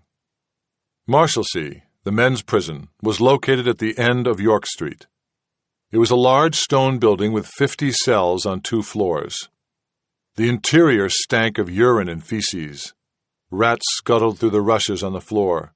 The men in the cells stared at Hunter with hollow eyes as he was marched by torchlight to a cell and locked inside. He looked around his cell. There was nothing inside. No bed, no cot, just straw on the floor, and a high window with bars. Through the window he could see a cloud drifting across the face of the new moon. As the door clanged closed behind him, he turned to look at Emerson. When shall I be tried for piracy? Tomorrow, Emerson said, and then turned away. The trial of Charles Hunter took place on October 18th, 1665, a Saturday. Ordinarily, the Justice House did not meet on a Saturday, but nevertheless, Hunter was tried on that day. The earthquake-damaged structure was largely empty as Hunter was ushered in, alone, without the rest of his crew, to face a high tribunal of 7 men sitting at a wooden table. The tribunal was presided over by Robert Hacklet himself, as acting governor of the Jamaica colony. He was made to stand before the tribunal while the charge was read to him. "Raise your right hand." He did. "You, Charles Hunter, you and every one of your company, by the authority of our sovereign lord, Charles, King of Great Britain, are indicted as follows." There was a pause. Hunter scanned the faces. Hacklet, glowering down at him, with the faintest trace of a smug smile. Lewisham, judge of the Admiralty, evidently ill at ease. Commander Scott, picking his teeth with a gold toothpick. The merchants Foster and Poorman, averting their eyes from Hunter's glance. Lieutenant Dodson, a rich officer in the militia, tugging at his uniform. James Phipps, a merchant captain. Hunter knew them all, and he recognized how uneasy they were. Forasmuch as in open contempt of the laws of your country and the sovereign alliances of your king, you have wickedly united and articled together for the annoyance and disturbance of the subjects and properties of His Most Christian Majesty Philip of Spain upon the land and seas, and have, in conformity to the most evil and mischievous intentions, been to the Spanish settlement upon the island of Laris, for the purpose of plundering and burning and robbing such ships and vessels as then happened in your way. And further ye stand charged with the unlawful opposition upon a Spanish vessel in the straits south of Laris, and the sinking of same, with the loss of all lives and properties aboard the ship. And lastly, that in the acting and compassing of all this, you were all and every one of you in wicked combination, voluntarily to exert, and actually did in your several stations, to use your utmost endeavors to distress and assault the said Spanish ships and dominions, and murder the subjects of Spain. How plead you, Charles Hunter? There was a brief pause. Not guilty, Hunter said. For Hunter, the trial was already a travesty. The Act of Parliament 1612 specified that the court must be composed of men who had no interest, directly or indirectly, in the particulars of the case being tried, and yet every man on the tribunal stood to gain from Hunter's conviction and the subsequent confiscation of his ship and her treasure. What confused him was the detailed nature of the indictment. No one could know what had occurred during the Matanceros raid except himself and his men, and yet the indictment had included his successful defense against the Spanish warship. Where had the court gotten its information? He could only assume that one of the crew had talked, probably under torture, the night before. The court accepted his plea without the slightest reaction. Hackett leaned forward. "Mr. Hunter," he said in a calm voice, "this tribunal recognizes the high standing you hold within the Jamaica colony. We do not wish in this proceeding to stand upon hollow ceremony, which may not see justice served. Will you speak now in defense of your indictment?" This was a surprise. Hunter paused a moment before answering. Hackett was breaking the rules of judicial procedure. It must be to his advantage to do so. Nevertheless, the opportunity seemed too good to ignore. "If it may please the distinguished members of this fair court," Hunter said, with no trace of irony, "I shall endeavor to do so." The heads of the men on the tribunal nodded thoughtfully, carefully, reasonably. Hunter looked from one to the next before he began to speak. "Gentlemen, no one among you is more thoroughly informed than I of the sacred treaty lately signed between His Majesty King Charles and the Spanish court. Never should I break the newly forged ties between our nations without provocation. Yet such provocation occurred, and in abundance. My vessel, the Cassandra, was set upon by a Spanish ship of the line, and all my men captured without warrant. Further, 2 were murdered by the captain of that vessel, one Cazalla. Finally, the same Cazalla intercepted an English merchantman bearing, among other cargoes unknown to me, the Lady Sarah Almont, niece of the governor of this colony. This Spaniard, Cazalla, an officer of his King Philip, destroyed the English merchantman Intrepid, killing all those aboard in a bloodthirsty, violent act. Among those dispatched was a favorite of His Majesty Charles, one Captain Warner. I am certain His Majesty mourns the loss of this gentleman very much." Hunter paused. The tribunal did not know this information, and it was plain that they were not pleased to hear of it. King Charles took a very personal view of life. His normal good temper might be destroyed if one of his friends was injured or even insulted, let alone killed. For these several provocations, Hunter said, we attacked in reprisal the Spanish fortress at Matanceros, restoring her ladyship to safety and taking as plunder what trifling reparations we deemed reasonable and proper. This is not piracy in the first instance, gentlemen. This is honorable revenge for heinous misdeeds upon the high seas, and such is the substance and nature of my conduct."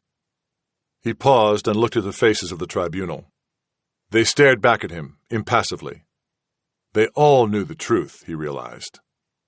Lady Sarah Almont can bear witness to this testimony, as can every man aboard my ship, if such be called.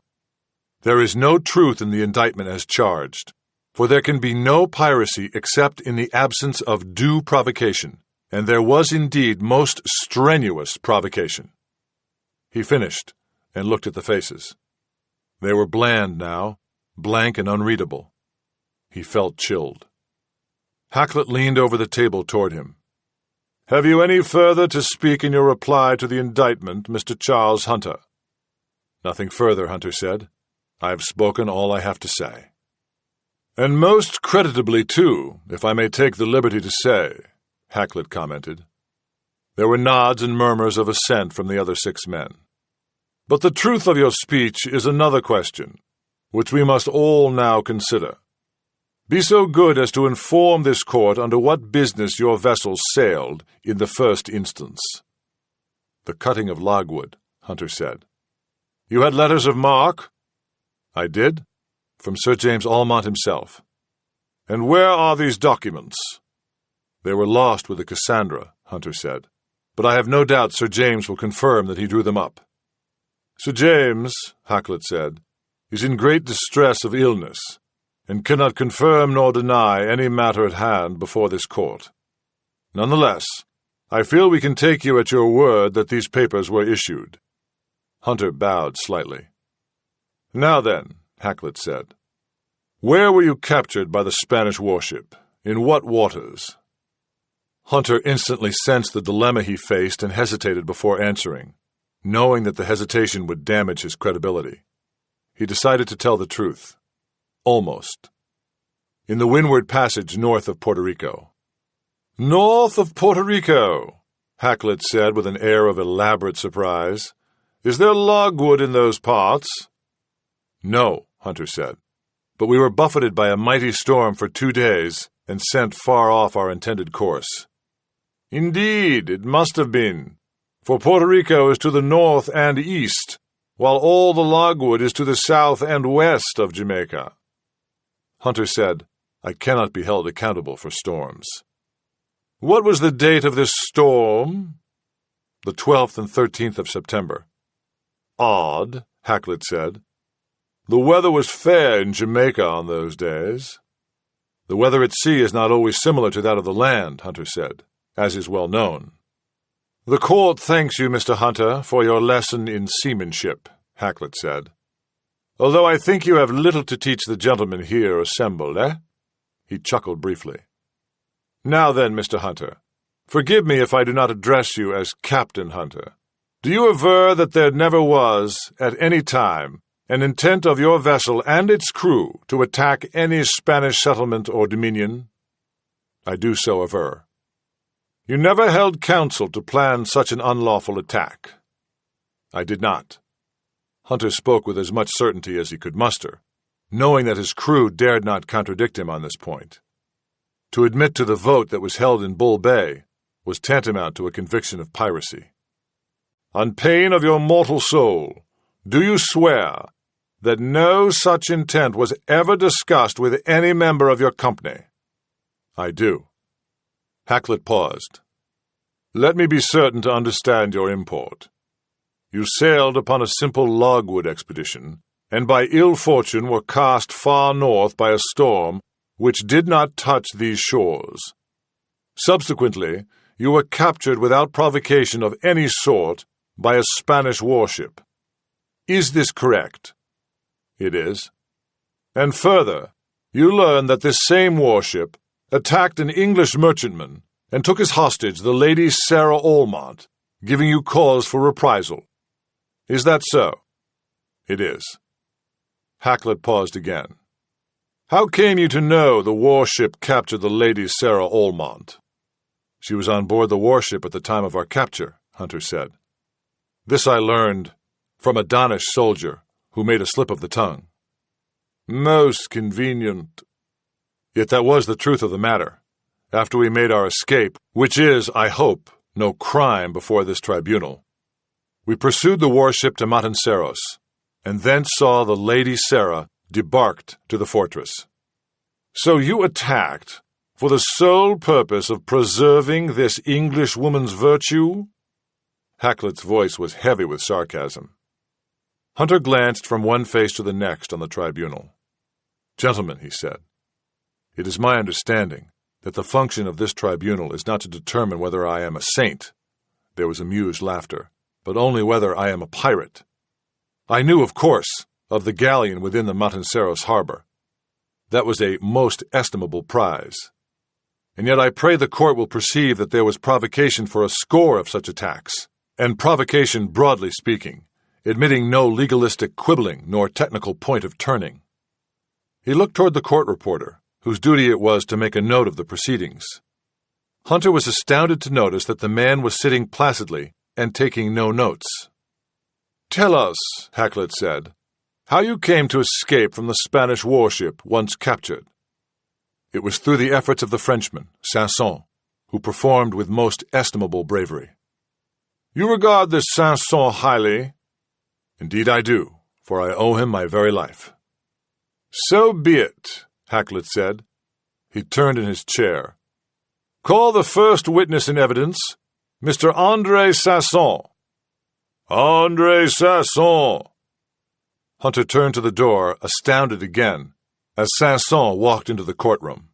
The Frenchman moved quickly, with smooth, liquid strides, and took his place in the witness box. He raised his right hand.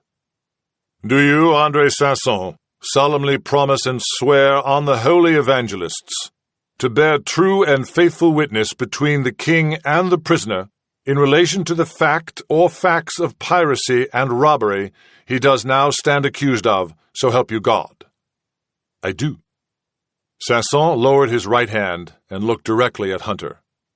The gaze was flat and pitying. He held the glance for several seconds until Hacklett spoke. "Mr. Sanson." "Sir." "Mr. Sanson, Mr. Hunter has given his own account of the proceedings of this voyage. We wish to hear the story in your own words, as a witness whose valor has already been remarked by the accused.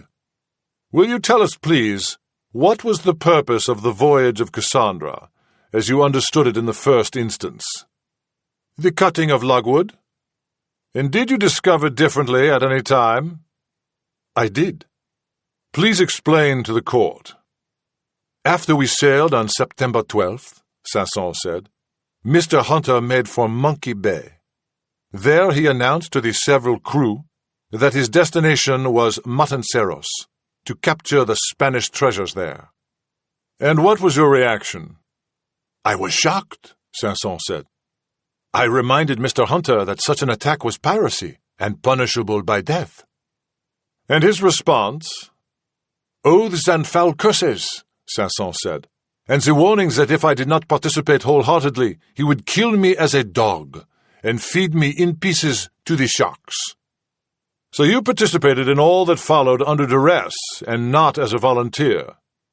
"That is so." Hunter stared at Sanson. The Frenchman was calm and unruffled as he spoke. There was not the slightest trace of a lie. He looked at Hunter repeatedly, a defiant look, daring him to repudiate the story he so confidently told. "What then transpired?" "We set sail for Matanceros, where we hoped to make a surprise attack." "Excuse me, do you mean an attack without provocation?" "I do." "Pray continue." "While sailing for Matanceros, we came upon this Spanish warship. Seeing that we were outnumbered, we were captured by the Spanish as pirates." "And what did you do?" "I had no wish to die in Havana as a pirate," Sanson said, "especially as I had been forced to do Mr. Hunter's bidding thus far. So I hid, and subsequently enabled my companions to escape, trusting that they would then decide to return to Port Royal." "And they did not?" "Indeed they did not. Mr. Hunter, once returned to command of his ship, forced us to set sail for Matanceros to carry out his original intent." Hunter could stand no more. "I forced you? How could I force 60 men?" "Silence!" bellowed Hacklett. "The prisoner will remain silent, or he shall be removed from court." Hakluyt turned back to Sanson. "How did you fare with the prisoner at this time?" "Badly," Sanson said. "He clapped me in irons for the duration of the voyage." "Matanceros and the galleon were subsequently captured?" "Aye, gentlemen," Sanson said. "And I was placed in the Cassandra thusly. Mr. Hunter went aboard the ship and determined that she was unseaworthy after the attack on Matanceros. He caused to have all treasure and valuables removed from that ship to his own. He then gave me command of this poor ship, in the manner of marooning, for he did not expect her to survive the open sea. He gave me a small crew of men who felt as I did. We made for Port Royal when a hurricane overtook us, and our ship was shattered, with the loss of all hands. I, myself in the longboat, managed to come to Tortuga, and thence here. What know you of Lady Sarah Almont?" "Nothing." "Nothing at all?" "Not until this moment," Sanson said. "Is there such a person?" "Indeed," Hakluyt said, with a quick glance at Hunter. "Mr. Hunter claims to have rescued her from Matanceros and brought her safely thus." "She was not with him when he left Matanceros," Sanson said. "If I were to conjecture, I should say Mr. Hunter attacked an English merchantman and took her as a passenger as prize, to justify his wrongdoings." "A most convenient event," Hakluyt said. "But why have we not heard of this same merchantman?" "Probably he killed all hands aboard and sunk her," Sanson said, "on his homeward voyage from Matanceros." "One final inquiry," Hakluyt said. "Do you recall a storm at sea on the 12th and 13th of September?" "A storm? No, gentlemen, there was no storm." Hakluyt nodded. "Thank you, Mr. Sanson. You may step down." "If it please the court," Sanson said, and left the room. There was a long pause after the door slammed with a hollow, echoing sound. The court turned to face Hunter, who was trembling and white with anger, and yet he fought for composure. "Mr. Hunter," Hakluyt said, "can you charge your memory with any particulars to account for the discrepancy between the stories you have related and those of Mr. Sanson, whom you have said you respect so highly?" "He is a liar, sir, a foul and black liar." "The court is prepared to consider such an accusation, if you can acquaint the court with particulars which will serve in evidence, Mr. Hunter." "I have only my word," Hunter said. "But you may have ample evidence from Lady Sarah Almont herself, who will contradict the French tale in all respects." "We shall certainly have her witness," Hakluyt said. "But before calling her, a perplexing question remains. The attack on Matanceros, justified or no, occurred on September 18th. You returned to Port Royal on October 17th. Among pirates, one expects that such a delay represents a sailing to an obscure island for the purpose of concealing treasure taken, and thus cheating the king. What is your explanation?" "We were engaged in a sea battle," Hunter said. "Then we fought a hurricane for 3 days. We careened in an island outside the Boca del Dragon for 4 days. Subsequently, we set sail but were besieged by a kraken." "I beg your pardon. Do you mean a monster of the depths?" "I do." "How amusing," Hakluyt laughed, and the others on the tribunal laughed with him. "Your imagination to explain this month-long delay gains our admiration, if not our credence." Hakluyt turned in his chair. "Call the Lady Sarah Almont to give evidence." "Lady Sarah Almont." A moment later, looking pale and drawn, Lady Sarah entered the room, took the oath, and awaited her questions. Hakluyt, with a most solicitous manner, peered down at her. "Lady Sarah, I wish first to welcome you to the Jamaica colony, and to apologize for the dastardly business which must be your first encounter with society in these regions." "Thank you, Mr. Hakluyt," she said with a slight bow. She did not look at Hunter, not once. That worried him. "Lady Sarah," Hakluyt said, It has become a question of importance to this tribunal whether you were captured by Spaniards and then released by Captain Hunter, or whether you were captured by Captain Hunter in the first instance. Can you enlighten us?" "I can." "Please do so freely." "I was aboard the merchantman Intrepid," she said, "bound from Bristol for Port Royal when—" Her voice trailed off. There was a long silence. She looked at Hunter. He stared into her eyes, which were frightened in a way he had never seen. "Go on, if you please." "When we spotted a Spanish vessel on the horizon. It opened fire upon us, and we were captured. I was surprised to discover that the captain of this Spanish ship was an Englishman." "Do you mean Charles Hunter, the prisoner who stands before us now?" "I do." "Please continue." Hunter hardly heard the rest of her words, how he had taken her onto the galleon, then killed the English crew and set the ship afire. How he had told Lady Sarah that he would pretend he had saved her from the Spaniards in order to justify his raid on Montanceros. She delivered her story in a high-pitched, taut voice, speaking rapidly, as if to finish the matter as quickly as possible. "Thank you, Lady Sarah. You may step down." She left the room. The tribunal faced Hunter, 7 men with blank, expressionless faces, examining Hunter like a creature already dead. A long moment passed. "We have heard nothing from the witness of your colorful adventures with the Boca del Dragon or the sea monster. Have you any proofs?" Hacklet asked mildly. "Only this," Hunter said, and swiftly he stripped to the waist. Across his chest were the tears and scars of giant saucer-like suckers, an unearthly sight. The members of the tribunal gasped. They murmured among themselves. Hacklet banged his gavel for order. "An interesting amusement, Mr. Hunter, but not persuasive to the educated gentlemen present. We can all surely imagine the devices you employed in your desperate predicament to recreate the effects of such a monster. The court is not persuaded." Hunter looked at the faces of the 7 men and saw that they were persuaded. But Hacklet's gavel banged again. "Charles Hunter," Hacklet said, "this court finds you justly convicted of the crime of piracy and robbery upon the high seas, as charged. Do you wish to say any reason why sentence shall not be carried out?" Hunter paused. He thought of 1,000 oaths and expletives, but none would serve any purpose. "No," he said softly.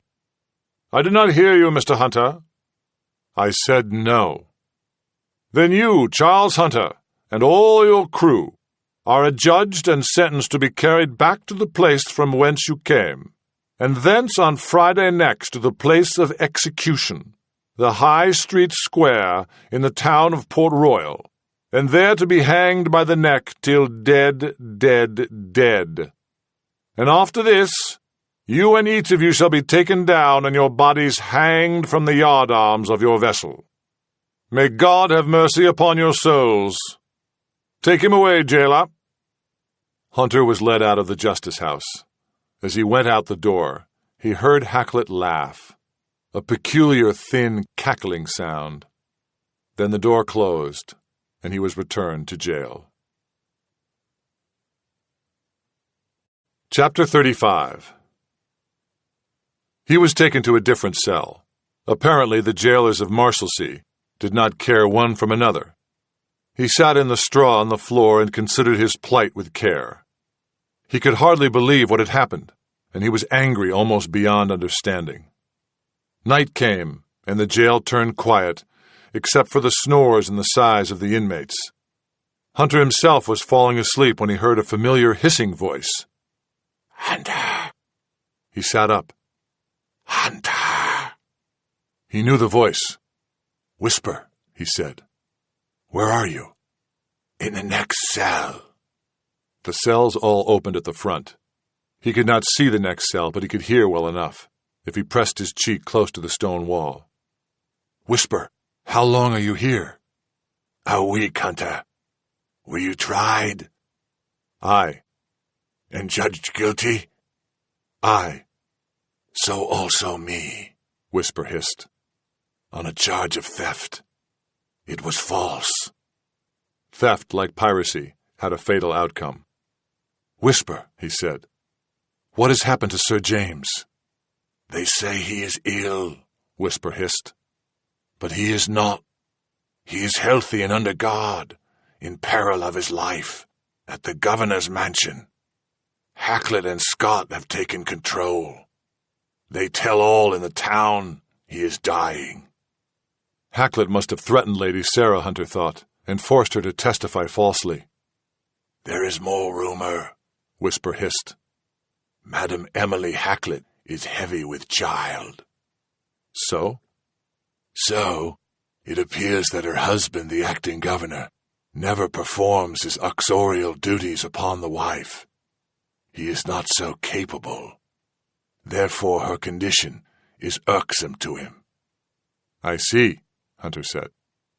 You have cuckolded a tyrant, and all the worse for you. And Sanson?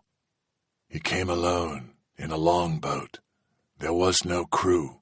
He told the story that all died in a hurricane, save him alone. Hunter pressed his cheek against the stone wall, feeling the cool dampness. It provided a kind of solid comfort to him. What day is this? Wednesday, I think. Hunter had 2 days before his execution. He sighed and sat back and stared out the barred window at the clouds across a pale, waning moon. The governor's mansion was constructed of solid brick, a veritable fortress at the north end of Port Royal. In the basement, under heavy guard, Sir James Almont lay feverish upon a bed. Lady Sarah Almont placed a cool towel across his hot forehead and bid him breathe easily. At that moment, Mr. Hacklet and his wife strode into the room. "Sir James!" Almont, his eyes glazed with fever, looked over at his deputy. "What is it now?" "We have tried Captain Hunter. He will hang on Friday next as a common pirate." At this, Lady Sarah looked away. Tears came to her eyes. "Do you approve, Sir James?" "Whatever you think is the best course," Sir James said, breathing with difficulty. "Thank you, Sir James."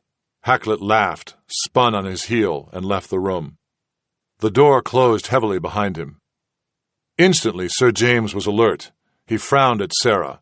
"Take this damnable cloth from my head, woman. There is work to be done." "But, uncle, damn it all, do you understand nothing?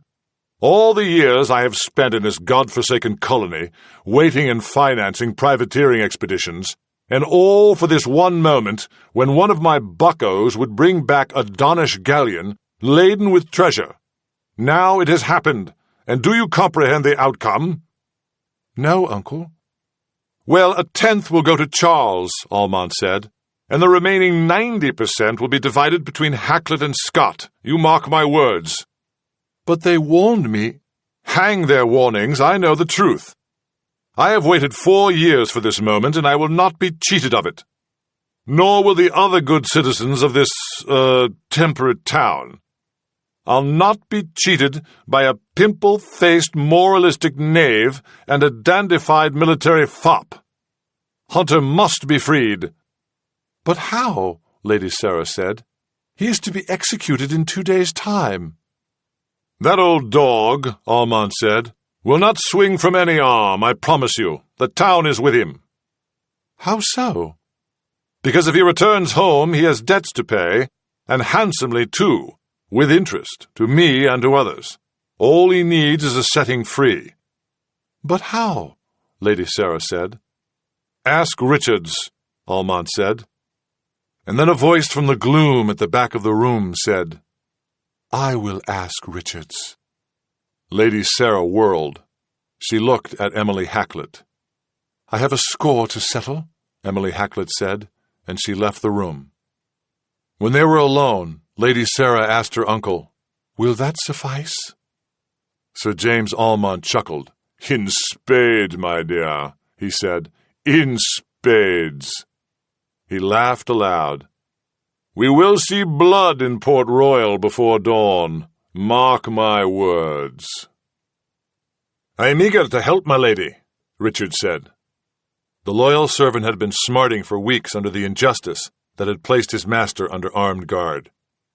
"Who can enter Marshalsea?" Mrs. Hacklet asked. She had seen the building from the outside, but had not, of course, ever entered it.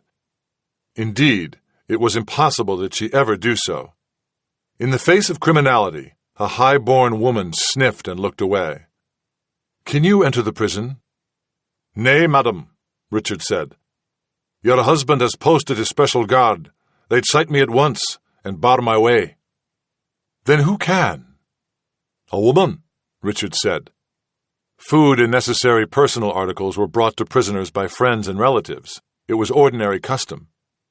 "What woman? She must be clever and avoid search." "There's only one I can think," Richard said. "Mistress Sharp." Mrs. Hacklet nodded. She remembered Mistress Sharp, one of the 37 convict women who made the crossing on the Godspeed. Since then, Mistress Sharp had become the most popular courtesan in the port. "See to it," Miss Hacklet said, "with no delay." "And what shall I promise her?" "Say that Captain Hunter will reward her generously and justly, as I am sure he shall." Richard nodded, then hesitated. "Madam," he said, "I trust you are aware of the consequence of freeing Captain Hunter." With a coldness that gave Richard a shudder down his spine, the woman answered, "I am not only aware, I devoutly seek it." "Very good, madam," Richard said, and slipped off into the night. In the darkness, the turtles penned in Chocolata Hole surfaced and snapped their sharp beaks. Standing nearby, Mistress Sharp, flouncing and laughing, giggled and twisted away from one of the guards, who fondled her breast. She blew him a kiss and continued on to the shadow of the high wall of Marshalsea. She carried a crock of turtle stew in her arms. Another guard accompanied her to Hunter's cell. This one was surly and half drunk. He paused with the key in the lock. "Why do you hesitate?" she asked.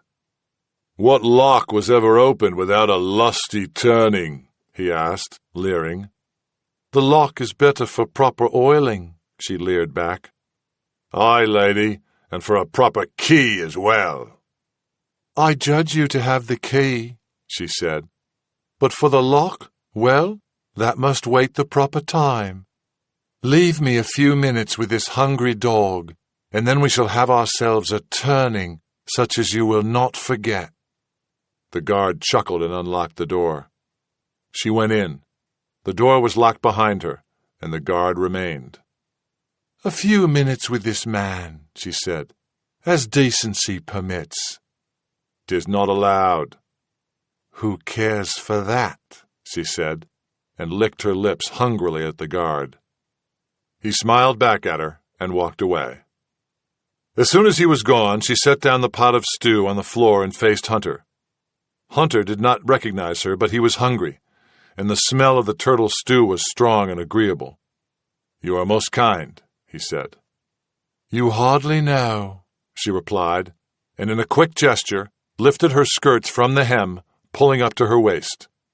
It was an astonishingly lewd movement, but more astounding for what was revealed. Strapped to her calves and thighs was a veritable armory, 2 knives, 2 pistols. "My secret parts are said to be dangerous," she said, "and now you know the truth." Quickly, Hunter took the weapons and stashed them in his belt.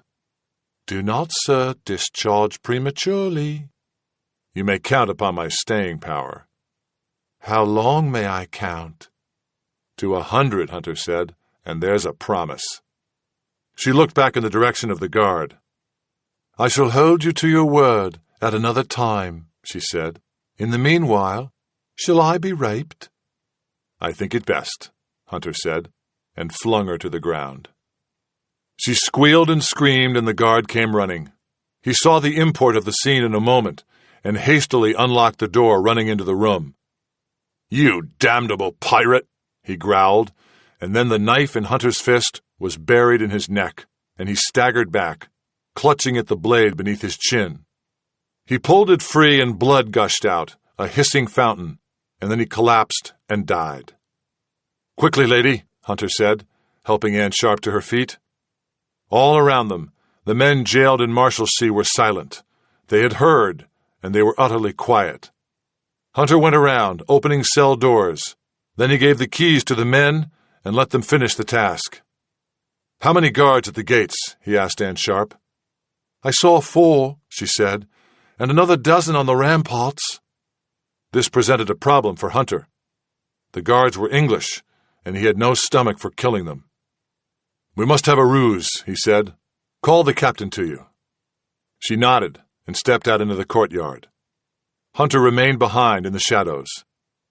Hunter did not marvel at the composure of this woman, who had just watched a man brutally slain. He was not accustomed to the faint-heartedness of women, so fashionable in the French and Spanish courts. English women were tough-minded, in some ways tougher than any male, and it was equally true of low and high-born women. The captain of the Marshalsea Guard came over to Anne Sharp, and at the last moment saw the barrel of Hunter's pistol protruding from the shadows. Hunter beckoned him over. "Now hear me," Hunter said. "You may call your men down and have them throw their muskets to the ground, and no lives shall be lost. Or you can stand and fight, and all surely die." The captain of the guard said, "I've been awaiting your escape, sir, and I hope you will remember me in the days to come." "We shall see," Hunter said, promising nothing. In a formal voice the captain said, "Commander Scott shall have his own action upon the morrow." "Commander Scott," Hunter said, "shall not live to see the morrow. Now take your stand." "I hope you will remember me." "I may," Hunter said, "remember not to slit your throat." The captain of the guard called his men down, and Hunter supervised their locking up in the Marshalsea jail. Mrs. Hackett, having given her instructions to Richards, returned to her husband's side. He was in the library, drinking after dinner with Commander Scott. Both men had in recent days become enamored of the governor's wine cellar, and were engaged in consuming it before the governor recovered. They were, at this moment, deep in their cups. "My dear," her husband said as she entered the room, "you come at a most opportune moment." "Indeed?" "Indeed," Robert Hackett said. "Why, just this very moment I was explaining to Commander Scott the manner of your getting with child by the pirate hunter. You understand, of course, that he will soon swing in the breeze until the flesh rots off his bones. In this beastly climate, I am told that happens quickly. But I am sure you know of haste, eh? Why, speaking of your seduction, Commander Scott was not previously acquainted with the details of the event. I have been informing him." Mrs. Hackett flushed deeply. "So demure," Hackett said, his voice taking a nasty edge. "One would never think her a common bawd, and yet that is what she is. What would her favors fetch, do you think?" Commander Scott sniffed at a perfumed handkerchief. "Shall I be frank?" "By all means, be frank. Be frank." "She is too lean for the usual taste." "Her Majesty liked her well enough." Perhaps, but that is not the usual taste, eh? Our king has a preference for hot-blooded foreign women." "So be it," Hackett said irritably.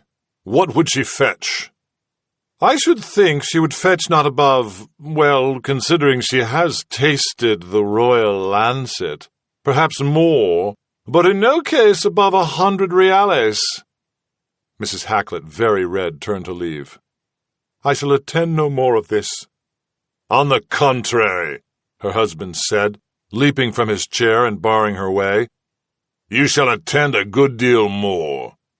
Commander Scott, you are a gentleman of worldly experience. Would you pay 100 reales? Scott gulped his drink and coughed. "Not I, sir," he said. Hackett gripped his wife's arm. "What price would you make?" 50 reales. "Done," Hackett said. "Robert," his wife protested, Good gracious God, Robert! Robert Hacklet struck his wife in the face, a blow sending her across the room. She collapsed into a chair. Now then, Commander, Hacklet said, you are a man of your word. I shall accept your credit in this matter. Scott looked over the brim of his cup. Eh? I said I shall accept your credit in this matter. Have your money's worth. Eh? You mean... He gestured in the direction of Mrs. Hacklet, whose eyes were now wide with horror. Indeed I do, and quickly, too. Here? Now? Precisely, Commander. Hacklet, very drunk, staggered across the room and clapped his hand on the soldier's shoulder. And I shall observe, for my own amusement. No! Shrieked Mrs. Hacklet. Her voice was piercingly loud, but neither man appeared to have heard her. They stared drunkenly at each other. Faith, Scott said, I'm not sure 'tis wise. Nonsense, Hacklet said. You are a gentleman of reputation, and you must uphold that reputation. After all, this is a consort worthy of a king. Well, at least once worthy of a king. Go to it, man. Damn me, Commander Scott said, getting unsteadily to his feet. Damn me, I shall do, sir. What's good enough for a king is good enough for me. I shall do. And he began to unbuckle his breeches. Commander Scott was exceedingly drunk, and his buckles proved difficult. Mrs. Hacklet began to scream, and her husband crossed the library and struck her in the face, cutting her lip. A trickle of blood ran down her chin. A pirate's whore or a king's can have no heirs. Commander Scott, take your pleasure. And Scott advanced upon the woman. Move me, whispered Governor Almont to his niece. But, Uncle, how? Kill the god, he said, and handed her a pistol. Lady Sarah Almont took the pistol in her hands, feeling the unfamiliar shape of the weapon. You cock it thus, said Almont, showing her. Now careful. Go to the door, ask to go out, and fire. Fire how? Directly into his face. Make no mistake here, my dear. But, Uncle... He glared at her. I am a sick man, he said. Now help me. She stepped a few paces toward the door. Right down his throat, Almont said with a certain satisfaction. He's earned it, the traitorous dog. She knocked on the door. "What is it, miss?" said the guard. "Open up," she said. "I wish to leave." There was a scraping and a metallic click as the lock was turned. The door opened. She had a glimpse of the guard, a young man of 19, fresh-faced and innocent, his expression bemused. "Whatever your ladyship desires." She fired at his lips. The explosion rocked her arm and blew him backward, as if he had been struck full in the face. He twisted and slid to the ground, then rolled onto his back. She saw with horror that he had no face left, just a bloody pulp mounted on his shoulders. The body writhed on the ground for a few moments. Urine leaked down the leg of his trousers, and she smelled defecation. Then the body was still. "Help me move," croaked her uncle, the governor of Jamaica, sitting up painfully in his bed. Hunter assembled his men at the north end of Port Royal, near the mainland. His immediate problem was wholly political, to reverse a judgment against him. As a practical matter, once he escaped, the townspeople would rally around him, and he would not again be jailed.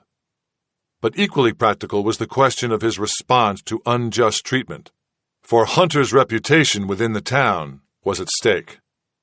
He reviewed the 8 names in his mind.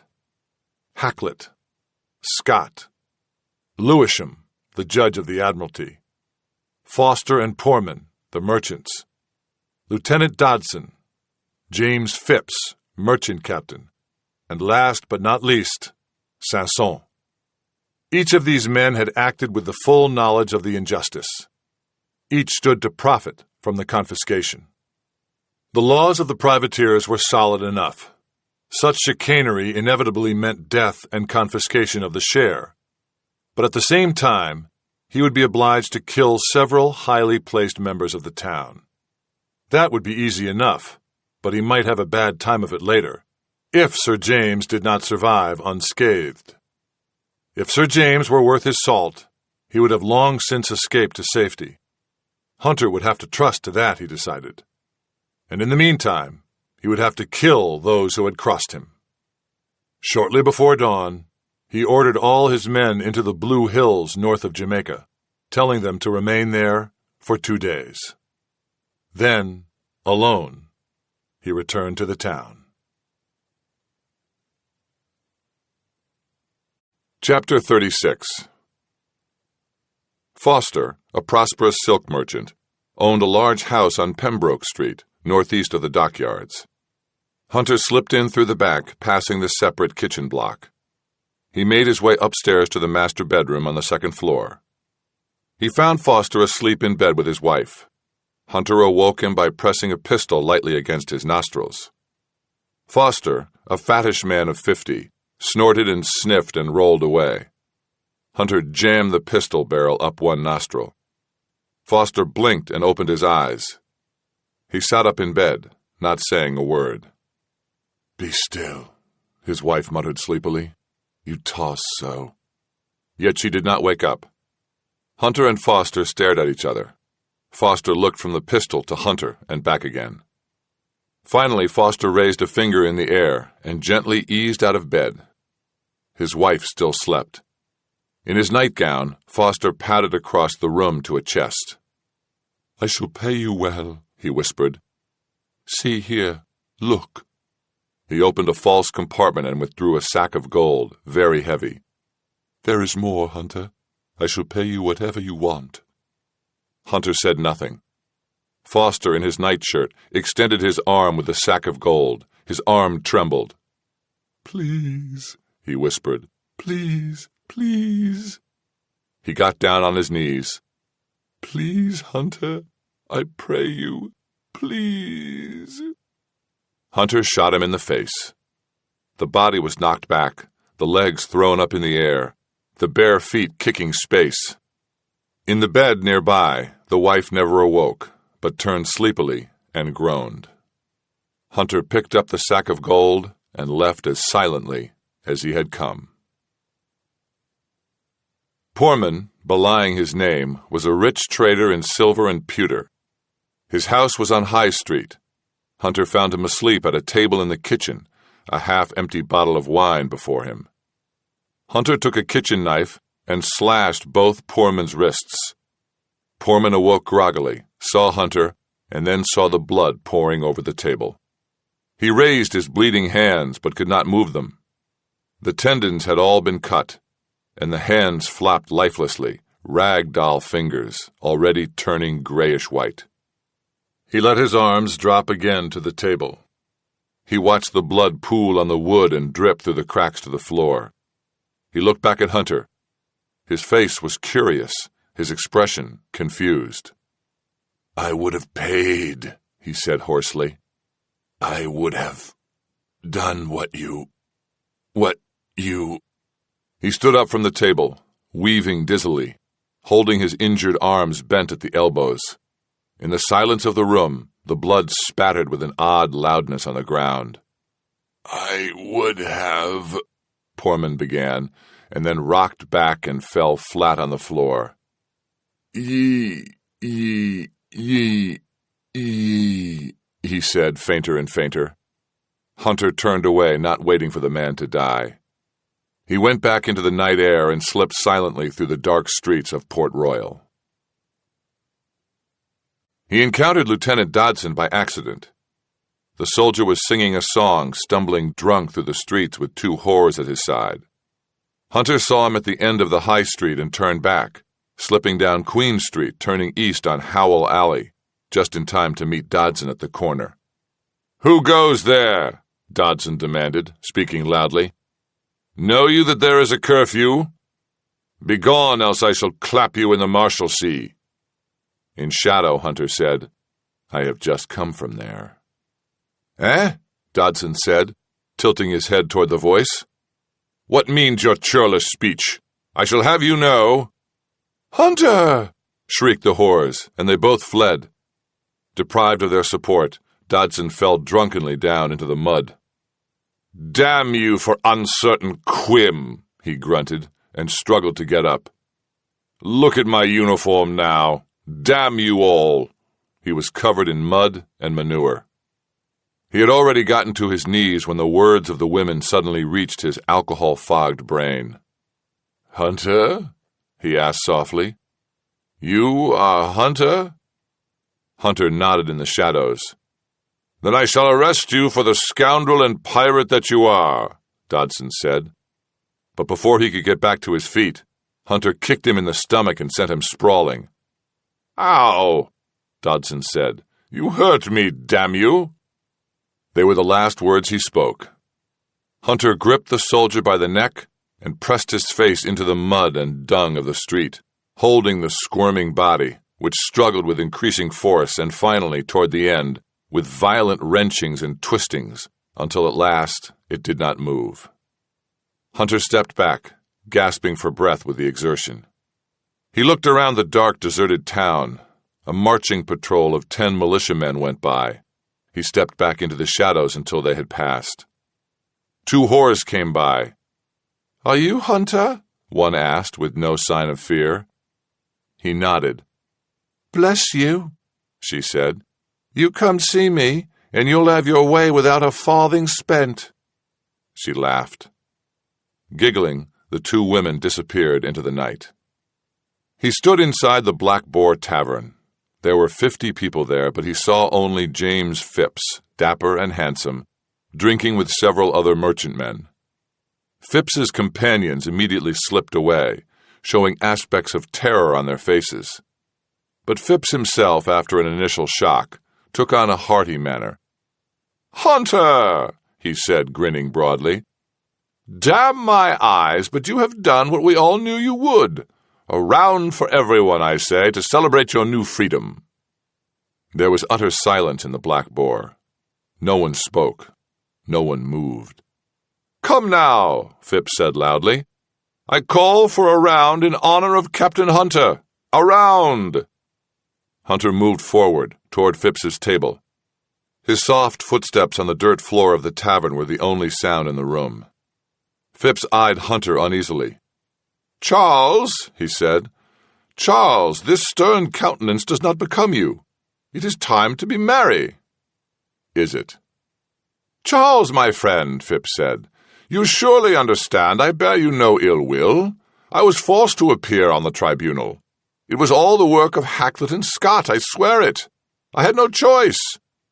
I've a ship to sail in a week's time, Charles, and they would not give me embarkation papers, so they said. And I knew you would make good your escape. Only an hour ago I was telling Timothy Flint that very expectation. Timothy, answer true. Was I not telling you that Hunter would be free? Timothy?" Hunter took out his pistol and aimed it at Phipps. "Now, Charles," Phipps said, "I beg you to be reasonable. A man must be practical. Do you think I would have condemned you if ever I believed sentence would be carried out? Do you think so? Do you?" Hunter said nothing. He cocked the pistol, a single metallic click in the silence of the room. "Charles," Phipps said, "it does my heart good to see you again. Come, have a drink with me, and let us forget—" Hunter shot him, full in the chest. Everyone ducked away as fragments of bone and a geyser of blood blew outward from his heart in a hissing rush. Phipps dropped a cup that had been raised in one hand. The cup struck the table and rolled to the floor. Phipps's eyes followed it. He reached for it with his hand and said hoarsely, "Drink, Charles." And then he collapsed on the table. Blood seeped over the rude wood. Hunter turned and left. As he came out on the street again, he heard the tolling of the church bells of St. Anne's. They rang incessantly, the signal for an attack on Port Royal or some other emergency. Hunter knew it could have only one meaning. His escape from the jail of Marshalsea had been discovered. He did not mind at all. Lewisham, judge of the Admiralty, had his quarters behind the courthouse. He awoke to the church bells in alarm and sent a servant out to see what was the matter. The man returned a few minutes after. "What is it?" Lewisham said. "Speak, man." The man looked up. It was Hunter. "How is it possible?" Lewisham asked. Hunter cocked the gun. "Easily," he said. "Tell me what you wish." "I shall," Hunter said.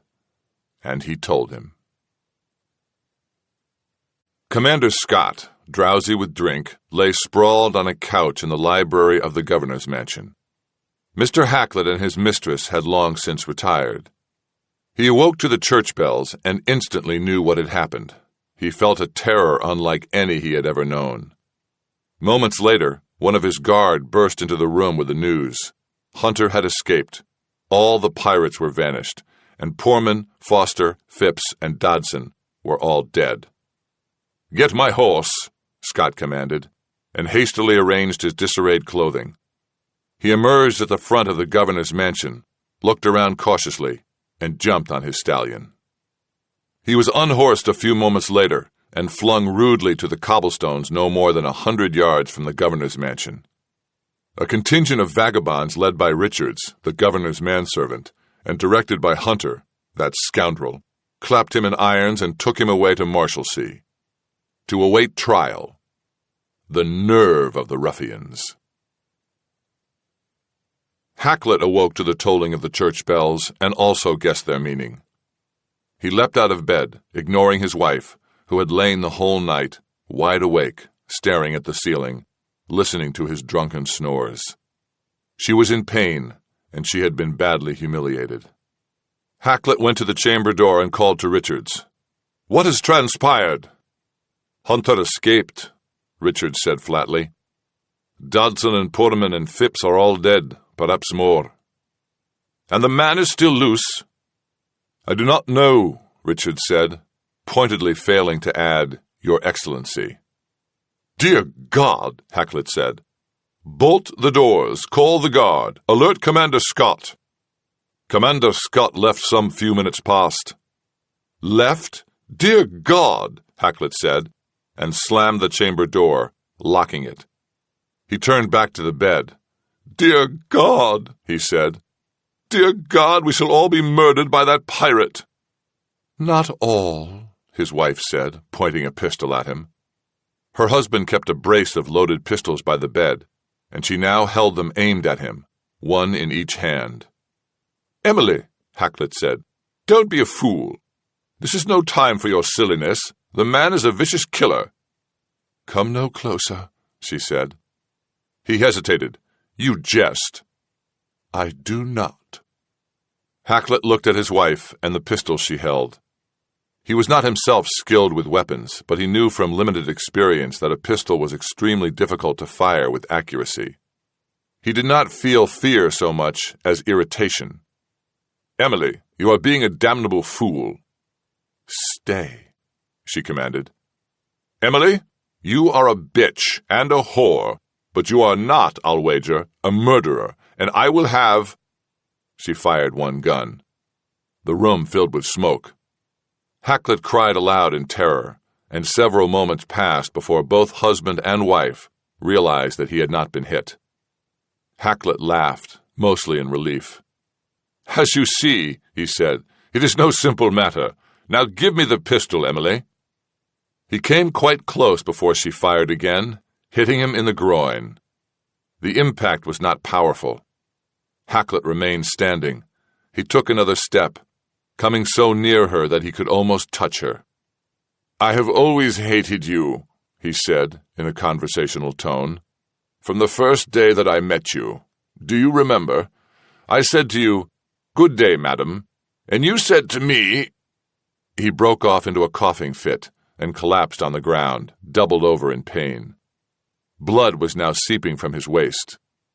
"You said to me," he said, "you said, 'Oh, damn your black eyes, woman. It hurts.' You said to me—" He rocked on the ground, his hands pressed to his groin, his face twisted in pain, eyes shut tightly. He moaned in time to his rocking. "Ah! Ah! Ah!" She sat up in the bed and dropped the pistol. It touched the sheet, so hot that it burned the imprint of the barrel into the fabric. She quickly picked it up and flung it on the floor, then looked back at her husband. He continued to rock as before, still moaning, and then he stopped and looked over at her and spoke through clenched teeth. "Finish it," he whispered. She shook her head. The chambers were empty. She did not know how to load them again, even if there were spare shot and powder. "Finish it," he said again. A dozen conflicting emotions pressed in her mind. Realizing that he was not soon to die, she went to the side table and poured a glass of claret and brought it to him. She lifted his head and helped him to drink. He drank a little, and then a fury overcame him, and with one bloody hand he pushed her away. His strength was surprising.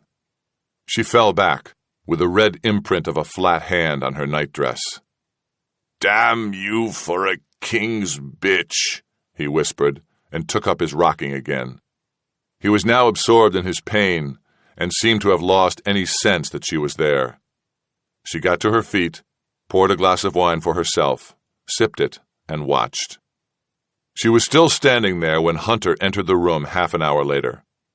Hacklet was alive, but wholly ashen, his actions feeble except for an occasional spastic twitch.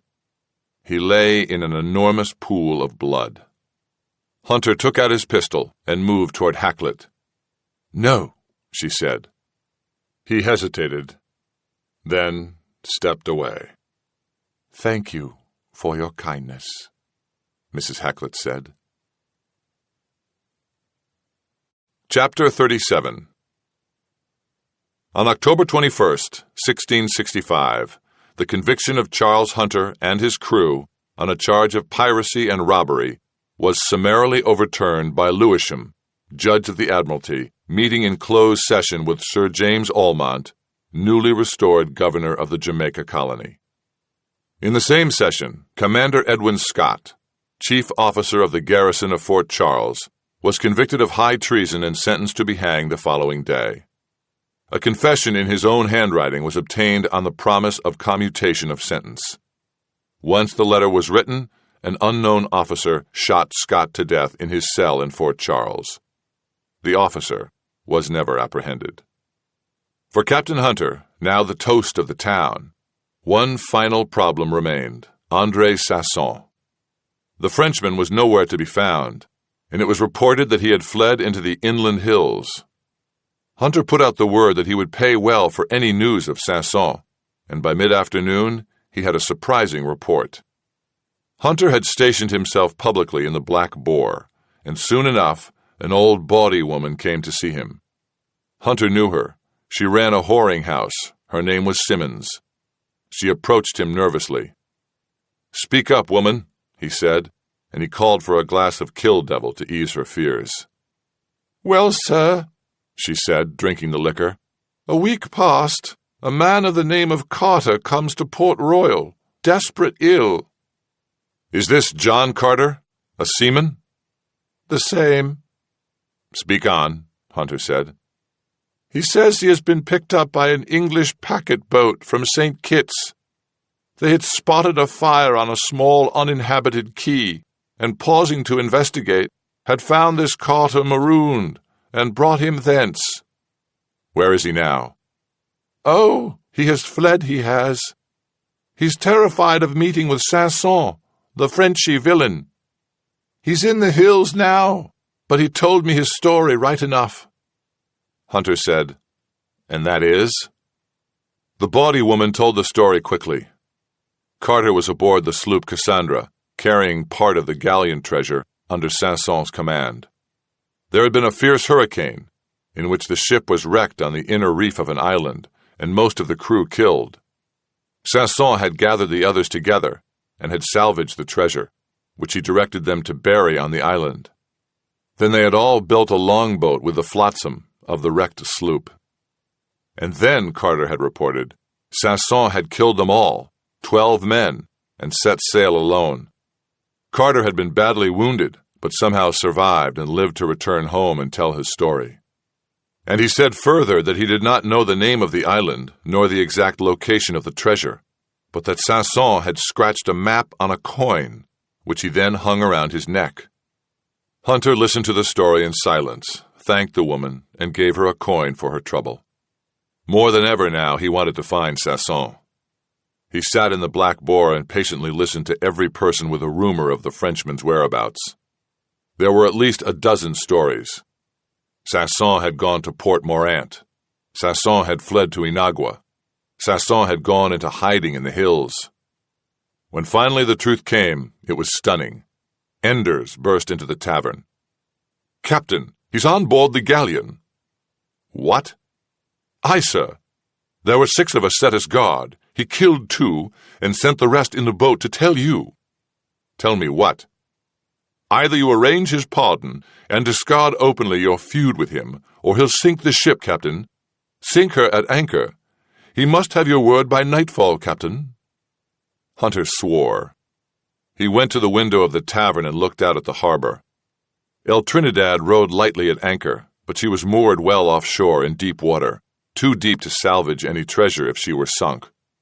"He's damnably clever," Enders said. "Indeed," Hunter said. "Will you make your reply?" "Not now," Hunter said. He turned away from the window. "Is he alone on the ship?" "Aye, if that matters." Sanson alone was worth 12 men or more in an open battle. The treasure galleon was not moored close to any other ships in the harbor. Nearly a quarter-mile of open water surrounded it on all sides. It stood in splendid, impregnable isolation. "I must think," Hunter said, and went to sit again. A ship moored in open, placid water was as safe as a fortress surrounded by a moat. And what Sanson did next made him even safer. He dumped slops and garbage all around the vessel to attract sharks.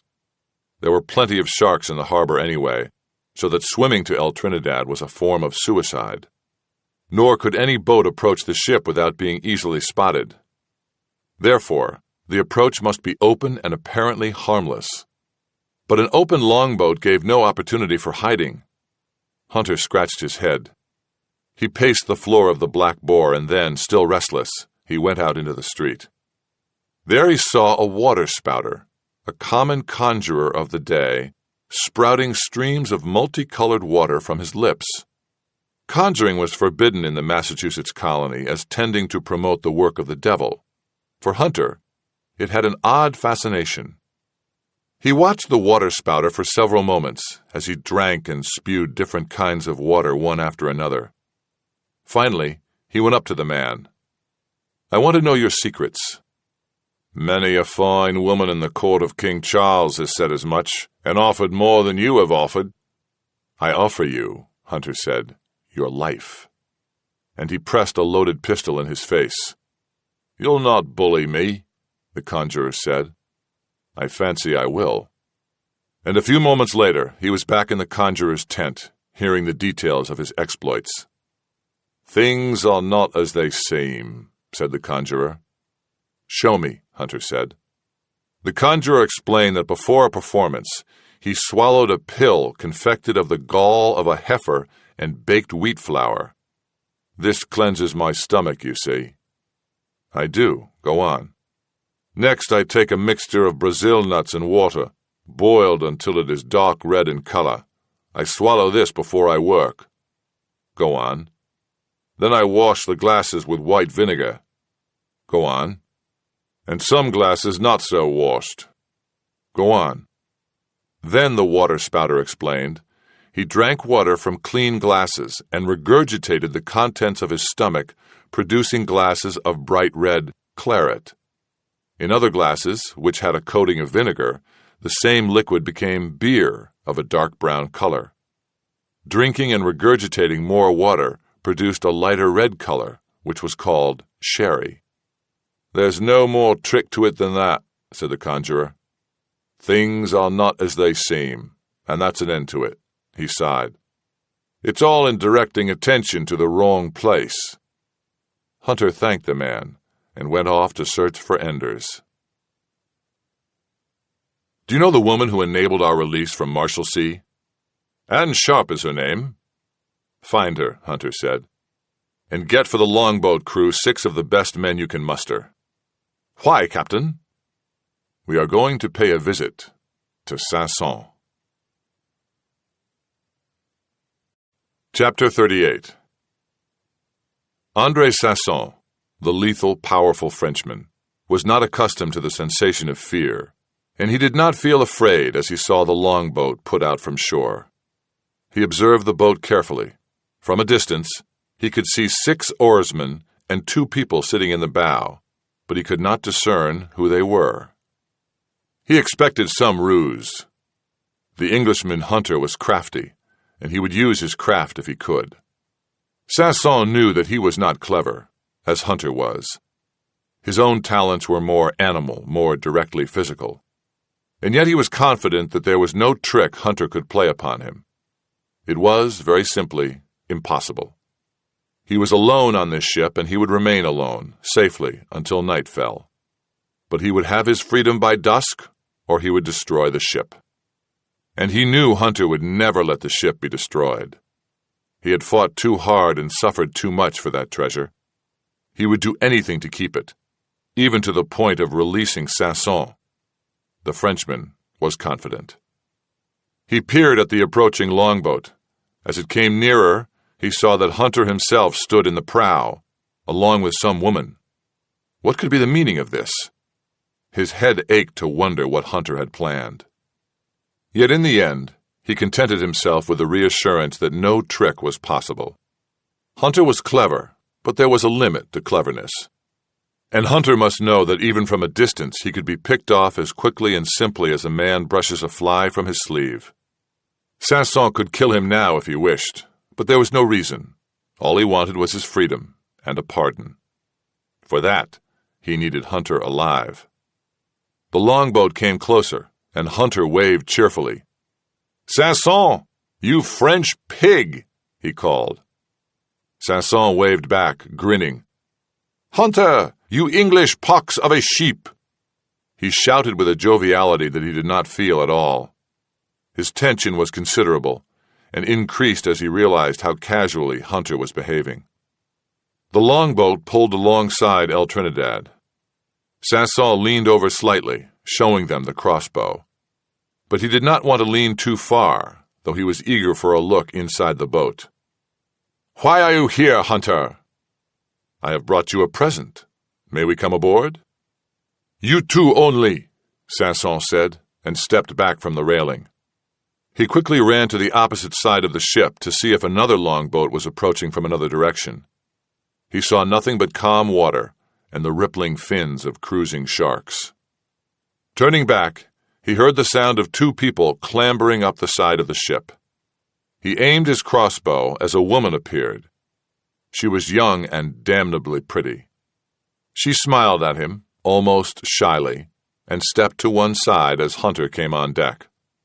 Hunter paused and looked at Saint-Saëns, who was 20 paces away, with the crossbow in his hands. "Not a very hospitable greeting," Hunter said. "You must forgive me," Saint-Saëns said. He looked at the girl, then back to Hunter. "Have you arranged to meet my demands?" "I am doing so, even as we talk. Sir James is drawing up the papers, and they shall be delivered in a few hours." "And the meaning of this visit?" Hunter gave a short laugh. "Saint-Saëns," he said, "you know me for a practical man. You know that you have all the cards. I must agree to anything you say. This time you have been too clever, even for me." "I know," Saint-Saëns said.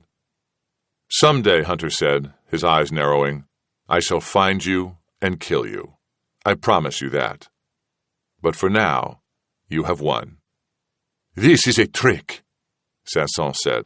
with the sudden realization that something was very wrong. "No trick," Hunter said. "Torture." "Torture?" "Indeed," Hunter said. "Things are not always as they seem. So that you may spend the afternoon in pleasurable pursuits, I have brought you this woman. Surely we can agree that she is most charming, for an Englishwoman. I will leave her here for you." Hunter laughed. "If you dare." Now Sanson laughed. "Hunter, you are the devil's own servant. I cannot take this woman without ceasing to keep watch, yes?" "May her English beauty torment you," Hunter said. And then, with a short bow, he climbed over the side. Sanson listened to the thud of his feet on the hull of the ship, and then a final thump as Hunter landed in the longboat. He heard Hunter order the boat to put off, and he heard the stroke of the oars. It was a trick, he thought. Somehow, a trick. He looked at the woman. She must be armed in some fashion. "Lie down," he growled harshly. She seemed confused. "Lie down," he said, and stamped the deck. She lay on the deck, and he moved cautiously over to her, then frisked her through her garments. She had no weapons, yet he was sure it was a trick. He went to the railing and looked out at the longboat, now pulling strongly for shore. Hunter sat in the bow, facing land, not looking back. There were 6 oarsmen. Everyone was accounted for. "May I get up?" the girl asked, giggling. He turned back to face her. "Yes, get up," he said. She stood and straightened her clothes. "Do I please you?" "For an English pig," he said harshly. Without another word, she began to undress. "What are you doing?" he demanded. "Captain Hunter said I should remove my clothes." "Well, I am telling you to leave them as they are," Sanson growled. "From now on, you will do as I tell you." He scanned the horizon in all directions. There was nothing except the departing longboat. It must be a trick, he thought. It must be. He turned and looked again at the girl. She licked her lips, a fetching creature. Where could he take her? Where would he be safe? He realized then that if they went up to the aft castle, he would be able to look in all directions and still enjoy this English whore. "I shall have the better of Captain Hunter," he said, "and of you as well." And he marched her up to the aft castle. A few minutes later, he had another surprise. This demure little creature was a screaming, passionate hellion who yelled and gasped and clawed, much to Sanson's happy satisfaction. "You are so big," she gasped. "I did not know Frenchmen were so big." Her fingers raked his back painfully. He was happy. He would have been less happy to know that her screams of ecstasy, for which she was amply paid, were a signal to Hunter, who was hanging just above the waterline, holding on to the rope ladder and watching the pale shapes of the sharks slip through the water all around him. Hunter had hung there since the longboat cast off. In the bow of the longboat was a scarecrow dummy, previously concealed under a tarp and erected while Hunter had been aboard the ship. It had all worked exactly as Hunter planned. Sanson dared not look down too carefully into the longboat, and as soon as it pushed off, he had been obliged to spend some moments searching the girl. By the time he got around to looking at the departing boat, it was far enough away that the dummy was convincing. At that time, had he looked directly down, he would have seen Hunter dangling there. But there was no reason to look directly down, and in any case, the girl had been instructed to distract him as soon as possible. Hunter had waited, hanging on the ropes, for many minutes before he heard her shouts of passion. They were coming from the aft castle, as he had expected. Gently, he climbed to the gun ports and slipped onto El Trinidad below decks. Hunter was not armed, and his first task was to find weapons.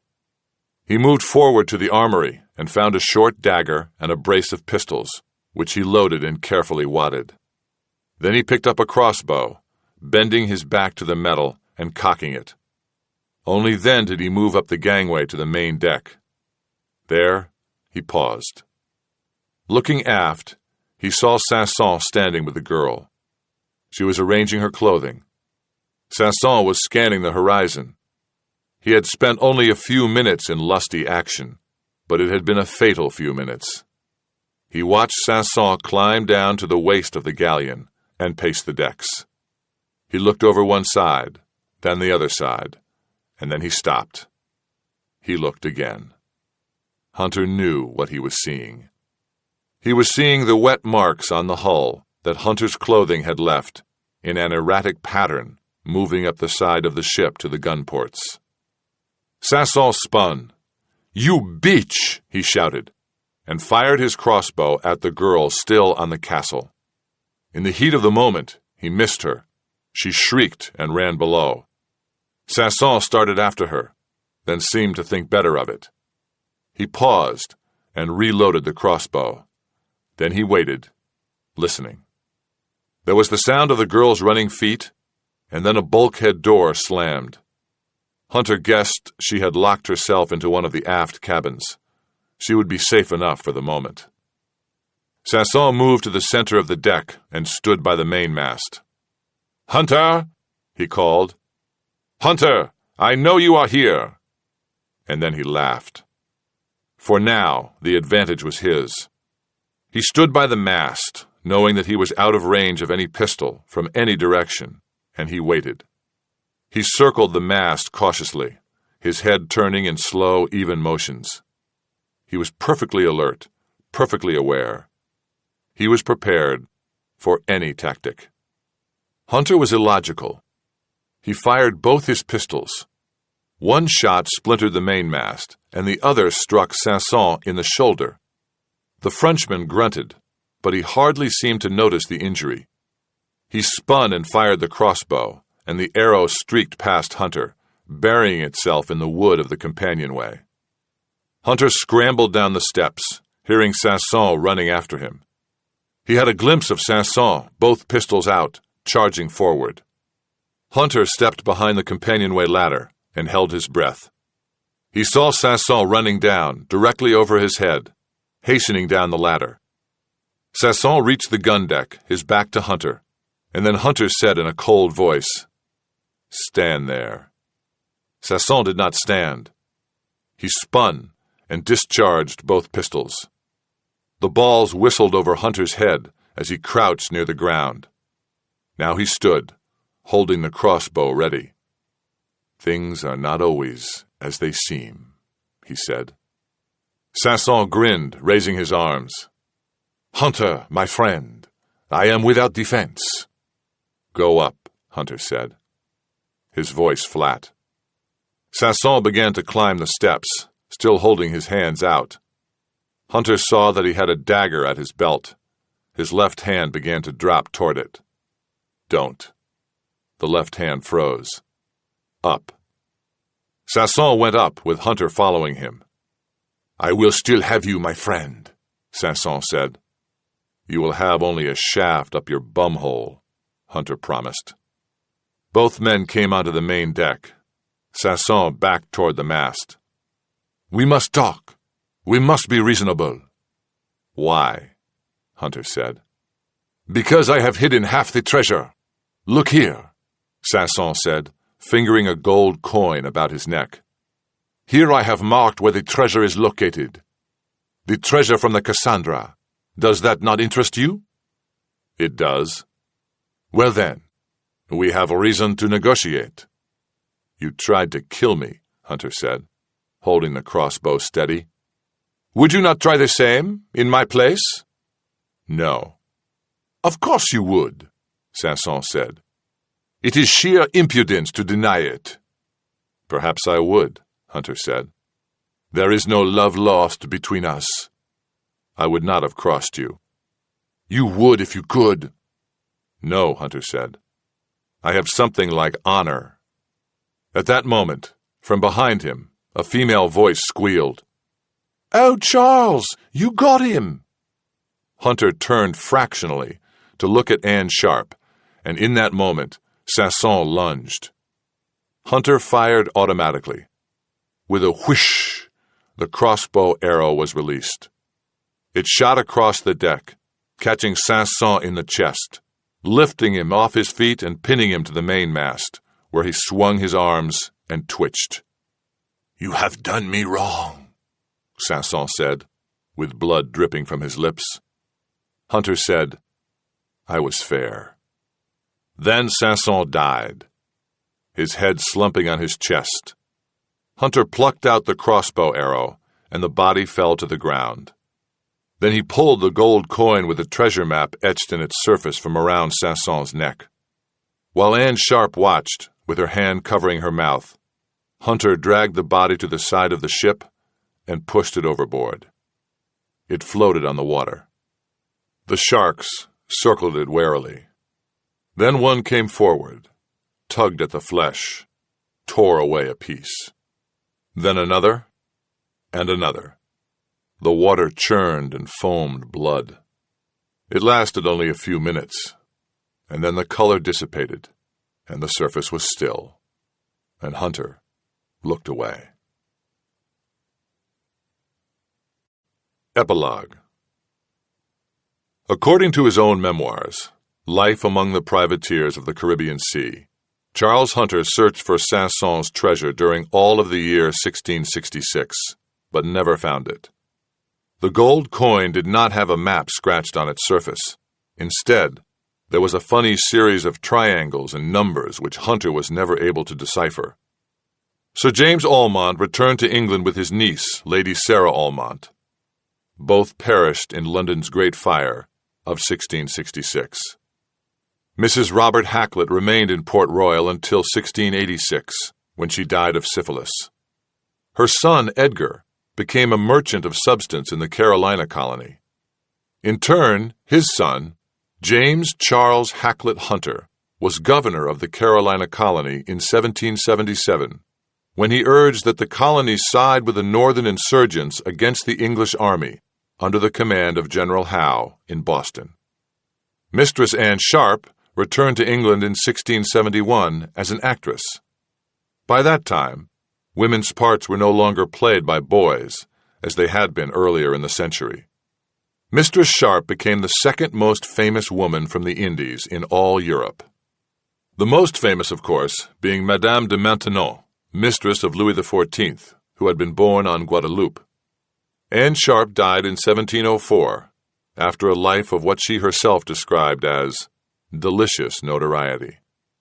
Enders, the sea artist and barber surgeon, joined Mandeville's expedition on Campeche in 1668 and perished in a storm. The Moor, Bassa, died in 1669 in Henry Morgan's attack on Panama. He was run down by a bull, one of the many animals Spaniards released in an attempt to protect the city. Don Diego the Jew lived on in Port Royal until 1692, when, at an advanced age, he died in the earthquake that destroyed the wicked city forever. Lazoo was captured and hanged as a pirate in Charleston, South Carolina, in 1704. She was said to have been a lover of Blackbeard. Charles Hunter, weakened by malaria during his searches for Sanson's treasure, returned to England in 1669. By that time, the raid on Monticeros had become a political embarrassment, and he was never received by Charles II, nor accorded any honor. He died of pneumonia in 1670 in a cottage in Tunbridge Wells, leaving a modest estate and a notebook, which was stored at Trinity College, Cambridge. His notebook still exists, as does his grave, in the cemetery of the Church of St. Anthony in Tunbridge Wells. The stone is nearly worn smooth, yet it can still be read. Here lies Charles Hunter, Captain, 1627 to 1670. Honest adventurer and seaman, beloved of his countrymen in the New World. Vinkit. This recording of Pirate Latitudes by Michael Crichton and performed by John Bedford Lloyd. Thank you for listening.